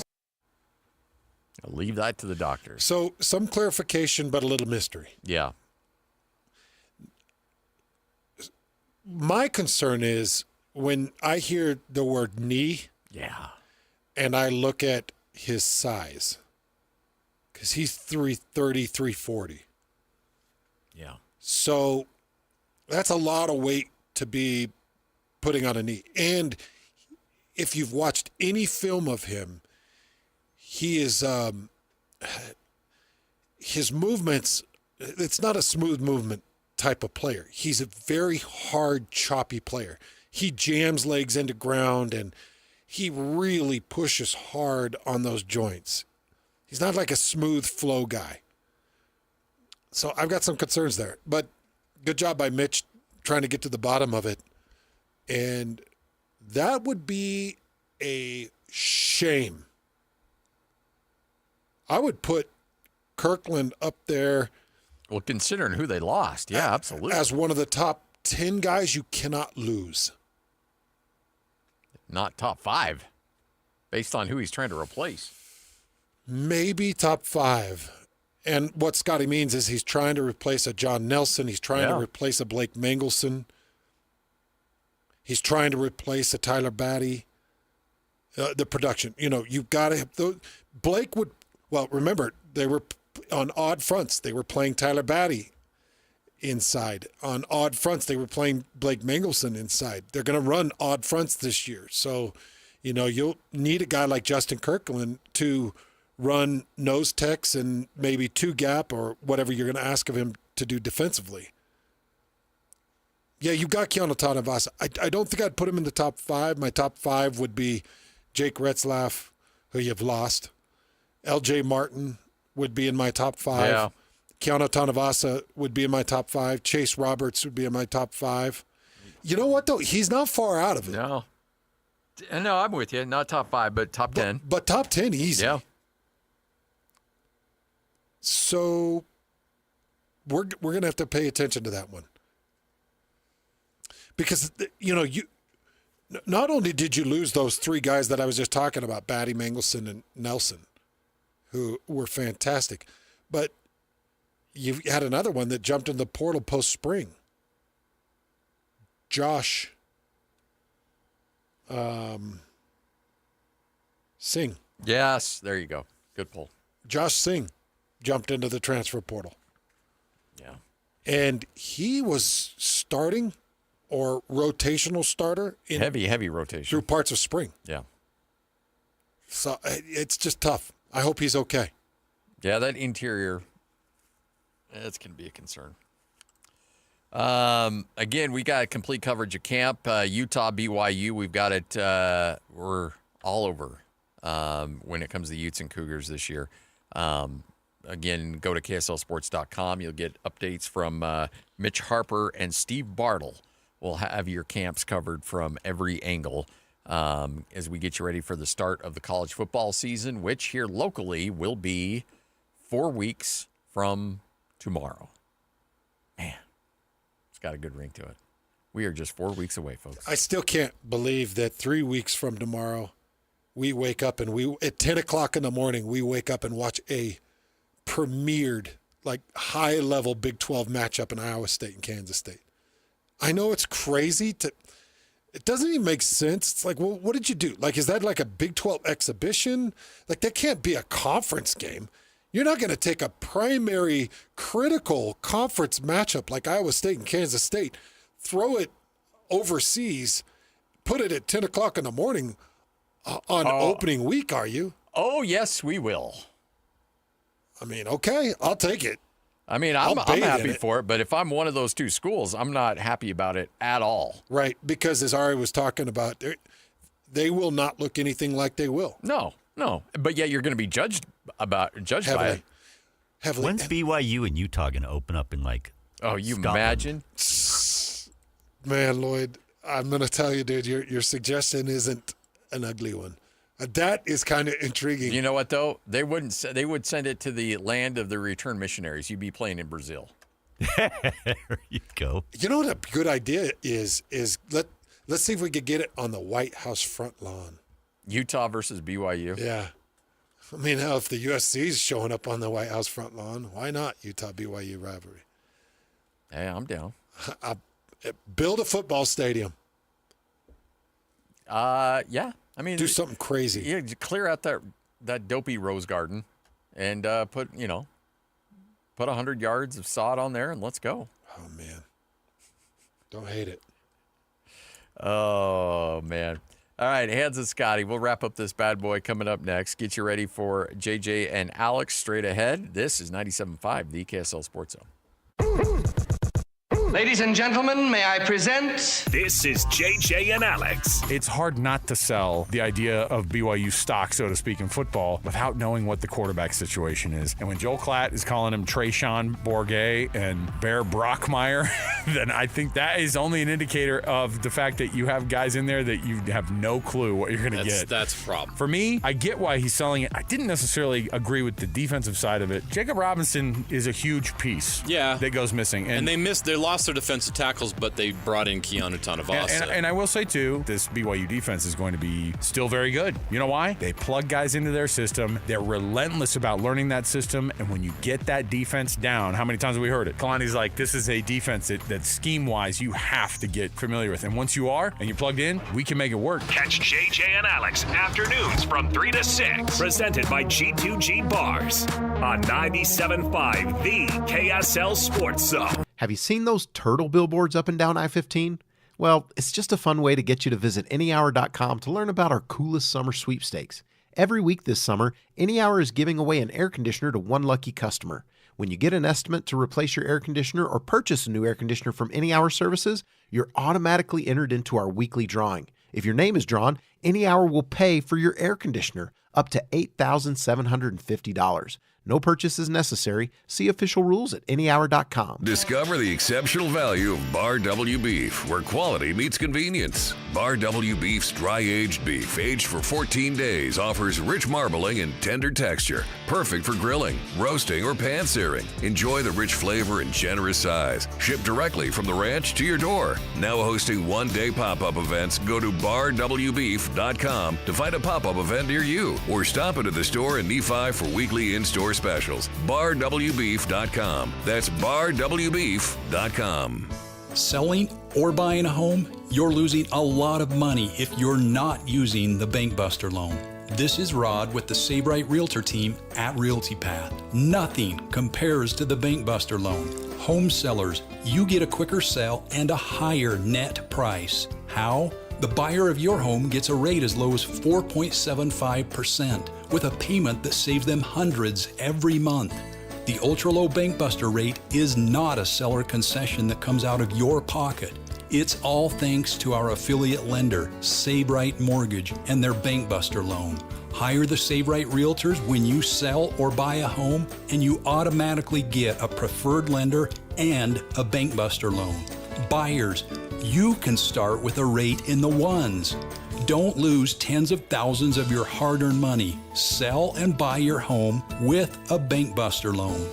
Call 801-APPROVE or visit SaveRight.com. Hey, it's JJ here. I love hearing from listeners that have also had success with Salt Lake City fat loss. I'm with Angela and Jeff. Thanks for coming in. Thanks. We're glad to be here. You both look great. So how much weight have you lost? I lost 36 pounds in the 60-day reduction phase, and I've lost an additional 6 pounds on maintenance. So 42 pounds total so far. And I've lost 59 so far. That's incredible. Tell me what changed about your health. I immediately started sleeping better. I also quit craving things late at night that I knew were sabotaging my diet. And what kind of things can you do now that you couldn't do before? I don't have to take a deep breath to tie my shoes anymore, and I can actually stand up after I've been kneeling on the floor without feeling like I was going to pass out. What would you tell someone who's thinking about losing weight with Salt Lake City fat loss? Don't wait another day. This plan will change your life. Learn the secret of losing up to 1 pound of unhealthy fat per day at slcfatloss.com. That's slcfatloss.com. Results may vary. The Hans and Scotty Invitational is back at Cedar Hills Golf Club Monday, August 19th. $400 is going to get you a 4-person team with lunch, prizes, gifts at check-in. The shotgun starts at 8 a.m. 18-hole scramble style with prizes for 5 closest to the pins and the top team. Only 36 teams max, so grab your spot now. Get registered at Cedar Hills. Send an email to Wade Doyle, wdoyle@cedarhillsutah.gov. That's wdoyle@cedarhillsutah.gov. Chevy trucks have you covered when the road takes you from smooth sailing to Chevy Colorado will eat up some of the toughest terrains with 5 available drive modes. And Silverado and Silverado HD have the muscle to take you out for some serious with multiple engine options and impressive towing. While Silverado EV is the perfect combo of performance and capability, making it a snap to hitch up this electric truck and hit the road. Wherever the road leads, Chevy trucks are right there with you. See your Rocky Mountain Chevy dealers. The Garden Restaurant is reimagined space with exceptional taste in Salt Lake City. Enjoy a fresh, healthy menu, dine in, grab and go, patio seating, or online ordering. Open weekdays 11 to 3. Fresh flavors, iconic location. The Garden Restaurant, next to Temple Square. Number 1. Miss any part of the show? Every moment of every show is available in podcast form by searching Hans and Scotty on your favorite podcasting platform or online at KSLSports.com. This is Hans Olsen and Scotty G on 97.5, the KSL Sports Zone. Standing here beside you, want so much to give you this love in my heart that I'm feeling for you. Let them say we're crazy, I don't care about that. Put your hand in my hand, baby, don't ever look back. Let the world around us just fall apart. Baby, we can make it if we're heart to heart. Hans and Scotty. Man, when Lloyd gives me that disapproving look, it was never mind.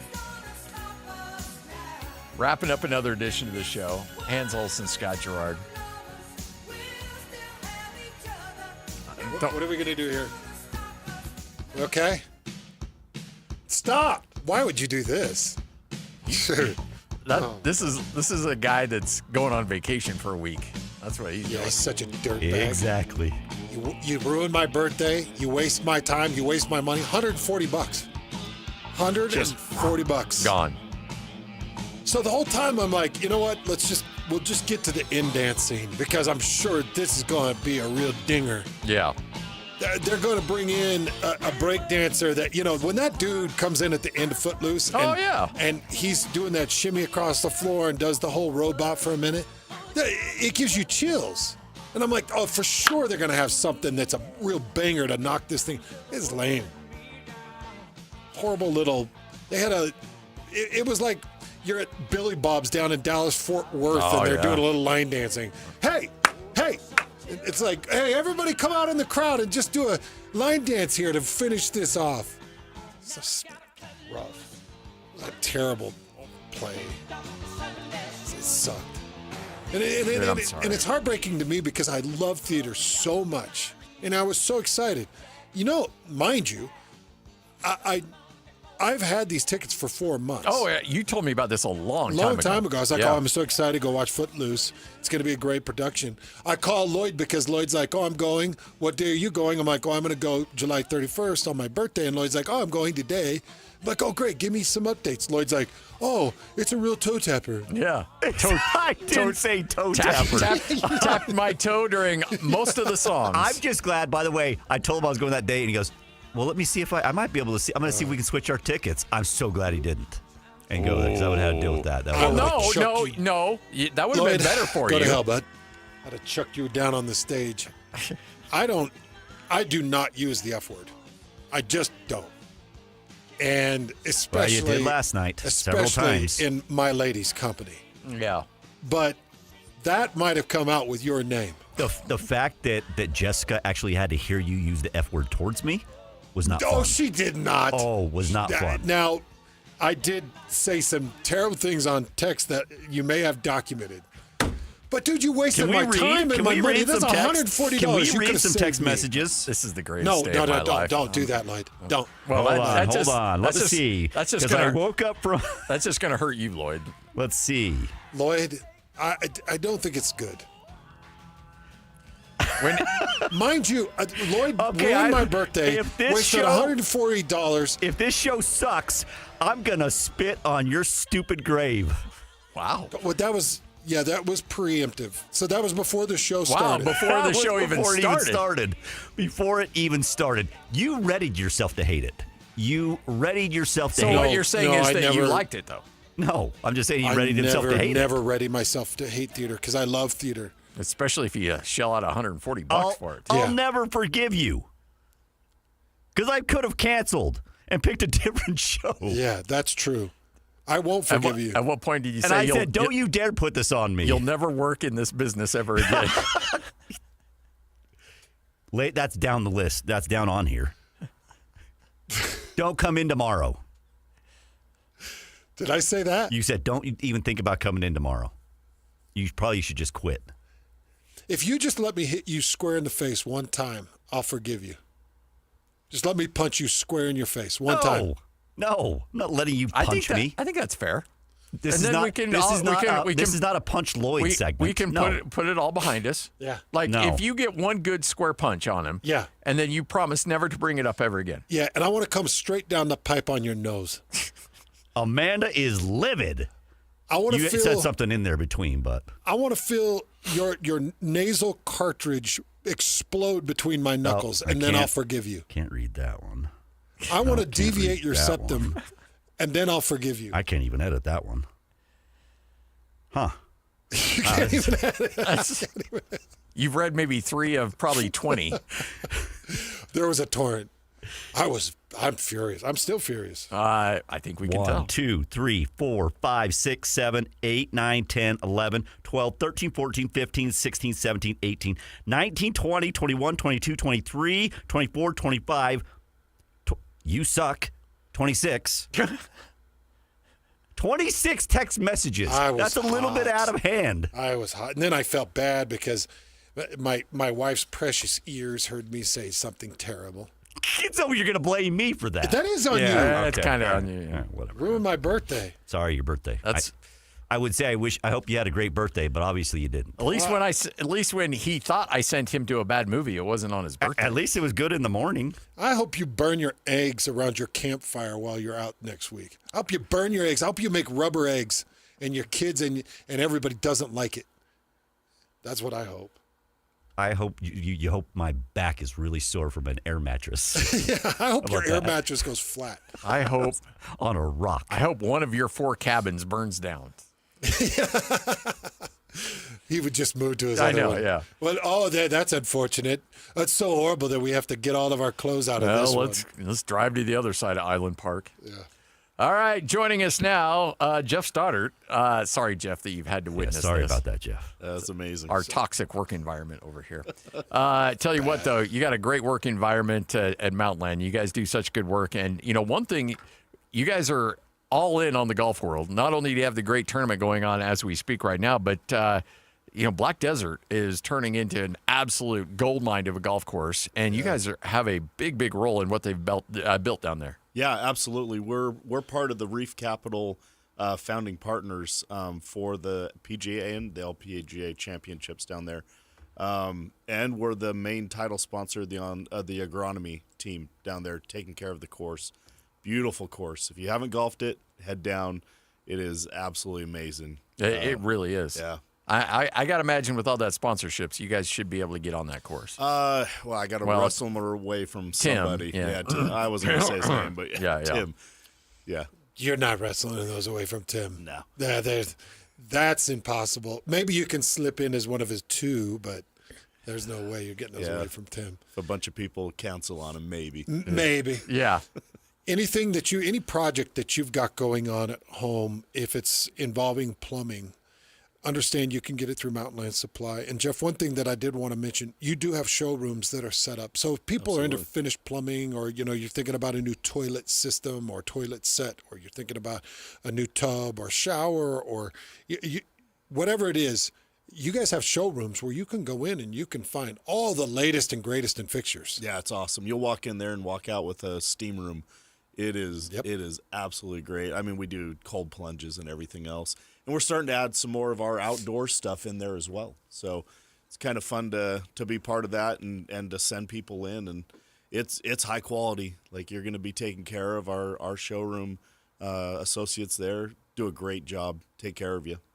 Go to mountainland.com, find the location near you, and there are probably a location. There's so many of them now popping up and down the Wasatch Front. You're probably a Tim 3-iron away from any Mountainland location from where you're at right now. Mountainland.com, that's mountainland.com. Thanks, Jeff. We appreciate it. And thanks, Mountainland. We appreciate you guys. Yeah, you guys are the best. Hands and Scotty, 97.5, the KSL Sports Zone. Lloyd, go to hell, bud. Hockey fans, let your voice be heard with the Utah Mammoth Fan Forum. Visit the Utah Mammoth page on KSLSports.com to connect with the team, other fans, and our KSL Sports insiders. Start chatting today in the Utah Mammoth Fan Forum on KSLSports.com. Win big every Wednesday on the KSL Sports Zone with Win Ticket Wednesday. This Wednesday, win tickets to see Cyndi Lauper August 14th at the Utah First Credit Union Amphitheater. Don't miss Cyndi Lauper's Girls Just Want to Have Fun farewell tour. Get tickets now at livenation.com or listen to the KSL Sports Zone all day Wednesday for your chance to win. Mark your calendar. It's Hercules First Federal Credit Union's Member Appreciation Day, August 15th, 11 a.m. to 3 p.m. Join Hercules at the Taylorsville and Harriman branches for music, games, food trucks, and more. Not a member yet? No problem. Earn up to $400 just by joining Hercules First Federal Credit Union only on August 15th. Get $200 same day when you open a Hercules Visa credit card. Earn an additional $200 after 60 days when you open a checking account. At Hercules First Federal Credit Union, August 15th. Offer available to new members only. Looking for reliable home services you can actually count on? I've got just the team for you. Mountain Home Services. They've been serving Utah since 1954 with honest, upfront pricing and zero hidden fees. Plus, they back every job with a 100% satisfaction guarantee. With summer heating up, now's the time to get your AC in shape. Mountain Home Services delivers fast, expert air conditioning service to keep your home cool and comfortable. And don't forget, they also handle electrical and plumbing work with the same trusted care. And here's the best part. KSL listeners get exclusive limited-time specials, but you have to call and ask. These deals won't last, so don't miss your chance to save. Call 801-543-2222 today and tell them KSL sent you. That's 801-543-2222 or visit mountainhomeservices.com. Get the service you need and the deal you deserve. In a game, getting hit just means hitting restart. On the road, not so much. That's why visibility matters. Pedestrians, make eye contact and use your phone flashlight in crosswalks. Cyclists, turn on your front and rear lights and keep your head on a swivel. In reality, you only get one life. Be seen, be safe. Brought to you by the Utah Department of Public Safety. This is Jake Scott and Ben Anderson. People expect Texas Tech to maybe be in the running this year because of the talent they've added through the transfer portal. I love that Texas Tech is getting all this run. I don't think they're going to be good. Maybe they're okay, but Bozo's going to bozo, dude. I don't know. I guess BYU basketball is an example where you can have a huge cash influx and really take a giant step, but football and basketball are different. And BYU's always had really good culture. But along those lines, I just think it's going to be difficult for Texas Tech to shake being the fourth or fifth team in line in that state. It's just always going to be the reputation. Well, they're going to be fourth or fifth in the league. I'd bet on it. Right. That's where they always finish. Right, that's what I think too. You know, if you end up at Texas Tech, it's not like they're out recruiting Texas. Texas has had every advantage in the book. Yeah, it was finally good last year. And was good once in the last 20 years. So you're always going to kind of have that reputation as being lesser than, and generally I think you play that way. I think a university is dysfunctional. Hear Jake Scott and Ben Anderson every day from 10 to noon on 97.5 The KSL Sports Zone. You worked hard for your 401k, but if you've left your job, your money might be sitting in the wrong hands. I'm Jeff Jr. with Trajan Wealth, and it's very possible that the 401k that you have had for years has hidden fees and limited investment choices. But if you're no longer with the company, that 401k may be at the mercy of your former employer. All of these things could be costing you thousands. Rolling over your 401k into an IRA can provide better investment options that align with your long-term goals. At Trajan Wealth, we're fiduciary advisors that are held to a higher standard with no hidden agenda and no hidden fees. Don't let your retirement dollars sit in an old plan, and don't roll it over to your new plan without consulting Trajan Wealth first. Call Trajan today at 801-899-7600. That's 801-899-7600. Advisory services are offered through Trajan Wealth, LLC, an SEC registered investment. Broadcasting from the Mountain Home Services Studio, this is 97.5 KZNS FM Colville, 1280 KZNS AM Salt Lake City, and 102.7 KSL FM HD2 Salt Lake City Midvale. This is 97.5 The KSL Sports Zone. Hey!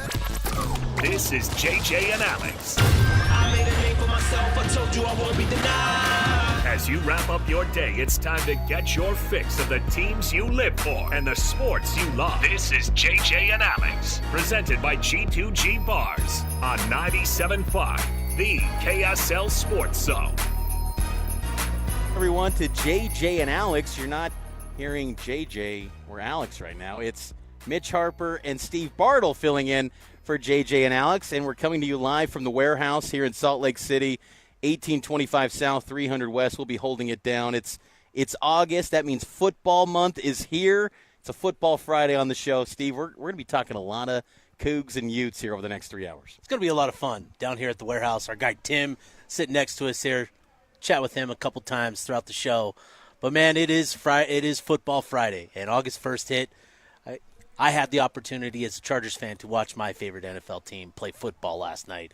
Football's here. It's fantastic. It is here, and we're going to be hitting on all the latest news and notes from both camps, from BYU and Utah. We'll also get some look-ins on the Big 12 Conference with TCU and Kansas State, two big teams that are going to be on BYU and Utah's schedules this season. But, Steve, we were thinking about it before this show. Last time you and I saw each other, we were in Texas for Big 12 Media Day, and at the time it felt like football's so far away still. Like, yes, we just had Media Day, got our football fix, but still a long ways to go. We got a whole summer. Now it's August.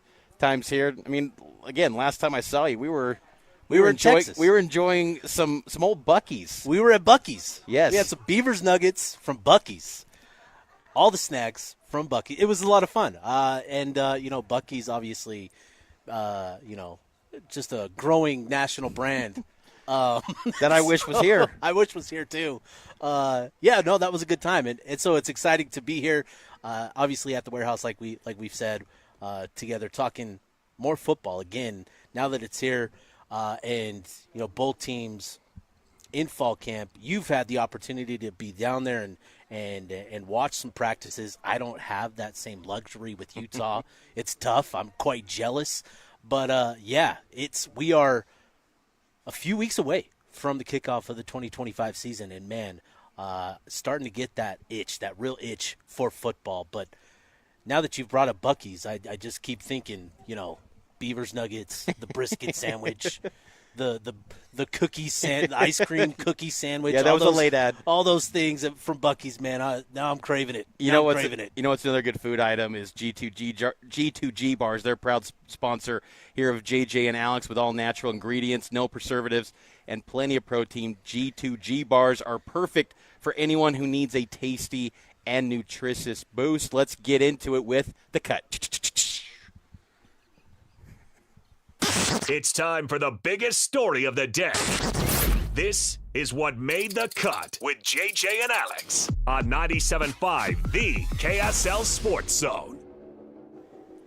Trajan Wealth today, your local financial fiduciary, 801-899-7600. Visit their website, TrajanWealth.com, sponsoring The Cut. And we open things up today on the show. Mitch Harper, Steve Bartle filling in for JJ and Alex.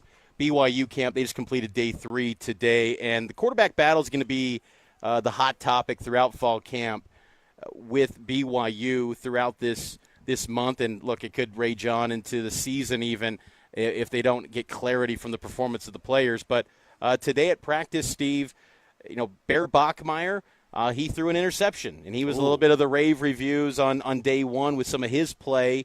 But it was noteworthy, though, that Aaron Roderick, the offensive coordinator for BYU, noted this about Bear Bachmeier and shared his insight into the true freshman from Stanford. It wasn't really about summer. It's just what he was in high school and just how quickly he's been able to learn. He's very smart, very, very smart. And he needs reps as far as like chemistry with his teammates. But in terms of knowing what to do, he's been dialed every play. Dialed every play, and even added to that, he's been up to speed on many of this. So Bear Bachmeier, he's a guy that's definitely in the mix for this 3-man race, which was, I think, a noteworthy development considering BYU had 2 players returning in Trayson Bourget and McKay Hillstead. How much stock do you put into, Bachmeier and his genuine knowledge of the playbook, right? Like, he's been here for only a few months, and that how much can he actually grasp in terms of not just knowing, the X's and O's, what it looks like on paper, but getting out there and understanding how to actually execute. How much stock do you put out? Like, how comfortable does he look out there in your observation? He looks a lot more comfortable than I was expecting for a true freshman. Now, today, the interception that he threw, he held on to it way too long and should have got that ball out. And I think it was about, almost like 6 seconds where he's holding on to that thing way too long. Freshman mistake. Tanner Wall, a projected starter, but he's competing to be that nailed-down, solidified starter for Jay Hill in the back end of the defense at safety. He picked off Bachmeier. But, Bear, he's got composure, and he was well-spoken with the media. And, look, that's not everything, but I think it's a bigger factor when you're talking about the starting quarterback. If it's a starting linebacker as a freshman, the way you compose yourself with the media is not as big of a storyline. The way you handle yourself with the media, just the maturity is there with Bear. Yeah. And that's apparent the way he has performed, and there's an opportunity for him to play and start this year, considering Trayson Bourguet I thought was the best quarterback today. He had a nice touchdown pass to Chase Roberts. He's an older player. He's a redshirt junior transferred in from Western Michigan. But the fact that a true freshman is on equal footing in terms of reps, and Roderick and Kalani Sitake emphasized, the last 2 sessions of media that this is a 3-man race and all these guys are going to get equal reps. We don't get to see all of practice, but we see enough to where, Bear Bachmeier is running with that first-team offensive line. Interesting. So he's operating with the first-team offensive line. Is he competing against the first-team defense? Like, what does practice look like with that in terms of how you're handling Bachmeier? Is he getting reps against the first-team defense, the second team? Yeah, it's the first-team defense. You're seeing Tanavasa. You're seeing John Talmoy-Peu. You're seeing the Glaskers, the Jack Kelly. So. And Tanner Wall, as I noted. So he's getting first-team defense, and that's been the baptism by fire, for sure. Yeah, exactly. And that's been the theme through the 2 media availability windows, is that it's the cadence has been Bourguet, the first quarterback, against the first-team defense with the first-team offensive line. McKay Hillstead, second quarterback out there with what looks to be the second-team offensive line against second-team defenders.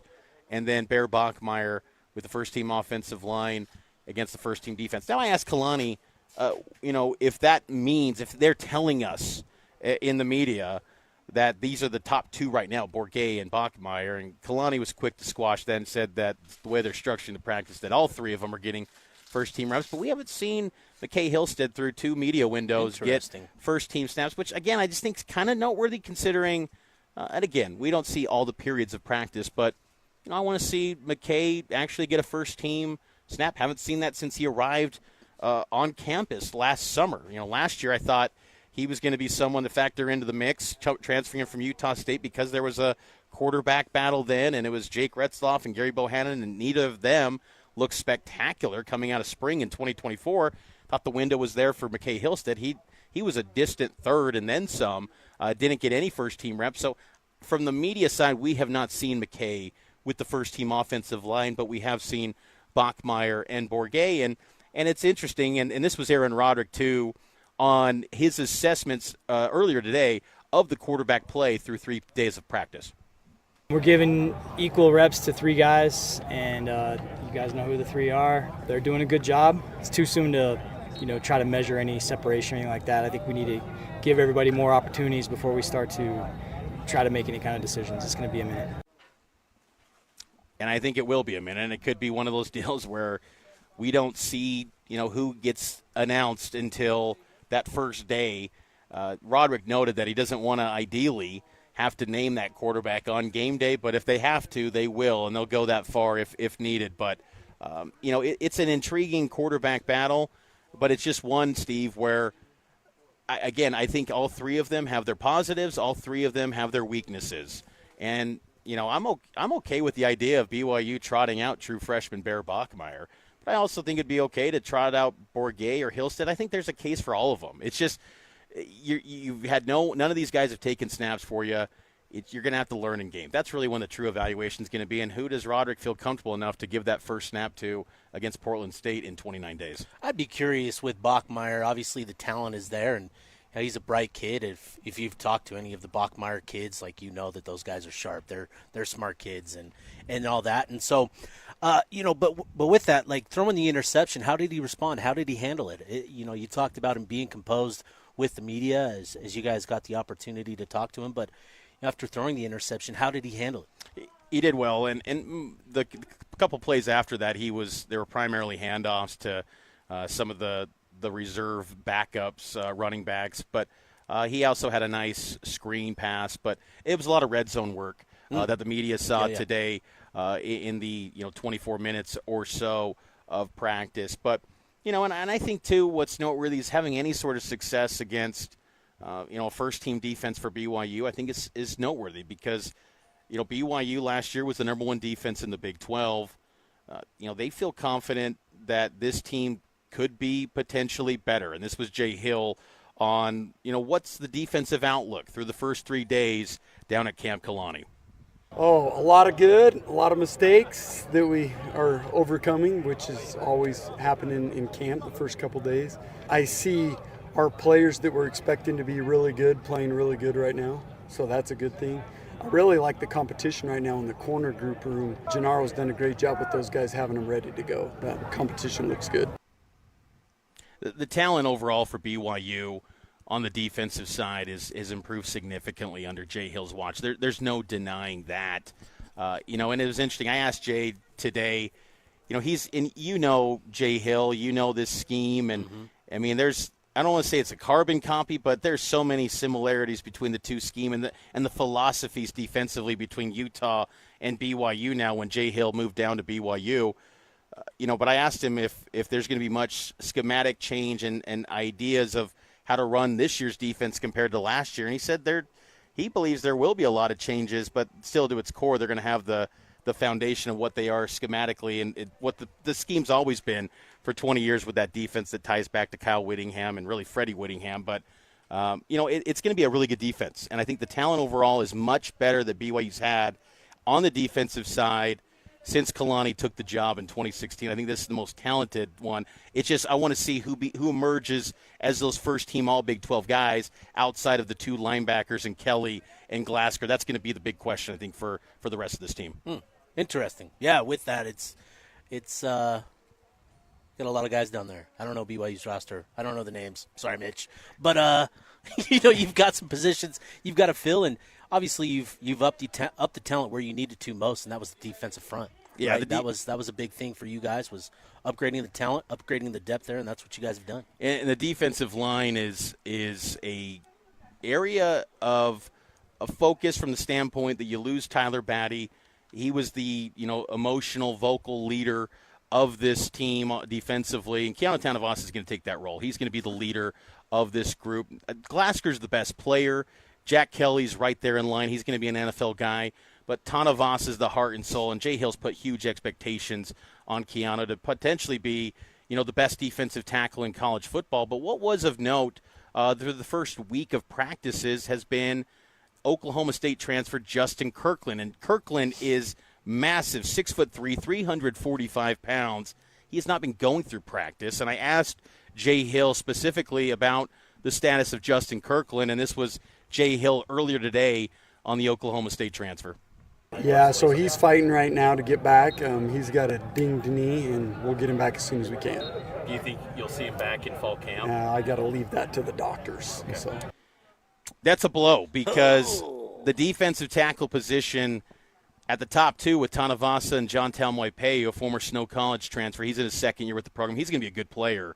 JT is what they call him. But Kirkland, then, the absence of him makes that group relatively thin. And that's unfortunate because they were expecting big things from Justin Kirkland. So not seeing him go, then you entertain the conversation of going to an odd front instead of that four-down front that you've kind of typically resided in. But they can be very multiple with this scheme. So that's kind of an intriguing development, and it might work out better for BYU. I don't want to say better, But going with an odd front, you maybe have an extra linebacker, maybe an extra DB. They feel really good about those spots. And you can get really creative with it because with a lack of depth at D tackle, you got to somehow find a way to potentially mask that until Justin Kirkland comes back. That's going to be big. And obviously that would be a big blow, losing Justin Kirkland. He is a big body, and having the opportunity to see him up close last year, Utah versus Oklahoma State, he's a big presence on that defensive line. And when you've got a guy like Keanu Tadavasa, having a big body there to take on those big blocks and those double teams to free him up, that's sort of the key with Keanu.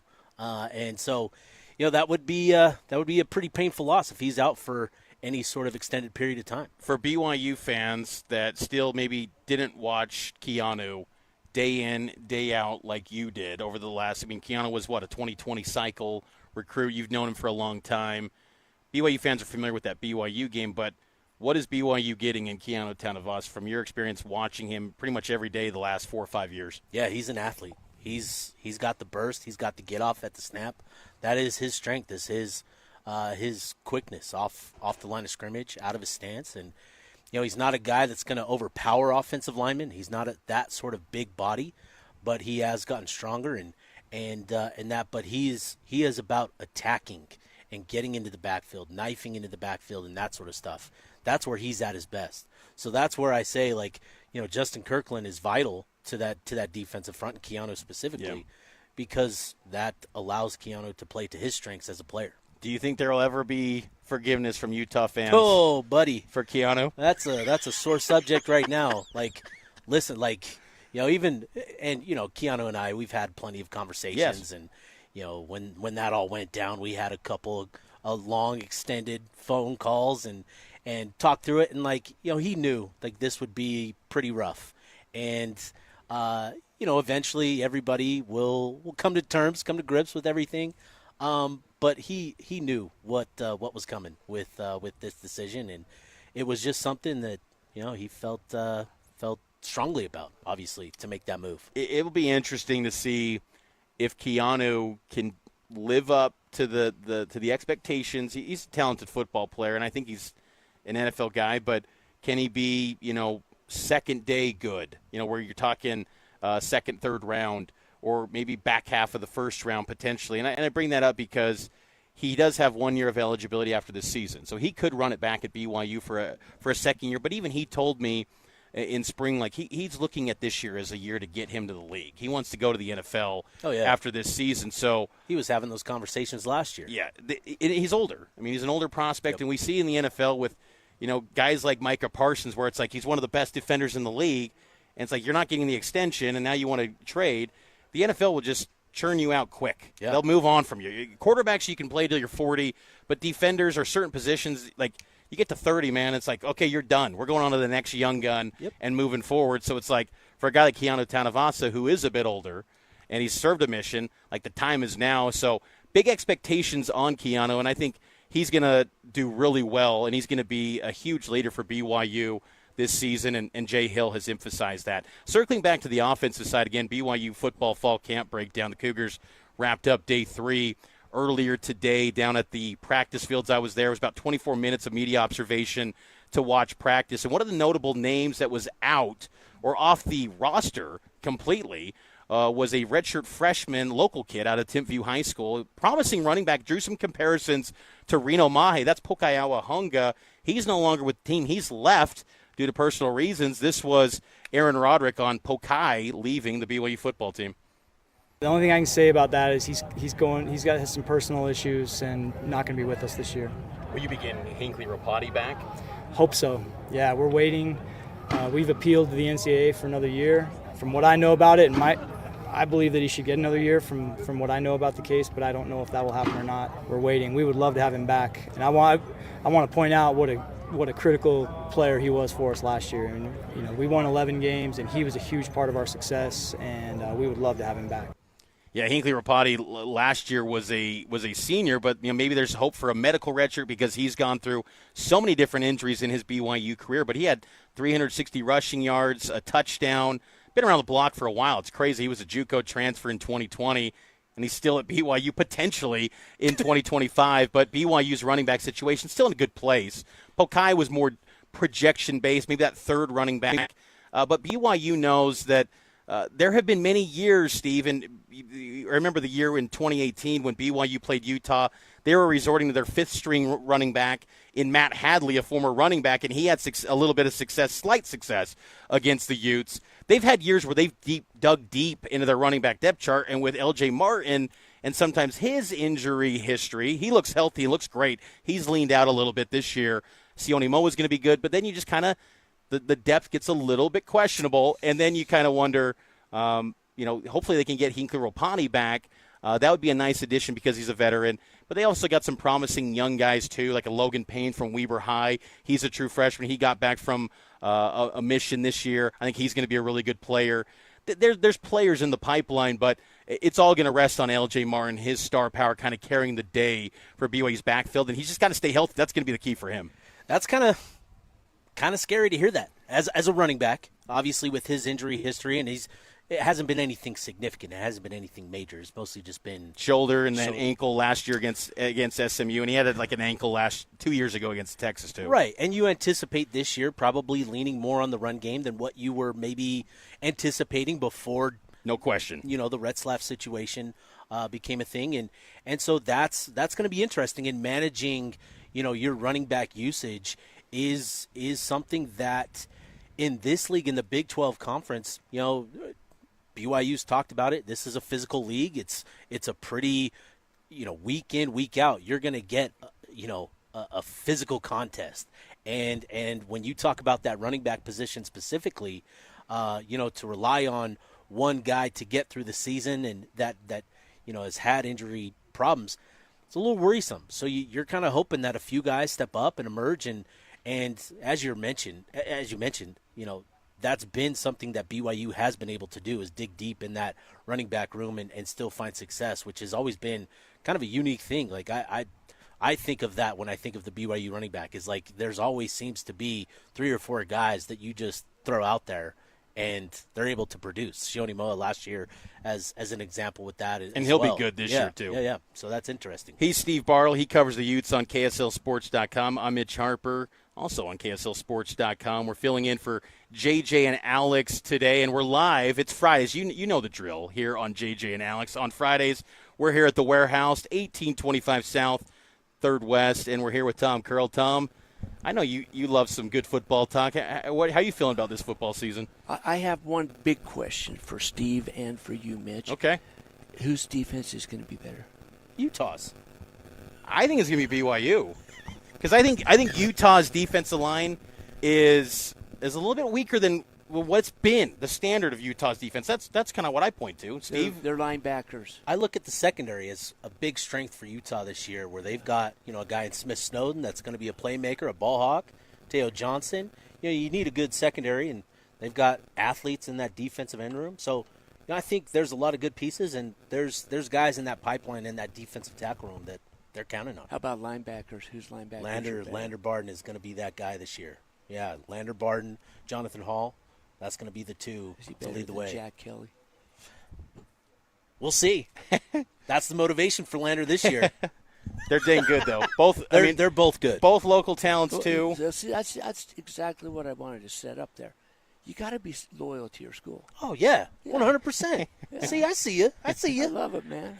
Tom, you always bring the boom, and you got the boom deals here at the Warehouse. What do you got on deck for everyone? Everybody knows that I've been gone. I've had an incredible 5-year journey. Spent almost 300 days on a ventilator. The record holder for the country. I was trached, and I died in 2021 5 times, was resuscitated. I've now had an open heart surgery, valve repair, double bypass, and double lung transplant, and I can't keep going, can't sign the new lease that's due, so we're going to shut it down after a long run. But that's good news for anybody who's hearing my voice, because I am going to blow it out like you've never seen, Steve. And we were talking before the show. Some of the deals are just downright unreal. Like these deals are incredible. Steve, this is Talk to me. This is Bloomingdale's sell on that Cleft Royale. What's the sell price? Ooh, I'm looking.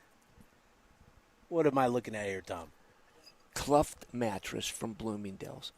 The queen is $19,349.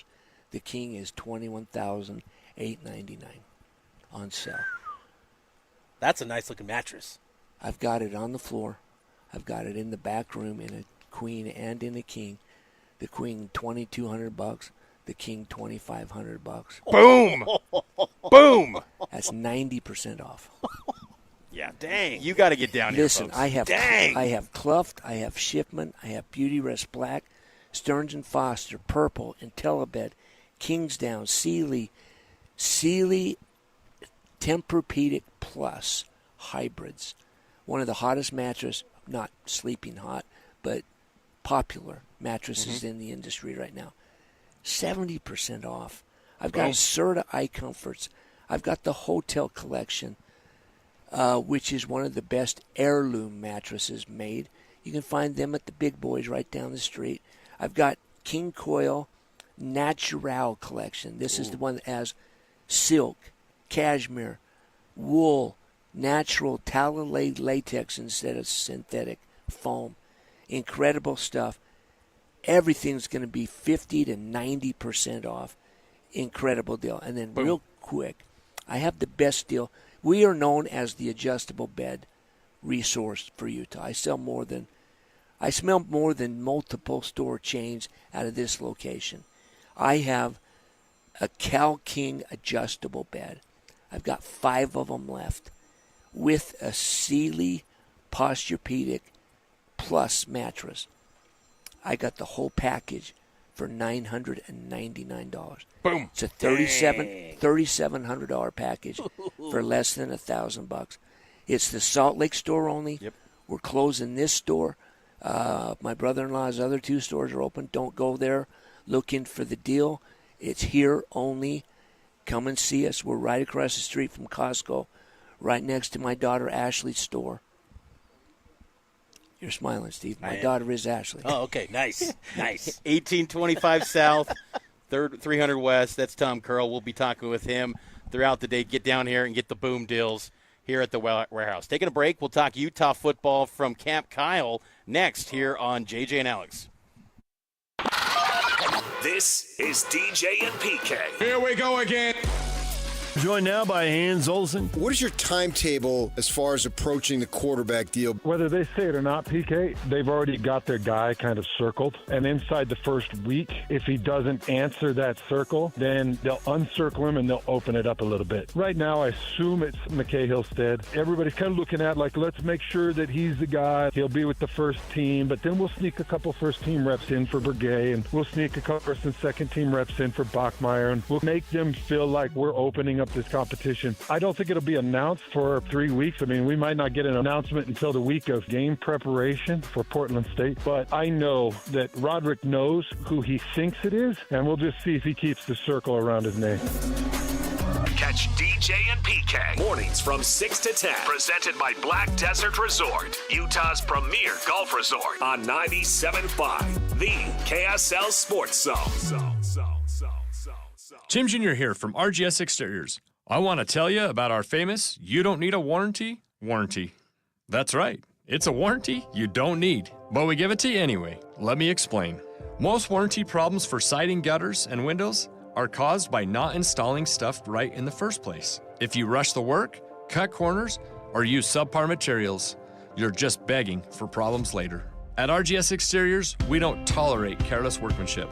We slow down, focus on every detail, and use only the best materials. We prevent warranty work by doing the job right in the first place. That's why the 10-year everything guarantee we give you is also known as our "You don't need a warranty" warranty. We absolutely will be there if you need to use it. But honestly, you probably will never have to. Done right the first time. That's the RGS way. For siding, gutters, and windows, call 801-280-3110 or visit us at rgsexteriors.com.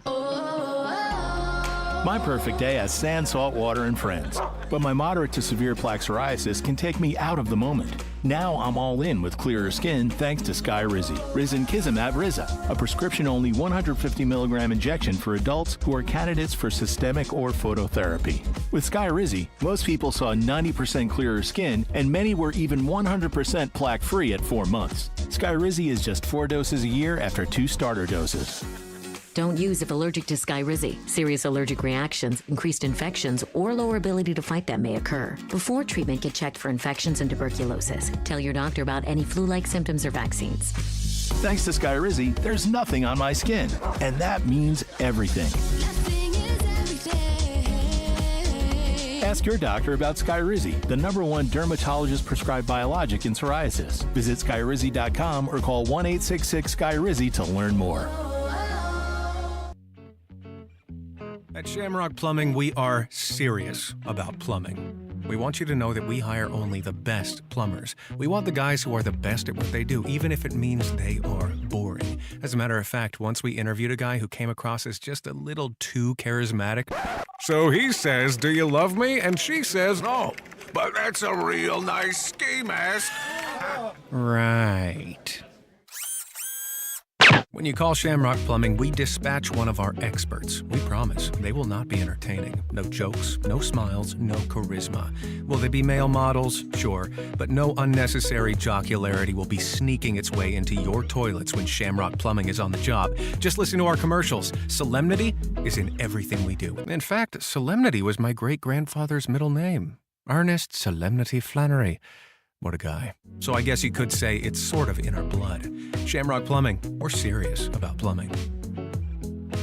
Hey, it's Jason Smith. Ready to level up your skills and stand out in today's evolving workforce? At University of Maryland Global Campus, you can gain real-world skills in leadership, communication, critical thinking, and more. Explore programs that apply emerging tech like AI and data science. With more than 135 online degrees and certificates, UMGC, an accredited and affordable university, offers skills-based education that can help move your career forward. Classes start August 13th. Apply now and save with no application fee at umgc.edu. It's time. Time for the pro to get everything for the entire job, all from one partner. To get access to over 3 million products, including many products you won't find in our stores. It's time to get delivery on your schedule or next day on over 50,000 products. And time to get dedicated support on the job site or in our stores. From ordering to planning, we've got you. One partner, any job, all in. Ask about all we can now do at the Pro Desk. The Home Depot Pro, it's about time. Your home for the best coverage of the Jazz, Utes, and Cougars is right here on The Zone. This is JJ and Alex, presented by G2G Bars on 97.5, the KSL Sports Zone.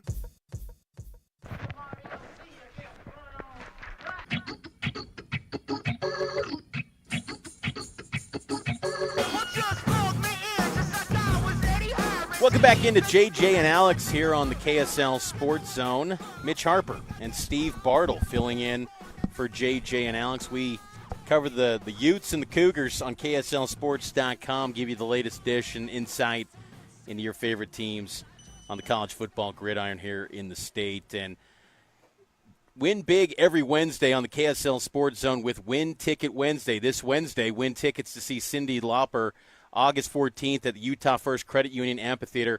Don't miss Cyndi Lauper's Girls Just Want to Have Fun Farewell Tour. Get tickets now at livenation.com or listen to the KSL Sports Zone all day Wednesday for your chance to win. And Steve, Camp Kyle, Utah football camp rolls on up on the hill. There's been a lot of intrigue about the possibilities of two of the star players on the Utes defense maybe being Utah's version of Travis Hunter. Two-way guys.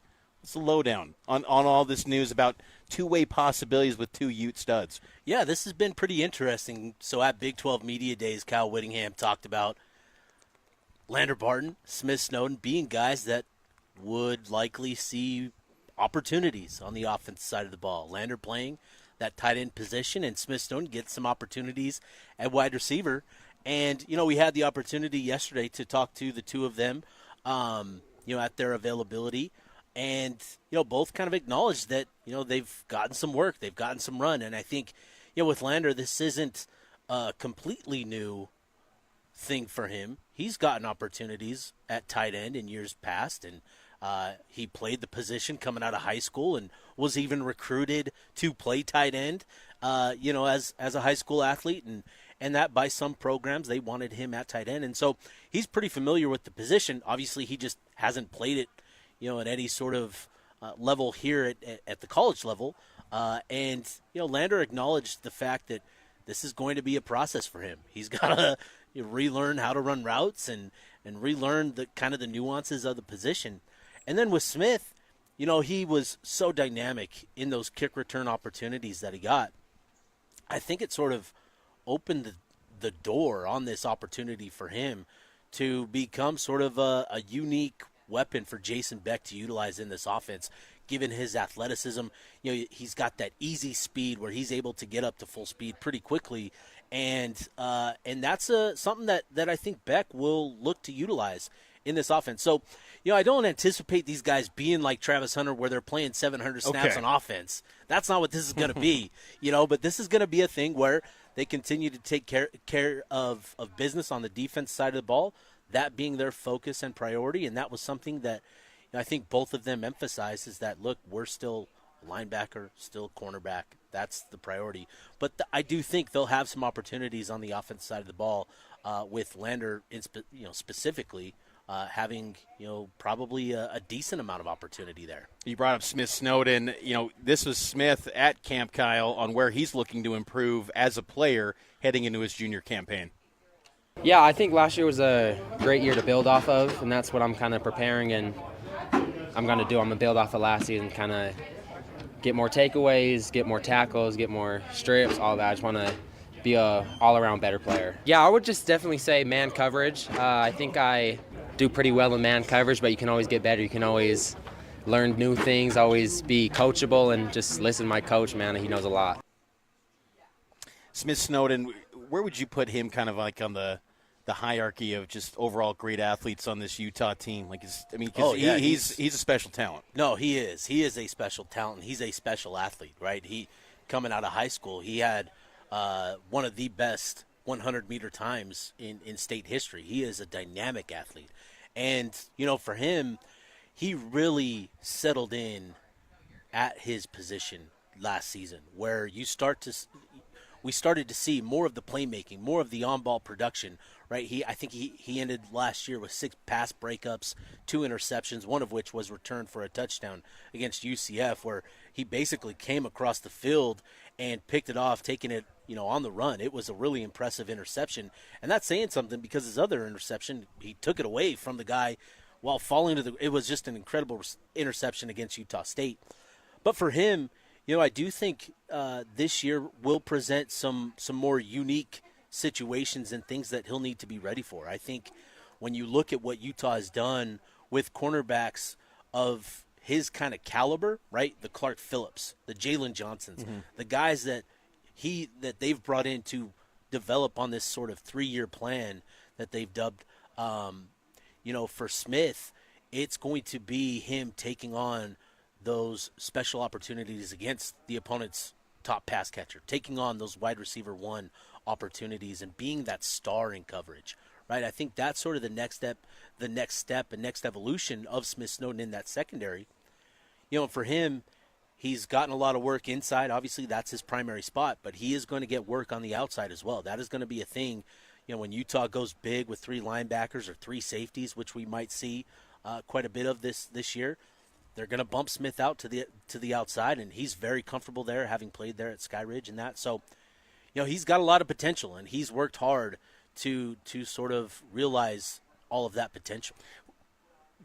Building on that conversation with the secondary, I think about what do you look as the depth chart right now at cornerback, and you could size it up if you get to a bigger look with a third linebacker. Like, how do you size up the secondary right now? Because Rabbit Evans comes back, and I know he's going to be really good on the back end with a safety spot. My kids have him as a college ultimate team on College Football 26. a card. He's names the game. He's got one of those legit art styles. I love College Ultimate Team.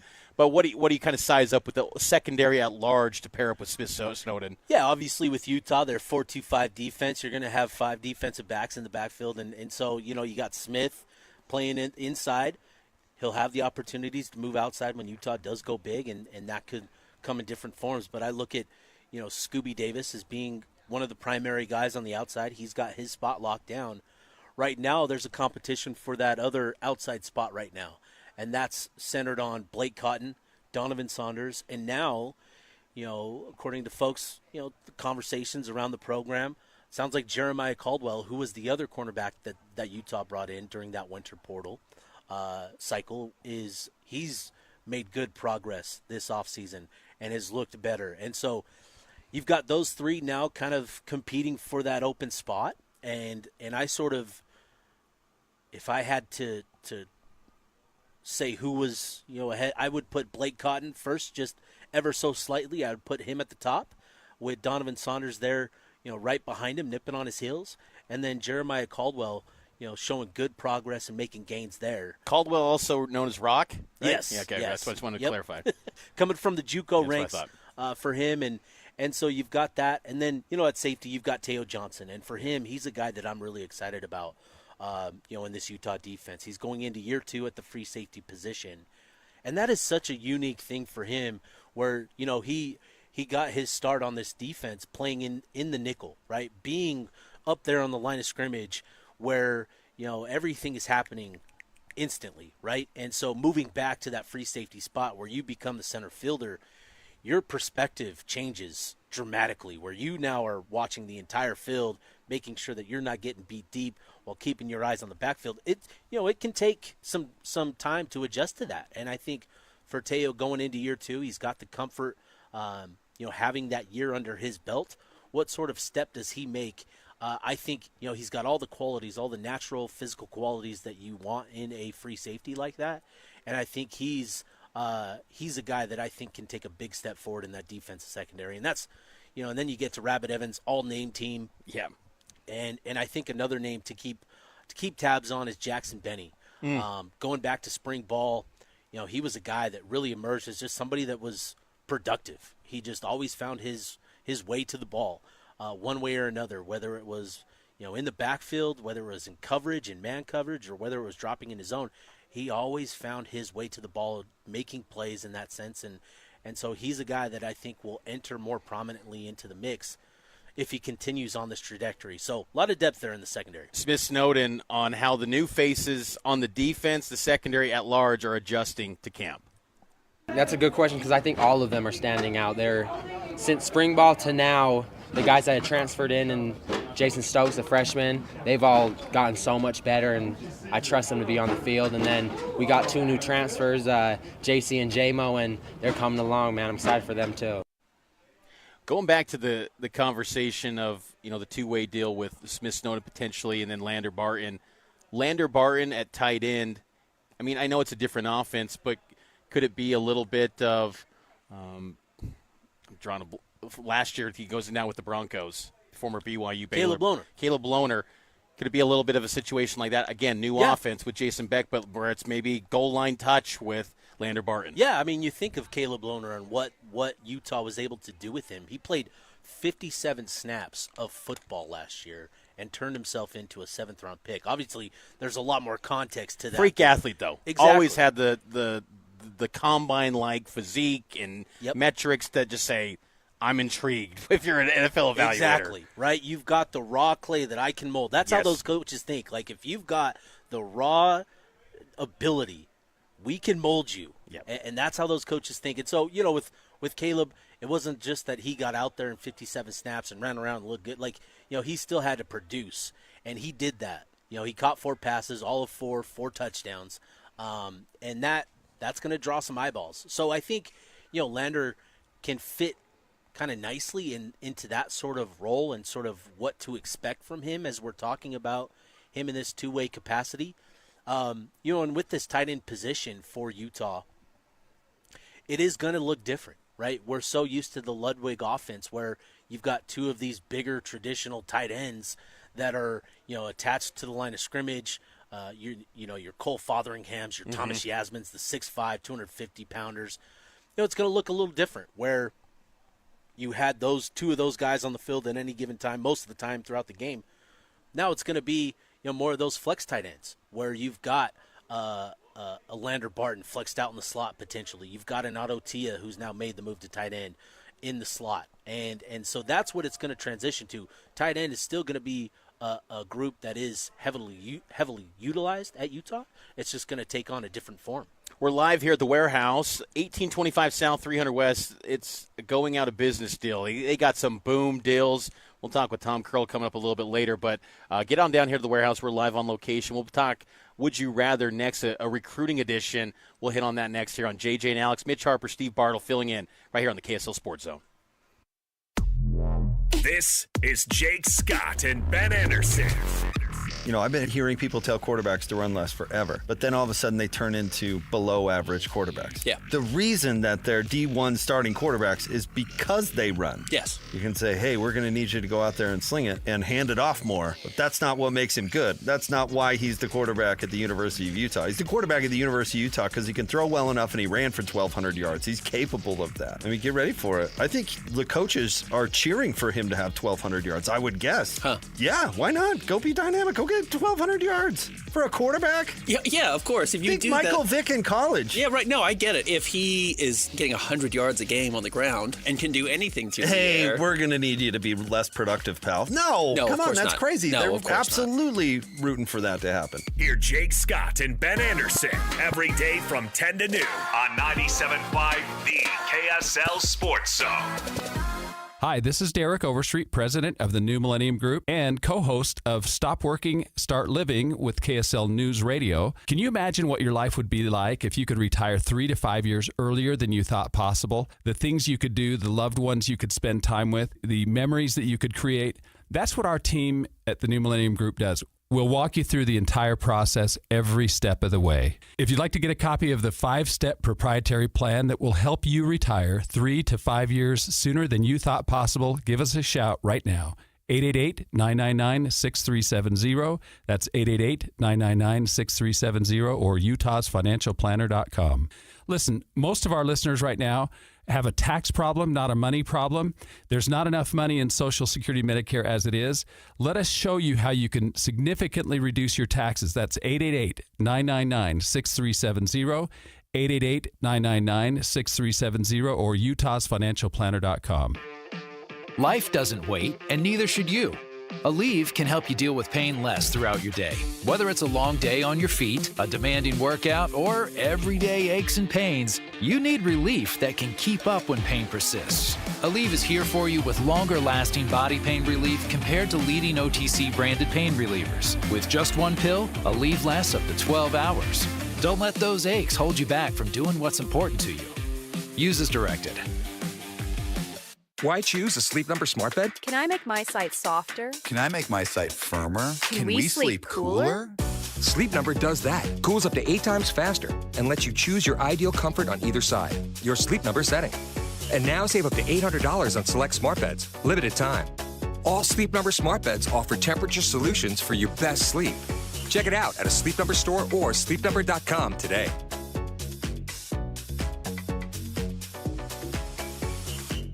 Planning a party or an office lunch? Let Kenny J's Barbecue bring the flavor to you. From 10 to 1,000 guests, we've got your event covered with slow-smoked ribs, juicy brisket, and all the home-style sides your crowd craves. No matter the occasion, Kenny J's Catering delivers bold, smoky barbecue that speaks for itself. You bring the guests, we'll bring the fire. Zone listeners get 10% off their first catering order. Just mention the Zone when you book. Visit us online at KennyJ'sBBQ.com. Kenny J's Barbecue, where every event becomes a flavor-packed celebration.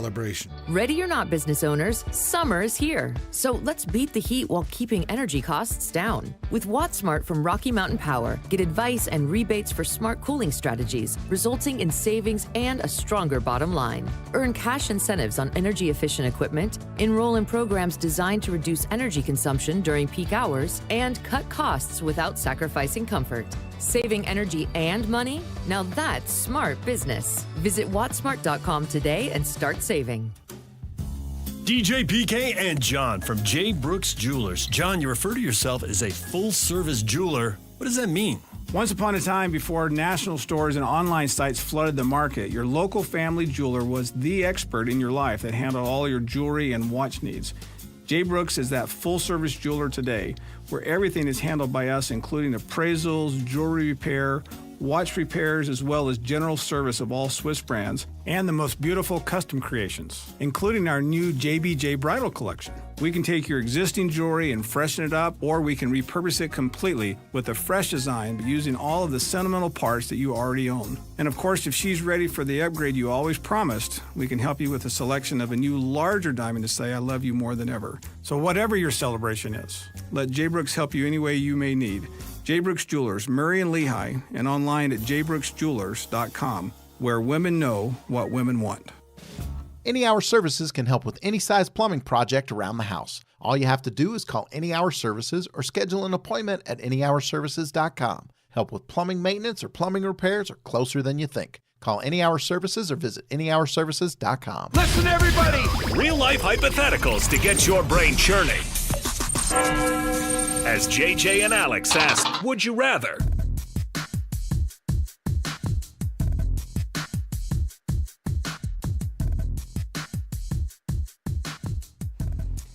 JJ and Alex brought to you by G2G Bars. All natural ingredients, no preservatives, and plenty of protein. G2G Bars are perfect for anyone who needs a tasty and nutritious boost. Mitch Harper, Steve Bartle filling in for JJ and Alex today, and it's an edition now of Would You Rather. We're talking recruiting, Steve. Would you rather?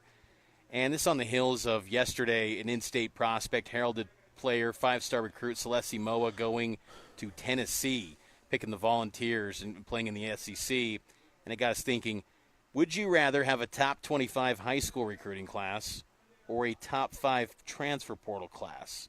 We love recruiting as much as anyone. Yeah. What in this day and age, Steve, what would you rather have if you can only pick one or the other?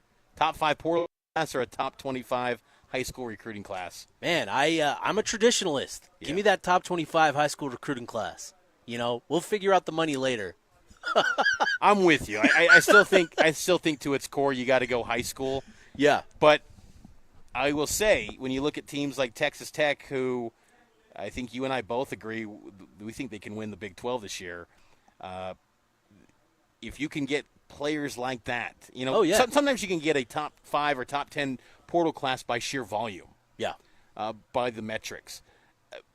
Texas Tech is different, where it's like everyone is an all-conference guy, and they all leveled up for the most part, or they got power conference dudes, and they were, significant snap counts, and they're just ready for an even bigger role at Texas Tech, and they paid a premium, and they got the bag. So, but I still think, to its core, you want to have high school recruiting. I talked months ago with Jay Hill about this, where he said that will be the core of what BYU does. We are going high school recruiting still. Yeah.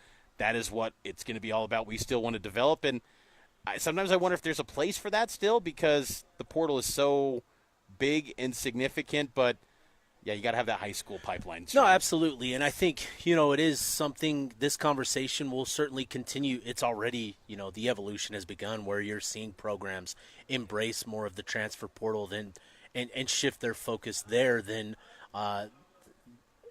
taking away that point of emphasis from high school recruiting. So we'll continue to see this conversation evolve and programs embracing more portal probably and what it turns out to be. But, it's still going to be vital. You get the bulk of your roster from the high school ranks, and it's so important to get that into your program, to get those young bodies in that program, to develop them, to get them bought into that culture. And so that's still a huge factor for Utah, for BYU, and other programs, but certainly becoming more of a heated conversation, heated debate than what it used to be, for sure. We're here at the warehouse in Salt Lake City. It's a complete store-wide clearance, and Tom Curl is going to let you know about all the boom deals that he's got at the store. Tom, we were talking off the air. You got maybe some Coach Mack-inspired deals coming the folks' way?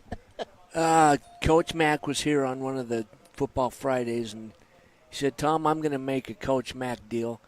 And he said, we're going to sell a whole house full of furniture for $5,000. Boom. So let's do it a little bit better in honor of Steve sitting right there. Okay. Oh! So what do we got for what's the deal inspired for by Coach Mack for all the Ute fans or Cougar fans too? I'm going to give you a queen adjustable bed with a Sealy Posturepedic Plus mattress. I'm going to give you a second queen bed, not with an adjustable. I'm going to give you a dining table and 4 chairs. I'm going to give you coffee table, 2 end tables. I'm going to give you sofa, love, or a sectional. The entire package, including a dresser, a nightstand, a mirror for the dresser, the entire package, not $12,000, not Coach Max special, $49.99. Whoa! We're going to take $1,000 off because we're closing the doors forever. This is not a clearance sale. This is, I've got to sell the furniture because I didn't sign a new lease because of my health. Boom. Boom. That's like 10 pieces of furniture. Let me tell you, as Hans would say, that's a deca-boom. That is a deca-boom. That's incredible. That is an incredible deal. So get down here. There's one more deal. What else you got? How can you top that? I'm going to try. Oh, boy. The Steve deal was pretty dang good. That's tough act to follow, That's Tom. just one deal. Okay. I've got a Sealy Posturepedic Queen that sells across the street, and I'm pointing at, what's that store right there? I don't know, the competition? No. Costco. Oh, Costco. Oh, yeah. Costco sells it for $4.93. If you go to the firm that sells mattresses, they are $6.99. Same mattress, just different name. I'm going to do it for $299. I've got a stack of them. I got to move them. I'm going to do a dining table. It's a $1,200 table, solid wood, goes up to 84 inches long. Take out the leaf. It's a 72-inch table. 2 drawers at the end so you can put placemats or silverware. $1,200 table. Only for Sports Zone fans, $99. Wow. Boom. You did a great follow-up. That was a boom Salt deal. Lake store Deca only. boom. And if you need financing, we'll take care of you. Bad credit, no problem. Because that's a good follow-up. So get in here. We can get them financed, get them taken care of. We're going to be gone. Yes. These are a deal of a lifetime. I'm going to make deals all day today like you've never seen. Come and see us because once they're gone, I can't do it again. We're done. Yep. It's got to get in here, folks. 1825 South, 300 West, right across from Costco. Get in here. The warehouse. Boom. Got the boom deals here with Tom Curl. Let's take a break. On the other side, we'll get to know the TCU Horned Frogs with TCU insider Steven Johnson next here on JJ and Alex on the KSL Sports Zone. Take the Zone with you wherever you go. Download the KSL Sports app to get live streaming of your favorite shows. Downloading. Download the latest podcasts and get all the latest breaking news on the teams you can't live without. Everything you need delivered right to your phone. Let's go get them where we can get them. Just search KSL Sports on your app store of choice. Download it now. The KSL Sports app, presented by University of Utah Health.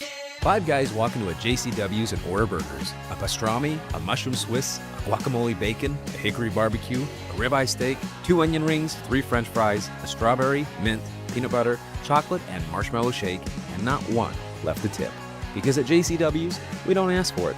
We think the price you see should be the price you pay. And all that, would you like to leave a tip stuff, is for the birds. JCW's. Quality and a lot of it. Open in American Fork, Lehigh, Provo, South Jordan, and Harriman. At Fisher Investments, we may seem like other money managers, but we're different. What makes you so different than the rest of us? We ensure clients receive unparalleled service at every step of the relationship. Tell me more. Our investment counselors focus on service over sales, prioritizing clients' needs. How do you make money? We don't sell any commission-based products. We have a simple management fee based on the value of our client's portfolio. So we do better when our clients do better. What about client portfolios? We get to know each client, their finances, family, health, lifestyle, and more, and then we tailor a portfolio based on their specific goals and needs. Your clients really come first then, huh? Yes, we make them a top priority. Our goal is helping them achieve a comfortable retirement. Wow, maybe we are different. At Fisher Investments, we're clearly different. Learn more at FisherInvestments.com. Investing in securities involves the risk of loss. Protein, protein, protein. Everyone is trying to get protein in their diet, but we need fats too. Healthy fat, that is, like the rich, natural peanut and almond butters found in G2G protein bars. Most bars don't have it because, well, most bars aren't real food or refrigerated. Fortunately for you, we aren't most bars. At G2G, you'll find a balanced helping of protein and healthy fat. The fact that they're delicious is just a bonus. They're fast, easy, and perfect for on-the-go families. G2G protein bars. Find them at Costco, Harmon's, Maverick, and now at Smith's. You're not at your house. You're at a lavish seaside estate. You're not walking the dog. You're hunting for clues in an Agatha Christie mystery. See it differently with BritBox. Stream an endlessly entertaining collection of British TV, including new original series, Ludwig, starring David Mitchell. Bit awkward, really. I think I might just have solved a murder. And Outrageous, a scandalous true story. Seems there's a political extremist in every family these days. See it differently when you stream the best of British TV with BritBox. I'm Matt Morgan of Morgan & Morgan. Your car steering wheel could be a ticking time bomb. At least 24 people have died and many more injured because their airbags fired shrapnel at them upon inflating. Tens of millions of cars have been recalled. If you suffered cuts that required stitches, hearing or vision loss, or broken bones, please contact us today. You could be owed money for medical bills and other damages. Morgan & Morgan. Visit us at badairbags.com for an office near you. Prior results do not guarantee a similar outcome. Discover the exceptional value of Bar W Beef, where quality meets convenience. Bar W Beef's dry-aged beef, aged for 14 days, offers rich marbling and tender texture. Perfect for grilling, roasting, or pan-searing. Enjoy the rich flavor and generous size. Shipped directly from the ranch to your door. Now hosting one-day pop-up events, go to barwbeef.com to find a pop-up event near you, or stop into the store in Nephi for weekly in-store specials. barwbeef.com. That's barwbeef.com. This is Jake Scott and Ben Anderson. Hillstead has played. Bachmeier has not played. So you may not actually know how some of these guys look until they are taking live snaps in an actual game. Maybe Hillstead looks more experienced and seasoned, but Bachmeier's upside is higher. So maybe he gets to play the second half against Portland State, and then you end up with this bleeding into week 2. And I think that's always the danger there. There's no putting it to bed in week 2. It's going to be weak all year. I've seen it a zillion times. The star Frosch doesn't get the job. The guy that's a little bit more senior, but you're not really sure of. The conversation is always there until the Frosch replaces the upperclassman. And then you know what happens, Ben? The freshman struggles. Yeah. And then for the rest of the year, you're going, well, maybe we should go back to the other guy. Yeah. Tale as old as time, Ben. Hear Jake Scott and Ben Anderson every day from 10 to noon on 97.5, the KSL Sports Zone. Broadcasting from the Mountain Home Services Studio, this is 97.5 KZNS FM Colvin, 1280 KZNS AM Salt Lake City, and 102.7 KSL FM HD2 Salt Lake City Midvale. This is 97.5, the KSL Sports Zone. Accessing. When TV and radio collide. Love it. This is what you get. You're listening to JJ and Alex, presented by G2G Bars. Don't touch that dial! On 97.5, the KSL Sports Zone.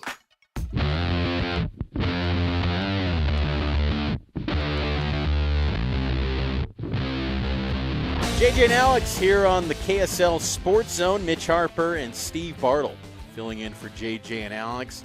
We cover the Cougs and the Utes on KSLSports.com. Check out all of our video content on Utah Blockcast and Cougar Tracks and KSL Sports app. There are written bylines all there on the KSL Sports app. And JJ and Alex brought to you by G2G Bars.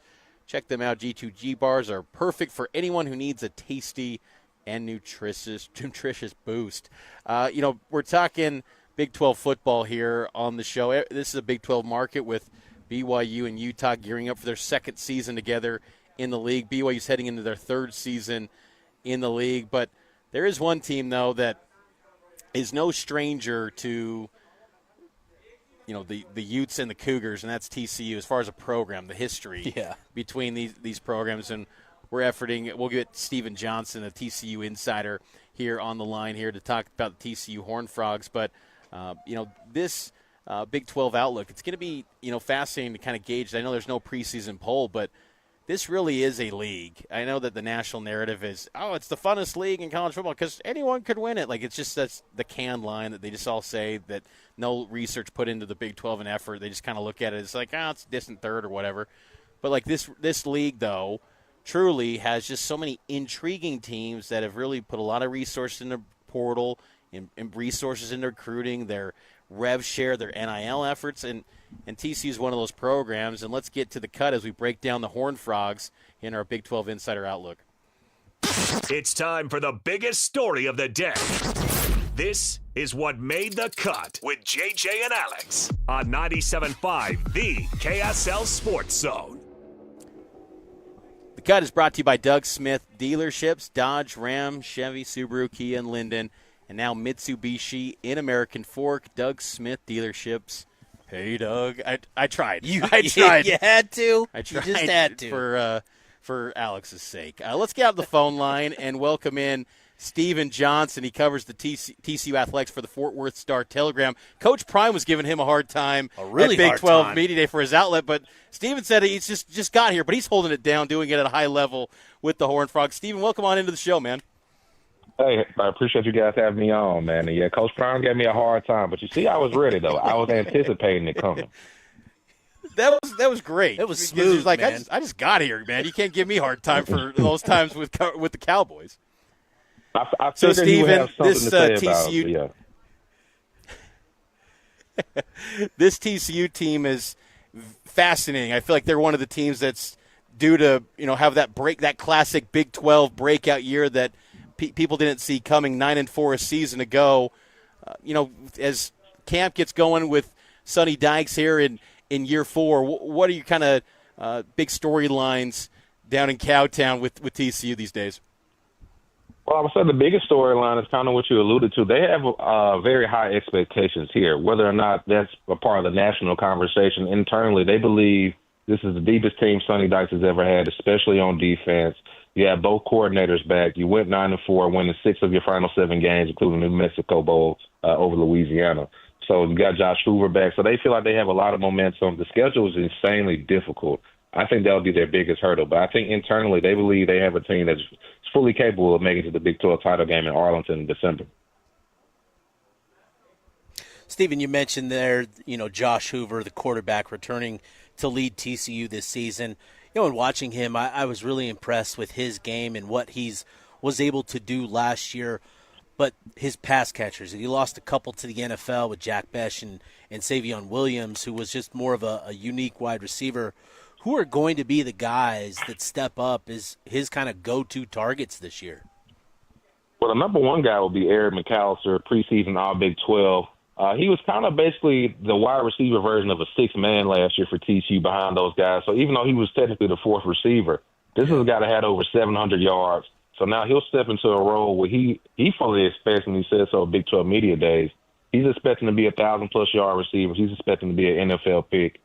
They also signed Jordan Dwyer from Idaho. He was another guy that had over 1,000 yards at the FCS level. And they brought in Joseph Manjack from Houston. So they have a returning player they believe can be a star, and they also address it with the transfer portal as well. You noted, again, talking to Steven Johnson with the Fort Worth Star-Telegram, covers TCU here on JJ and Alex on the KSL Sports Zone. You brought up that the coordinators are returning. Kendall Briles heads into his 3rd year. Andy Avalos, a former Boise State coach, into his 2nd year. I'm curious on the defensive side, still going to be maybe like a 3-3-5 look? Like what's kind of any sort of changes in year 2 with Avalos settling in now at TCU?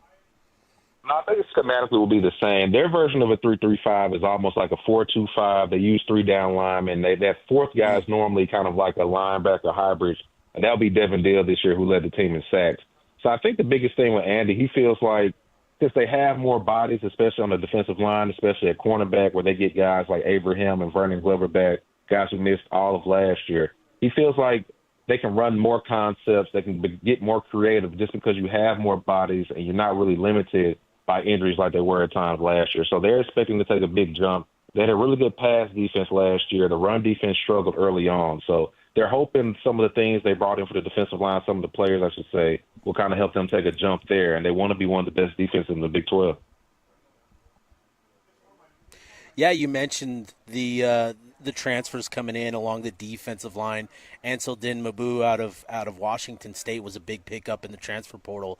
But I remember Marcus Dill being a big-time recruiting win for TCU just a couple seasons ago, still only a sophomore. What are sort of the expectations for Marcus Dill in that defensive tackle room for the Horned Frogs?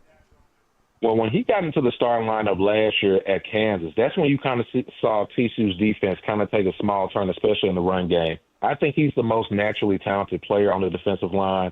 He showed really flashes of being a special player last year. And they lost the game in Baylor. The only game they lost down the stretch was a game he did not play, and Baylor just gashed him right up the middle. So I think he's an impact player. You know, with defensive tackles, the stats might not always tell their impact, but he's a guy I think can have a special season. Definitely has potential in my mind to be all Big 12 conference if he can get through the season healthy. So they're expecting him to take another jump after he ended up being a starter down the stretch last year. Steven, I'm curious. You know, I think what's so fascinating about the Big 12, I remember I asked Brett Yormark at Big 12 Media Days, you know, about, you know, establishing some brands in the Big 12 that could be annual contenders. And to me personally, I kind of look at TCU maybe as being that program that could do it. They've always been a program that, you know, every couple years has a massive year. That Peach Bowl in 2014, the national championship game in 22. But can they string it together consistently? Like, what's with now a new AD with Mike Buddy coming from Army West Point to Fort Worth? What's kind of the feeling of, you know, could TCU rise to be that football power in the Big 12? Do they believe that's possible here? Absolutely, especially with kind of some of the changes we're kind of seeing over college football, the NIL era, and now this house settlement where we got revenue sharing. TCU wants to be at the forefront of the conference. It's not the biggest school, obviously, but just the fact that they're in the middle of the Dallas-Fort Worth area, probably a top 3 area just in terms of talent, and you're in the state of Texas in general. I don't think any university has a combination of academics, location, and pedigree like TCU. Obviously, you see Texas Tech making a move with some of the investments they're making in both basketball, football, softball too. But I think TCU, I think that's another reason they view this season as in football. It's such a pivotal year, not only just for the football program, but for the entire university. They want to get back to Arlington. They want to win a Big 12 championship to kind of, I think, really affirm that what happened in 2022 wasn't just some random occurrence. It was something that could happen in the future as long as they keep investing and keep on their current momentum. Stephen, you talk about the investments in the program and sort of emerging as, you know, a perennial contender in the Big 12. You know, I think another big key for the conference this year are some of these out-of-conference matchups. And when you look at that TCU schedule, it's hard to not notice that opening matchup against North Carolina on the road at North Carolina. What's sort of the anticipation? What's sort of the vibe around, you know, TCU as you prepare for, you know, Bill Belichick and the Tar Heels? So I think the team is kind of taking a different approach than many would expect because they've kind of actually been in this scenario before when it was the first game against Deion in Colorado 2 years ago. And Bud Clark, all Big 12 safety, he admitted today, like, they were kind of focused on the name a little bit. And, you know, the name Travis Hunter and Deion and Shador and things like that. But this year they're just treating like any other opponent, like when they went on the road last year and played Stanford. But there's going to be a lot of pressure. It's the only game on Labor Day. There's going to be a lot of eyeballs on it because of Coach Belichick. So I think it's a moment for at least TCU that could go both ways, man. You can start the season on a high note where on that following Tuesday, the program, they're talking about you and what you did to Bill Belichick, or you can do what you did in 2023, get upset and kind of be used as like a springboard for Bill Belichick and his area at North Carolina. Following up on that, with non-conference scheduling, what's going to be TCU's maybe strategy going forward? Isn't TCU SMU? This is the last year of the Iron Skillet game. Like, what's going to be their approach with the new AD in scheduling? And I feel like that's just a big talk around the Big 12 of, you know, maximizing the potential resume building opportunities to get into that playoff. I think that will be part of their kind of decision-making. But for honestly, at least when Jeremiah Donati was here, his kind of emphasis on why they went away from the rivalry game was they wanted more home games. And I think, and they were the only team at the time that had SMU's not Group of Five anymore. They were the only team at the time that was playing a Group of Five on the road every other year in that type of agreement. So they wanted to get years where there's 7 home games, 8 home games, and kind of kind of taking a nod to the SEC, who kind of backloads their schedule with home games as well, too. Now, with Mike Buddy, I think he's just now getting settled in. I don't know if that's his same philosophy. I do think they'll be more open-minded to kind of add in some marquee games. I think over the next couple of years, they have some ACC teams coming in, but they haven't added that marquee opponent just yet. I know SMU scheduled a series with LSU, so they haven't found that type of opponent yet. But I do think Mike Buddy would probably be more open-minded to finding one of those opportunities and not just necessarily finding another game just to be played at the Carter. Sticking with the schedule and looking at this 2025 schedule for TCU, you look at that stretch for SMU at home, at Arizona State, Colorado, at Kansas State, and then Baylor, all in consecutive weeks. When you look at TCU's outlook, they've got a really strong team. You've got a quarterback, a star quarterback even, in this conference. What is going to be the key for TCU in navigating this schedule and making the most of their 2025 season? I think it comes down to, can they run the ball and can they stop the run? They like some of the talent they have in the running back room, but at the same time, this is one of the worst rushing offenses in the country last year. And you kind of mentioned it earlier. Savion Williams really saved the team when he kind of moved to that wildcat quarterback, running back type of role. And I think he was TCU's leading rusher down the stretch. They don't really have anybody on the roster like that this year, so they need one of these young running backs, Jeremy Payne, Nate Palmer, to kind of emerge and be that lead running back and not have to necessarily use a committee where you just have 4 or 5 decent running backs. And on the flip side, I think you lost games to Baylor, Houston, and Central Florida last year just because you couldn't stop the run. So those great teams, Kansas State in particular, SMU, they're going to be able to run the ball. So if their run defense takes a step forward, and they can just find at least a lead running back, not even necessarily a star, I think that will kind of bode well for their chances of navigating that tough stretch. Talking with Steven Johnson here for a few more moments on JJ and Alex. He covers TCU for the Fort Worth Star-Telegram, and BYU hosts TCU on November 15th. First time since 2009 the Horned Frogs are going to be traveling to Provo. I know you made probably the trip to Salt Lake to see TCU take on Utah last year. I'm curious, Steven, is kind of settled in with BYU in year 3 in the league. Utah's going into year 2. The identity of the 16-team league is kind of taking shape. Like, how's TCU just viewing this new look conference? No Texas involved, no Oklahoma, but how do the power brokers around TCU really view this new look identity in the Big 12? I think they enjoy what the newer schools have brought in, especially now that we're seeing, especially BYU, who's investing in basketball, even making these investments in football. So I think it's all pushing, Utah, obviously the team had a lot of success in the Pac-12 and historically as well, too. And then when you have a team like Arizona State, I think they're in a great market in the Phoenix area, and they come in, they're able to win a Big 12 championship. It kind of shows that the conference is getting deeper. So even if necessarily no team emerges as an Alabama or the flagship university of the Big 12, I think the fact that they have so many teams with potential and upside and that have had recent success, I think it bodes well for the future of the conference, and it's sticking together. And, I think there's going to be another wave of conference realignment. I think the Big 12, with the new additions that they've added over the last couple of years, I think they're in a good place. He's Steven Johnson. You can check out his bylines again at the Fort Worth Star-Telegram. Covers TCU. BYU going to host TCU coming up on November 15th, near the end of the year. I think that's going to be an awesome game. Steven, appreciate the time, and hope you get to talk down the road. Yes, sir. Appreciate you guys for having me on. Yeah, appreciate you, Steven. That's Steven Johnson here on JJ and Alex on the KSL Sports Zone. I think TCU is going to get back to Arlington, Steve. I've got it Texas Tech, TCU. Those are my top 2. Oh, wow.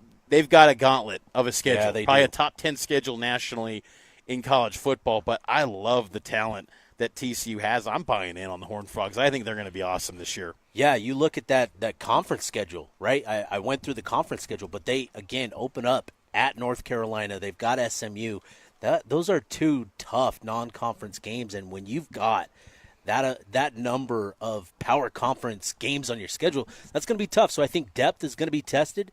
But as Steven pointed out, they feel really good about the additions that they've made to navigate the waters here in the Big 12 and in their non-conference to, be competitive and contend for the Big 12 title. Huge game, too, and I hate to bring it up but it's just how college football operates. Narrative building. 100%. Labor Day night. 100%. TCU versus Chapel Bill, North Carolina. they've got to win that game for not only themselves, that their program, what they're trying to aspire to, but for the Big 12 at large. You got to win those type of games over the ACC. Oh, yeah, 100%. These non-conference games have become increasingly more valuable for the Big 12. You know, TCU having North Carolina, Utah at UCLA. Baylor and Auburn. These are vital games for the Big 12 and for TCU, the opportunity, because there are going to be a ton of eyeballs on UNC, Bill and Jordan. It's a pretty important game for the Big 12. Always enjoy these Big 12 insider outlooks for the upcoming season. We'll talk K-State coming up in the 5 o'clock hour, but right now we're here at the warehouse in Salt Lake City, right across from Costco on 3rd West, 1825 South, 300 West, with Tom Curl. And Tom, man, you gave us some Deca Boom deals in the last segment. I don't even know how you can outdo those. I mean, what do you got on deck for us now, Tom? Well, I don't even know where to start. There's so much so many boom deals. Listen, I blew my own mind the last time. You are the CEO of booms. Like, there's those people those kids that they do the boom stuff. No, Tom Curl's been the CEO of booms forever. We talked for a second about the Sealy Posturepedic Queen. Across the street, $467. Down the street at the firm that sells mattresses. I think you know who I'm talking about. Yeah. Mm-hmm. They're $699. Same thing, $299. I've got a Cuddler Chase. And if you've been across the street at the warehouse club that starts with the C, not the one building away that is Uncle Sam's, it is $899 on sale. Yeesh. You got to outdo that. Oh, shoot. I've got it in 2 colors. If you can beat the warehouse club price, you're doing something really right. We're crazy. You're doing something really right, or beyond crazy. You're bonkers. How about $399? Boom. It's gorgeous. Has 2 cup holders, double wide. You can cuddle in. It's such a good deal. Boom. We talked about the $1,200 dining room table. It is unbelievable. $99. I can do it with 4 chairs. The chairs online are $189 each, the cheapest I can find it. You're going to have the chairs. 4 chairs, $189 each. Do the math. That's $800 minus 11 4 times, minus $44, plus a table that's $1,200. I'll give it to you with the 4 chairs for $399. Boom! Oh my gosh! Incredible deals. Sofa Love. You're looking at it. It's a fantastic set. I can't see the price on it. Saying $22.98. How about we cut it in half? $10.99. Let's get it done. Oh, we got to push this stuff out. We got to get it done. All accessories, all lamps. I've already marked them down 50%. So that lamp right there is $128. Go next door. That's where it came from. Go look at it. It's $249. I'm going to do it not half of their price. I'm going to take half off of every lamp in the store, the lowest price mark. Some of these are $600 lamps, and they're marked. How much is that one marked? $128. Are you kidding me? $600 lamp. It's a very nice lamp. Half price of $128. I love lamps. $64. Get in here. Boom deals. We got to push this out. You're sitting on a beautiful sectional. It is a beautiful sectional. It's $3,900 down the street at the big boys who used to have an ad that said, "Nobody beats our price." Nobody. Well, that's okay. I like being a nobody. My dad used to say nobody's perfect. Yep. So I'm going to give you the perfect nobody price. Not $3,900, not our $29.99, $1,000 off. I'm going to do it. Anybody who wants it, while it lasts, it's the only one left. $17.99. Jeez, boom. Let's go. Deca boom. Boom. Let's go. Tom. Salt Lake City store only. Yep. We're closing. We're going out of business because of my health. If you've listened, you've followed for 5 years, I've had a pretty rough go. And unfortunately, I have to be done. Yeah, let's get this done. I am still good looking, though. Yes, you are. You are great-looking man. Looked way much better than me and Steve. Mitch, I'm starting to question if I should believe you on BYU stuff after that. What? He gave you a wink. I saw the wink. He gave you a wink. Boom! 1825 South, 300 West, again, across from Costco, the warehouse. We got to get this stuff out. We got to get this stuff done for Tom here, and we got all the great boom deals here at the warehouse. We're taking a break. On the other side, we get to some more BYU and Utah football camp talk here on the KSL Sports Zone. And now, a look at traffic from the KSL Traffic Center. Very slow heading south on I-15 from Murray to Midvale, but there's also reduced speeds all the way down to Bluffdale. Southbound I-15 from American Fork to Linden also has slowing of the usual variety. Try UTA and get more done while you ride. Games, work, books, shows. You'll be too busy to notice all the traffic that you're missing. Plan your trip at rideuta.com. With your traffic update, I'm Alex Neplis here on 97.5, the KSL Sports Zone. This is Hanson Scotty.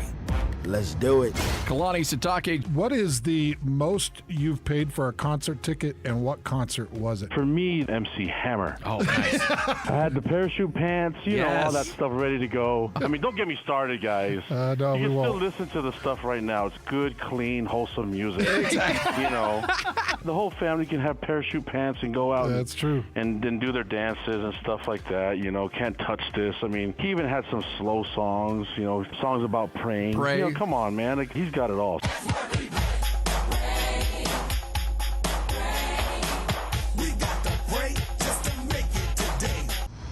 What kind of a show is this? Catch Hans Olsen and Scotty G every day from noon to 3 on 97.5 1280 The Zone, powered by KSLSports.com.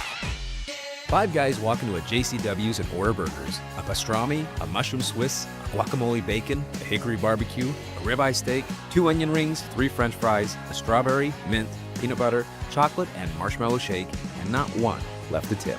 Because at JCW's, we don't ask for it. We think the price you see should be the price you pay. And all that, would you like to leave a tip stuff, is for the birds. JCW's. Quality and a lot of it. Open in American Fork, Lehigh, Provo, South Jordan, and Harriman. Worried about market losses? If headlines are keeping you up at night, it's time to take control. Hi, I'm Jeff Jr. with Trajan Wealth, and I know you've worked hard to save. But in times like these, what if can turn into what now? If you're planning to retire or are in retirement, you need a strategy that helps protect your future. At Trajan Wealth, you can capture market gains, protect your account from losses, and guarantee income for life. Right now, you could receive a bonus of up to 30% or annual growth of up to 10% for retirement income. You heard me right. An upfront bonus of up to 30% or annual growth of up to 10%, all guaranteed to boost your lifetime income in retirement. Don't leave your future to chance. Plan with confidence. Call Trajan today at 801-899-7600. That's 801-899-7600. Annuity guarantees are based on the claims paying ability of the issuing insurance company, DBA, in most states as Trajan Wealth Insurance Solutions. Ready or not, business owners, summer is here. So let's beat the heat while keeping energy costs down. With WattSmart from Rocky Mountain Power, get advice and rebates for smart cooling strategies, resulting in savings and a stronger bottom line. Earn cash incentives on energy-efficient equipment, enroll in programs designed to reduce energy consumption during peak hours, and cut costs without sacrificing comfort. Saving energy and money? Now that's smart business. Visit wattsmart.com today and start saving. Looking for reliable home services you can actually count on? I've got just the team for you. Mountain Home Services. They've been serving Utah since 1954 with honest, upfront pricing and zero hidden fees. Plus, they back every job with a 100% satisfaction guarantee. With summer heating up, now's the time to get your AC in shape. Mountain Home Services delivers fast, expert air conditioning service to keep your home cool and comfortable. And don't forget, they also handle electrical and plumbing work with the same trusted care. And here's the best part. KSL listeners get exclusive limited-time specials, but you have to call and ask. These deals won't last, so don't miss your chance to save. Call 801-543-2222 today and tell them KSL sent you. That's 801-543-2222. or visit mountainhomeservices.com. Get the service you need and the deal you deserve. Get Mr. Mac's Performance Missionary Package. 1 performance suit, 4 and collar stretch shirts, 3 ties, 1 mission belt, and 1 pair of Echo or Johnston & Murphy shoes. Just $695. Visit one of our 9 convenient Mr. Mac locations near you. Ladies and gentlemen, the biggest thing. You're locked into JJ and Alex. With the insight and analysis on the teams you can't live without. Presented by G2G Bars. This is 97.5, the KSL Sports Zone.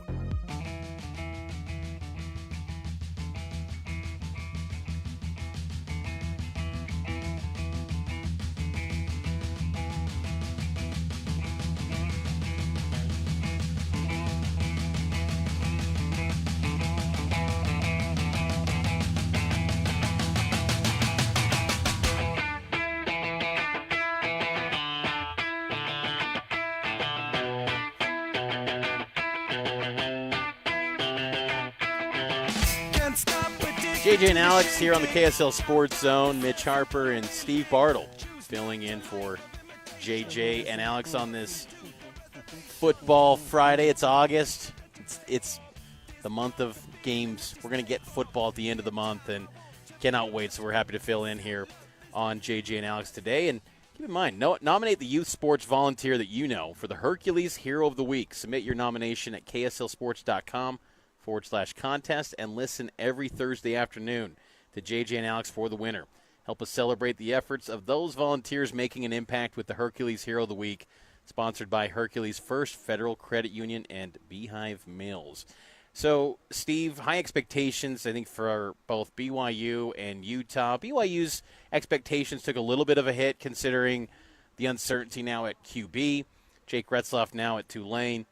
Utah, the expectations maybe in the winter were low on the heels of 5-7, but slowly but surely the optimism from Kyle Whittingham to Devin Dampier, it's got people buzzing about Utah.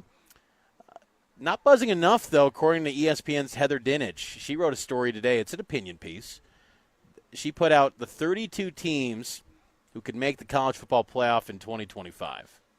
Of those 32 teams, Heather Dinich from ESPN has BYU being one of those 32 teams. She's got them as the 27th best odds to get to the playoff in this piece.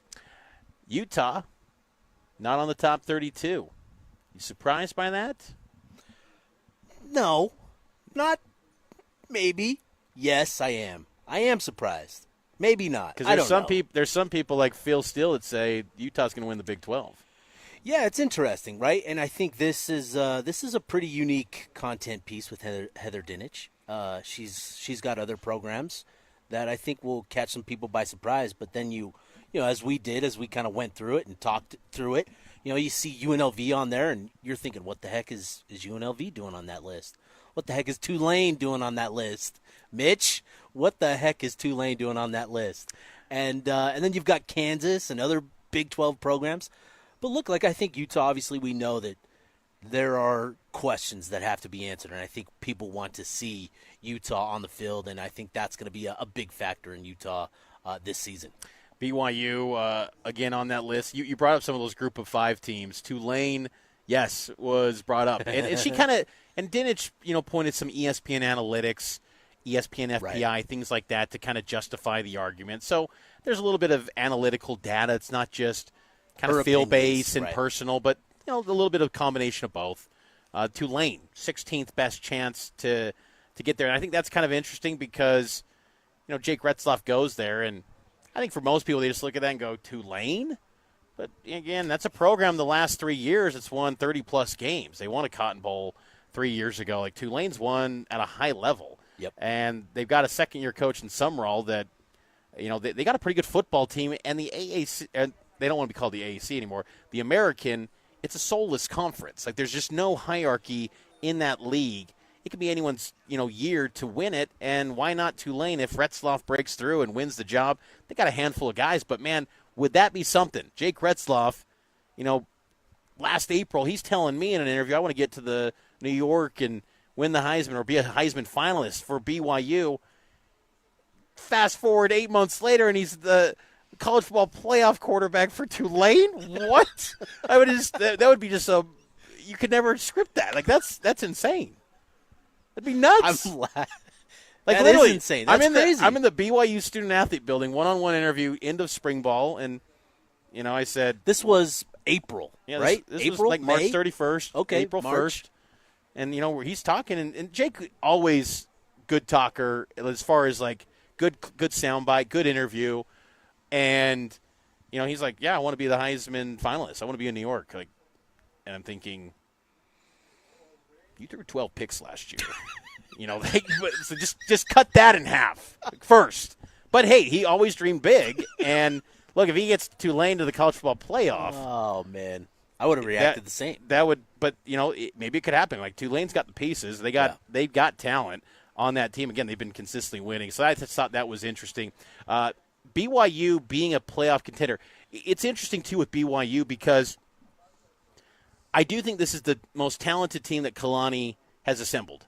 Him and Jay Hill, I think, and Aaron Roddick have done a really good job of building out this roster to where the depth, the competition, from where it was 4 years ago when they got the invite from the Big 12 to now, it's a much more competitive team. Like, I look at some of the third-string guys and just looking at body types and I'm just like, okay, that was not a third-stringer a couple years ago. That was a guy that was being looked upon to be the dude from day one, and now it's like he's getting buried on the depth chart, and he's going to maybe be a redshirt candidate. That's a good step of progress for the talent in the program. But I just still feel like with the quarterback uncertainty, man, it's just tough to say that they're a playoff team. And look, I think also what's going to be interesting for BYU too, can they be that team that gets all the takeaways again? Last year they had an interception pretty much in every game. Every game last year. They were opportunistic. People always say that they were lucky last year, but they were a very opportunistic team. Yes, they had some close calls against Oklahoma State and Utah. There were some games they put the hammer down and beat some teams and just rolled. I don't know if you can bank on that again, and that's where I think it's a little bit tough to expect that. And then you pair that up with a quarterback uncertainty. I don't look at this as a playoff team right now, but the thing that's good for BYU is their non-conference schedule is light. Yeah, they should be 3-0. Like East Carolina was an 8-4 team last season. I think they're going to be better than people give them credit for, and that's a 2-time zone game, so that could always be tricky, but they should be 3-0 going into conference play, and I think that helps the cause. And then if you can get to 6-7 in the Big 12, I did the 6-7. My kids are so happy right now. Maybe they could be in the conversation and maybe get to Arlington and then you're 60 minutes away. What about for Utah? Like, what's going to be like? What's the roadblocks from having the breakthrough? Because really, like, Witt's running it back to get to the playoff. He wants 100%. He's not going out with 5-7. He wants to break through and get to the playoff. They were almost there in 2019. Game away. They've been close. How are they going to get through this year with a new look offense with Jason Beck? Yeah, that's the thing is there's just so much new on that offensive side of the ball. A lot of players that are coming from different places that have to come together. And, for Utah, it starts game 1 at UCLA. That's going to be a big game for Utah. Oh, how excited are you as just a media member to just have a lid lifter that's just dynamite? Like not FCS, like where it's like it's great. Utah, UCLA. There's juice in fall camp. You open the season with a program like that, a Power 5. We've seen it over the years. Florida coming to Rice-Eccles, going to Gainesville. Michigan all those years back while the rivalry was going through 14 its and 15. beef, and all that. And so there's excitement for that game that wasn't there last year. And so that'll be a fun one, and that's going to be an important one. It's going to tell us a lot about Utah and what to expect of them moving forward. You look at the rest of their non-conference, Cal Poly at home, then you go on the road to Laramie. That'll be a really interesting one. Obviously, there's no love lost between Wyoming and any part of Utah, and so that's going to be a fun one. I'm looking forward to traveling out for that one with all the homies, and then you open up conference play with Texas Tech. So right out the gate of the season, UCLA, and then 3 weeks later you got Texas Tech coming to Rice-Eccles.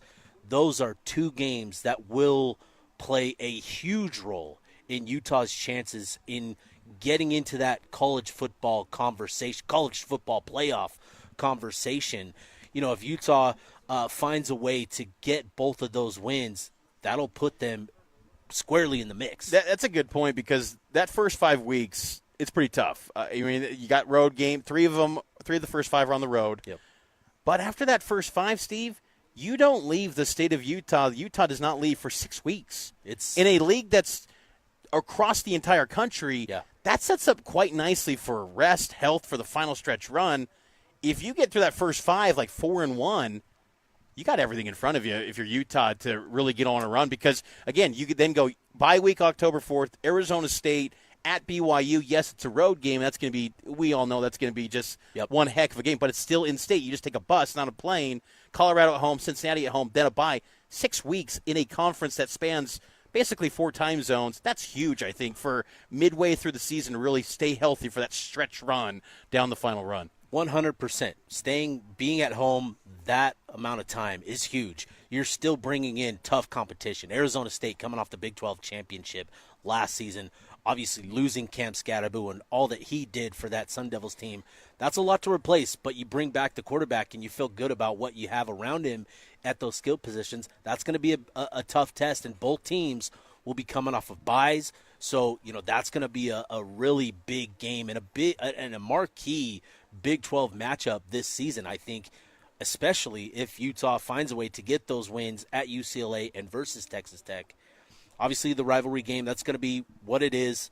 And then, Colorado, that's going to be a tough game because you are coming off of that rivalry game. Those are there's so much emotion that goes into that game. And Colorado's off a bye, too, so they'll be rested. That's going to be a tough one. So that, if you find a way to navigate that part of the schedule and come out, positive in the win column, that's huge for Utah. But, yeah, those first 2 that I talked about, UCLA, Texas Tech, that'll kind of set the stage for the rest of the season, which is manageable because you do have, favorable matchups at home, bringing in the tough competition to Rice-Eccles Stadium. That's huge for Utah. The highest-rated playoff potential candidates in this ESPN college football pool of teams that could reach the playoff, 32 teams that ESPN listed.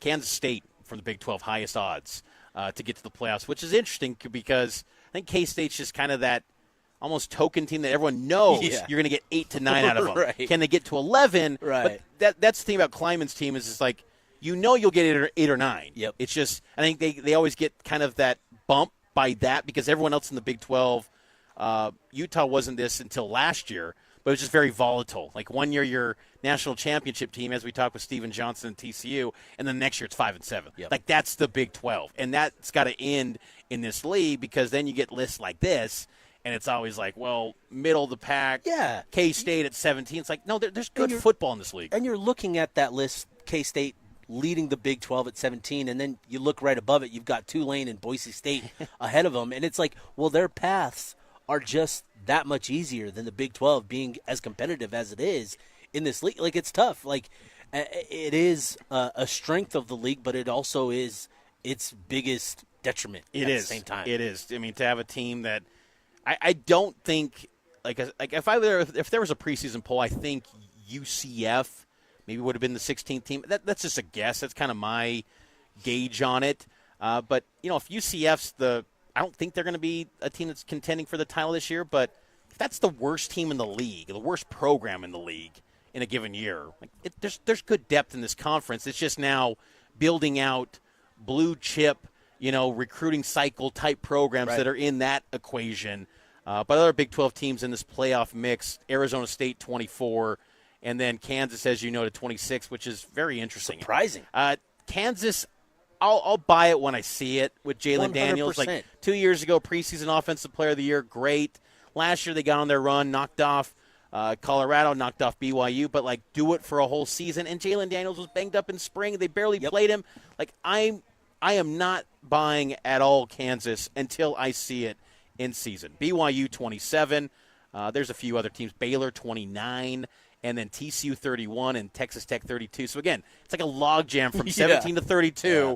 You could have 7 or 8 Big 12 teams. There's depth in this conference. We'll see who actually breaks out and gets, multiple bids potentially. I think that's what the league needs this year 100%. In the 12-team iteration, if that continues, to get 2 teams into the playoff. Let's take a break.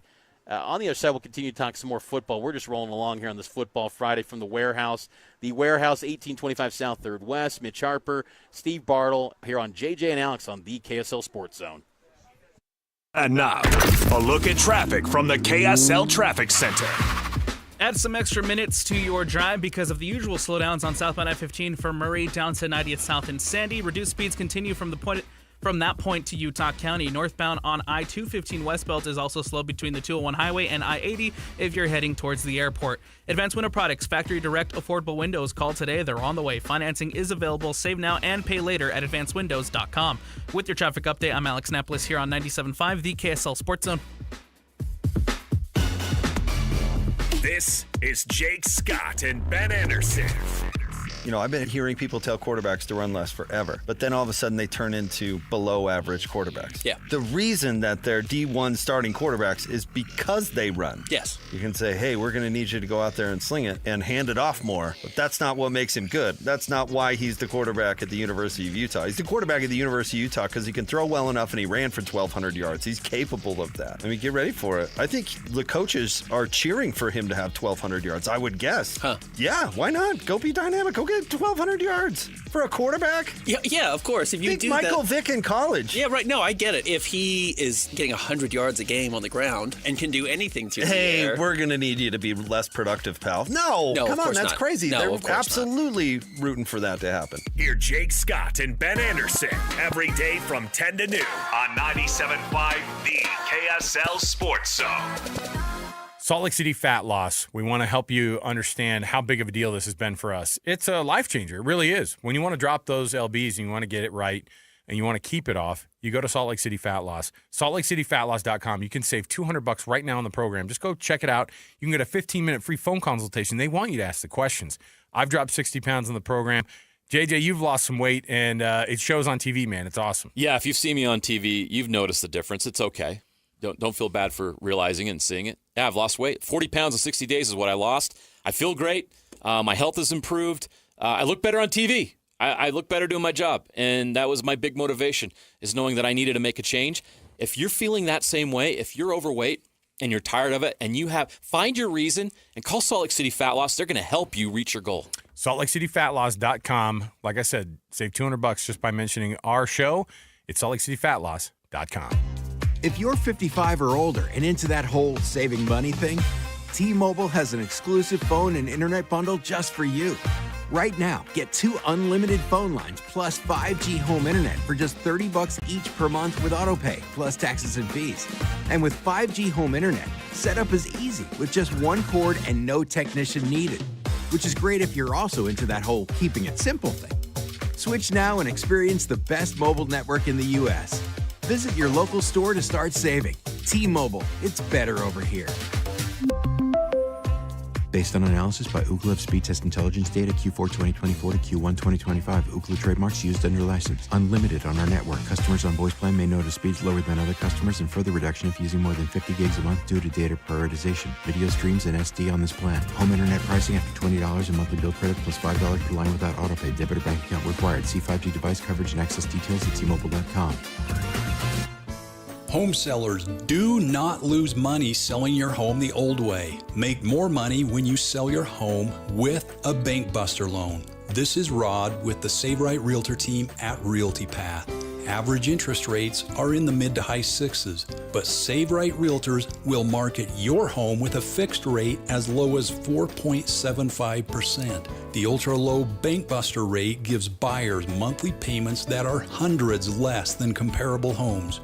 When your home is much more affordable, you get a larger pool of potential buyers who can buy your home. When buyers compare homes and see your home is hundreds less per month, you'll get a quicker offer and a higher sale price. Do not lose money selling your home the old way. Sell faster and make more money. Sell with Save Right. Sell with the Bank Buster loan. Call 801-APPROVE or visit SaveRight.com. What's up, everybody? I'm Mike Wilson with Any Hour Services, and if you want your air conditioner to last, keep a clean filter, rinse the outdoor unit off occasionally, and have it serviced each summer. Small things can help you avoid unexpected breakdowns. But if it does break down, Any Hour technicians service all brands and will never pressure you into thinking that replacing it is your only option. And remember, every week this summer, Any Hour is giving away an air conditioner to one lucky customer as part of our coolest summer sweepstakes. No purchases necessary. See official rules at anyhour.com. Summer is here, so how do you keep your lawn from drying up and water bills from skyrocketing? Revive Organic Soil Treatment. Revive treatments and proper watering are the keys to building stronger roots and the healthiest, greenest lawn possible. Revive fertilizes and moves water and nutrients deeper into the soil. You'll see the difference that Revive makes. It's a surefire defense against pet damage, high traffic, and dry spots caused by summer heat and drought. Use Revive. It works. Discover the art of adventure in Cedar City, the gateway to parks and plays, starting with the Utah Shakespeare Festival or Perro and Gap petroglyphs. Next, head up to High Elevation Recreation that ends with unique shops and savory bites. Learn more at visitcedarcity.com. Your home for the best coverage of the Jazz, Utes, and Cougars is right here on The Zone. This is JJ and Alex, presented by G2G Bars on 97.5, the KSL Sports Zone.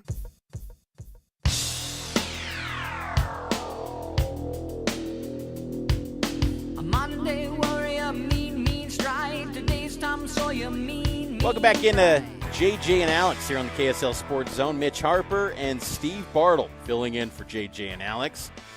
We cover the Cougs and the Utes on KSLSports.com. Check out all of our work on the KSL Sports app. And, you know, one of our favorite segments here on JJ and Alex is the Top 10. We bring in our producer, Alex Napolis. You can follow him on X, Napolis Alex. He hosts the RSL show, does everything behind the scenes on this fine program, and also does some work with KSL Sports Rewind as well. Alex, got a top 10 list for us today?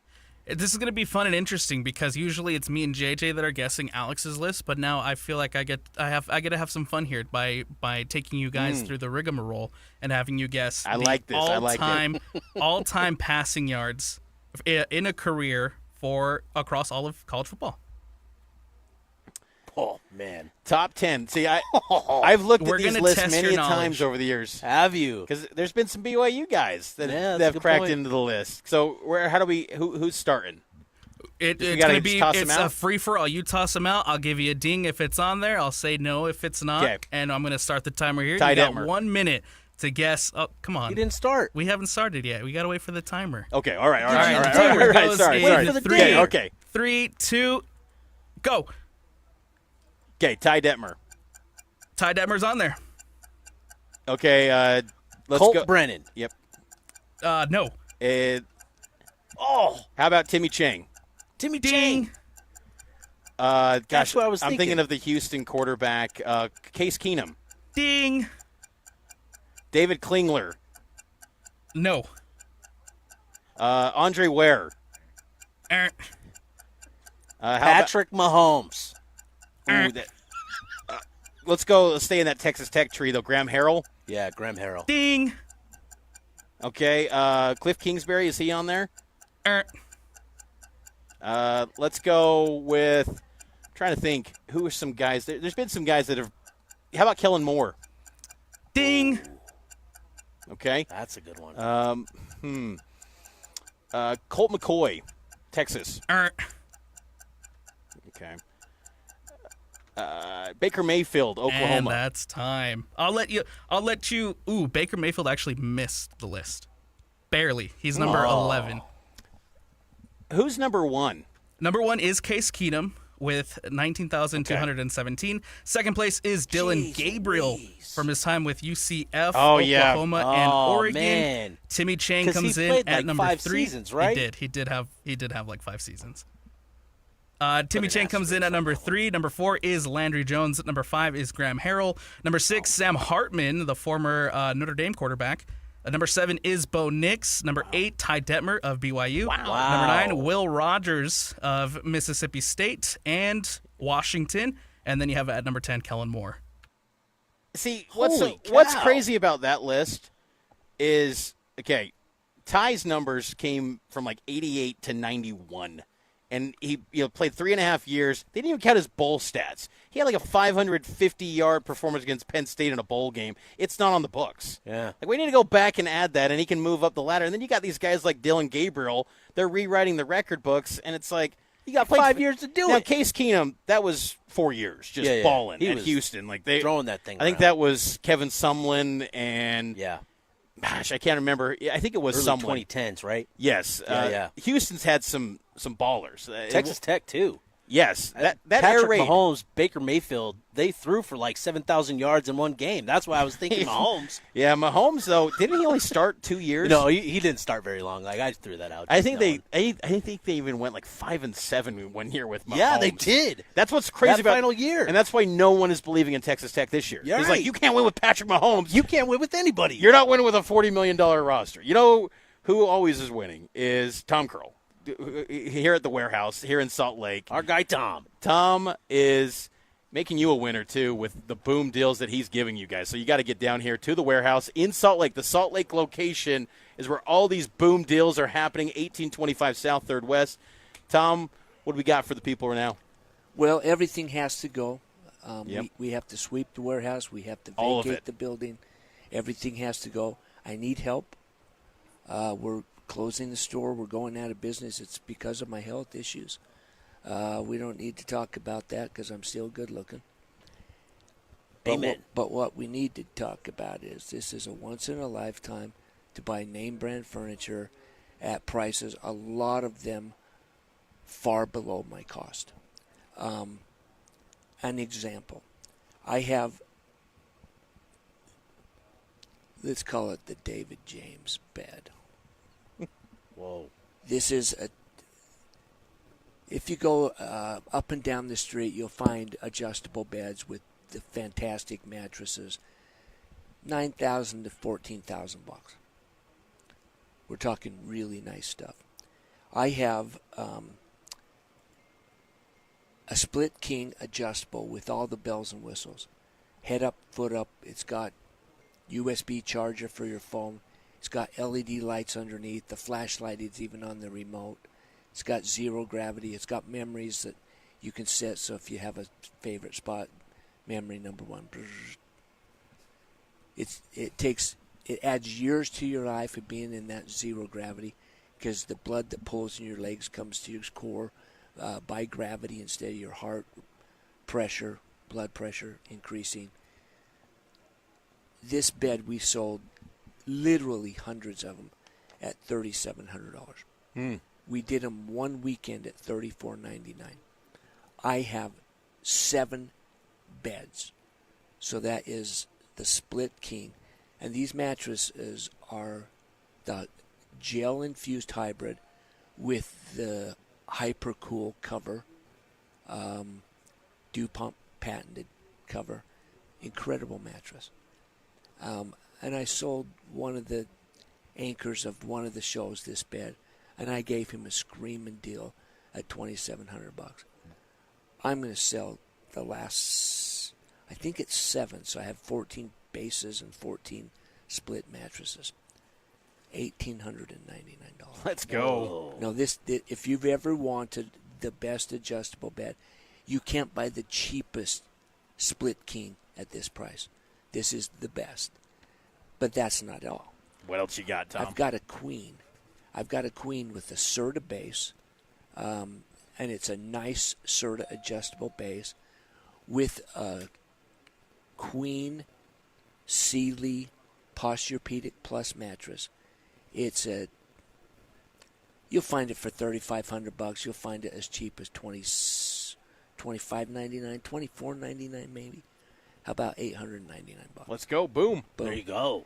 Salt Lake store only, and we have financing. If your credit's beat up, I can get you 100 days, same as cash. No interest for 100 days. All you need is a job and a checking account.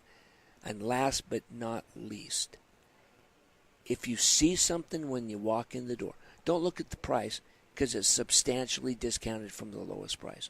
Find one of my salespeople. Find me. I'll give you the best deal. But also don't be afraid to say, hey, I'll give you $900 for that. You won't insult me. if I can do it. I had 2 deals this morning. They were shocked. I said, let them have it. You're not going to get that anywhere. Boom. Awesome. Nope. Come in. You got it. It's only the Salt Lake location. Again, you got to get here to 1825 South, 300 West. We're across from Costco. The warehouse. Got to get everything out. We appreciate Tom here. We'll talk to you throughout the next hour as well. We're taking a break. On the other side, we'll get to know the foe, Kansas State edition, next here on JJ and Alex on the KSL Sports Zone. Stay up to date with everything Utah Jazz related with the new Jazz Notes newsletter. Get draft updates, analysis, and be the first to know about every offseason move. Visit KSLSports.com to sign up for the Jazz Notes newsletter. Win big every Wednesday on the KSL Sports Zone with Win Ticket Wednesday. This Wednesday, win tickets to see Cyndi Lauper August 14th at the Utah First Credit Union Amphitheater. Don't miss Cyndi Lauper's Girls Just Want to Have Fun farewell tour. Get tickets now at livenation.com or listen to the KSL Sports Zone all day Wednesday for your chance to win. Utah deserves better. If you just got a quote on a new furnace or air conditioner and felt like they were pushing you into something big and expensive, you're not the only one. A lot of home service companies here in Utah aren't really local anymore. They've been bought out by private equity groups focused on profits, not people. Here at Your Service Pros, we're different. We're Utah-based, family-owned, and built on trust, not sales quotas. We offer free second opinions on repairs or replacement because most people just want to know the truth. If your system can be repaired, we'll gladly fix it. But if it needs to be replaced, we'll show you your options, including a hybrid system with up to $6,650 in total rebates.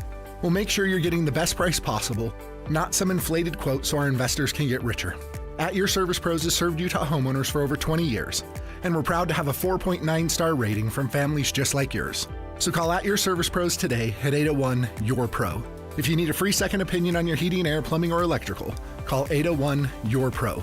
Because Utah deserves better. Planning a party or an office lunch? Let Kenny J's Barbecue bring the flavor to you. From 10 to 1,000 guests, we've got your event covered with slow-smoked ribs, juicy brisket, and all the home-style sides your crowd craves. No matter the occasion, Kenny J's Catering delivers bold, smoky barbecue that speaks for itself. You bring the guests, we'll bring the fire. Zone listeners get 10% off their first catering order. Just mention the Zone when you book. Visit us online at KennyJ'sBBQ.com. Kenny J's Barbecue, where every event becomes a flavor-packed celebration. Hey, you got a second? That's all it takes to use your fire sense. Like the second you notice the campfire isn't completely cold, your fire sense says to douse it again. Or the second you notice your tires look worn out, your fire sense says to get them changed. Or even the second you think you might be towing more than your truck can handle, your fire sense says to make another trip. It only takes a second to use your fire sense. Protect your property, the land, and our great state. Use your fire sense. Learn more at utahfiresense.org. Ready or not, business owners, summer is here. So let's beat the heat while keeping energy costs down. With WattSmart from Rocky Mountain Power, get advice and rebates for smart cooling strategies, resulting in savings and a stronger bottom line. Earn cash incentives on energy-efficient equipment, enroll in programs designed to reduce energy consumption during peak hours, and cut costs without sacrificing comfort. Saving energy and money? Now that's smart business. Visit wattsmart.com today and start saving. Protein, protein, protein. Everyone is trying to get protein in their diet, but we need fats too.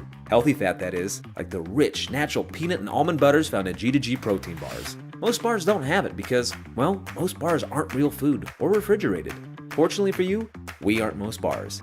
At G2G, you'll find a balanced helping of protein and healthy fat. The fact that they're delicious is just a bonus. They're fast, easy, and perfect for on-the-go families. G2G protein bars. Find them at Costco, Harmon's, Maverick, and now at Smith's. The KSL Sports Zone and Hercules Credit Union are highlighting people that impact youth sports. Nominate the youth sports volunteer you know for the Hercules Hero of the Week at KSLSports.com. Broadcasting from the Mountain Home Services Studio, this is 97.5 KZNS FM Colville, 1280 KZNS AM Salt Lake City, and 102.7 KSL FM HD2 Salt Lake City Midvale. This is 97.5, the KSL Sports Zone. Accessing. When TV and radio collide. Love it. This is what you get. You're listening to JJ and Alex, presented by G2G Bars. Don't touch that dial! On 97.5, the KSL Sports Zone.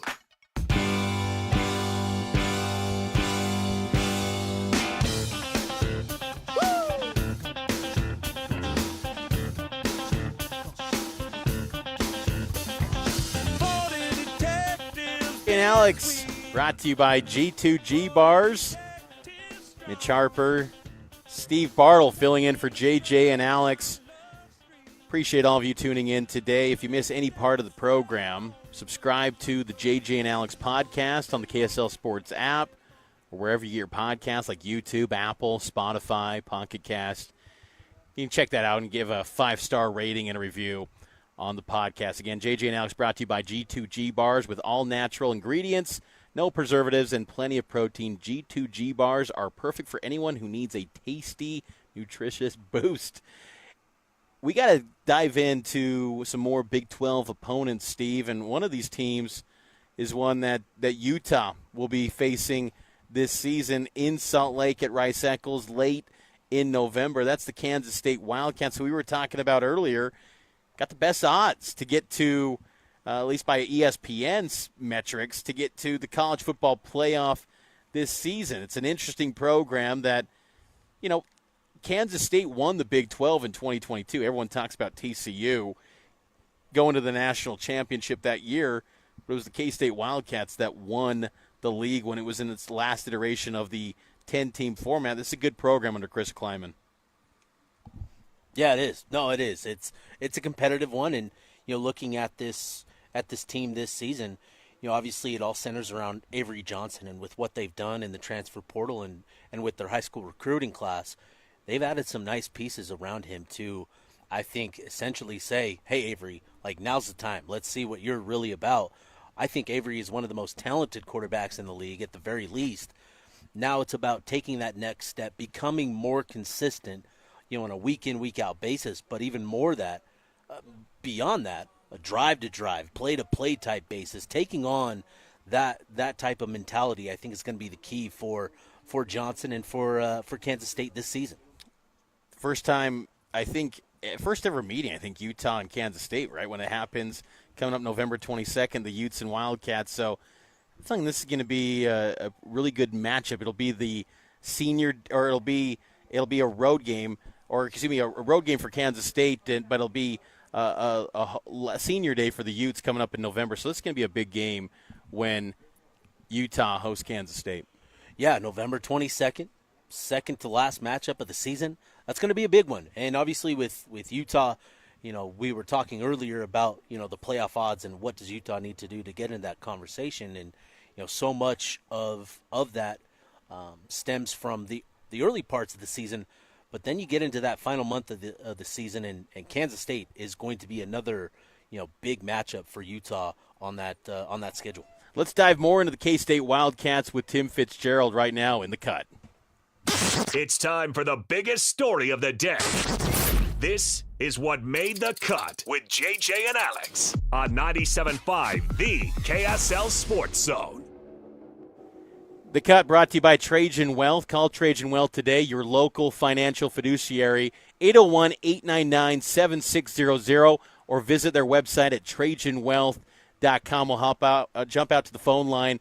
Welcome in Tim Fitzgerald, publisher at GoPowerCat.com, part of the 24/7 Sports Network, covers the Kansas State Wildcats and also the Big 12 as well. Tim, Mitch Harper and Steve Bartle with you. Appreciate you joining us. What's the buzz in Manhattan for K-State football in 2025 these days? First of all, good to hear from you, boys.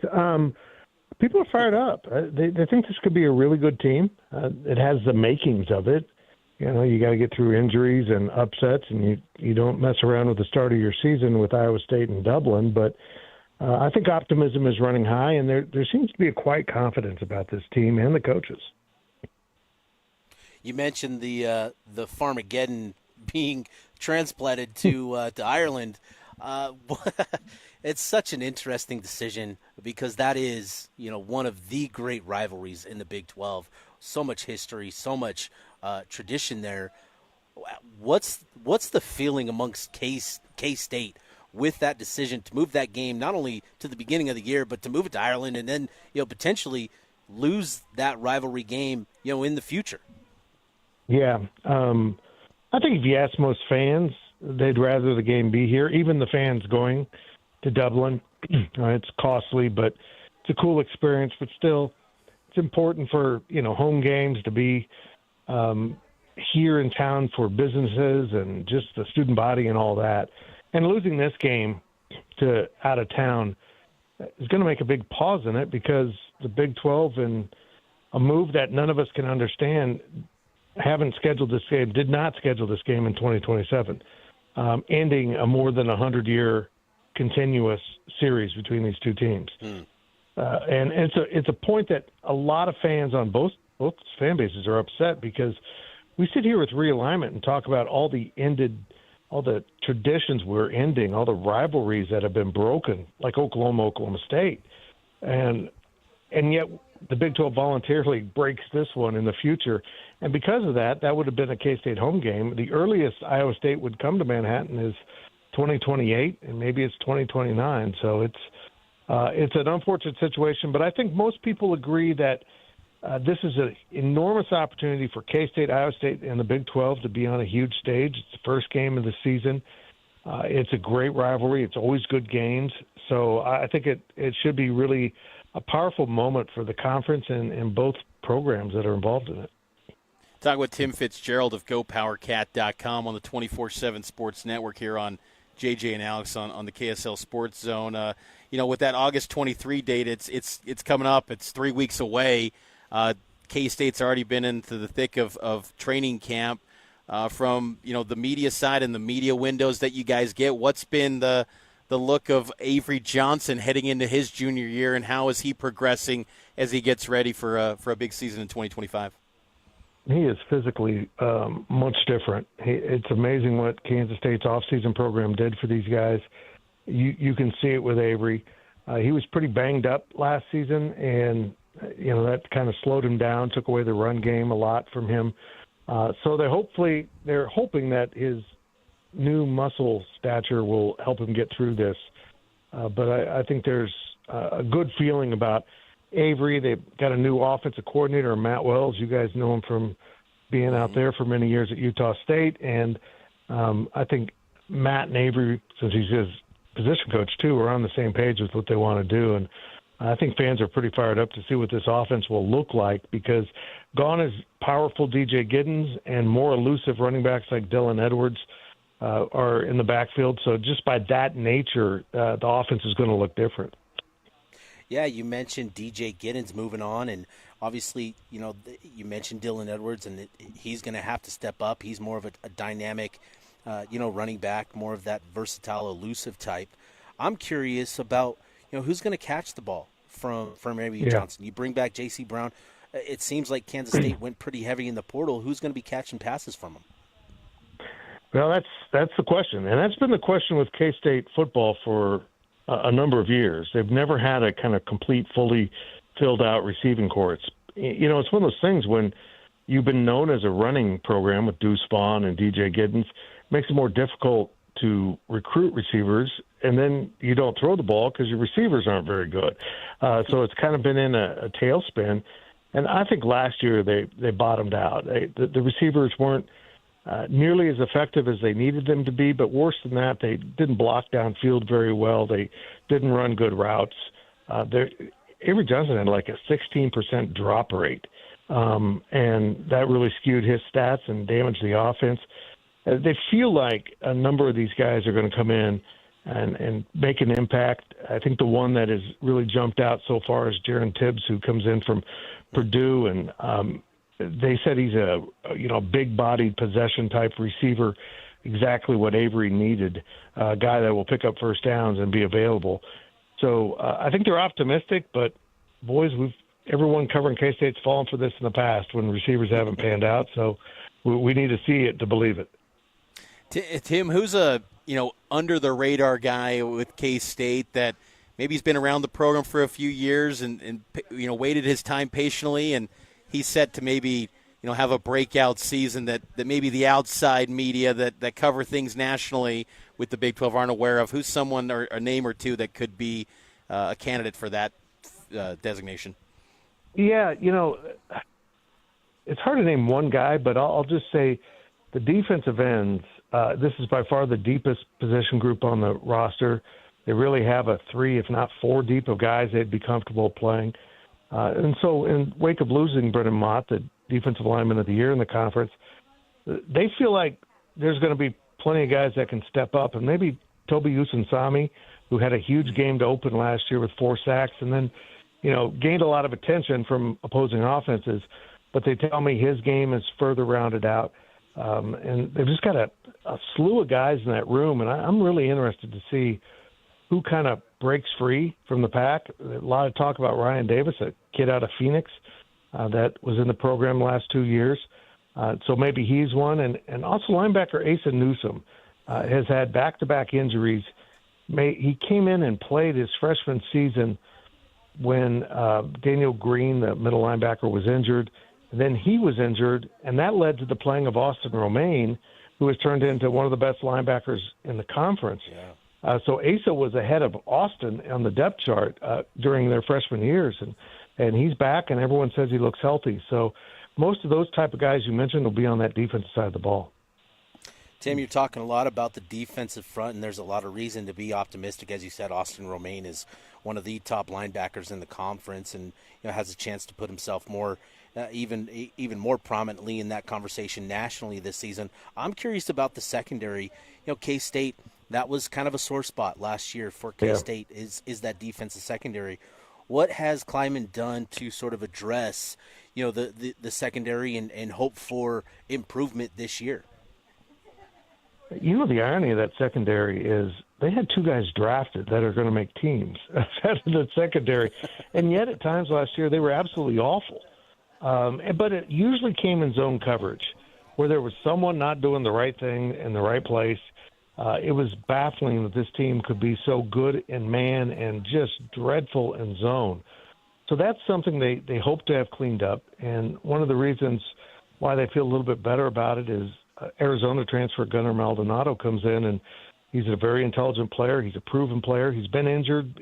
I think for starting on Monday, he's cleared for full contact to go and full drills, and so it's more about communication than anything. And they got to clean up the crap on the back end, because they looked really bad against teams like Tulane and Houston, and it was really costly.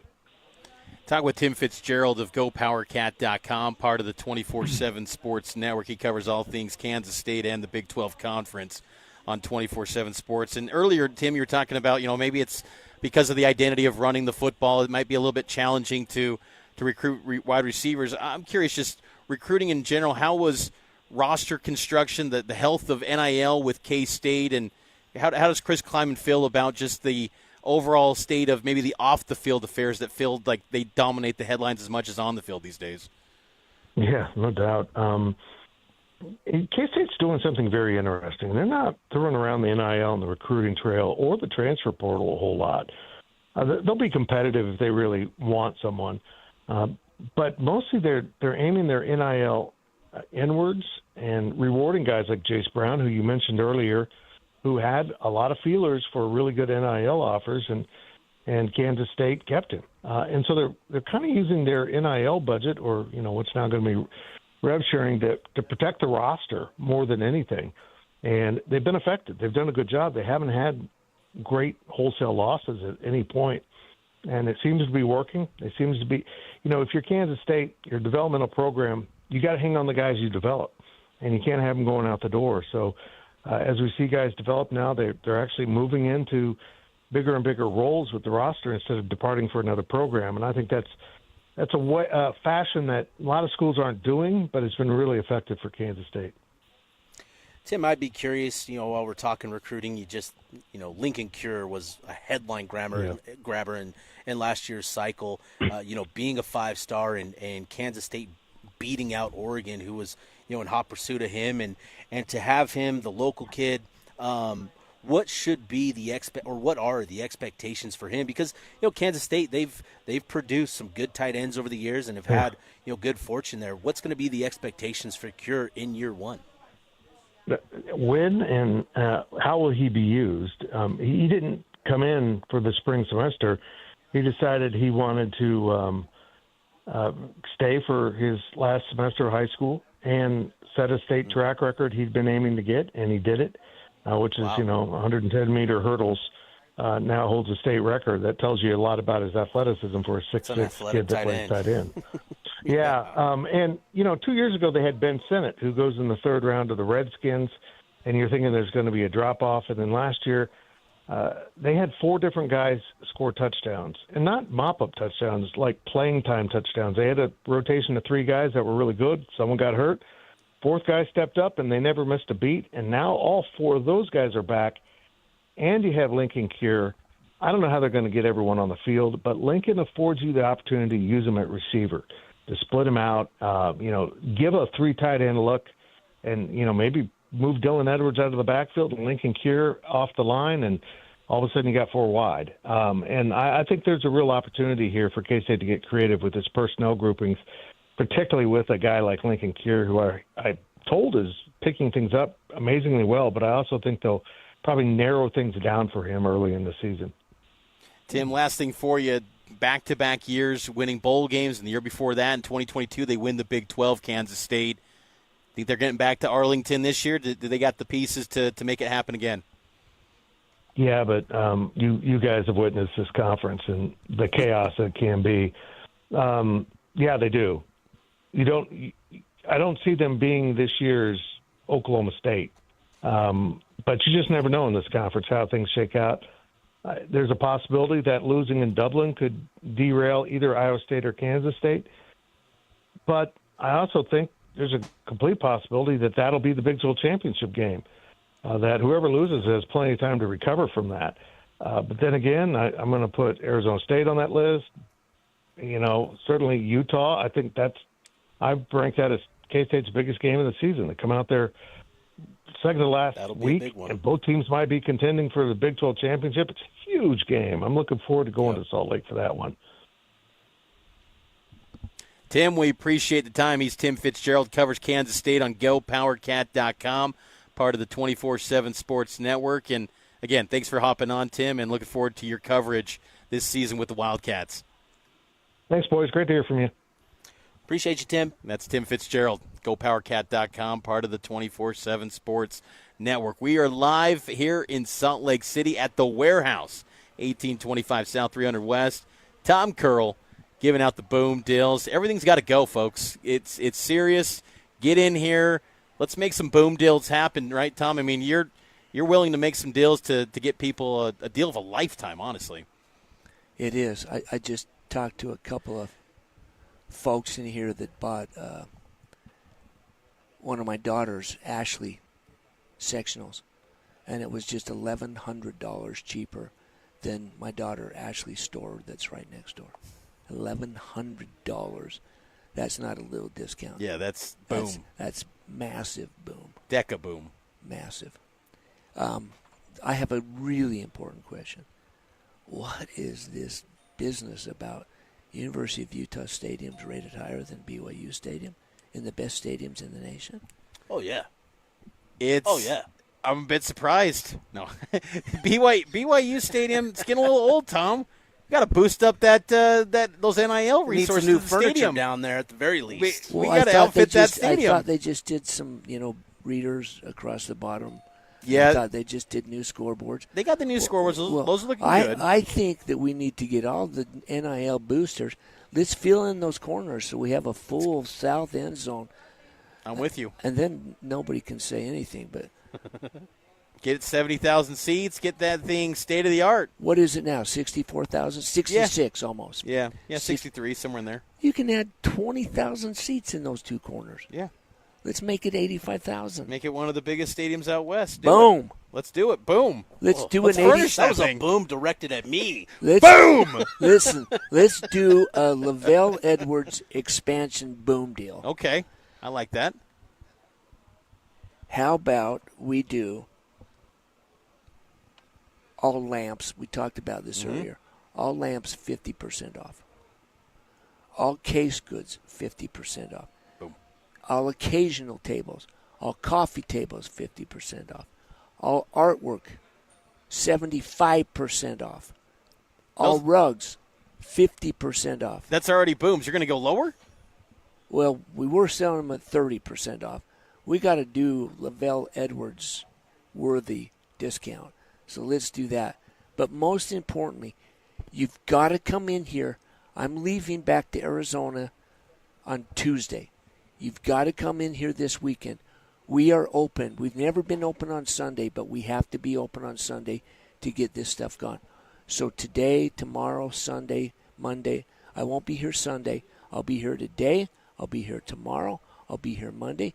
You come in and ask for Tom, and I will not refuse any reasonable offer. Wow. That's Boom. That's how serious I am about making this your best experience. Come in here if you need a guest bedroom mattress. If you got kids going to colleges. I just got incredible bamboo twins that are normally $299. You come in here, I'll sell them to you for $129. Wow, boom. It's That's crazy, awesome. boom.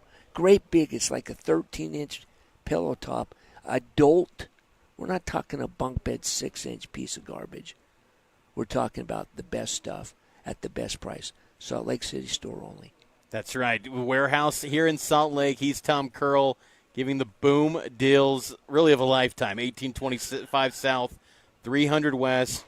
Again, we're from across from Costco. The Warehouse in Salt Lake City. Get here, ask for Tom. Tell you KSL Sports sent you, and they will get you those boom deals that you need. We're taking a break. On the other side, we'll talk some more Cougar and Ute football from fall camp here on JJ and Alex. And now, a look at traffic from the KSL Traffic Center. Emergency roadwork happening now on southbound I-15 in Draper and contributing to the normal delays. The far right lane is being repaired at 123rd South. Northbound I-15 in Orem is now in stop-and-go mode from University Parkway up to the 16th North exit. Deseret First Credit Union is turning 70, and now it's their turn to say thank you with special member giveaways happening all year long. Visit dfcu.com to learn more. With your traffic update, I'm Alex Nepolis here on 97.5, the KSL Sports Zone. This is DJ and PK. Here we go again. Joined now by Hans Olsen. What is your timetable as far as approaching the quarterback deal? Whether they say it or not, PK, they've already got their guy kind of circled. And inside the first week, if he doesn't answer that circle, then they'll uncircle him and they'll open it up a little bit. Right now, I assume it's McKay Hillstead. Everybody's kind of looking at like, let's make sure that he's the guy. He'll be with the first team, but then we'll sneak a couple first team reps in for Bergay, and we'll sneak a couple first and second team reps in for Bachmeier, and we'll make them feel like we're opening up this competition. I don't think it'll be announced for 3 weeks. I mean, we might not get an announcement until the week of game preparation for Portland State, but I know that Roderick knows who he thinks it is, and we'll just see if he keeps the circle around his name.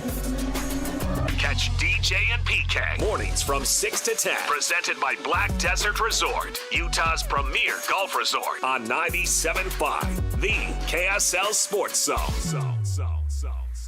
You still have 40 million plus vehicles globally that are driving around with a potential ticking time bomb, a grenade in either their steering wheel or their dashboard. When we look to what injuries may have transpired from a defective airbag, we generally see loss of vision in an eye, or we see facial lacerations. We also see hearing loss. Unfortunately, we started seeing death after death after death. When that passenger airbag exploded, it basically degloved his entire face. He lost his nose, he lost his right eye.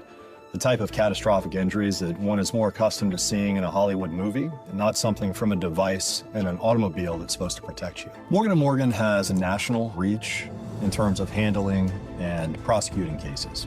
Notwithstanding the team of lawyers that we have collected that focus only on product liability day in and day out. Morgan & Morgan. Visit us at badairbags.com for an office near you. Prior results do not guarantee a similar outcome.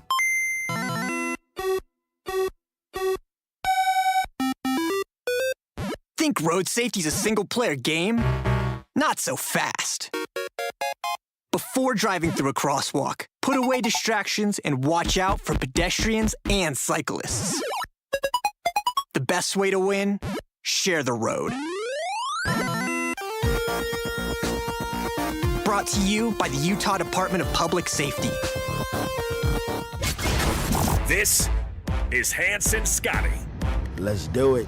Kalani Sitake. What is the most you've paid for a concert ticket, and what concert was it? For me, MC Hammer. Oh, nice. I had the parachute pants, you know, all that stuff ready to go. I mean, don't get me started, guys. No, you we can won't. still listen to the stuff right now. It's good, clean, wholesome music. Exactly. You know, the whole family can have parachute pants and go out. That's true. And then do their dances and stuff like that. You know, Can't Touch This. I mean, he even had some slow songs. You know, songs about praying. Pray. You know, come on, man. Like, he's got it all.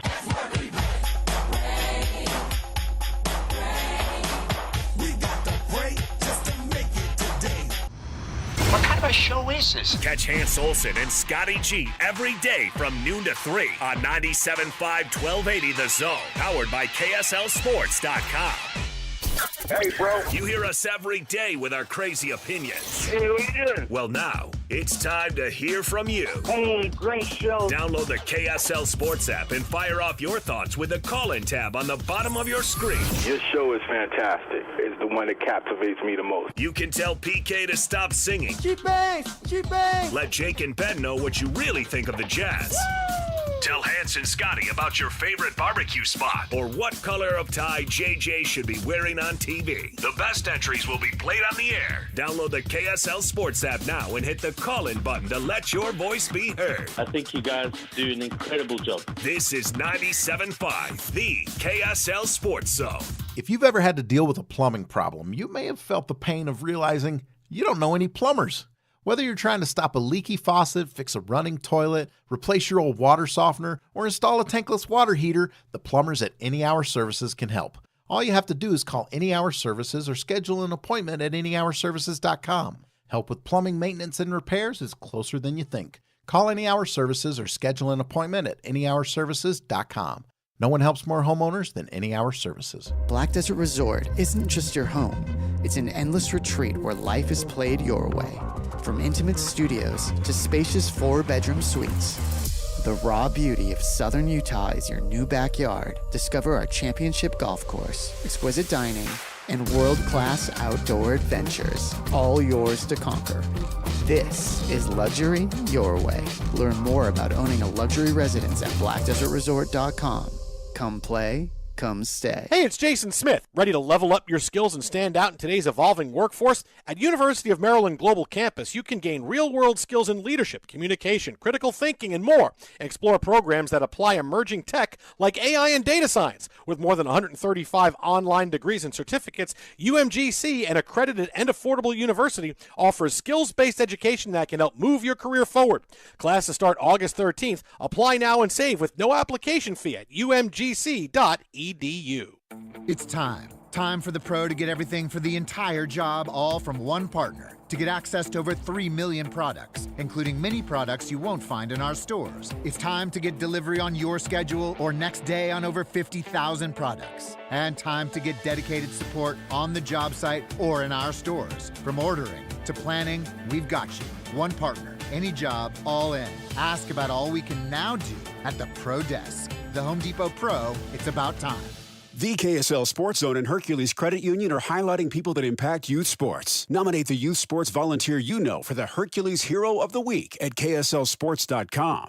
Take the Zone with you wherever you go. Download the KSL Sports app to get live streaming of your favorite shows. Downloading. Download the latest podcasts and get all the latest breaking news on the teams you can't live without. Everything you need delivered right to your phone. Let's go get them where we can get them. Just search KSL Sports on your app store of choice. Download it now. The KSL Sports app, presented by University of Utah Health. Ladies and gentlemen, the biggest name. You're locked into JJ and Alex.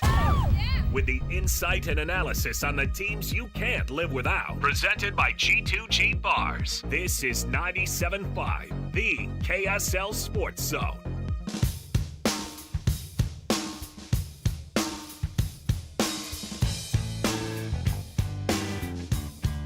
JJ and Alex here on the KSL Sports Zone. And we're not JJ and Alex. No, Mitch Harper, Steve Bartle, filling in for JJ and Alex. We cover the Utes and the Cougs on KSLSports.com. Steve hosts the Utah Blockcast. I host Cougar Tracks.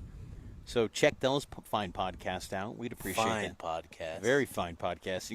Incredibly fine. So fine. We have a good time. Mitch and Steve, or me and Steve. Mitch and Steve. I'm talking in the third person, Steve. It's Friday, okay?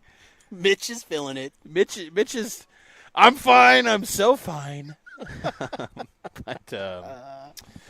But yes, check out our podcast and subscribe to this podcast too, JJ and Alex, on the KSL Sports app or wherever you get your podcast. Let's get back to BYU and Utah fall camp. Utah, the big story, of course, is the Big 12 newcomer of the year, preseason newcomer of the year pick, Devin Dampier. Yeah. What's the buzz? What's the word up on the hill from Camp Kyle on Dampier? The momentum that he had in spring, is it carrying over into the fall?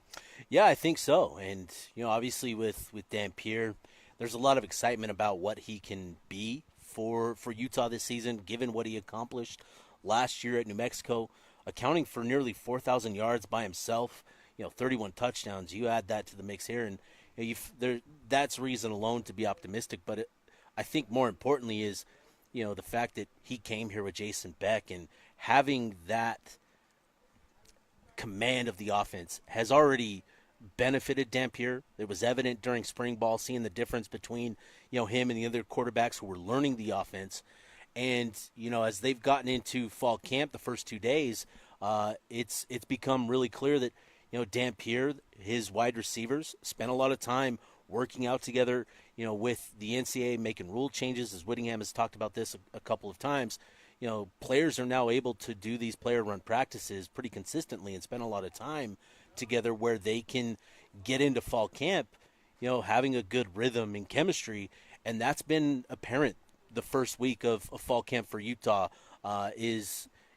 Dampier's off to a good start, and I think that's going to be key, is continuing to build on that. Utah has to incorporate a couple new key receivers in Tobias Merriweather and Larry Simmons, who they added in the spring, and having a good start, I think, is going to set the tone for the rest of camp. Do you have any concerns, though, for Dampier? Like, is there anything that makes you just pause and say, is it too good to be true? Because, for the Ute fan out there, it's like, we heard this with Charlie Brewer, and then I think Dampier and Beck's going to be a good pairing. It was at New Mexico, and I think it'll continue. But if there is something that makes you kind of like, I want to see it in games first, what's kind of that maybe concern with Dampier potentially? Yeah, it's obviously when you look at those numbers, that he put up, there's also the turnovers, right? The turnovers, the interceptions, the fumbles. That's going to be a big key for Dampier, is eliminating those turnovers and those opportunities. Even though, I think he only lost 6. He fumbled it 10 times. And so that's going to be key, is cutting those turnover numbers pretty significantly. If he does that, I think, regardless of his passing efficiency, right, where he was I think 57% last year. I mean, you look at the numbers across the Big 12 last year, a number of quarterbacks were, in that range, 57, 59%. You feel good about everything else that he adds. The key is going to be protecting the football, which will allow him to, be that dynamic playmaker. So that's going to be the big key, is his decision-making, getting through, progressions. That's something that we all talk about with quarterbacks, is, can they get through the progressions to make good decisions and to be accurate? That's going to be, a key for him as well. But I think eliminating those turnovers, or at least cutting them, trimming them down. What's he been saying about, when you talk protection, I think of the offensive line, what's he been saying, Dampier, about the protection he's going to get? Because it's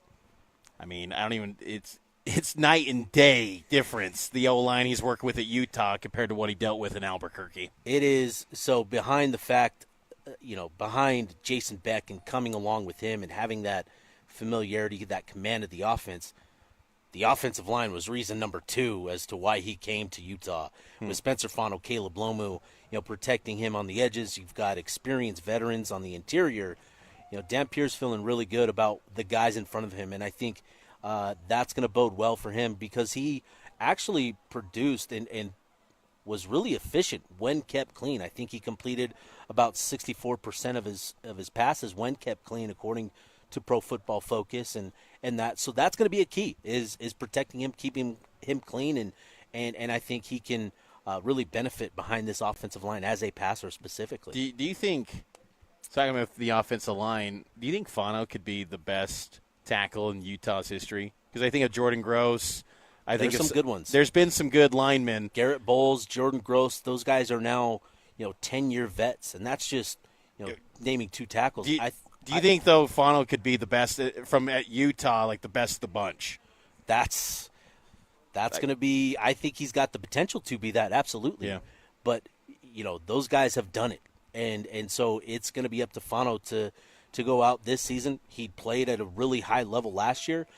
This year it's about elevating his game to a dominant level and being consistent at that level. That's going to be the key for him. And then, getting to the NFL, then it's up to him to carry that on. So yeah, it's a loaded O-line. I mean,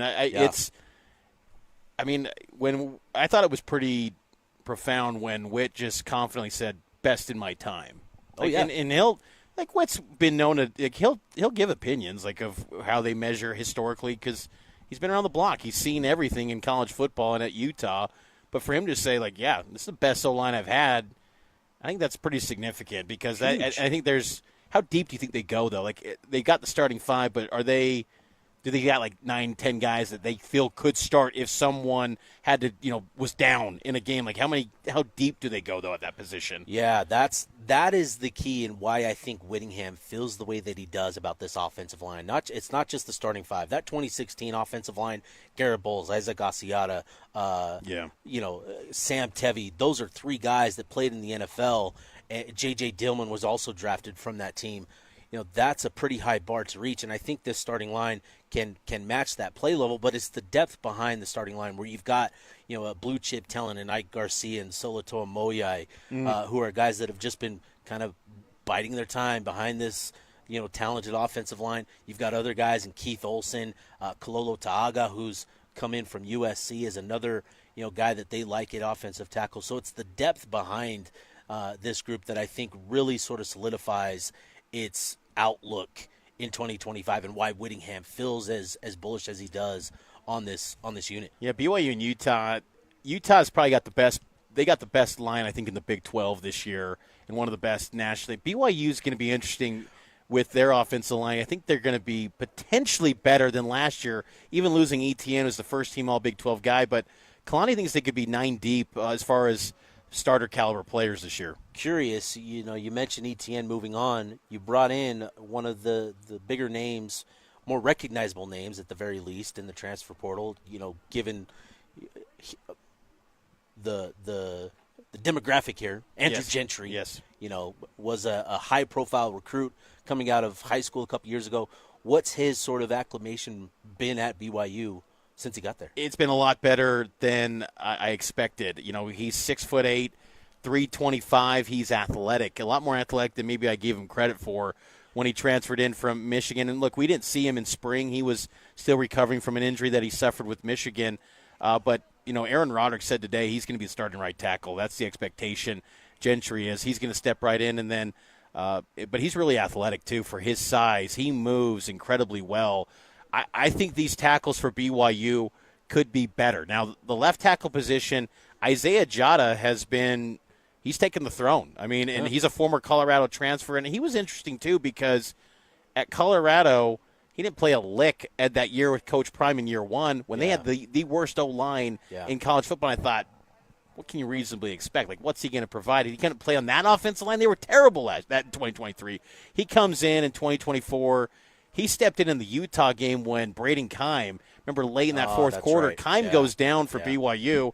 Jada stepped in, did a pretty nice job. He was part of that final drive that got BYU in a position to get that game-winning field goal against Utah. But then the following week at Arizona State, Kansas, he suffered an ankle injury, and then he was pretty much out the rest of the year. He's going to be the left tackle, though. He has been the first-team left tackle all of spring through the first 2 media windows this week in camp, and Aaron Roddick said he's going to be the starting left tackle. High expectations for him because since 2020, BYU, the standard at left tackle has been you play that position, you're going to be an NFL guy.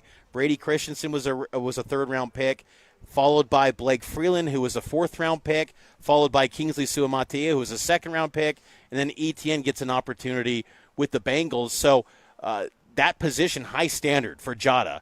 I'm really curious to see how those tackles come together. They're very confident, the coaching staff is, which is promising. But I still want to see it come together because both Jada and Gentry haven't done it week after week for a Power 4 offensive line yet. They transfer for a reason because they weren't playing as much or they wanted something new, whatever it may be. Can they become a week in, week out legit tackle? And if they do, I think they'll be in a good spot on the offensive line because the interior should be really good with Bruce Mitchell, became kind of a revelation last year, and then Waylon Lapuaho, Kyle Safaricik from Southern Utah, and Austin Leaus is in there too. So it's a good offensive line. And look, it's just kind of, when we talk about this in the trench play, Kalani's in year 10, Whittingham is in year 21. The foundation of these teams, there's a lot of crossover between the two programs. The fan bases hate each other, but man, the style in which they want to play, the identities, it all kind of intertwines the style, and you're seeing that too with the way like Jay Hill, Roderick, Kalani, how they build out teams. It's just very similar to the way Utah does things too. Oh, yeah. Well, there's a reason for that. When you look at who was in the Big 12 championship last year, it was two teams that were built from the trenches out, strong run games, heavy on the defensive line. That's a consistent thing that you can build on. There are obviously going to be programs that just have high-powered talent, but even Colorado, they had a ton of talent at the skill positions, weren't able to get it done. I think, continuing to build out in the trenches is your best bet to sustain success over a long period of time, and that's the approach that both BYU, Utah, other programs as well. Kenny Dillingham, that was his big focus, taking over that Arizona State program, was building from the trenches out. That's because it tends to lead to success. Yeah, it's going to be really interesting, and it's huge just for the quarterbacks too. For Utah, they got a guy in Dampier who is expected to be, again, big time. Preseason newcomer player of the year pick by the media in the Big 12. And for BYU, I think they got the peace of mind knowing that they got a good offensive line in front of whoever that quarterback's going to be to protect them. And I think that helps the cause in trying to have success despite having your starting quarterback gone in the middle of the summer. Let's take a break. On the other side, we'll get to some kind of news and notes around the sports world and here on JJ and Alex. Mitch Harper, Steve Bartle filling in for JJ and Alex here on the KSL Sports Zone. This is Jake Scott and Ben Anderson. People expect Texas Tech to maybe be in the running this year because of the talent they've added through the transfer portal. I love that Texas Tech is getting all this run. I don't think they're going to be good. Maybe they're okay, but Bozo's going to bozo, dude. I don't know. I guess BYU basketball is an example where you can have a huge cash influx and really take a giant step, but football and basketball are different. And BYU's always had really good culture. But along those lines, I just think it's going to be difficult for Texas Tech to shake being the fourth or fifth team in line in that state. It's just always going to be the reputation. Well, they're going to be fourth or fifth in the league. I'd bet on it. Right. That's where they always finish. Right, that's what I think too. If you end up at Texas Tech, it's not like they're out recruiting Texas. Texas has had every advantage in the book. Yeah, it was finally good last year. And was good once in the last 20 years. So you're always going to kind of have that reputation as being lesser than, and generally I think you play that way. I think that university is dysfunctional. Hear Jake Scott and Ben Anderson every day from 10 to noon on 97.5, the KSL Sports Zone. Salt Lake City fat loss. We want to help you understand how big of a deal this has been for us. It's a life changer. It really is. When you want to drop those LBs and you want to get it right and you want to keep it off, you go to Salt Lake City Fat Loss. SaltLakeCityFatLoss.com. You can save $200 right now on the program. Just go check it out.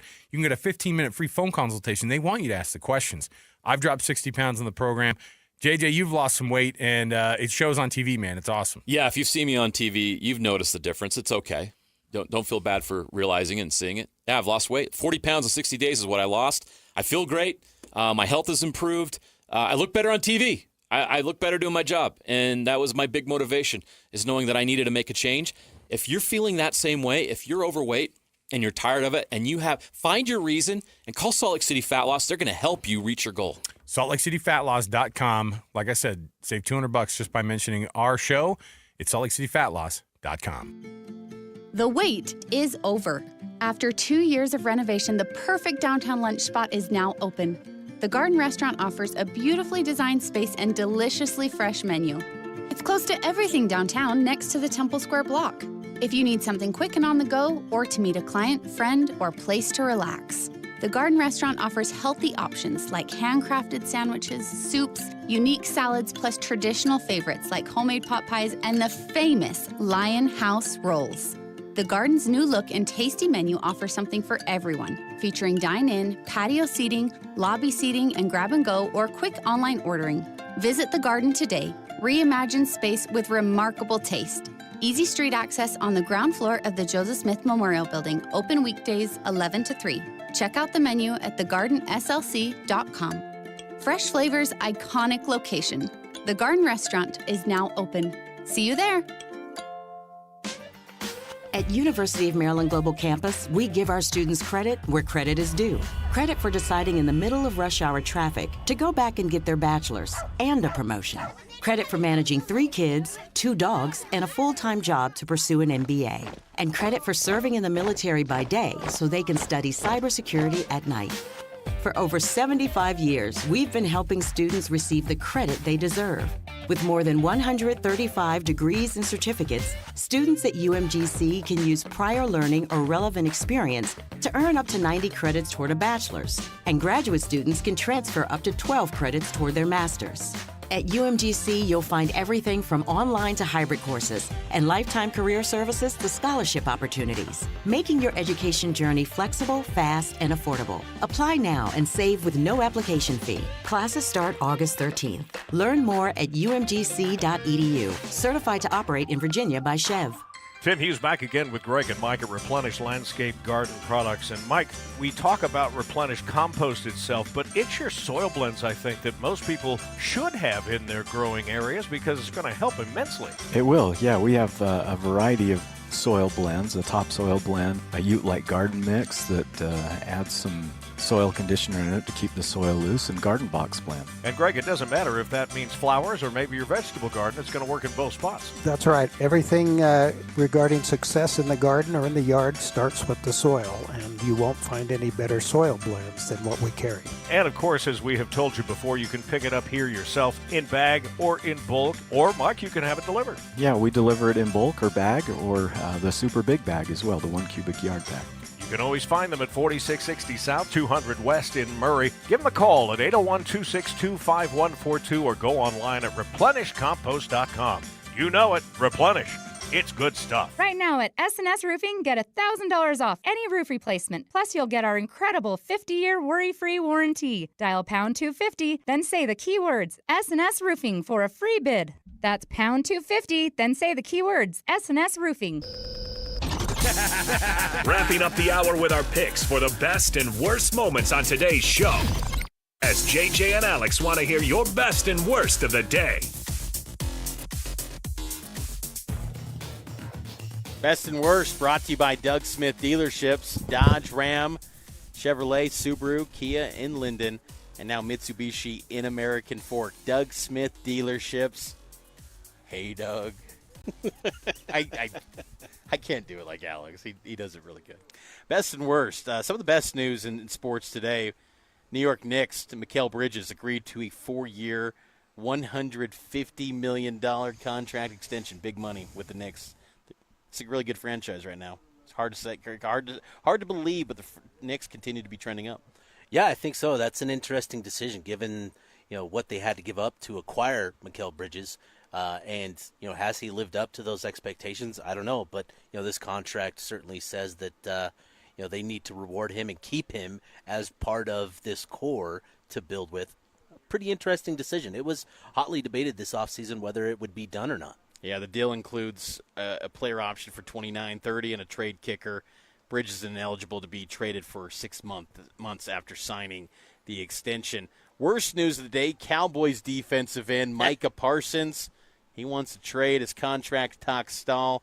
It's serious when you go to the iPhone notes. Oh, yeah. You do a long post on iPhone notes. Sometimes the responses will be like, hey, congrats on all that stuff you said, or really sorry about that. I'm not reading all that. I'm not reading all that. But within the weeds, though, of Micah Parsons' long iPhone note, it's like, I want to get traded, basically, to sum it up. Yep. And, when Jerry Jones decided to say, hey, even if we got him signed, there's no guarantee we'd have him for the full season. He's going to miss time. Like, as soon as he said that, you knew this was coming. You knew this is where it was headed. This is just Jerry Jones being Jerry Jones. And unfortunately for Cowboys fans, a real chance you're missing out on a premier pass rusher. It's crazy that the Cowboys generate the headlines that they do, because really it's a franchise that, like we were just saying, the Knicks, like, they're trending up right now, but historically the Knicks have been terrible. The Cowboys for 30 years haven't done a thing. Like, they've been in the playoff mix, sure, but they don't even win when they get to the playoffs. Nowhere close to Super Bowls. And like, if he was on any other franchise, look, he's elite. I get it, but it's just like, then you pair up, Jerry Jones, the Cowboys.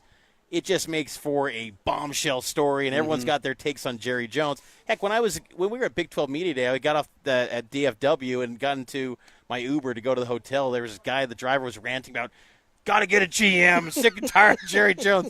People are just done with that guy. I mean, because this happens every time. CeeDee Lamb, as soon as Micah Parsons tweeted this out, he's like, saw this coming, essentially, and this is just what to expect. Jerry Jones' son was on radio interviews getting asked, like, is this what you guys do? Is this just how operating procedure is within the Cowboys organization? You drag out deals and basically create where contracts talk stall, and you're going to have a star player. Dog. Never fails. To me, it's like a D end. I know that typically you want to keep those guys young, but elite pass rusher like him, I'm just going all in. Get some stability and not have this off the field distraction like he's been pretty much the whole time. Yeah, 100%. But crazy stuff going on in the NFL. No shortage of storylines. We saw the Hall of Fame game last night. Your Chargers were in Chargers, action. Baby. How you feeling about the Chargers? Bolt up? Optimistic. We need to make a trade for a premier pass rusher and also a wide receiver, maybe Scary Terry. Yeah. We'll see, and I'd feel really good. But they look good. I'm feeling good about the silver and black. I love the Pete Carroll regime. I am pumped for this new era Geno Smith, baby. With Pete Carroll. I can't wait. I'm excited for Raider football this year. I'm also been excited. When was the last time you said that? Probably when they moved to Vegas with Gruden, and then that quickly ended. But, man, I love those box openings with Gruden. He just goes off names. They're awesome. I can listen to that all day. Just give me a box opening with John Gruden. I'm set for the next 8 hours. We've been having a great time here at the warehouse in Salt Lake. The Salt Lake location, we are just giving the boom deals because of Tom Curl. Stores going out of business. Let's call it what it is. But we're creating these boom deals for people to get some incredible opportunities for getting some great furniture. Hey, Tom, what is it that you do? You create boom deals. That's what you do. What we do. We're giving away the house today. We're going to be here till 8 o'clock tonight. Everything has to go. No reasonable offer will be refused. Don't miss this opportunity. If you need a bed for a college student, if you need a bed for a spare bedroom, I have 650 mattresses on the floor. I have every name brand you've ever heard of. I have a better selection than everybody on the street combined. We talked earlier about the Cluft. Yep. How much was that Cluft mattress? Do you remember? It was over $18,000. Yeah, $19,000. $19,000 for the Queen, $21,000 for the King. Yes, I've got the Queen for $2,000. The King for $2,200. That's insane. 90% off. That's insane. I've got Sealy Posturepedic Queens for $399. Boom. Sealy Posturepedic Kings. These are $1,600 mattresses. Posturepedic Pluses for $399. Boom. Boom. That's not boom. That's boom.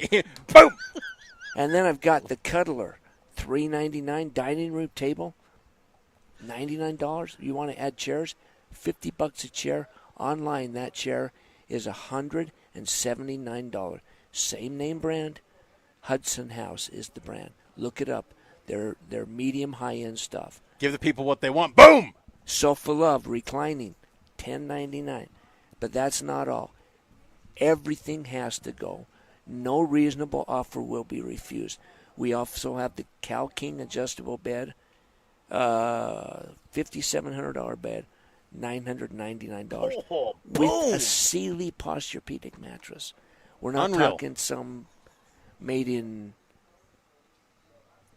Walmart product. I don't know how to Wally World. I don't know how to say it nicely, so I'm just going to say a product that's made not very well. Yeah, much better said. $999. I've got the King M. Lily This is the, we're going to call it the David James.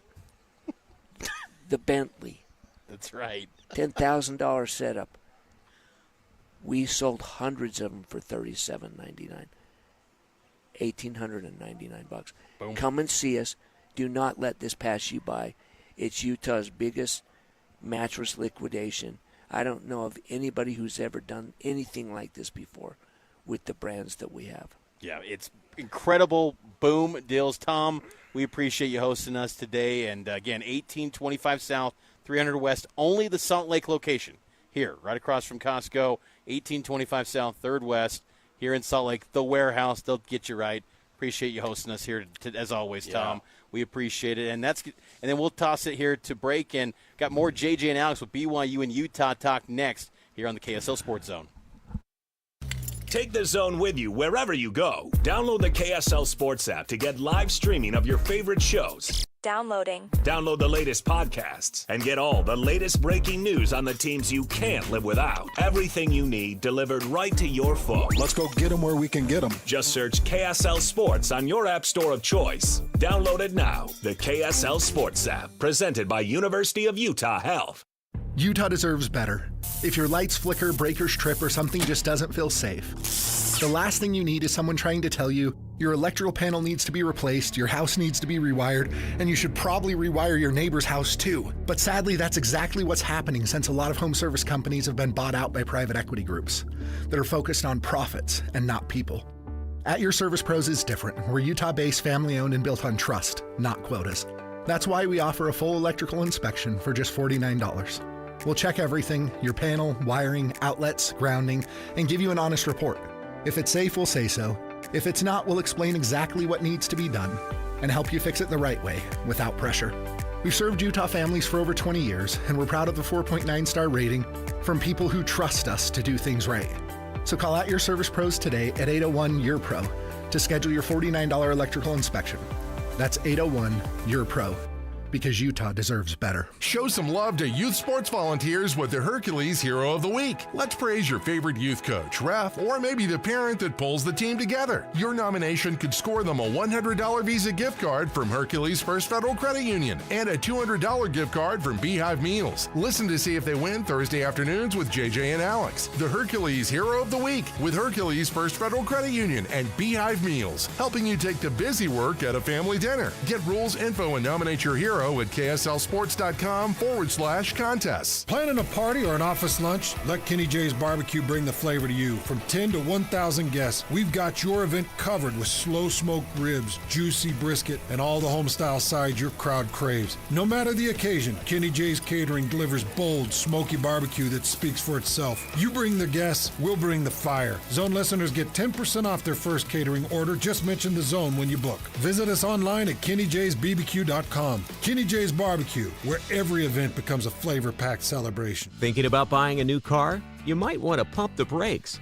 With prices climbing across the board, that new car smell is coming with a bigger price tag than ever. It's no wonder more people are choosing to keep the cars they already own, and Maaco is here to help make those cars feel brand new again. Whether your vehicle's rocking a faded finish, carrying around a few dents from daily life, or your bumper's seen better days, we've got you covered.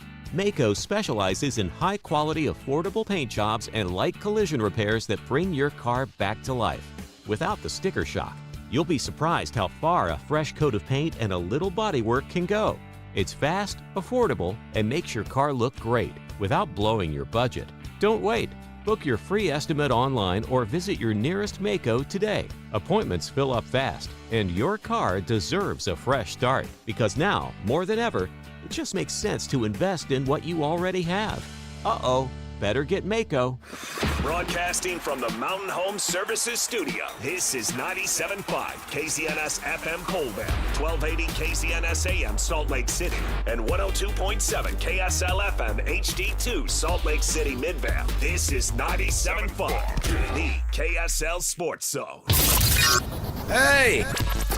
This is JJ and Alex. I made a name for myself, I told you I won't be denied. As you wrap up your day, it's time to get your fix of the teams you live for and the sports you love. This is JJ and Alex, presented by G2G Bars on 97.5, the KSL Sports Zone.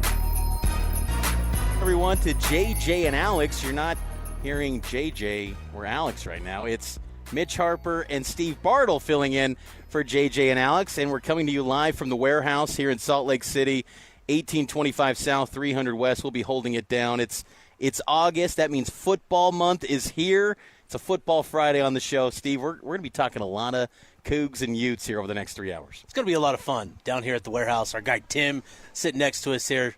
Chat with him a couple times throughout the show. But, man, it is Football Friday, and August 1st hit.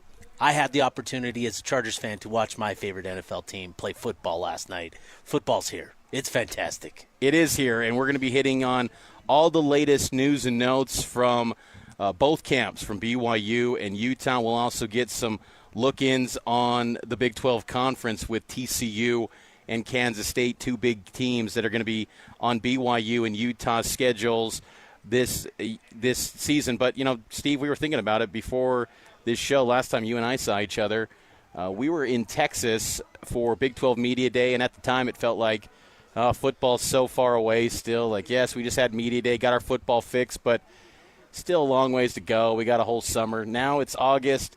Time's here. I mean, again, last time I saw you, we were in Texas. We were enjoying some old Buc-ee's. We were at Buc-ee's. Yes. We had some Beavers nuggets.